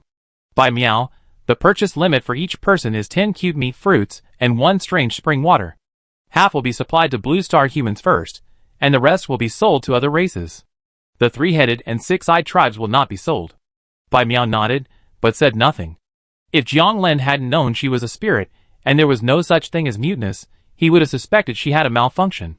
After the items were put on the shelves, Jiang Lin began contacting long-term customers, telling them to come to store number 9 if they needed them. As for other races, they could buy them if they wanted, but how could he really lose out? This item boosts both mental and physical health. If word got out, there would be a rush for it. Chapter 223. Survivors Gathering Square. A group of survivors gathered, each looking at the giant, smiling, strange-mouthed wheel in the center. Some were excited, some were discouraged, some were angry. Jiang Lin, who had been about to quit, was among them, his expression odd. Smiling wheel. Invest spiritual energy and draw corresponding items from tiers 1 to 5. The more you invest, the more smiles you receive. Every 10 draws, you receive a high-quality reward. 5 prize points were displayed on the screen. 10 crystals, 50 crystals, 100 crystals, or 1 beast core, 1 crystal core, or 1 crystal marrow. Smile and choose to draw. Jiang Lin hadn't expected the system to allow survivors to obtain treasure chest items this way. This might be the reason why treasure chests for bronze and lower survivors were eliminated. Fatten them up first, then slaughter them. It's fake, it's all fake. The wheel clearly says tier 5 has the largest area, but it always comes out tier 1. I spent 1,000 crystals and got a guaranteed tier 3 weapon. It only cost me less than 500. What a rip-off. What's a crystal? I spent 1 crystal core, and now I get a tier 3 item. Who can I complain to? I'm fine. A single tier 3 is a huge win. Get out. The survivors chattered, mostly complaining, but none of them showed any intention of leaving. They're all gamblers. A few lucky winners who had singled out were the loudest, and most of the survivors stared at them, their eyes brimming with hostility. The unlucky ones were fuming with anger. Jiang Lin clicked on the screen before him and selected 10 crystals to test the quality. The smile wheel in his eyes immediately shifted, each survivor seeing something different. The corners of the smiling monster's lips began to rise and fall rhythmically. 6 areas appeared on the roulette wheel, representing levels 1 to 5, along with a smiley symbol. The smiley symbol had the smallest area, while level 5 had the largest area. Beep, beep, beep. The wheel began to spin. The pointer in the middle was very thin. If this were a normal wheel, it would most likely stop at level 5. After a few spins, the wheel landed on the smiley symbol with the smallest area. Keep smiling, the chances are even higher next time. Heh, I see through your trick. Jiang Lin said, clicking 10 crystals 9 times in a row. Silence costs, guaranteed to win. A roll of toilet paper, a rocking chair, a pair of exquisite white socks. Level 1 stamina potion. That's it? Guaranteed? High quality. Level 1 stamina potion sells for less than 20. Just then, a loud survivor nearby shouted, who else but me to draw a level 4? Everyone exclaimed in surprise. Jiang Lin fell silent. I don't believe it. I have plenty of money. This is just to prove myself, he thought to himself and clicked 1 crystal essence. Beep, beep, beep, the turntable stopped. Level 4 crystal short knife. Good news, he drew a level 4 in a single draw. Bad news, he used up the crystal essence. No, it's already costing silence. It would be a shame not to use it all. Just this once, and he'd be a loser if he tries again. Clicked 1 crystal essence 9 times in a row. That's equivalent to spending 100,000 crystals, which he could earn back in a day. As the turntable spun 9 times, Jiang Lin's face darkened. Level 4 healing potion, level 4 arcane bomb, level 3 swiftness rune, level 3 hard guard. Guide's gate, level 5, opens a portal with a maximum range of 5,000 meters and a cooldown of 12 hours. The guaranteed reward is decent, but compared to the 10 crystal essences he paid, it seems lacking. Jian Lin was staring blankly at the silver door. A sharp-eyed survivor nearby noticed and looked surprised. Someone's dropped a level 5. Where? Let me see. It actually dropped? I thought it was a system bait. Hey buddy, what's the trick to the lottery? Can you teach us? A Blue Star survivor, seeing they were fellow humans, came running over to ask. Jian Lin straightened his back and raised his head proudly. Nothing special, just hands. He then vanished, leaving the gathering. Left behind him, the crowd was excited, as if inspired, each trembling as they pointed at the panel in front of them. Jian Lin's move was a play on the idea of someone getting caught in the rain, yet still taking away someone else's umbrella. Sitting on the sofa, he felt unhappy. Just then, a private message arrived. Sun Huanyu, Ghost Master, I have 110,000 crystals. Can you exchange them for 10 crystal essences? The rest is my handling fee. I have something urgent to do. Jian Lin, put it in shop number 9. I knew what he was going to do at a glance. This guy made a lot of crystals posting, but it seems he can't keep the money after all. Who cares? He earned it himself anyway. Crystal essence plus 1. Now I have 107 crystal cores, 29 crystal essences, and 11 crystal blocks in my backpack. He can't possibly go to Smile Roulette again. That's a complete system conspiracy. Just as I was about to perform my last fusion of the day, another private message came in. Sun Huanyu, Ghost Master, I got 3 tier 5 items in 10 draws. 3 gold items in 10 consecutive draws. I'm a huge winner, Jian Lin, not bad. I just got them on my first draw. Not much to say. With that, he closed the panel, not wanting to read any more messages from Sun Huanyu. He also had a level 5 advancement scroll, which could transform another level 6. He planned to upgrade Xiao Ding as well. Xiao Ding was a veteran employee, and while he hadn't played a significant role, he was quite diligent. Xiao Ding. He called out to the 5 large rooms. A bat-winged scythe monster flew over and circled intimately around Jian Lin. 3 minutes later, the transformation went smoothly. Jian Lin looked at the small black bat on his shoulder and felt something strange. Not only had it shrunk, it had regressed. The small axe and pickaxe had grown larger, but Xiao Ding had shrunk to the size of a palm. Without its eyes, it looked no different from an ordinary bat, but when it opened them, something changed. Its eyes shone with a reddish-yellow light, illuminating everything around it. Bathed in that light, there was a faint, intense sense of restraint. Night Scythe, Level 6, Extreme Flight Speed, capable of illuminating darkness and night fog within a 1,000-meter radius, binding the spiritual essence of creatures within, preventing them from escaping. It can transform into a night scythe and rapidly harvest spirits, a top-tier combat power of its level. It can even transform into a sickle blade. Night Scythe. Jian Lin's mind moved, and the bat on his shoulder rapidly squirmed and stretched. It transformed into a 2-meter-long, pitch-black sickle blade, with a slender handle and a red-yellow light ball at the end. The blade was sharp and slightly translucent. The bat's wings had disappeared, and the overall design was much simpler. Let's change the name from now on. Call it Night Scythe. Jian Lin grasped the sickle and swung it a few times. He wasn't very good at it, and nearly cut himself. Thankfully, the Night Scythe automatically attacked. He only needed to give the command. The Night Scythe transformed back into a small bat, flapping its wings in Jian Lin's hand. He could sense its joy at his own strength, and being with Jian Lin made it even more exciting. Level 6 fast. How about a mission for you? Yejian tapped the little bat's head. It would obediently carry out any command from its master. Bring me back the one with the mark, preferably alive. Jian Lin thought, and shared the location of the 3-headed tribe with Yejian. The distance was quite far, estimated to be tens of thousands of kilometers. The farthest he had ever been was his last artillery mission, covering 2,000 kilometers. And that was when the 3-headed tribe wasn't far away, which shows how thick the fog was. Tens of thousands of kilometers would take quite a while, but that wouldn't be a problem for shouting. Yejian nodded obediently. Let's go then. Swish. A black line shot out, disappearing in the fog 3,000 meters away in a moment. Chapter 224. Directionless Sea Iceberg. In a hidden cave, Jian Lin and Ian emerged from the hollow. The fog was clear for the time being, and he planned to eliminate Lucian, who had been circling the iceberg. Lucian was a rank 6 priest. Eliminating him would not only weaken the filthy cult, but also hinder the bishop's advancement. However, after circling the iceberg, the two of them didn't find Lucian's ship. This made Jianglin's heart sink. Master Ghost, has the bishop already begun his advancement? Ian's expression was also solemn. To prevent anyone from advancing to rank 7, one of the 3 priests has always been sent out, without exception for all these years. The Supreme Cult's iceberg has always been a heavily guarded location, so logically there should be a priest.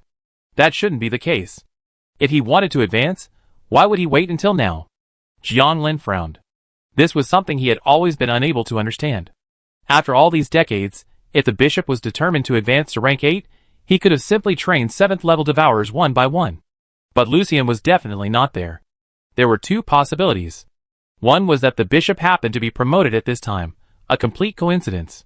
The other was that Lucian had left for something else, or had sensed danger and fled. Jianglin hoped for the second possibility. He would rather Lucian had some way of foreseeing danger. But the first possibility couldn't be ruled out. In that case, he had to prepare for the worst. If all else failed, he could only transform the iceberg. Jianglin had no idea what would happen. That was his last resort. Let's return to the mist. We can't stay in the directionless sea for now. The 2 of them returned to the round fortress through the hole. The members of the secret society had already reported on their surroundings. Sun Huanyi was still in the forest, Han Xiaoxiao and Sophia were on the grasslands, and Meng Zi was in a desert. They were all under Jianglin's spell, allowing him to vaguely sense their distance. The closest person, Meng Zi, was about several 100,000 kilometers away. If he had to find someone, that would have been no problem, but the shelter was moving too slowly, so he had to develop independently. While the Gobi Desert where he was located had many social creatures, it also had a number of ferocious beasts and monsters, so he began assigning tasks. Wano had thieving abilities, so he could help him find treasure chests on his own. As for Tina and Huan Nu, to be on the safe side, he assigned them to separate teams, with the strongest Xiao Axe and Xiao Pickaxe as the main combatants, and Ian would temporarily accompany Tina. Jianlin explored on his own. With Yin Ji and Xiao Ing on his side, and greedy expert himself, he had ample firepower. The round fort quickly became deserted, with only Lin Yu left in the hall, nurturing crops. He sent the spell body out with a trick luck lasso to find a few lucky creatures, while he took out the pseudo-luck magic mirror and waited quietly. The negative effects of the trickster lasso gun never appeared, perhaps because the similar scenes of those creatures' deaths posed little threat to him. After the cursed body was taken care of, Moirian, help me simulate. Yes, master. Jianlin's spiritual intuition clicked. He set off in a certain direction, wandering for a while, encountering many creatures, the highest being a level 5 beast, and then nothing. Next time. This time, he used psychic energy to recover the ammunition, traveling 3,000 kilometers and entering a dark cave. Unable to use his spiritual sense, he got lost inside and didn't emerge for a long time. There was something strange about this cave. Perhaps there was a level 6 creature inside, but Jianglin wouldn't go there. This last time, the previous 2 simulations hadn't been very successful, perhaps because of those lucky creatures. He once again used his psychic energy to retrieve the cannonballs, traveling 2,000 kilometers. This time, he found a nest. The scene inside was extremely disgusting, housing a level 6 devil of desire. Not bad at least. Satisfied, Jianlin put away the mirror of simulation and approached the circular platform. Bang! A mighty roar echoed, and the cannonball, carrying Jianlin with it, hurtled into the fog. Is this something a human would do? Lin Yu, watching the entire process from the entrance of the circular fort, was dumbfounded. Whoosh! Whoosh! The wind howled. Jianlin fought back the discomfort as the world spun. With a deafening bang, the cannonball landed, sending rocks and sand flying for hundreds of meters. He emerged from the dozens-meter-deep cave, shaking his head. The cannonball had already returned at high speed in the direction it had come from. This time, he had adapted much better. At least he wasn't retching. Looking around, he saw the endless desert as before. The fog had been dispersed 200 meters by the fog-repelling chain. Drawing on his memories from the simulation, Jianlin floated away. He landed in front of a seemingly ordinary cave entrance and activated his true vision eyes. The scene before him changed instantly. Scattered across the cave entrance were the broken bones of numerous humanoid creatures, all of which, judging by their shapes, belonged to females. This was normal, considering there was a level 6 devil demon inside. This monster was extremely disgusting. Jianlin had slain a level 4 demon before, But that time, the victim was a strange woman. By the time Jianglin arrived, only fragments remained. The demon in the simulation wasn't in its lair, and wouldn't return until later. He could just wait. Entering the cave, the broken bones piled up until they formed a bone path on the ground.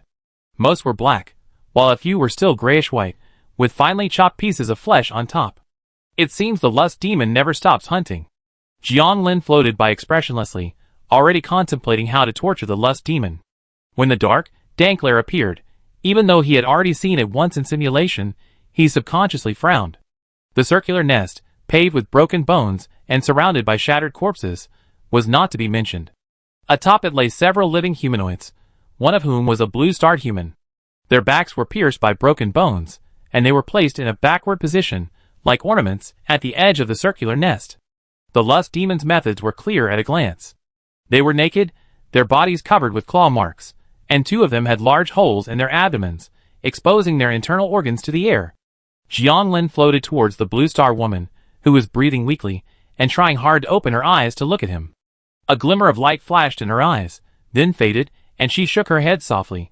She no longer cared who Jianglin was, let alone his purpose in coming here. The woman slowly closed her eyes, uttering no words, but every movement made her stance clear. She didn't want to live. Jianglin understood her meaning, knowing she didn't want his efforts to be in vain, and that it would be best if she could be freed. He stared at the horrific scars covering the woman's body, her nearly unrecognizable face. He clasped his hands, gently tapping his arms with his fingertips. Tapping. Tapping. Tapping. The entire nest was eerily silent, only the sound of his fingers echoing. He looked at the other humanoids. The white crystal man, the kite snake man, the shadow cat man. There were neutral creatures, and there were hostile ones. The devil demon didn't care. Any humanoid would be spared. They all simply glanced at Jianglin, not asking for help, closing their eyes, and waiting for death. The torture they had endured in recent days had left them with no attachment to this world. "Don't worry, I won't let it die too soon," Jianglin promised. The woman closed her eyes, and shook her head, saying nothing. She didn't care. Jianglin transformed into Mengzi, and stole all of her memories of being captured by the lustful demon. He healed her, and then threw her outside the cave. He did the same to several other creatures, saving all the neutral creatures, and sending them off with hostility. 10 minutes later. Strange, why am I here? The woman woke up on the sand, feeling a little limp. She only remembered waiting in the shelter for the impending fog surge. How had she ended up in the sand? Shaking her head, still unable to remember, she pulled out the permanent shelter compass, and wind surged beneath her feet. She was a traveler, gifted with windwalking. A strange stroke of good fortune had allowed her to forget her painful experiences, and continue to face the world. Chapter 225. Across the desolate Gobi Desert, a monster was followed by a glazed-eyed dryad. The monster stood 2 meters tall, sporting a humanoid face.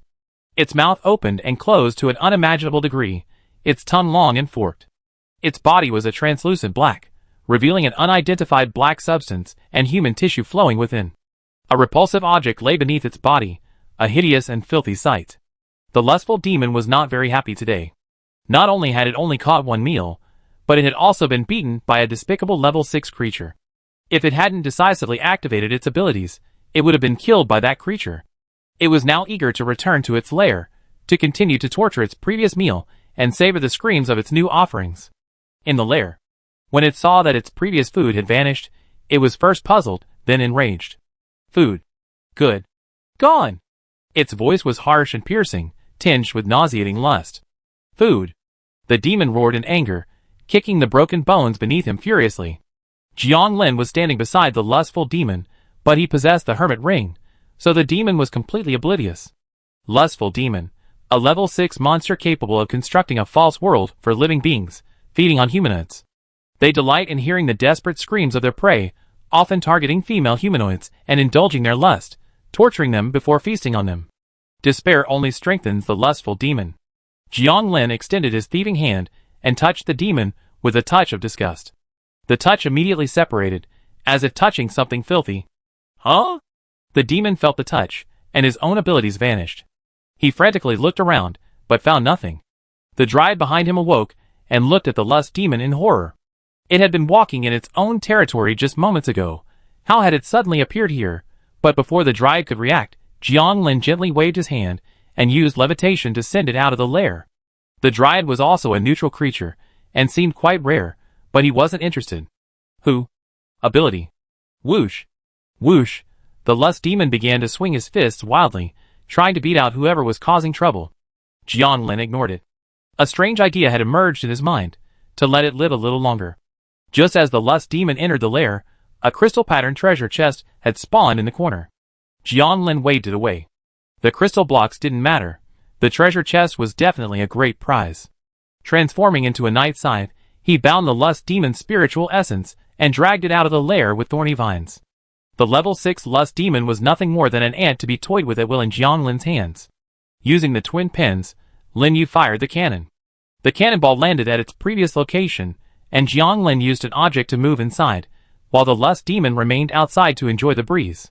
The journey home was smooth. When the cannonball impacted the muzzle and came to a steady stop, Jiang Lin bound the lust demon tightly to the edge of the circular platform. He wasn't afraid of it escaping. His abilities had been stolen with his stealing hand, leaving the demon with only level 6 brute force, making it impossible to escape the thorny vines. Besides, this was a hidden touch space.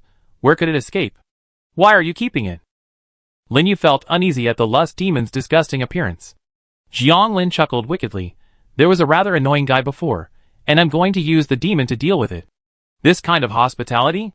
Lin Yu seemed to understand, her skin crawling with goosebumps. She quickly turned and headed back to the round fort, unwilling to stay even a moment longer. She felt an inexplicable aversion to the lust demon. Xiao Ding hadn't returned yet, so this matter would have to wait. After dealing with the three-headed tribe, the lust demon would naturally face a bad end. It was still early. Thinking of the level 5 beast he encountered in the previous simulation, he couldn't waste it, so he went out again. Somewhere in the fog, Zaburo was battling a level 4 beast, a level 4 crystal dagger in hand. Before, he wouldn't have been able to inflict any damage on the level 4 beast. But now, with the level 4 weapon that foolish blue star human had given him as a token of his flattery, he had a chance of killing the level 4 beast. After a fierce and arduous battle, he finally used his level 3 Dark Knight stealth kill skill to pierce the beast's vitals, and used his innate blood drinking skill to prevent it from recovering. After a grueling half-hour battle, he finally slew the beast.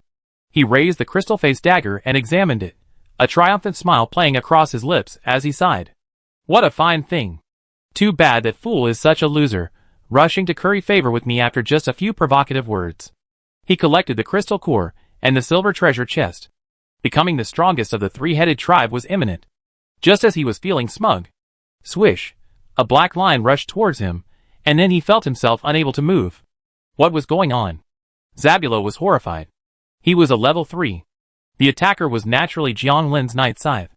A small sickle blade emerged from beneath its back claws and pierced Zabulo's back fiercely. Ugh! Zabulo tried to scream in pain, but couldn't even open his mouth.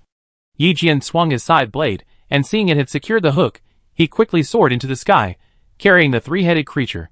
Below Jiang Lin, the immobilized level 5 beast was being swiftly crushed into pulp by the disaster. The golden treasure chest was so easily obtained, along with the beast's corpse and crystal essence. He yawned, feeling unmotivated. But level 6 creatures were too hard to find, so he had to hunt level 5 to avoid wasting time. Jiang Lin pulled out the treasure-hunting dragonfly again, hoping it would lead him to something valuable. The treasure-hunting dragonfly glowed bright purple and flew off at high speed in a certain direction, showing no intention of waiting for him. He quickly activated the teleportation technique to catch up. A loud noise echoed, interspersed with clanging sounds. The treasure-hunting dragonfly stopped at the edge of a cliff. Jiang Lin retrieved it and looked at the huge pit before him. This was actually a mine. Jiang Lin's eyes were instantly drawn to the dark blue vein at the bottom. A variety of creatures were mining, with the Grey Crystal clan being the most numerous. Jiang Lin also spotted 2 Blue Star survivors. A giant stone statue, resembling an overseer, stood behind them, pounding anyone not diligently. If the blow was light, it was fine. A heavier one would result in a bursting watermelon. Nearby, several fresh-looking corpses stood, as if reminding the miners of the consequences of carelessness. Jiang Lin surveyed the area and noticed that the leading stone statue was quite powerful. Hateful Stone Ghost, Level 6, a species of followers of an old god. They possess immense power, high mental resistance, and the ability to shatter targets they touch. Note, They are backed by a certain faction. If you don't want to cause trouble, it's best not to provoke them. Powerful, well-connected, huh? Jianlin stroked his chin, considering the pros and cons. This crystal vein was quite far from his refuge. Perhaps several hundred kilometers away, certainly quite far. But with the mine right in front of him, it would be a shame not to seize it. He just didn't know what force was behind them. He could find out before making a decision. Drawing the hermit ring, he floated down with a swagger, soon arriving before a level 4 hateful stone ghost. Transforming into Mingzi, he began to absorb the hateful stone ghost's memories. Chapter 226. These hateful stone ghosts were sent by the Destruction Legion, originating from the Mistless Land, the flesh pond and swamp of resentment. They collect crystals, which are regularly delivered by the level 6 stone ghost commander using a special method. This mine has a workforce of approximately 2,000 and can produce 100,000 crystals daily, which translates to 10 crystal blocks per small box exchange. This is no small amount. Thus, this mine must be very important to the Destruction Legion. Occupying it would essentially be declaring war on them. Jianlin retracted his spider legs and transformed back into his original form. Ding! Ding! He gazed at the dark blue crystal mine and the miners grunting to work, lost in thought. As a rational person, one must take advantage of any advantage. There are two ways to reap the benefits. First, simply destroy all the stone ghosts and occupy the mine themselves. The Destruction Legion would likely arrive soon, completely antagonizing this faction. Second, he could control the level 6 stone ghost commander and withhold a portion of the output. This approach wouldn't immediately alert the Destruction Legion, but it would likely reveal itself over time. The former approach was too radical and a one-time solution, but that only worked if they were confident they could take on a single faction head-on. The Destruction Legion's exact strength was unknown, so the latter option was more reliable. Even if they sent someone to investigate, the only unlucky party would be the Stone Ghost commander. Jianlin chose the second option. Getting some crystals for free was already good enough, and he didn't want to worry about managing the mine. But controlling the stone ghosts posed a dilemma.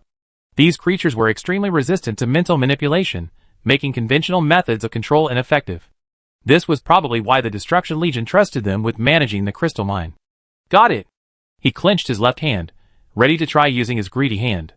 If mental resistance was a form of ability, he could steal stored items. Currently, his greedy hand occupied 2 fingers, one each for Xiaoying's moon mirror barrier and the devil's false construction. The thumb was needed for release, and could also steal 2 abilities. He slowly floated behind the level 6 stone ghost. This commander was meticulously supervising all the miners. With such dedication, it was no wonder he was assigned to guard the mines. Jianlin extended his left ring finger and gently touched the hateful stone ghost, successfully stealing mental resistance. Who? The stone ghost, sensing the touch, lashed out with a fierce punch behind him. Buzz, the wind from his fist ripped through the air, shattering the very air. The rock wall dozens of meters behind him shattered and exploded with a bang, creating a large hole. However, Jianlin had already floated in midair, continuing to use his hermit ring to conceal himself. Invasion! Attention! All the stone ghosts were on alert, moving closer. But even a level 6 stone ghost couldn't detect Jianlin, let alone these level 4 and 5 stone ghosts. Amidst the chaos below, Jianlin unhurriedly took out the whispering octagonal box.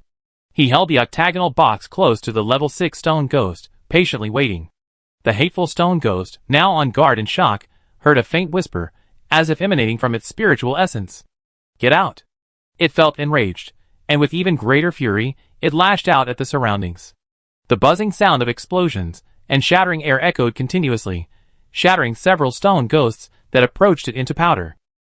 But it didn't care, for it felt that if it continued, things would be different.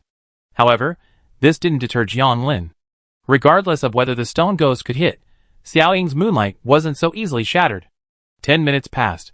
After the level 6 hateful stone ghost killed a dozen or so, the others dared not approach, and its attacks gradually subsided. The mine was in chaos, with some miners fleeing in all directions. What are you standing there for? Go and recapture the slaves. The stone ghosts obeyed the order and surrounded the miners. After the situation was gradually under control, the level 6 hateful stone ghost spoke respectfully to the air. Master, it's stabilized. Jianlin remained silent. The fewer traces the better for such an act. What's your name? Master, my name is Crazy Monstrosity. How do you offer the crystals every day? This is like this. Crazy monstrosity drew a strange symbol on the ground, creating a hole in it. This was probably a one-way teleportation method, and it could only transport inanimate objects. What about the contact? Jiang Lin asked again. The mad monstrous held out a horn engraved with runes. This is a communication horn. The Destruction Legion uses this to communicate. Pretty professional. While not as convenient as a system, these are the only effective methods in such a vast foggy world. As for the portal method, it's easy for short distances, but extremely long distances are expensive and require the combined efforts of high-level craftsmen and 5 elements masters to construct. It's very troublesome, and no force would do it unless absolutely necessary. From now on, you could pay half the crystals and say, the mine was attacked by the Faceless Ones, and most of the miners were killed or injured. Yes, master. The mad monstrous, controlled by the whispering octagonal box, will blindly follow Jiang Lin's commands. This method is more advanced than hypnosis, and the Destruction Legion should be unaware of it. As for liberating the miners, this isn't Blue Star. Even without Jiang Lin, they would still be captured and used as miners. He's lucky he can stop the hateful stone ghost from killing them without warning. After all, they were all valuable labor. Free food and lodging, plus work to do. It was practically a perk. With this, Jiang Lin's daily income increased by another 50,000. He even left 50,000 for the Destruction Corps. He'd done his best. There was no animosity between the two sides, and he didn't want to offend them for now. Keeping it a secret, and taking some benefits was the best solution. Back to the round fort. Jiang Lin was in a great mood. Today, not only had he harvested a crystal-patterned treasure chest, but he'd also snatched half a mine for nothing. It was the kind that produced automatically. All he had to do was sit back and wait for the money to come in. Plunder is the way to make money. He lay flat on the roof of the round fort, gazing at the misty sky and swaying his legs leisurely. Lin Yu's tentacles clung to the roof, returning her bare feet to their original state. When are we going to deal with that thing? It's so disgusting to look at. She pointed at the lustful demon at the edge of the platform. It seems females are indeed particularly afraid of demons. This was the second time Lin Yu had asked about this today. Here it comes.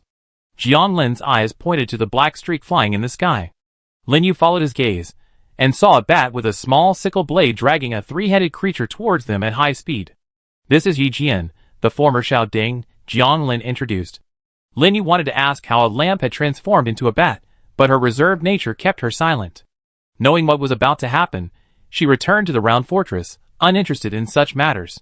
Yi Jian dropped his captured target onto the platform, and flew up to claim the credit, circling Jiang Lin until his eyes were dazzled. You're very efficient. You're my most capable helper. He grabbed Yi Jian in his palm, and let it rest on his shoulder. Yi Jian's bat wings flapped, his eyes ablaze with red and yellow light.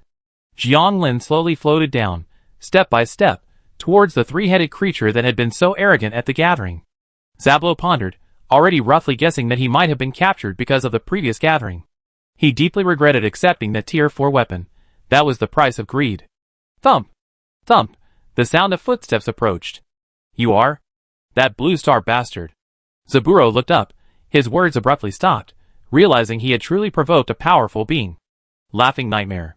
You were actually Laughing Nightmare. It had challenged Jiang Lin's illusion in its dreams, and died instantly, but it still remembered that face. It had never imagined that the human it had so casually provoked at the gathering would be the world's greatest, and even have the means to capture it. What a terrifying power. Chapter 227. Jiang Lin, wrapped in thorny vines, walked towards the lustful demon. Don't you enjoy enslaving the people of Blue Star? And you enjoy hearing women scream? He asked, but it sounded more like a soliloquy. Zabulo calmed down and smiled sarcastically. Oh, so what? I'm not afraid of death. No matter how powerful you are, you can't change the fate of Blue Star people as slaves. I've sent a message to all the 3-headed tribes. I double the torment on you Blue Star people from now on. Hee hee.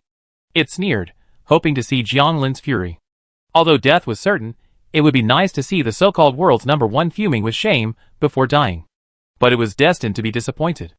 Jiang Lin's lips curled up cruelly. Pretending. You must regret not killing me right from the start? Zabulo continued to provoke. At this moment, Jiang Lin paused. Zabulo thought he was finally going to get angry, but he saw a playful smile. This is a gift I prepared for you. Do you like it? Jiang Lin nudged the lust demon in front of him with his chin. Zabulo glanced at it, Do you think I'd be frightened by a monster? He opened it with disdain and examined it. The three heads froze for a moment, then revealed a look of horror. This? You're not going to.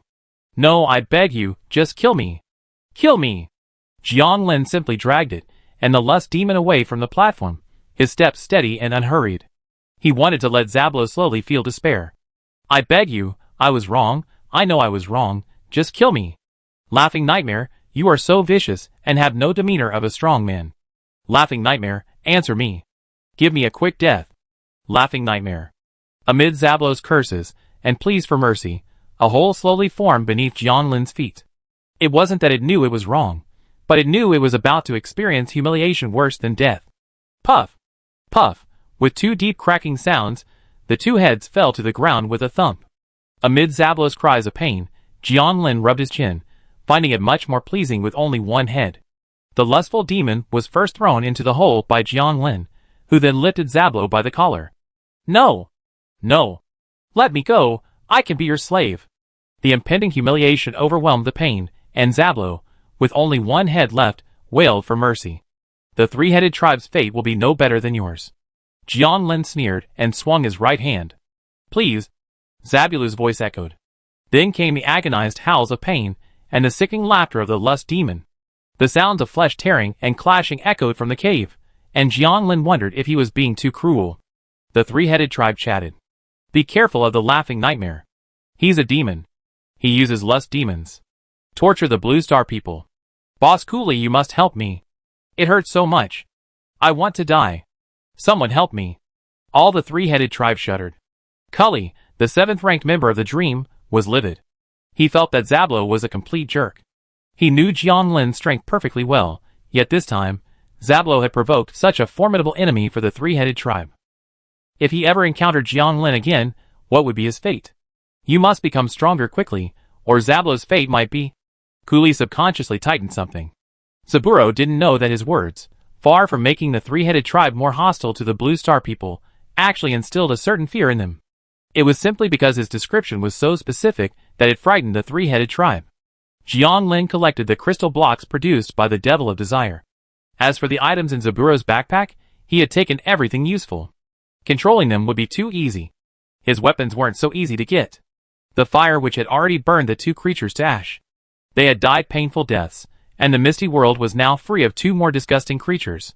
The purification had arrived, a cause for celebration. Returning to the round fort.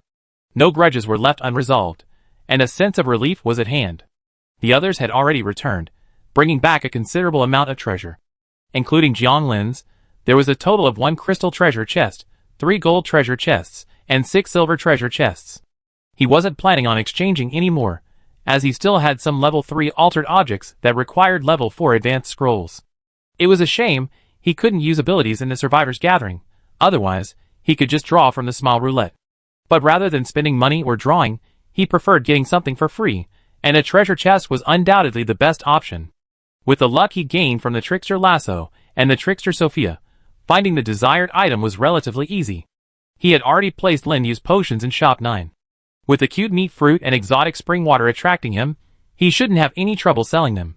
Compared to his other income, potions were only a small part of the income, so it didn't matter. He placed the treasure chests on the square table in the living room and decided to take a bath before opening them. The bathtub was filled to the brim with exotic spring water, a truly luxurious experience. Inji rested her hands on the edge of the tub, her other two moving rhythmically in midair, her pupilless gray eyes fixed on Jianglin. Master, try it, she pleaded softly, licking her lips. Jianglin ignored her. Xiaoying, holding a towel, watched the four-handed bandaged woman warily from the side. Even though ignored, Inji didn't give up, staring at him relentlessly. He hadn't realized the attraction the system was referring to meant a desire to taste his spirit. True spiritual attraction. Why don't you go out and eat something? Jianlin finally couldn't stand it anymore, and wanted to send Inji away, so he could take a good bath. But Inji decisively shook her head, determined to stay with him.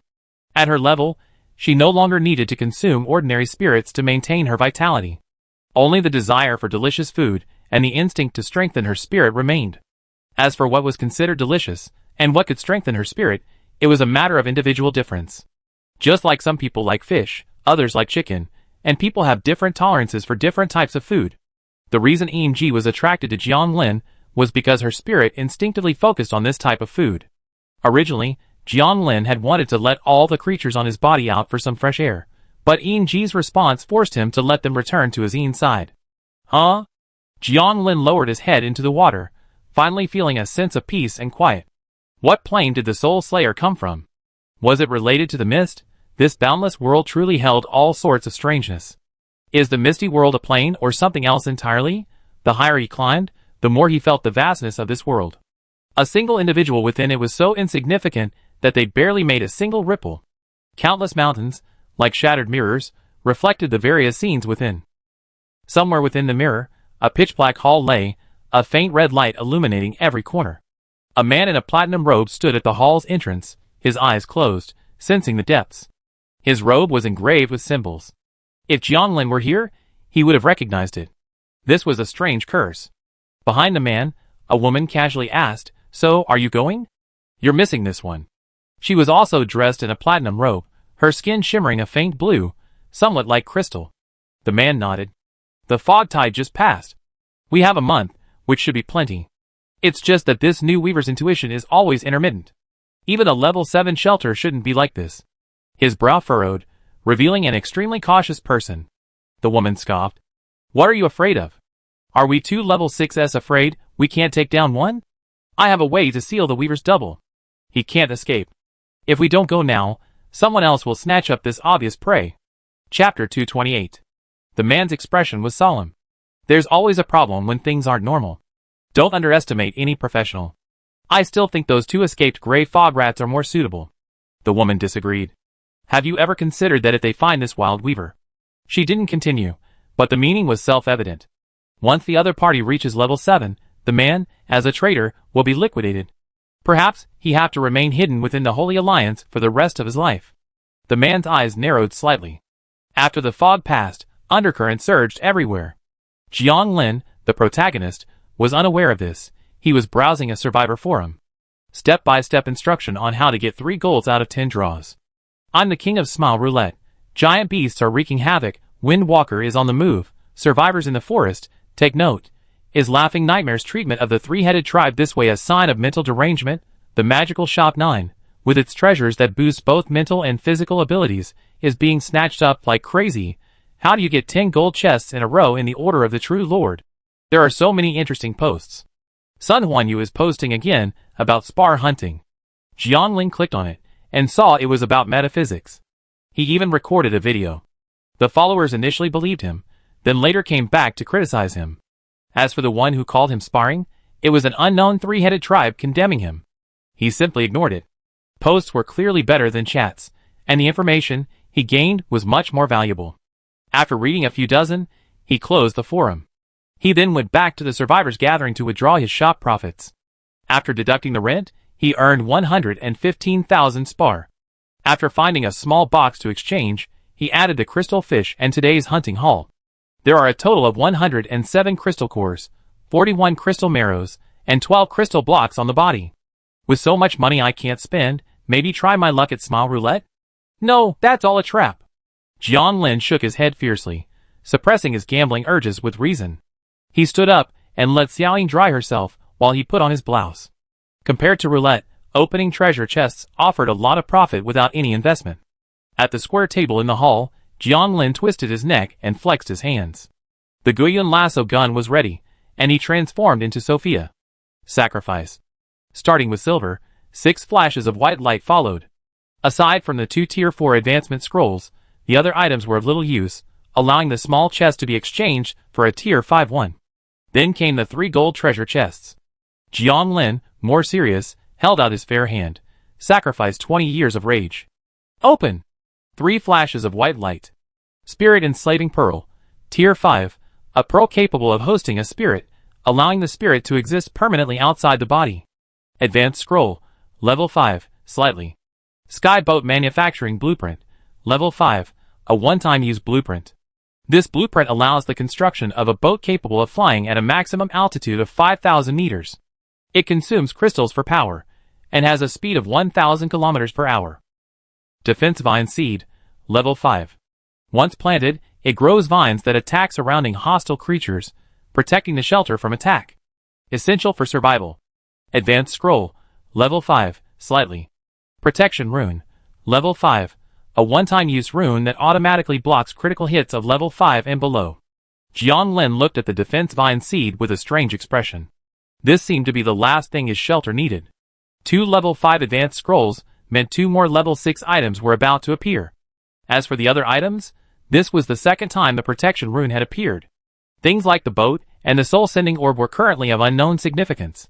Looking at the final highlight, the crystalline treasure chest, Jiang Lin rubbed his small hands, transformed into Sophia. Sacrifice 80 years of the enemy's lifespan. Open! A flash of white light revealed a single item. Mindless Mask, Level 6, a strange item. Once you don the mask, both you and your opponent will gradually lose their minds, engaging in a savage, primitive fight until one of you dies. Jiang Lin scratched his head, feeling like he'd misplaced this crystalline treasure chest. He'd rather have a Level 6 Advanced Scroll. Gathering all the items, Jiang Lin found a small box and traded 10 Level 4 items for 1 Level 5 weapon. The result was mediocre. A Level 5 weapon was produced. Jiang Lin already had several crystalline marrow weapons. While they could auto-attack, they weren't very useful. He'd save the Advanced Scroll for when he needed to transform. Using it now wouldn't have the final effect. Taking out the Star Call, he wanted to ask Fei Yi about the changes in the fog and the news about the pumice. He chanted the spell, this time with greater fluency, even immune to the more childish incantations.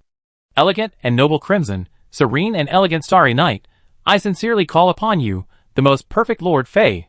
The Star Call in his hand transformed into a silver light, forming a portal of light ahead.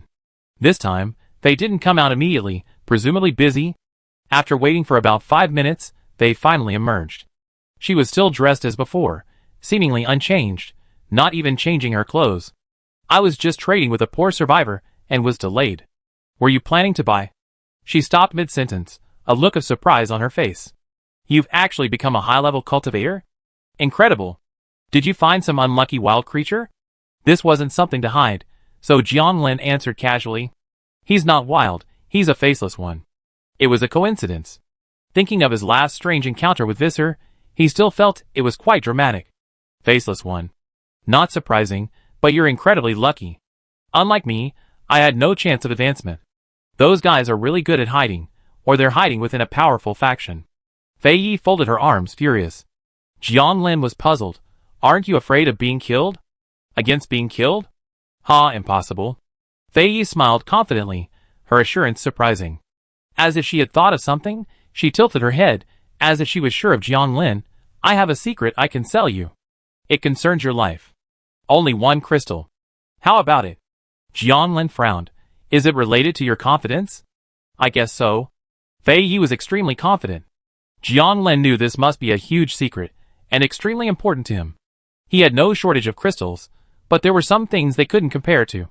He traded intelligence with Fei Yi several times, and while it was a bit pricey, it was definitely worth it. He casually tossed a crystal over. Great. Fei Yi quickly caught it, her red lips curled slightly. Judging from your attitude, you don't seem to care about this crystal. You're definitely well off even among rank 6. Jiang Lin remained silent. Fei Yi then grew serious. What I'm about to tell you may be one of the greatest secrets of the Mist World. Meeting me is absolutely the luckiest thing that's ever happened to you. Judging by your rate of advancement, this information could save your life. I advise you to step out less.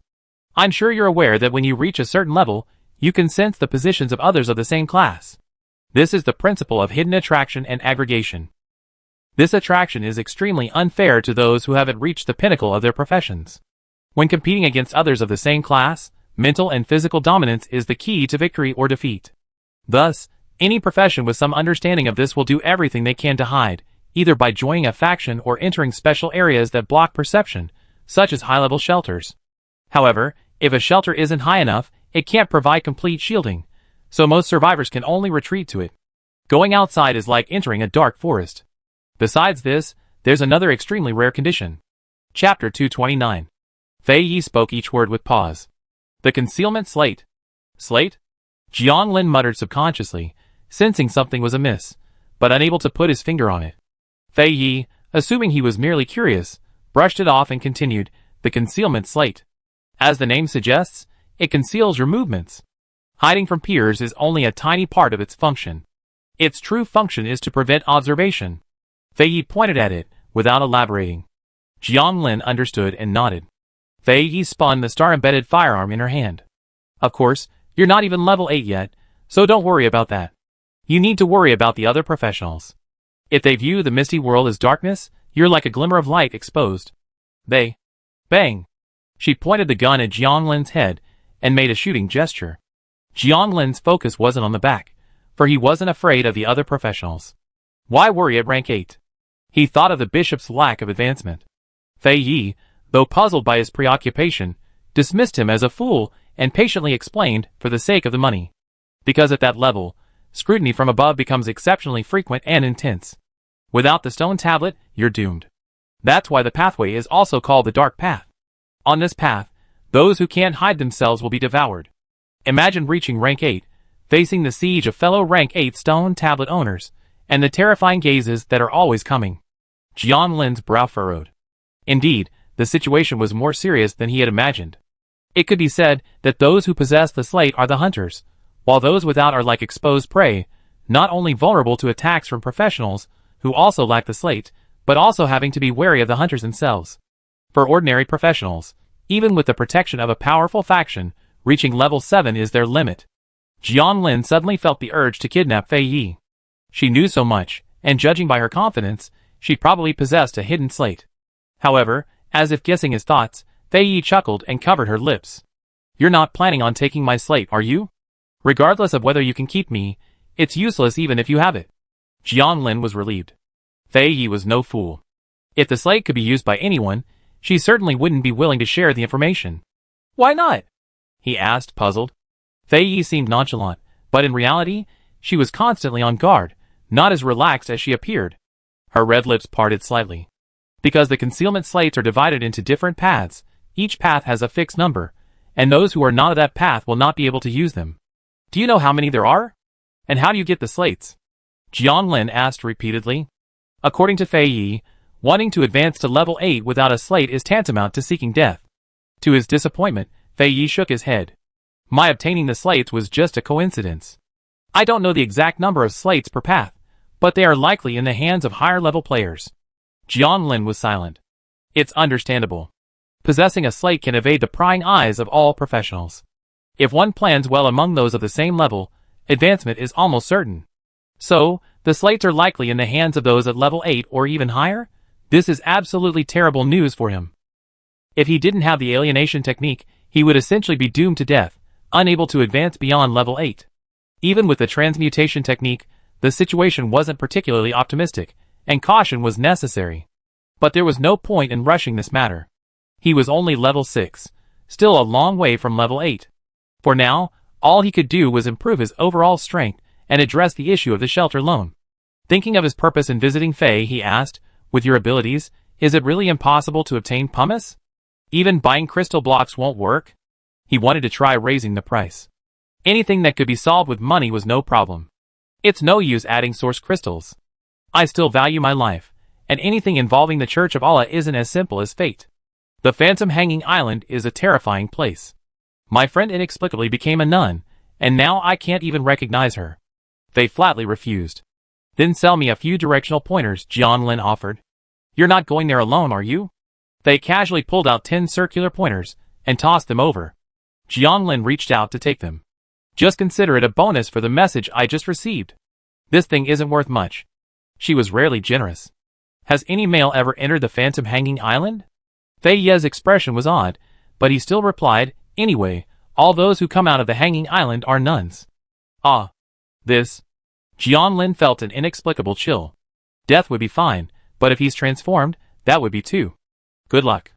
Anything else? If not, I'm leaving. Fei Ye's lips curled in a playful arc, and he waved open the silver door. Jiang Lin shook his head and waved his hand. After putting away the star call, he had obtained an extremely important secret, which resolved a question that had been bothering him for a long time. The bishop didn't advance, not because he didn't want to, but because he didn't dare.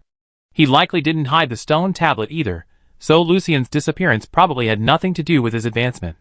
And then, there was Yin, who had previously parasitized him.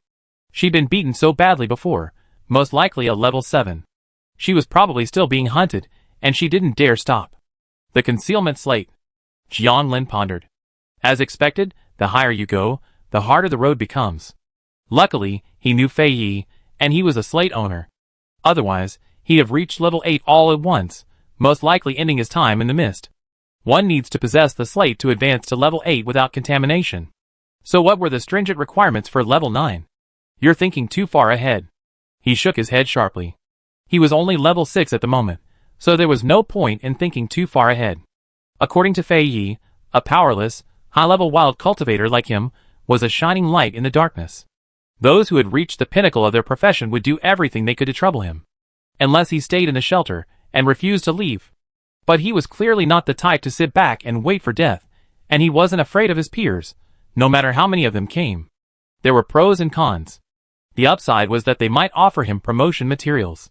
The downside is that the enemy is in the dark while I'm in the open, making me somewhat passive. I'm also worried about someone recruiting a 7th level warrior to attack me. That wouldn't be martial ethics.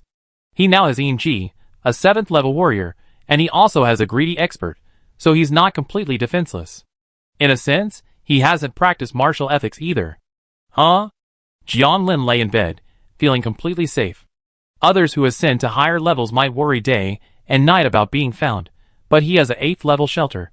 As long as he's home, he's absolutely safe. It would take an 8th level warrior to break through his shelter, but would such a being be interested in a 6th level warrior like him? At that level, his daily focus would surely be on competing with his peers and reaching the legendary 9th level. Closing his eyes, he relaxed and fell asleep. In his dream, he was in the starry sky, and those 3 enormous spheres of light were colliding again. They can be categorized as large, medium, and small. The small light ball, previously shattered and half absorbed, now dared only hide behind the medium-sized one, occasionally gently bumping into the larger one, as if scratching an itch. The medium-sized one struggled to hold on, also trying to prevent the larger one from swallowing the smaller one directly. The situation remained stalemated, and the space darkened. Chapter 230. Day 31, 9 o'clock in the morning. Lord, it's dawn. He drowsily opened his eyes. Xiaoying, wearing a phantom night prison uniform with thorn chains wrapped around her skirt, barefoot, her white silk feet bent backwards, sat on the quilt, her silver eyes coldly gazing at him. 10 minutes later, Jian Lin sat at the square table in the hall, eating meat fruit and drinking strange spring water. He was recalling last night's dream. This wasn't the first time he dreamt of 3 orbs of light.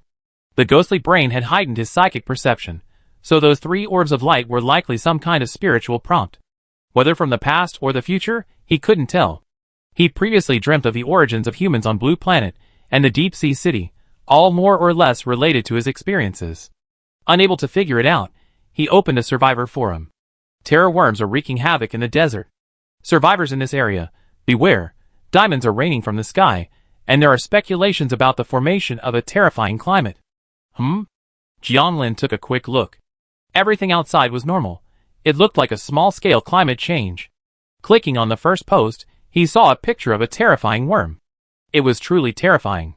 Its movements resembled the movement of a mountain range. It was probably a level 7 beast, and any survivors in this area would be doomed. He asked Meng Zi. Everything around her was normal. It seemed the worm wasn't with her. He then looked at the second post. It was about a snowy mountain somewhere, and diamonds were literally raining from the sky. The poster speculated that some terrifying, high-temperature creature was passing through the sky, creating this climate through a series of chemical reactions. Jian Lin didn't understand, but he felt the creature's level was high. A mirror wanderer had appeared. Throw away all the mirrors. Suspected high-level beings were battling. A massive, 10,000-meter-wide crater followed by a devastating explosion. He clicked on them all. The so-called mirror wanderer is a monster that travels through mirrors, freely entering and exiting any mirrored area. But there should be some restrictions. At least his invisible touch space isn't easily intruded. The one about the high-level battle had 2 pictures. The first showed 2 blurry shadows, one surrounded by elemental spheres.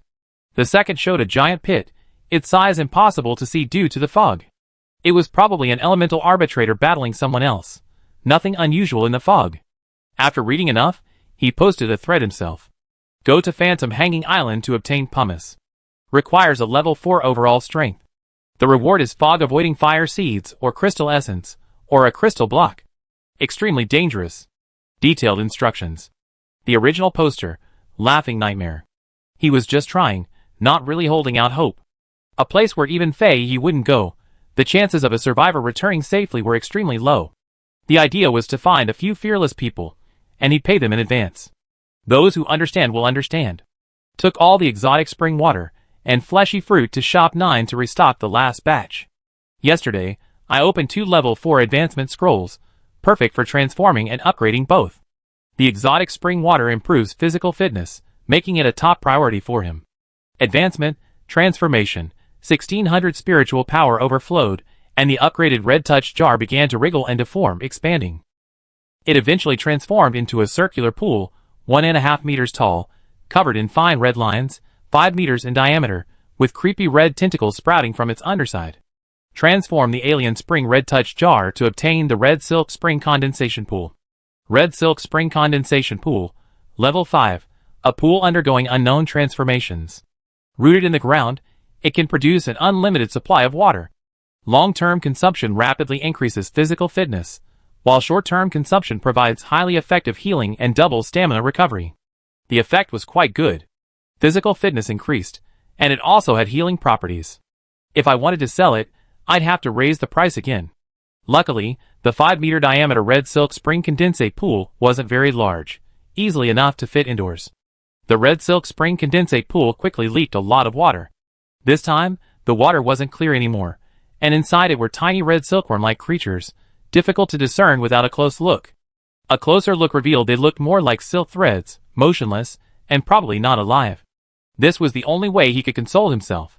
He couldn't just not drink it, could he? He activated his levitation and took a few sips. Nothing unusual, but a hint of sweetness. Smacking his lips, Jianlin nodded, not bad, quite tasty. Thanks to the crystal stitching method and his previous accumulation, his physical fitness had finally increased by 1 point. Opening his personal dashboard. Name, Jianlin. Talent, alienation unique, fusion, occupation, weaver. Const, 61. Mind, 67. Stamina, 3199/3200. Spirit, 1 out of 1600, 400/hour, overall rating, level 6. The mind boost from fusion is faster than the unenhanced alienation. Combined with the bonuses from the lovely meat fruit and crystal stitching, his mind is already 67.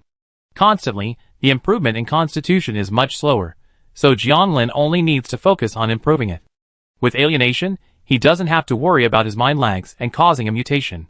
He still needs to wait for his spirit to recover, so he lets the other members go out hunting according to yesterday's divisions. Linyu stayed in the round fortress, starting to grow crops and shovel crystals. Jianlin himself lay on the sofa like a salted fish, drawing Lin Yu's frequent glances. What are you looking at? Do you know tigers? Tigers hunt at night. 4 hours later. Jianlin leisurely approached the vines. Advanced, alienated.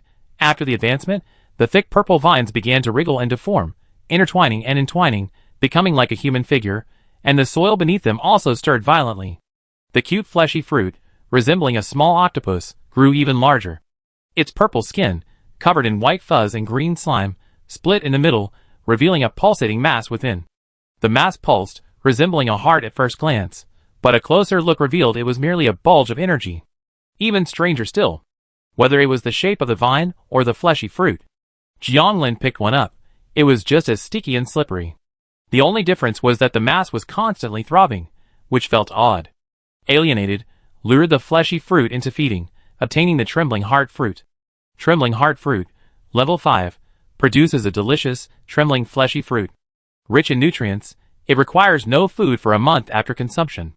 Long-term consumption can rapidly improve mental acuity and enhance resistance to mental pollution. Pollution resistance? While this effect doesn't increase combat power, it's definitely crucial for survivors. Whether using strange items or coming into contact with hidden knowledge, one can be mentally contaminated, ranging from confusion to outright mutation. Mingzi nearly mutated herself after coming into contact with unknown knowledge. If she had taken the trembling hard meat fruit, perhaps she would have retained more sanity. And a level 5 trembling hard meat fruit would surely significantly accelerate the rate of mental growth. Price increase. Price increase. It used to be 500 each, but now it has to be at least 2,000. Ah! Jianlin lifted the trembling hard meat fruit and decisively bit into it. My mouth filled with green slime, a fuzzy texture. Chicken and tomato, seafood and egg yolk. This tasted unexpectedly delicious. Crunch, crunch. He finished it all, his mouth vibrating with the strange energy surging from the bulging tumor. The intense feeling of fullness made him not want to eat another one. He could feel his mind speeding up noticeably. Delicious. Delicious. His trembling mouth made his words unclear. Chapter 231. Jiang Lin hadn't left the house all day. This wasn't a big deal to him, but it made some who coveted his presence a little uneasy. Somewhere in the fog midair, a small, dark blue airship was speeding through the air, rapidly clearing the fog. Ethan sat, dressed in a white gold robe inscribed with strange spells, while his wife, Melika, piloted the hovercraft. He looked troubled, as if he had been holding it in for a long time. Finally, he frowned and shouted, "Wait! What's wrong?" Melika's pretty face showed confusion, her skin emitting a dark blue hue. The sense has been gone for a long time, not since last night. Ethan's face was serious. The other party may have noticed something. You're too cautious, and you think too highly of this new rat. Melika shook her head helplessly. Her husband was like that. He would hesitate and hesitate at the slightest sign of trouble, always wanting to be absolutely sure of everything he did. There was nothing wrong with that, but sometimes she felt he was being overly cautious. Ethan remained unmoved, insisting, "It's unusual. The induction has been lost for far too long. This isn't something a level 7 shelter can do." "So what?" Melika sighed. "This isn't just a level 6. So what?" "Wait a little longer and observe." Melika glanced at Ethan, then remained silent, steering the airship forward. Clearly, she didn't want to hear his nagging. Ethan patiently advised, "This is truly problematic. To be on the safe side, I think we should wait for the two mice in the gray fog to see if they make any moves." Melika sighed again, but continued to slow down. Of course, she wanted Ethan to advance quickly. Fortunately, the Holy Alliance had a higher status, and they would be safer. High-ranking individuals, even within the power structure, were extremely dangerous. At the current rate, it'd probably take 2 days. "Is that enough time for you?" So she chose a compromise. Ethan was about to say something, but met Melika's unyielding gaze. "All right." He rubbed his brow. Round castle. Linyu sat bored on the sofa, having finished his work for the day. Jiang Lin, naked, tinkering with a bunch of things. Linyu stole a few glances, then closed her eyes, as if nothing had happened. She hadn't meant to. The white things were simply too eye-catching. In front of the square table. Bloody mass, Night Demon's Claw, Silver Key Replica, Erosion Blade, Flesh and Blood Symbiotic Vine. Putting the items together, they felt about the same. Jiang Lin rubbed his hands together, and activated the fusion. 1600 spiritual power overflowed, and the sludge began to stir, rapidly enveloping the other items, and beginning to fuse and morph. Despite its intense wriggling, it ultimately didn't transform into anything special, remaining a gray mass of liquid. However, considering the sludge's ability to transform at will, its initial appearance didn't matter. Transformation. Obtain Gray Spirit Cloth. Gray Spirit Cloth, Level 5, capable of transforming at will, limited to one wearer.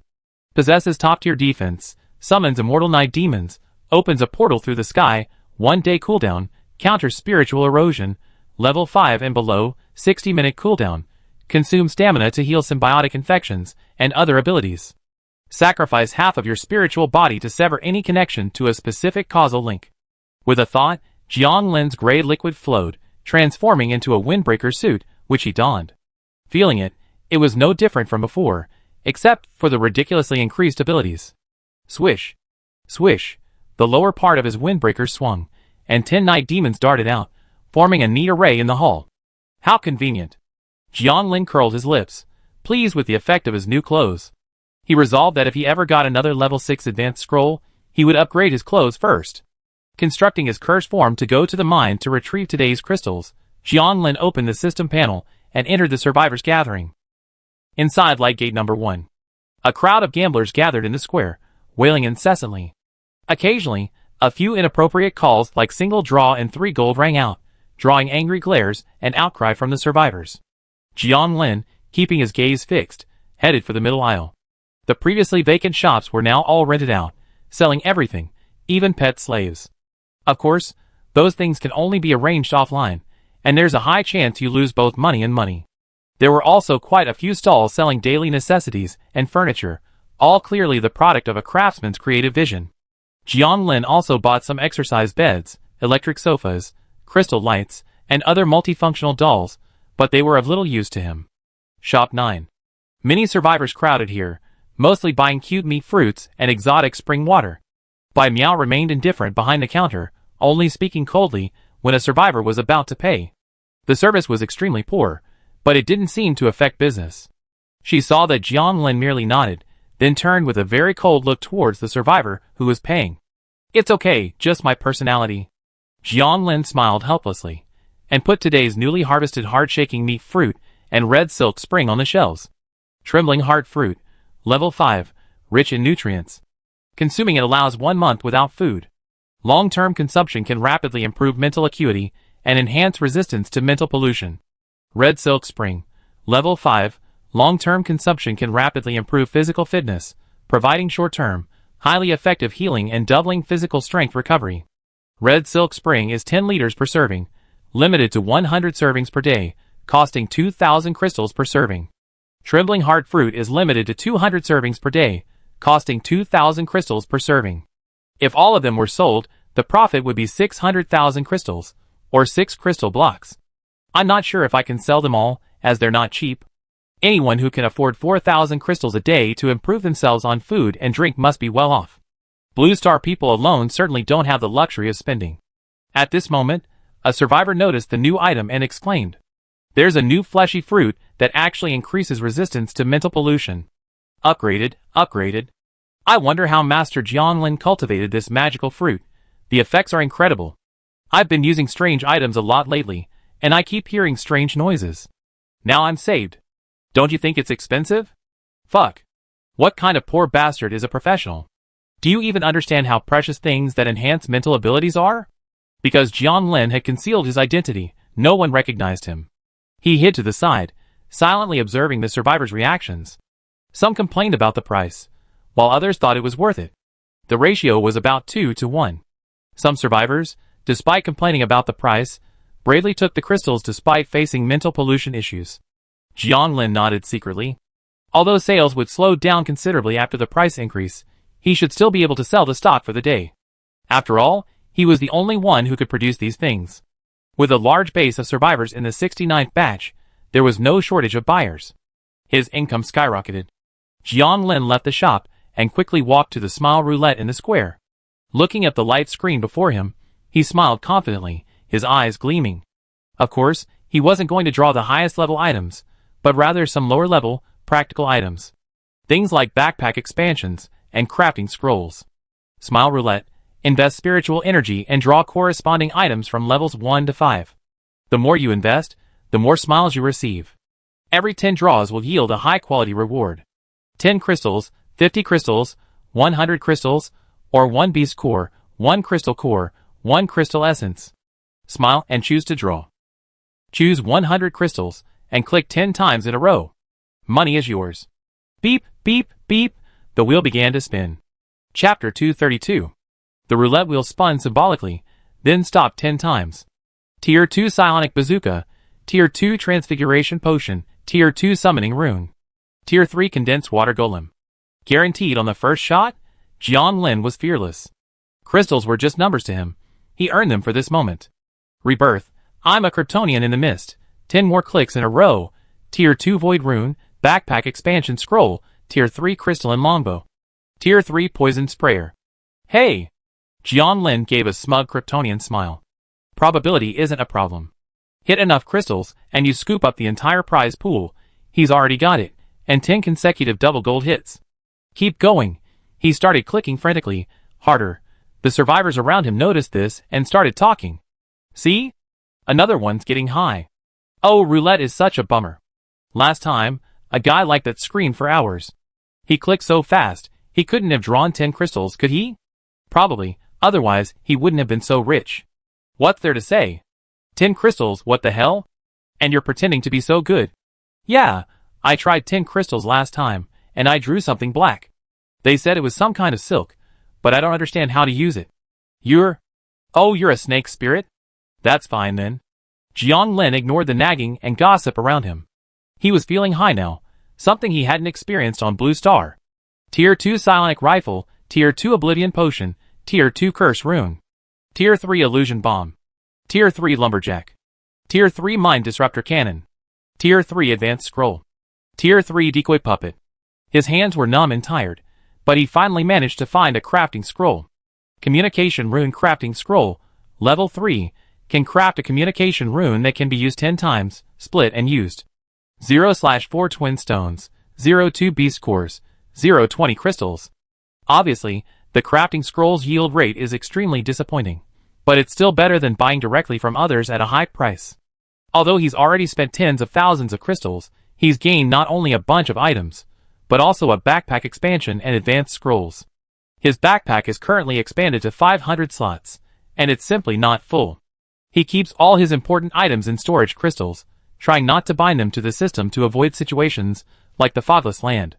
Feeling level 3 was still a bit low, Jianglin set his sights on the 1 crystal core button. His daily income is a minimum of 600,000 crystals, and exchanging small boxes for 600 crystal cores is enough. Even if others have more crystals, they can only draw the guaranteed level 3 items.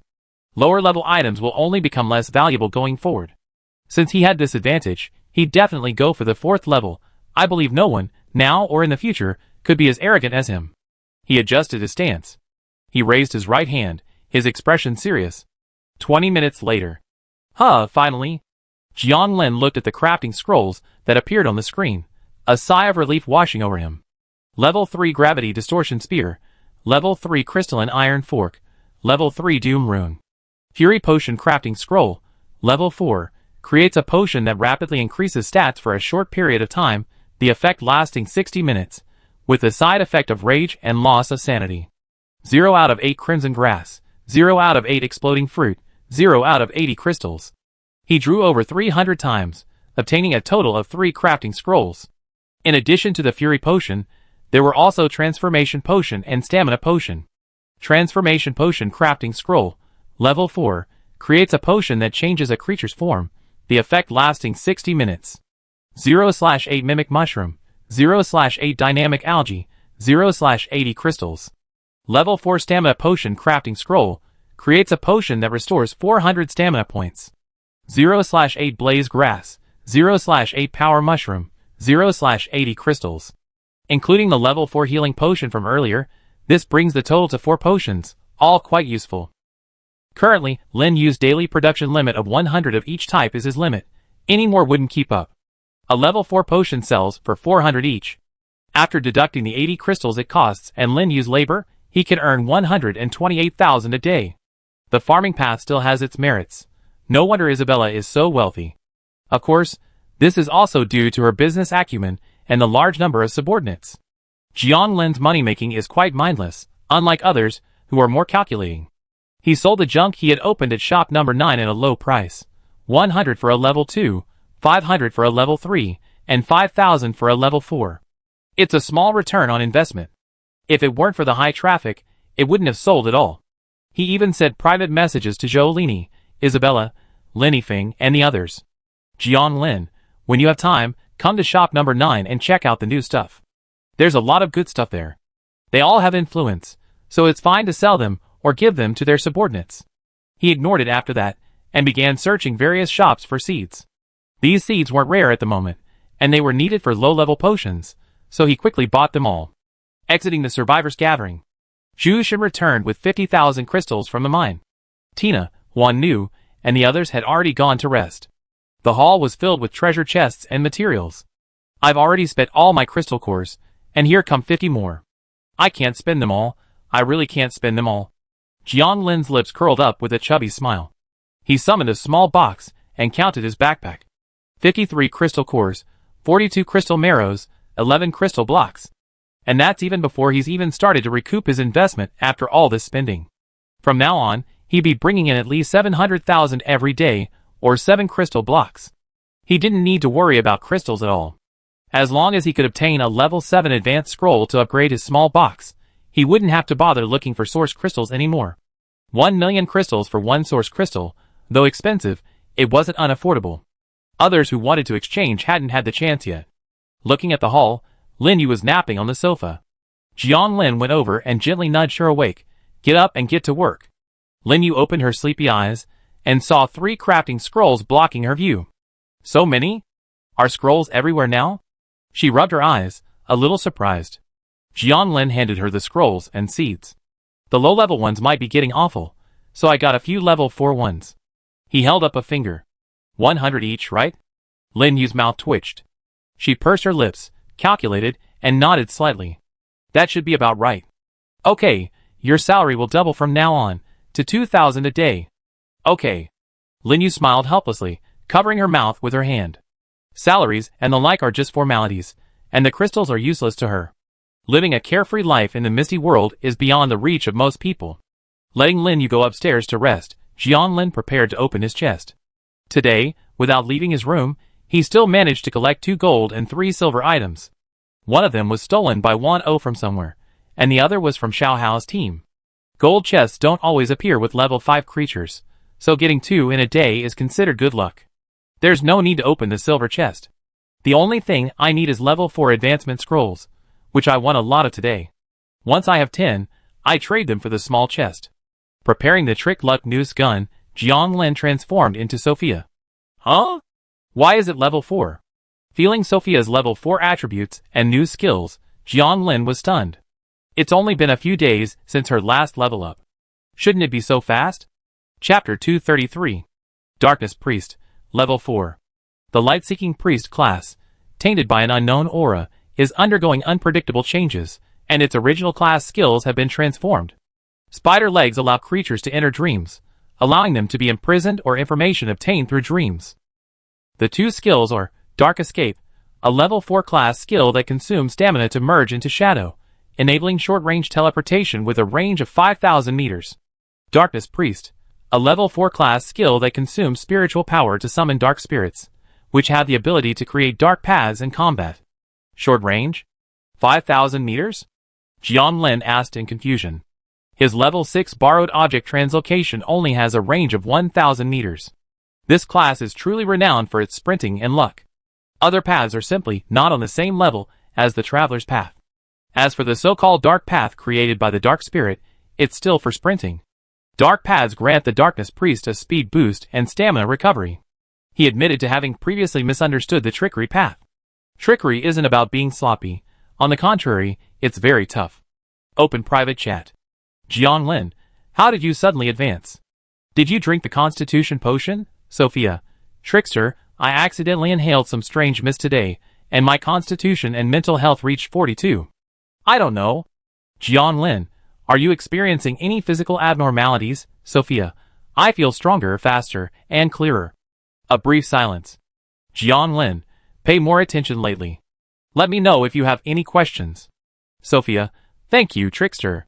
Jianlin admitted that this world is unfair. Some people get what others desperately want without doing anything. It's just so unreasonable. Sophia's luck seemed even better than other travelers, whether it was her previous encounter with him or this strange encounter. But that was a good thing. At least every time Jianlin transformed into Sophia, he could get some good luck. She stretched out her 2 fair little hands and directly opened 2 golden treasure chests. Crystal Marrow 1. Crystal Marrow Pattern Tiger Puppet Manufacturing Blueprint. Level 5, one-time use. This creates a powerful crystal marrow pattern tiger puppet, possessing intelligence, able to understand most commands, and possessing considerable combat power. Advanced Scroll, Level 5, slightly. Crystal Marrow 1. Huh?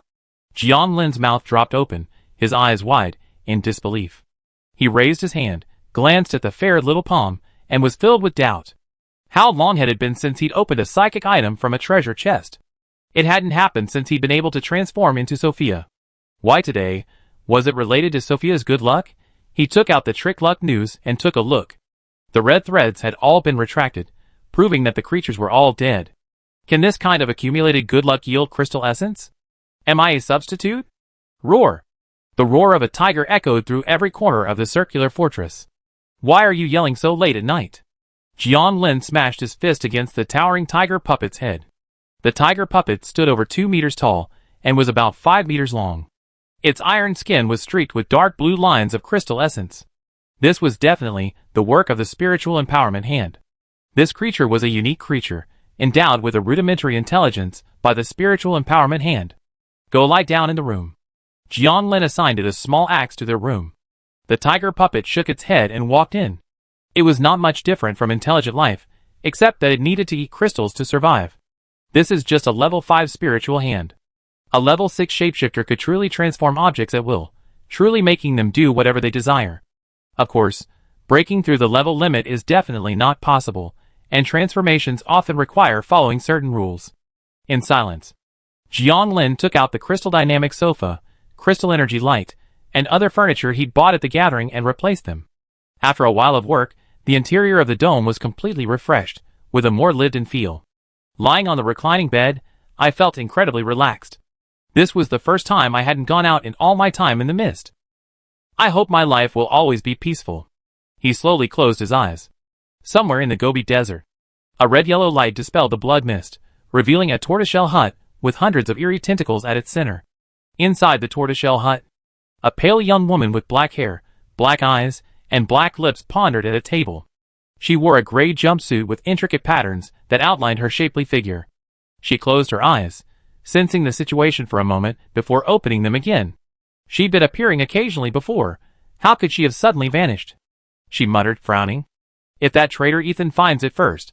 She clenched her slender fist slightly, the silver ring on her index finger gleaming. She gazed out the small window, a bloody mist billowing in the distance. Her dark pupils narrowed slightly, and she spoke with a firm voice, "Father, I will do whatever it takes to reach the summit." Outside the tortoiseshell hut, strange tentacles swayed in unison, as if in response. Day 32, 9 a.m. Jianglin awoke, as usual, to Xiaoying's cold call. He washed, ate the trembling heart fruit, and drank the red silk spring water, almost as if by habit. Afterward, everyone, including the strange creatures, went off hunting, and Linyu began to stimulate the growth of crops. Jianglin slowly took out the spiritual space, the soul-sending pearl, the heart-solidifying pendant, and the soul-guarding rune. These spiritual items, he planned to fuse, and see what he would gain. The alienation spell activated, releasing 1,600 spiritual power points. Buzz, a strange wave of energy spread, and the previously listless Jianglin suddenly perked up. What? Such a strange transformation had only occurred to Xiao Tan, Xiao Xiang, and Xiao Ying. Could something good be about to happen again? Swish! The air around them grew stagnant, and an eerie atmosphere descended upon the entire hidden space. Several items began to fuse, violently wriggling and deforming. A shapeless gray mist appeared out of thin air, intertwining with the items. Eventually, it transformed into a bead shrouded in a strange gray mist. Jianglin watched the entire process with wide eyes, not wanting to miss a single detail. I haven't seen this kind of strange phenomenon in a while, and I'm still a little uncomfortable. He inexplicably developed a spiritual intuition that this random item he'd concocted might be crucial. See Introduction. Among the alienated spirits, obtain the Strange Mist Temple. Strange Mist Temple, Level 6. The user can construct a special spiritual space.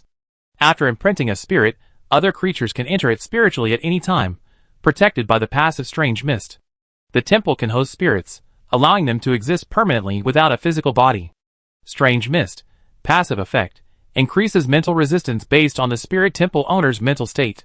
Consumes gray mist, automatically protects against one spiritual attack, requiring entry to the temple to replenish. Cooldown, 12 hours. What kind of magical space is this?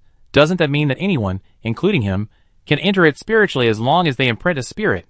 As long as the temple remains indestructible, the spirit can live forever. Another kind of immortality. Of course, living in the same space forever would be rather boring, so it's not necessary. There's also the passive skill Strange Mist, which is even more perverse. It effectively grants protection to all creatures imprinted with spirits within the spirit temple. This alienation is a huge win. Jianglin picked up the bead shrouded in Strange Mist. His spiritual intuition told him how to use it to construct the Strange Mist Spirit Temple. Chapter 234. He slowly chanted his true name in his mind. This was what all beings wishing to enter the Strange Mist Temple would need to do in the future. The magician who dominates the Strange Mist. The tower that turned away from its original roots. The bound otherworld. As the prayer concluded, the beads in his hand shattered and dissipated, and a strange, ethereal mist seeped into his body, disappearing to an unknown destination. Neither in his physical body, nor in his spiritual body, it was as if he had constructed an illusory temple at the source of his spirituality. It was ethereal, yet truly existent. Without his permission, no one else could locate it. At this moment, the construction of the strange mist temple abruptly halted. Jiang Lin, who had been preparing to enter in spirit form, was suddenly stuck. He quickly realized that the temple's construction required a large amount of psychic energy. In simple terms, building a house requires money. Jiang Lin's lip curled. What he lacked the most was psychic energy, so if he was going to build something, he would naturally choose the best. So, just go all in his backpack, tens of thousands of crystals, dozens of beast cores, 50 crystal cores, 43 crystal marrows, and 11 crystal blocks all floated in midair. Although he had a lot on him, with his current income, he could earn it back in 2 or 3 days. As the various spiritual energy items dissipated into a faint blue, a flood of spiritual energy poured into the weird mist spirit hall, and the spacious and exquisite hall began to take shape. After it was completely consumed, the excess transformed into a strange mist that enveloped the hall. Jiang Lin then realized that the passive weird mist also burned crystals, but for now, this should be enough for a long time. He lay on the crystal-moving sofa and closed his eyes. The spirit body entered the weird mist spirit hall. It was an extremely strange feeling, as if time had stopped here and space had ceased to exist. After flying through layers of strange fog, he finally saw the vast hall.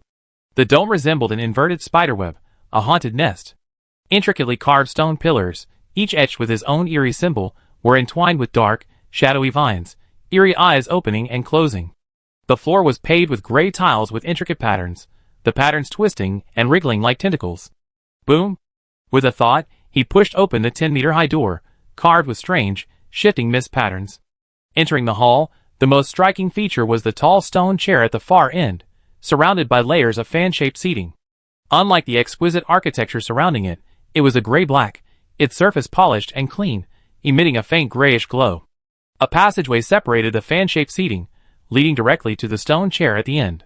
It should be able to seat quite a few people, Jiang Lin thought, passing through the layers of semicircles until he reached the stone chair.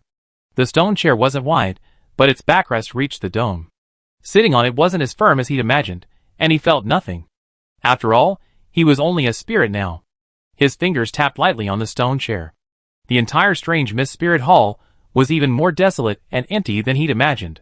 He was alone in the vast hall, like the last survivor standing at the center of the world after the apocalypse. Shaking his head, Jiang Lin manipulated the strange mist from outside to flow into the spirit hall, covering the empty fan-shaped seats below, making the entire hall seem less empty. The strange mist surged, and the spirit hall came alive. After clearing the front row of fan-shaped seats, he began to pull people in. In the circular fortress, Lin Yu was expertly growing crops, occasionally glancing at Jiang Lin on the sofa. She had just seen Jiang Lin melt a large number of crystal blocks and other items, and was curious about what big move he was going to make next.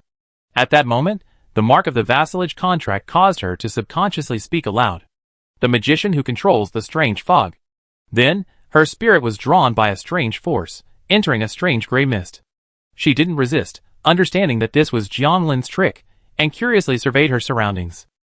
The magnificent hall, the eerie atmosphere, the vast woven dome visible only by looking up, the towering stone pillars covered with vines. She was still a little dazed even as she sat down on the fan-shaped seat. She looked up at Jiang Lin, who sat high up, and asked in disbelief, "Where is this?" Jiang Lin tapped the stone chair. "The Strange Mist Spirit Hall, where members of the Strange Mist Conclave will gather from now on, will protect your spirits." As soon as he finished speaking, the strange fog enveloped Lin Yu's spirit, a mere trace, but the passive effect was already taking effect. "If the strange fog runs out, remember to bring crystals when you replenish it," Jiang Lin added. Lin Yu subconsciously nodded, still sensing the changes within herself. After exiting the weird mist spirit hall, Jiang Lin woke up from the sofa. Lin Yu wanted to see a little longer, so she stayed in the spirit hall. People are curious about new things. It's normal. She can come at any time from now on. There's no need to stop her.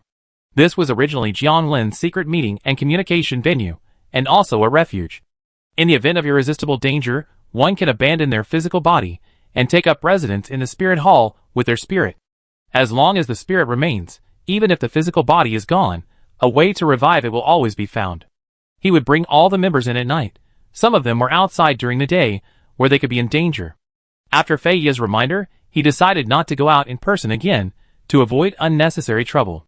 He wasn't afraid of his own level, but he was afraid of a level 7 trying to harm him, which would still be dangerous. "Be careful," the main body could just stay home and use the alienation technique. He'd done that for a while before, and it wasn't a bad idea. So he decided to have the cursed body taking Ji hunting, to see if there was a chance of finding a level 6, or even a level 7. Master, be obedient. Under Jiang Lin's stern gaze, Ji reluctantly entered the cursed body's shadowy side. Ji never stopped coveting his spirit form, but wouldn't actually do anything without his permission. After the cursed body's wielding noose had strangled 5 lucky creatures.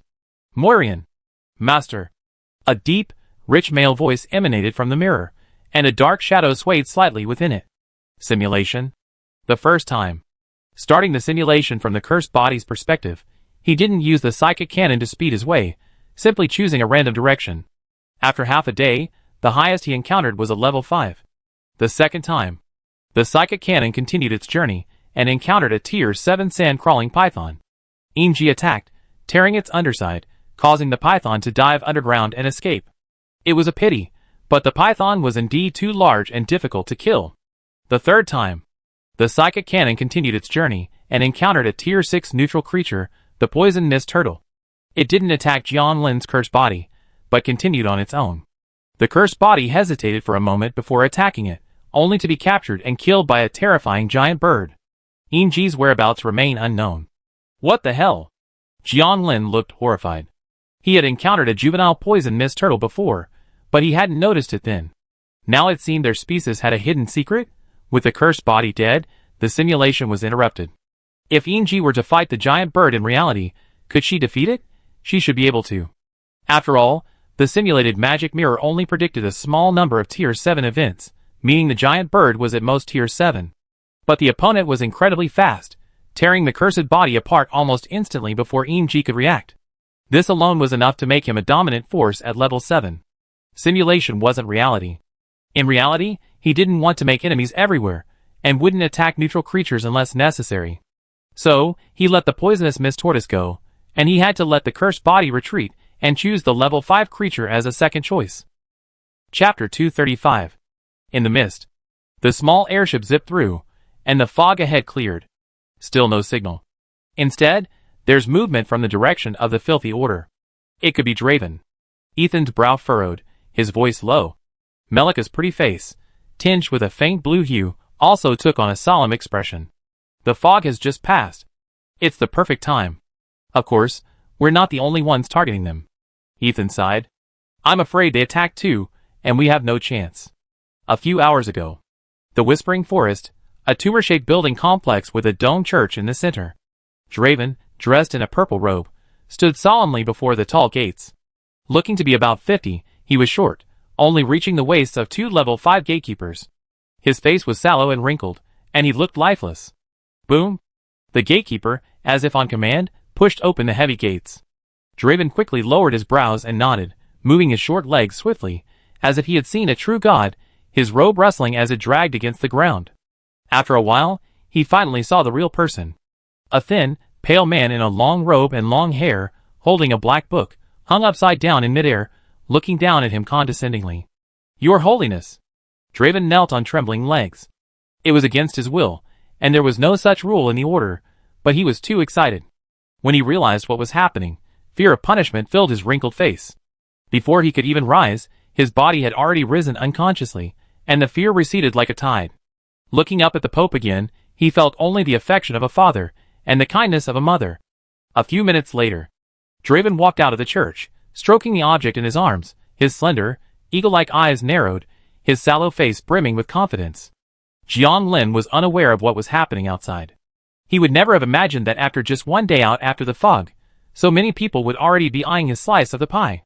As the person responsible for the incident, he was now incredibly relaxed. If one had to say he was doing something serious, renovating the round fort would probably count. Hunting and other tasks were perfectly adequate with his subordinates and cursed bodies. Without a significant harvest, there was no need for him to personally take action. Let's make a circle and build a round pond in the middle, Lin Yu suggested, pointing to the open space in front of the round fort. Jiang Lin thought about it, and thought it would look quite nice. So he manipulated the strange sound flower garden to split into 4 sectors, filling the open space in front of the round fort, leaving the circle in the middle. Strange sound flower garden, level 4, a singing flower garden. Seeds that listen to the sound will grow rapidly and absorb nutrients from corpses even faster. This was the new flower garden he obtained by upgrading the strange sound flower garden. It was much larger than the previous one and could change shape. Lin Yu's induction of labor would be more effective here. The trembling hard fruit vines and other crops were transplanted, creating a significant amount of space within the circular fortress. The breeding room was abandoned, so Jianglin built a circular pond in the center of the flower bed, housing both the crystal fish and Baiji. He also built a second floor to house the red silk spring condensation pool, purchasing a crystal energy fountain to place in the center. The pool's fine red tentacles could extend very long, and a circular platform with floating tentacles drew nutrients from the ground. The garden and pond courtyard were thus created. It blended with the desolate, misty Gobi landscape, creating a unique aesthetic. Jianglin gazed at his masterpiece with great satisfaction. Lin Yu sat by the circular pond, brushing her short hair from her ear, and suddenly hummed a song. Baiji surfaced, her pure white eyes surveying her curiously. Jianglin had never heard of this song, but his spiritual sense could grasp its meaning. A tree once grew here, and flocks of birds roost there. Then the grass was green, and the flowers bloomed. It seemed quite fitting. Unfortunately, the surrounding flower beds were covered in a mass of strange crops. If a bird were to descend from the sky, it would scare the crap out of anyone. He smiled faintly, and used an object to teleport into the round fortress. The hall was considerably emptier, with many decorations, all bought at the fair out of boredom. He first went to the fair, and withdrew 100,000 crystals, then exchanged them for crystal blocks in a small box. After his spiritual power was fully restored, he took out a level 6 strange item. The mindless mask. The shaper activated, and the mask and crystal blocks quickly coalesced into a strange creature. A humanoid figure composed of black mist, its face covered by a smooth, featureless mask. The mindless shaper level 6. Both it and its opponent gradually lose their minds, engaging in a primitive and savage fight until one side is dead. This shaped creature's effect lives up to its name, incredibly mindless yet violent. Alteration activated, full spiritual power. The unintelligent began to wriggle, but it was composed of black mist, so no change was apparent. Unintelligent, shaped level 7. During combat, it generates a field of mindless fury. Creatures within this field will indiscriminately slaughter each other until only one survives. Note: it possesses disaster properties, so use with caution. After reading the introduction, Jianglin was somewhat surprised. This intriguing annotation had never appeared before. Why was it this time? What does disaster mean? It feels like at level 7, the shaped creatures are behaving more strangely. Enji's lack of interest and needs a reward doesn't seem to have any impact, right? The more I thought about it, the more something seemed off. In today's 3 simulations, Cursed Body and Enji encountered powerful enemies twice. One was a level 7 sand-crawling python, and the other was a suspected level 7 giant bird. The python escaped underground, and the bird killed Cursed Body outright. There's a serious suspicion of letting him down. Just because he didn't give a reward? Perhaps higher-level creatures have stronger traits after transformation. For example, Enji was more attached to his spirit body, and more cautious about shelter, commonly known as cowardice. Disaster. Jianglin pondered the word carefully. It often appears with disaster. Does that mean that once the domain is opened, it will be difficult to close? It's a bit scary. If this can't be stopped, it will become a disaster. Whatever, I see how it works later. Let the unwise ones stay with the shaping creatures. There are 11 of them now. Lying on the crystal-moving sofa, enjoying the joy brought by the crystal. This is life. What's the point of fighting for life and death every day? Being a boss is supposed to be relaxing. Open the Survivor Forum and check out the recruitment. Go to Phantom Hanging Island to get pumice. Original poster. Smile Nightmare. With the million-like effect, many survivors responded. What good is giving crystals if you're already dead? You can give them to family and friends. Give them to me, my brothers. I raise your wife and daughter. I'm a Murloc. I'm willing to sacrifice for the queen, but unfortunately I don't have tier 4 strength. Most of the activity was discussion. Few were truly capable and willing to go, but there were still some. Jianglin picked 3, all males. One was a Xingyuan, a robot, and a Blue Star human. All were tier 3 professionals, capable of fighting tier 4. They all wanted to avoid the misfire seed, presumably to secure it for the forces behind them. Jianglin asked them to meet at the entrance of Shop 9. Think carefully. Once you take the items, there's no turning back. If you don't go, you only bring trouble to the forces behind you. He looked at the three and warned them. No one doubted his ability. His strength was evident. The Xingyuan clan never breaks their promises. A transparent figure, its body shimmering with shimmering starlight, spoke first. The robot clan will always keep its promises. The mercury-skinned robot nodded. Chapter 236. Jianglin was pleased, which was why he had sought out these two races. The Xingyuan and the robot races were known for their trustworthiness. And he was also seeking out the robot race to see if the mysterious power of the fantasy island could transform robots into nuns. The blue star human finally spoke. Mist-resistant flame, at your service. He was a young man, sturdy, with a resolute expression and clear eyes. He was from the Jiuzhou Imperial Alliance. His name was Qin Min. Jianglin glanced at him, but didn't elaborate. You should know that this is a place I wouldn't even want to go to, so it's incredibly strange. With your abilities. He didn't finish, but the three men across from him nodded in unison. Jianglin took out 3 directional pointers, and the mist-resistant flame, and handed them to the three. The pointers were engraved with spiritual symbols, allowing him to find them at any time. Good luck to you. If you bring back the pumice stone, I can promise you another crystal essence. The matter was settled, and they withdrew from the meeting. This matter is destined to take time to produce results. Even if they don't return with the pumice stone, intelligence is still helpful. The only worry is that they won't return, which would be a waste of time. However, the fog-repelling fire and crystal essence. Maybe they are extremely valuable to those forces, but they are nothing to Jianglin. Just consider it a trial run. It's better than going alone, or with some strange creature. Gobi Desert. Phantom Girl floated in the air, holding the red doll. Xiaotong was listless. The back half of her snake body transformed into mist to support them. She wore the 3rd-level fog-repelling bracelet Jianglin had given her, bought at the gathering. It can dispel daytime fog up to 30 meters. Yejin was with Xiaofu and the others, so she could only use this. The effect was average, but it was sufficient. Xiaohao's massive form led the way, its thick spider legs slicing into the sand. It was practically a reckless charge. After all, with Xiaohao's strength and abilities, he wouldn't be in any danger unless he encountered a level 7. Even so, Huan remained serious, her gaze fixed on everything around her. Xiaohao, slow down, she warned, her voice clear, though her pronunciation was a bit sluggish. She spoke in pure Yin dialect. After becoming a Huanwei performer, her throat had returned to normal, but she'd only recently learned to speak. Being able to speak the same language as her master filled her with heartfelt joy. Xiaohao obediently slowed down. He had a childlike nature, so Jianglin instructed him to follow Huan's instructions. The fog dissipated, and the team advanced at a steady pace. Swish! A tentacle suddenly parted the mist and curled towards Xiaohao. The 6 eyes on Haohao's head moved in unison, and a spider leg as thick as a pillar plunged into the tentacle in the blink of an eye. The moment the two touched, there was a puff sound. Frozen, the tentacle was pierced by the spider's leg, and dozens more behind it were also stuck, unable to move. Is it a monster, or a ferocious beast? Phantom Girl looked doubtfully at the tortoiseshell hut that had appeared in front of her, from which the tentacle had extended. Buzz, the space trembled, and a figure appeared, floating in midair, a silver ring on her hand flashing with a fleeting gleam. Black hair, black eyes, black lips, pale skin, and a gray jumpsuit. Lila frowned, looking at the massive, 8-meter-tall spider monster below with a look of wonder, then glanced at the strange formation behind it. She was inwardly amazed. What kind of power is this? Space or time? The tortoiseshell hut was a level 6 shaper, yet it was powerless to resist.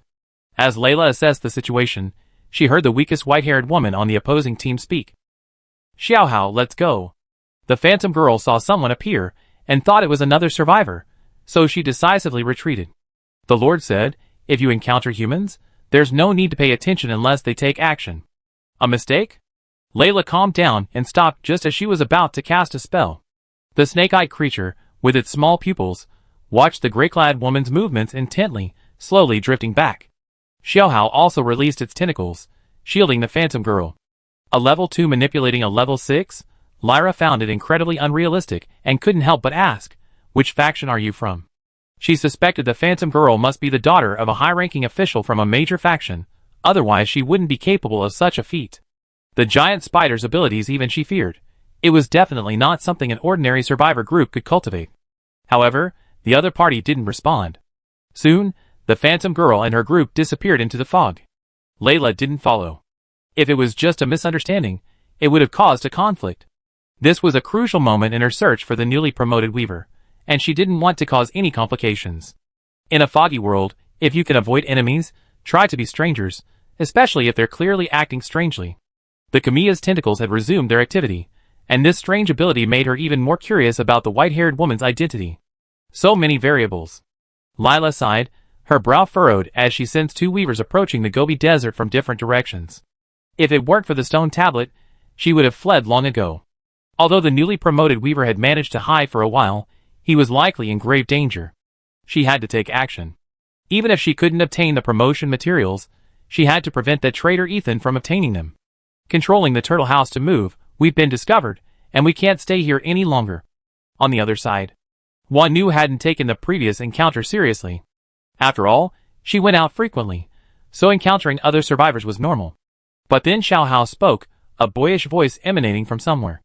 Just now, the woman level 6. Level 6? Wan Nu's face froze. She knew the master was currently the highest ranked survivor, and still only level 6. The woman just now was clearly not. Go back and tell the master. Wan Nu pulled out a locator beacon and threw it to the ground, her gray eyes shifting, clearly pondering. Several hours later, the round fortress. Jiang Lin retracted the spider leg inserted into Wan Nu's waist and transformed back into his own form. He had already absorbed and stolen her memories, and at the same time, he was worried about Wan Nu. Confirming that the other party was the Weaver Guile, he sent Curse Body and Yin Ji to rush over, but they probably wouldn't be in time. If he were in her shoes, he would have moved immediately too. I don't know if you're just lucky or... Jiang Lin looked at the smiling Huan before him, feeling somewhat helpless. As long as I can help the Lord, the danger is nothing. Huan spoke her broken Yen language, her face serious. You're still too weak. Wait until you reach level 3 before leaving. Yes. Huan nodded obediently, listening to whatever Jiang Lin said. Letting her go back to rest, Jiang Lin sat at the table, lost in thought. If that gray-clothed woman unleashed a strange spell, Huan would be in danger. The weird mist temple had just been constructed today, and there wasn't enough time to pull all the members inside to be protected by the weird mist. Thankfully, the other party, wary of Xiuhao, didn't attack without provocation. If the gray-clothed woman knew Huan was her own, she would likely kidnap her to extract information. While Xiaohao was strong, he couldn't protect anyone. Xiaotong was only level 5, unable to resist high-level strange spells. These were all in the past. As long as she was fine, she was fine. The real point was the gray-clothed woman's appearance. Perhaps it wasn't an isolated incident. His previous departure had already exposed him. He wondered how many weavers would sniff out the Gobi Desert, rushing in. Tina and the others couldn't be sent out again for the time being. This had its dangers, but also its advantages. If others treated him like meat, how could he not treat them like food? Survive in the fog. If you don't advance, you die. Someone wanted to help him reach the 7th level, and they were quite happy about it. Jiang Lin's gaze seemed to penetrate the circular fortress, gazing out at the gray, foggy world outside, a meaningful smile curling the corners of his mouth. Come on, everyone. Chapter 237. Day 32, 6 p.m. Strange Mist Spirit Hall. Jiang Lin sat upright on the top stone chair, while the others occupied the fan-shaped seats in the front row. Facing him, from right to left, were Ian, Tina, Lin Yu, Sun Huanyu, Han Xiaoxiao, Sophia, Meng Zi, and Huanf. These were the current members of the Strange Mist Secret Society. After their initial surprise and curiosity, with Lin Yu's explanation, everyone understood the extraordinary nature of the Strange Mist Spirit Hall. Sitting in their seats, a sense of solemnity welled up within them. Even the usually buoyant Sun Huanyu now had a serious expression. Looking up at Jiang Lin, he was clearly just sitting there normally, yet he felt strangely eerie, heavy, and oppressive. This is the first time the secret society is gathered in the Strange Mist Spirit Hall. I have 3 announcements to make. From everyone's perspective, Jiang Lin's voice resonated deep within their spiritual being. First, your strength is sufficient. From now on, the secret society will strictly implement equal exchange. All items such as the heart-trembling meat fruit and the red silk spring must be purchased at market price. Second, before the next major fog wave, everyone must advance to at least rank 5. Third, I don't want anyone to remain in the Weird Mist Spirit Hall in spirit form only. Those who violate this. He paused here, and the strange fog around them suddenly became as thick and heavy as the deep ocean. Sun Huanyu subconsciously tried to hold his breath, but realized he was now only a spirit. The others' expressions grew even more solemn, wondering how Jiang Lin would punish those who had left their bodies. However, Jiang Lin's next words made everyone look strange. Those who violate this will be punished by having their eyes gouged out and their ears nailed after their resurrection. The spirit hall was silent, and Jiang Lin simply thought they were frightened. Little did he know that the punishment, which he considered extremely cruel and brutal, was not terrifying to the others, but rather felt an inexplicable warmth. Helping the dead resurrect was fine, but the punishment was so bland, more like a formality. Deity-like treatment. Sun Huanyu mentally assessed it this way. The grade-like god was so merciful. Han Xiaoxiao was deeply moved, and had vowed countless times to repay his kindness in every lifetime. Ian recalled what he had done to the crew members, and wondered if he had been too cruel. Except for Sophia, whose expression was uncertain, everyone's reactions varied, but they were all largely similar. Round Castle. Huh? Jiang Lin lay on the sofa, quite pleased with his performance. Lin Yu was still in the spirit hall, helping him convey information about the consumption and replenishment of the strange mist. He had to transform and organize his gains, so he left first. The cursed body and Ing went to look for the grey-cloaked woman, but as expected, they were unsuccessful, leaving only a few strange curses behind. The level 5 cursed body transformation self-destructed, leaving the opponent with 69 points of mental acuity and scathed. This was perfectly normal. Jiang Lin would have done the same, perhaps even spared a bit more.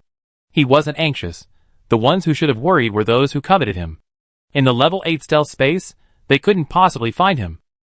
He could use the pseudo-magic mirror to determine everyone's weaknesses before striking, ensuring a foolproof outcome. Today's last fusion, let's make an offensive one. Jiang Lin stroked his chin, thinking. He took out the level 5 strange flame whip hammer, the despicable war berserker cloak, and the crystalline embroidered blade.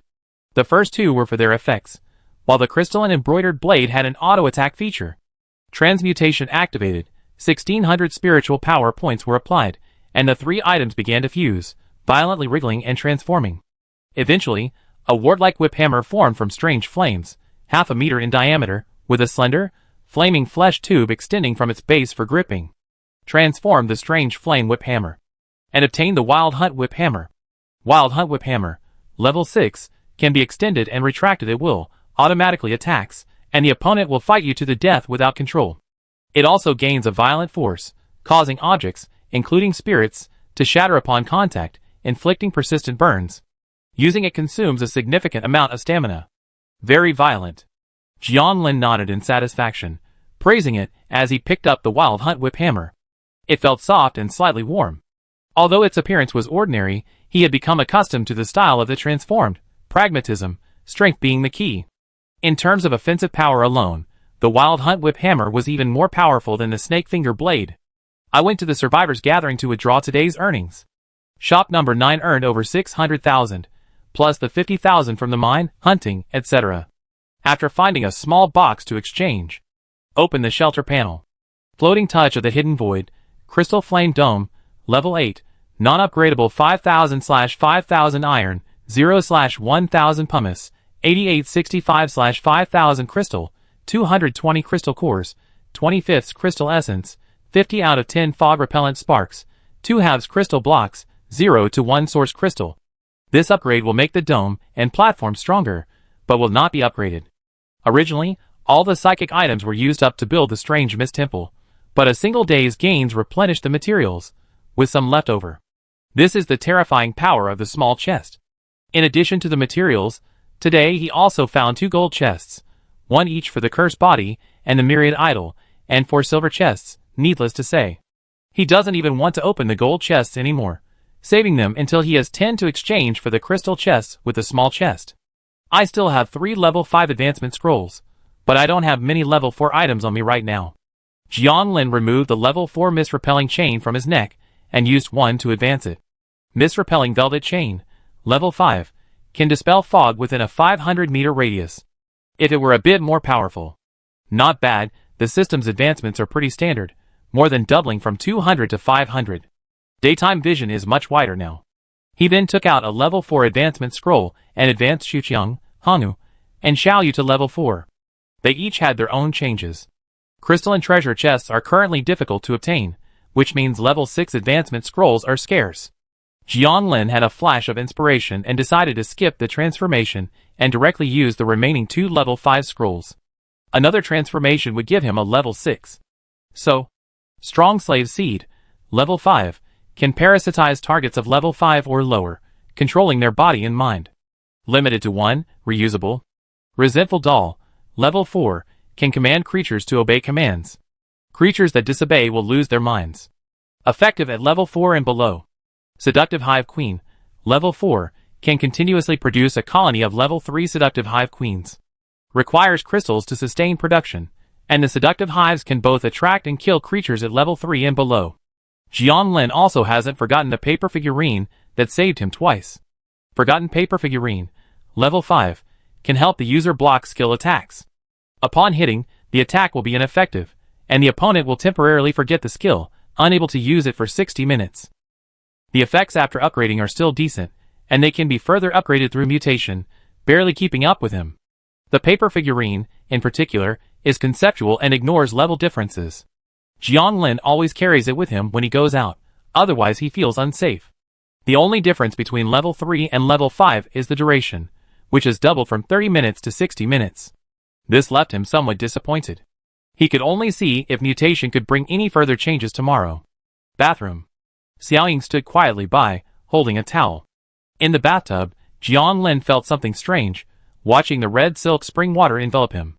It was the red silkworm-like creatures in the water that made him feel like the more he washed, the dirtier it got. He raised his hand to examine it.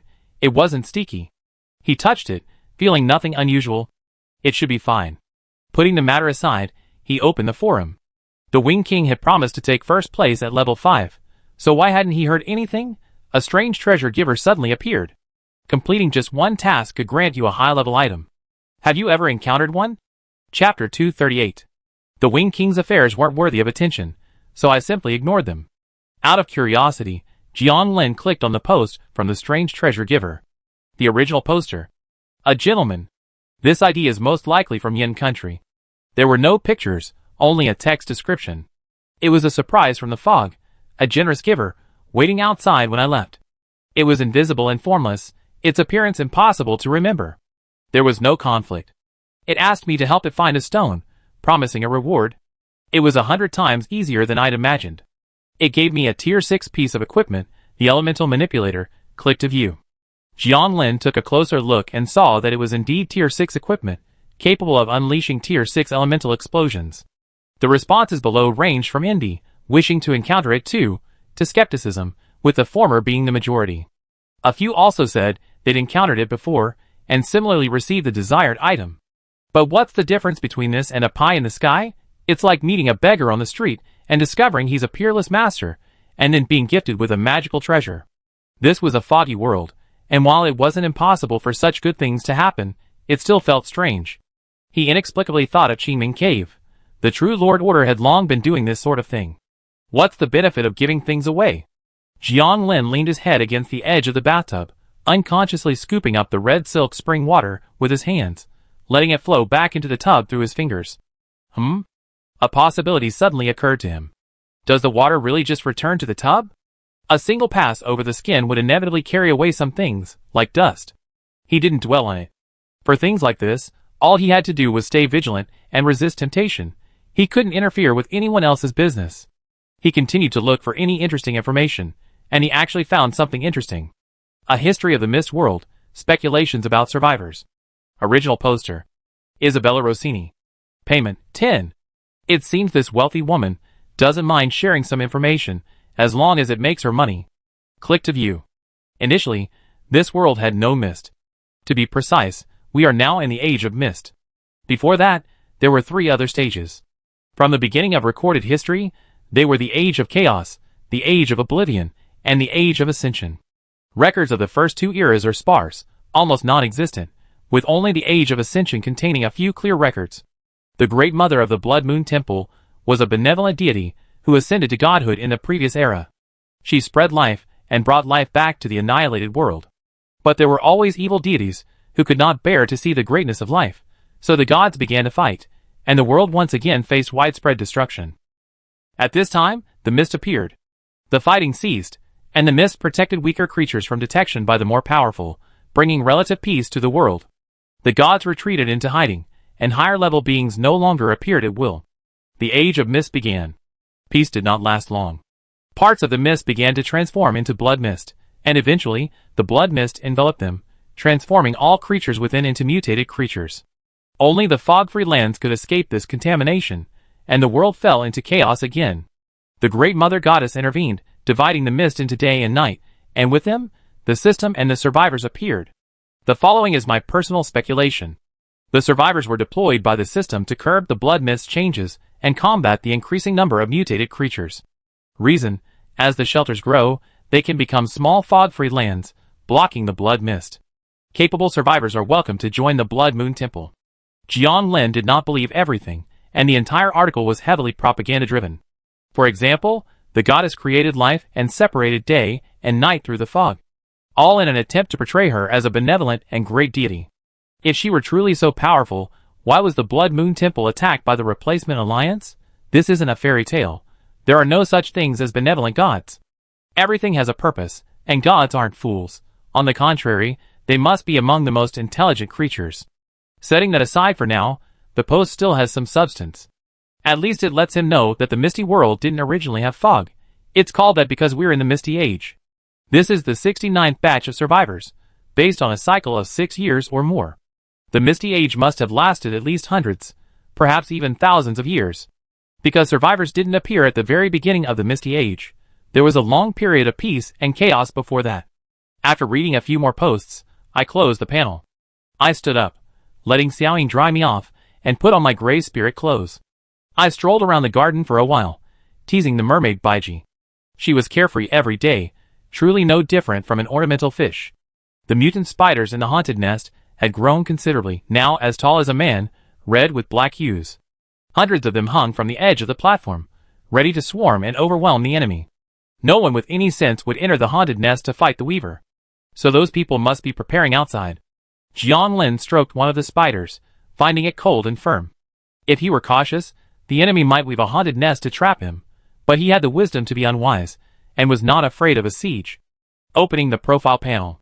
Name: Jiang Lin. Talent: Alienation Unique, Fusion, Occupation, Weaver. Const: 62.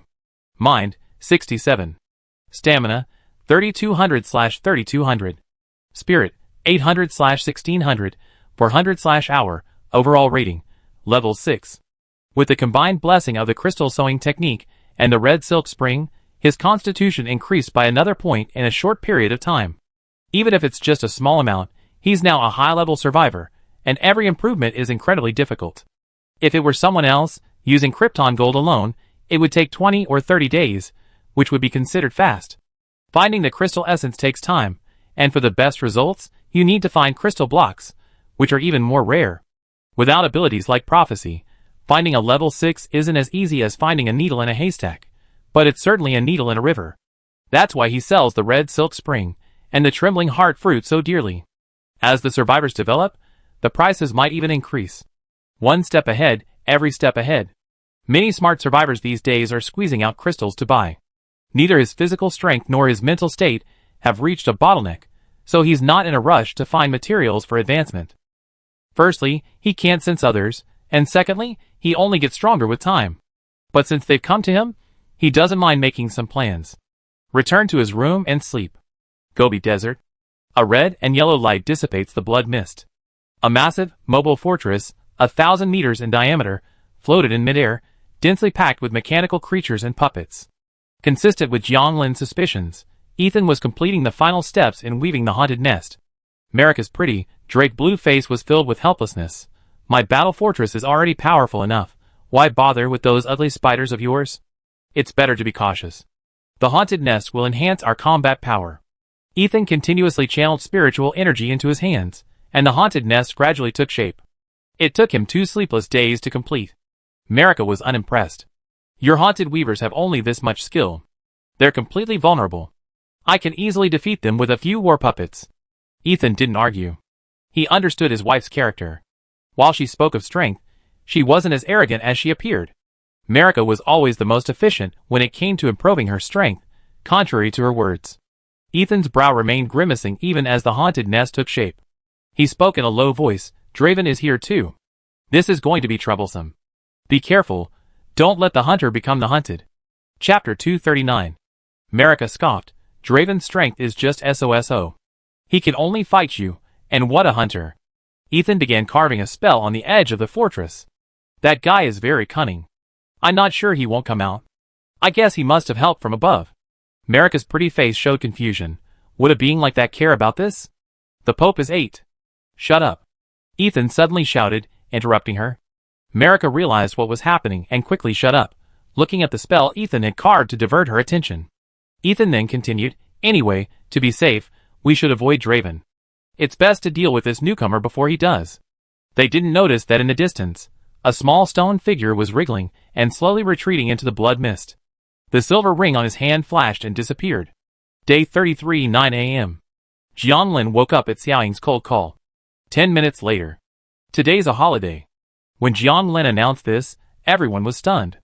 Oh, except Lin Yu. He scratched the back of his head. Lin Yu's beautiful eyes blinked, but she didn't react much, as if she had already guessed it. Jianlin's move was naturally for safety's sake. Uncertain about the situation outside, going hunting rashly could easily lead to danger. So today, the round castle was bustling with activity. Especially the small axe and the small pickaxe. When these two giants got moving, there was no peace. Tina said she wanted to bring her jellyfish to the round pond, and Jianlin agreed, asking Ian to accompany her.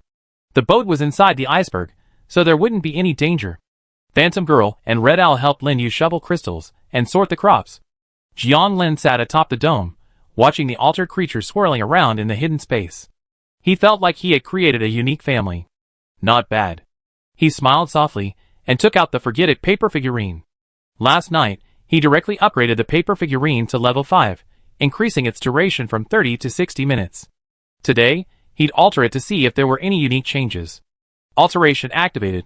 Spiritual energy enveloped the paper figurine, and the pristine white figurine began to wriggle, turning crimson. Blood paper figurine. Altered the Forget It paper figurine, obtaining the Sacrifice Forget paper figurine. Sacrifice Forget paper figurine, level 6, can help the user block attacks. If the attack hits, it becomes ineffective, and the opponent will temporarily forget the skill, unable to use it for 120 minutes. At this point, the active skill Sacrifice Forget can be used. Sacrifice Forget. Sacrifice 1/3 of the paper figurines, causing the opponent to completely forget the skill. After 3 times, you will forget the paper figurine. The Sacrifice Forget paper figurine sat in Jianlin's hand, silent without his command. Jiwang is indeed powerful. That is, if he wanted to, he could permanently block 3 creatures' abilities. But he certainly wouldn't use this skill unless absolutely necessary. The paper figurine's ability to withstand one attack was already strong enough. Besides, the paper figurine had saved him twice before, so he wouldn't use all 3 Jiwangs. He wasn't so pedantic as to not use them once. He only had a chance while alive. Death would bring nothing. He put the Jiwang paper figurine in his pocket. Jianlin took out the simulated magic mirror. While he wouldn't venture out rashly, the simulation wouldn't matter. Moirian, help me simulate. Yes, Lord. A deep, rich male voice emanated from the mirror, and the dark figure within it faltered. With a flicker of his spiritual intuition, he entered the simulated perspective. He floated openly in the Gobi Desert, without incident for hours. Then, a massive mobile fortress, 1,000 meters in diameter, descended upon him, swarming with mechanical creatures and puppets. He didn't flee. He fought head-on, a move he had planned beforehand. In the enemy's lair, he was severely weakened. Fortunately, with Yin Ji and the Wild Hunt Whip Hammer, he maintained the upper hand. The enemy was evasive, showing no intention of revealing himself, so he sent his battle fortress. And, surprisingly, teleportation, object displacement, and body doubles were unavailable in this battle fortress. He simply unleashed the 7th-level Shaper creature, the Unintelligent. The situation spiraled out of control, as all the creatures and puppets began slaughtering indiscriminately, with roars, explosions, and shattering sounds echoing. The Unintelligent, free from control, focused solely on killing. The slaughter ceased only when the Unintelligent remained in the battle fortress. Jianlin used his greedy hand to temporarily steal its power, finally calming its agitation. The enemy had apparently been able to sense the situation, which was why they hadn't revealed themselves. He activated his mysterious destiny. After a moment's wait, the simulation suddenly paused. In reality. Jianlin wondered. There were still hours left until the 12-hour mark, and he wasn't dead yet, so why was it interrupted? Morian, what's going on? A dark figure flickered within the mirror. Master, there are two possible causes for this. First, you're simulating your own death, but you're unaware of it. Second, a higher level being intervened, disrupting the simulation. Jianlin pondered. The paper figurine hadn't activated, so the possibility of him being killed instantly could be ruled out. That left only the second possibility, a higher level being's interference. The simulated magic mirror was only level 6. While it could predict some level 7 events, it was ultimately limited. There were now two known enemies, a spirit bearer and a trick weaver. These two were in cahoots and were extremely secretive, remaining invisible throughout the entire process. When he activated the mysterious luck, his wish was to reveal the ambushers. The simulation was interrupted immediately afterwards, giving rise to two possibilities. Either of them possessed advanced abilities, or there were others hiding in the shadows. Jianlin suspected the second possibility was more likely. Morian, come again. This time, Jianlin activated the mysterious luck at the start, revealing the ambushing spirit bearer and trick weaver duo. The battle fortress arrived first, but then a pair of men and women in platinum robes attacked. He used his greedy hand to cast a moon mirror barrier over the man, while Xiaoying attacked the woman. The true vision, I revealed that they were both transformed from trick-shaped creatures. The two men did indeed appear, but were hiding in the shadows. Having Yingji go find them, she finally forced the two men's true forms out. Using various tactics, she beat them to a pulp. Just as he was about to kill them, the simulation interrupted. Damn. It was confirmed. Someone else was hiding in the shadows, waiting to take them all down. And this person was hiding advanced techniques. With their situation unclear, Jianlin didn't want to take any chances. Although he had a paper figurine that could withstand any attack, who said others could only attack once, he wasn't in a hurry. He couldn't advance without reaching the required attributes. Stability was king. The ones who should be anxious were those outside.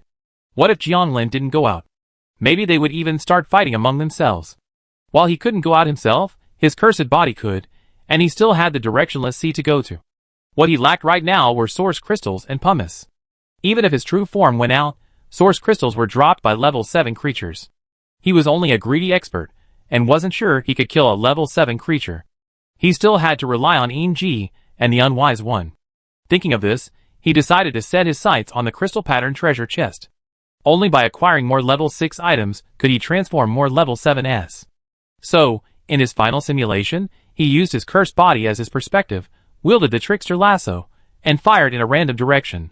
This time, he was lucky enough to find a level 6 beast, his favorite kind. I won't play with you for now. I hold on, and see how long you can hold out. Jianlin smiled indifferently. In this game, although he was on the clear side, he actually held the initiative. They all thought they were fishing, but little did they know that a big enough fish could pull them down with it. Chapter 240. Unbeknownst to Jianlin, his decision had sent all three groups into a state of panic. Ethan and the other two controlled the war fortress, darting around the Gobi Desert, just to distance themselves from Draven. Lila, hiding in the shadows, was also cautious, fearing discovery and attracting attention. This game of hunter and prey thus fell into a delicate balance. In the courtyard garden, Jianlin slowly transformed into his cursed body. Be obedient. Meeting Yingji's eager gaze, he reluctantly uttered two words. Yingji then reluctantly entered the cursed body's shadowy aspect. Jianlin continued his work, building the pavilion. For this purpose, he even bought a level 3 construction puppet, which could be used to build the desired structure by simply inputting materials. He was determined to create a courtyard where he could enjoy life.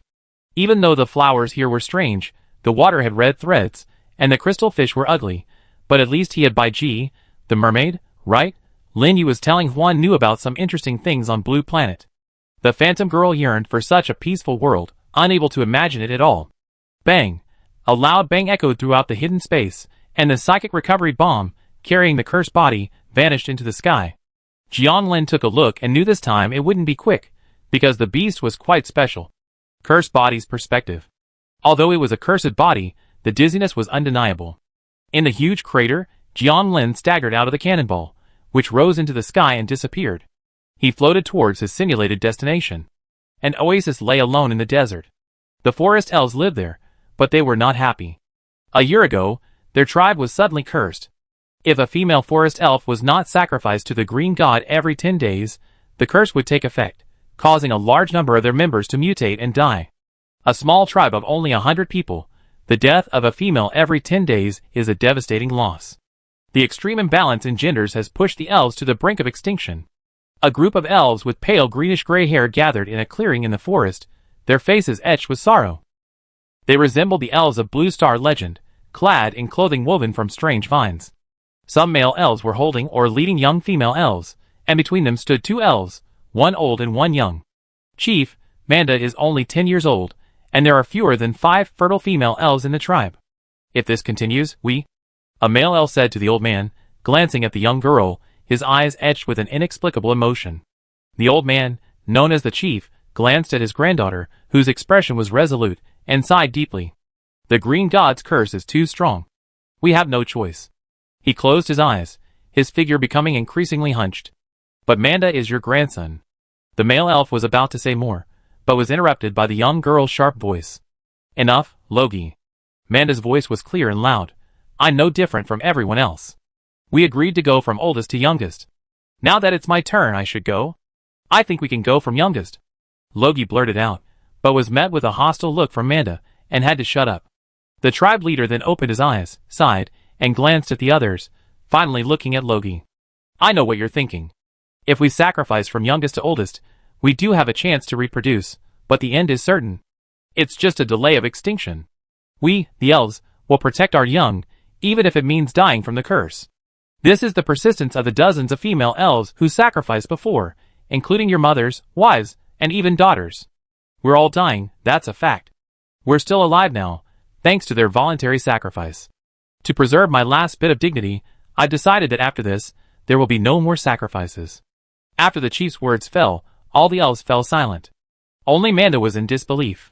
Grandpa, isn't that true? The chief nodded. Manda's expression was complicated at the affirmative answer. She felt sad. It seemed she hadn't changed anything. The elves were doomed. The most terrifying thing wasn't the sacrifice, but its meaninglessness.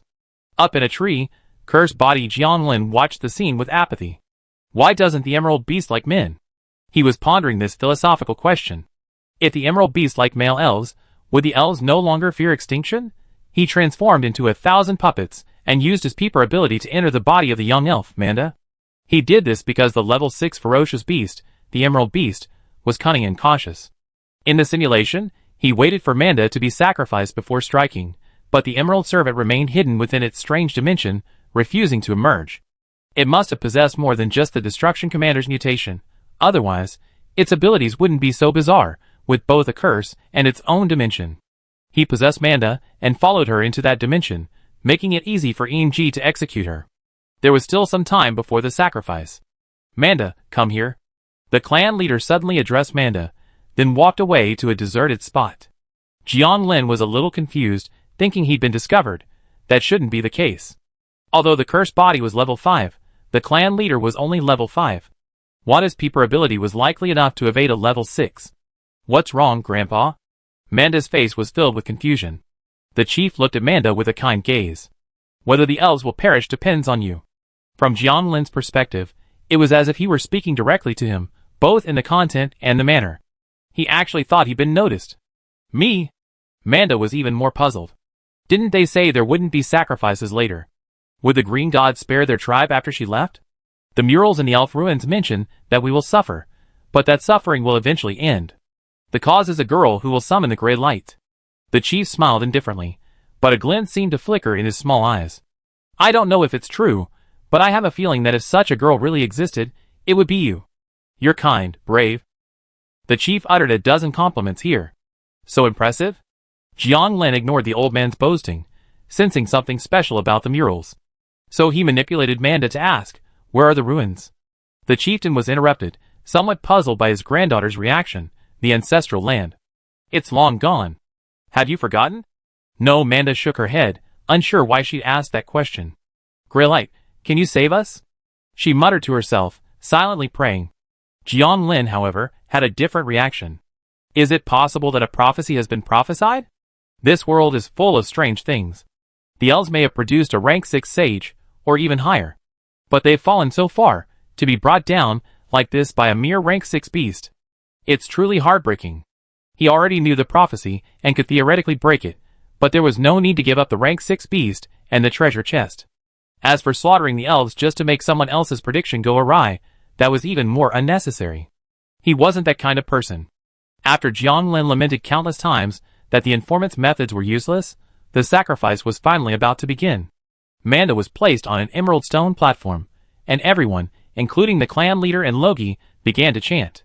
Emerald Lightless Beast, King who loves purity, curse bearer of the shackles. Their voices were extremely reluctant yet helpless.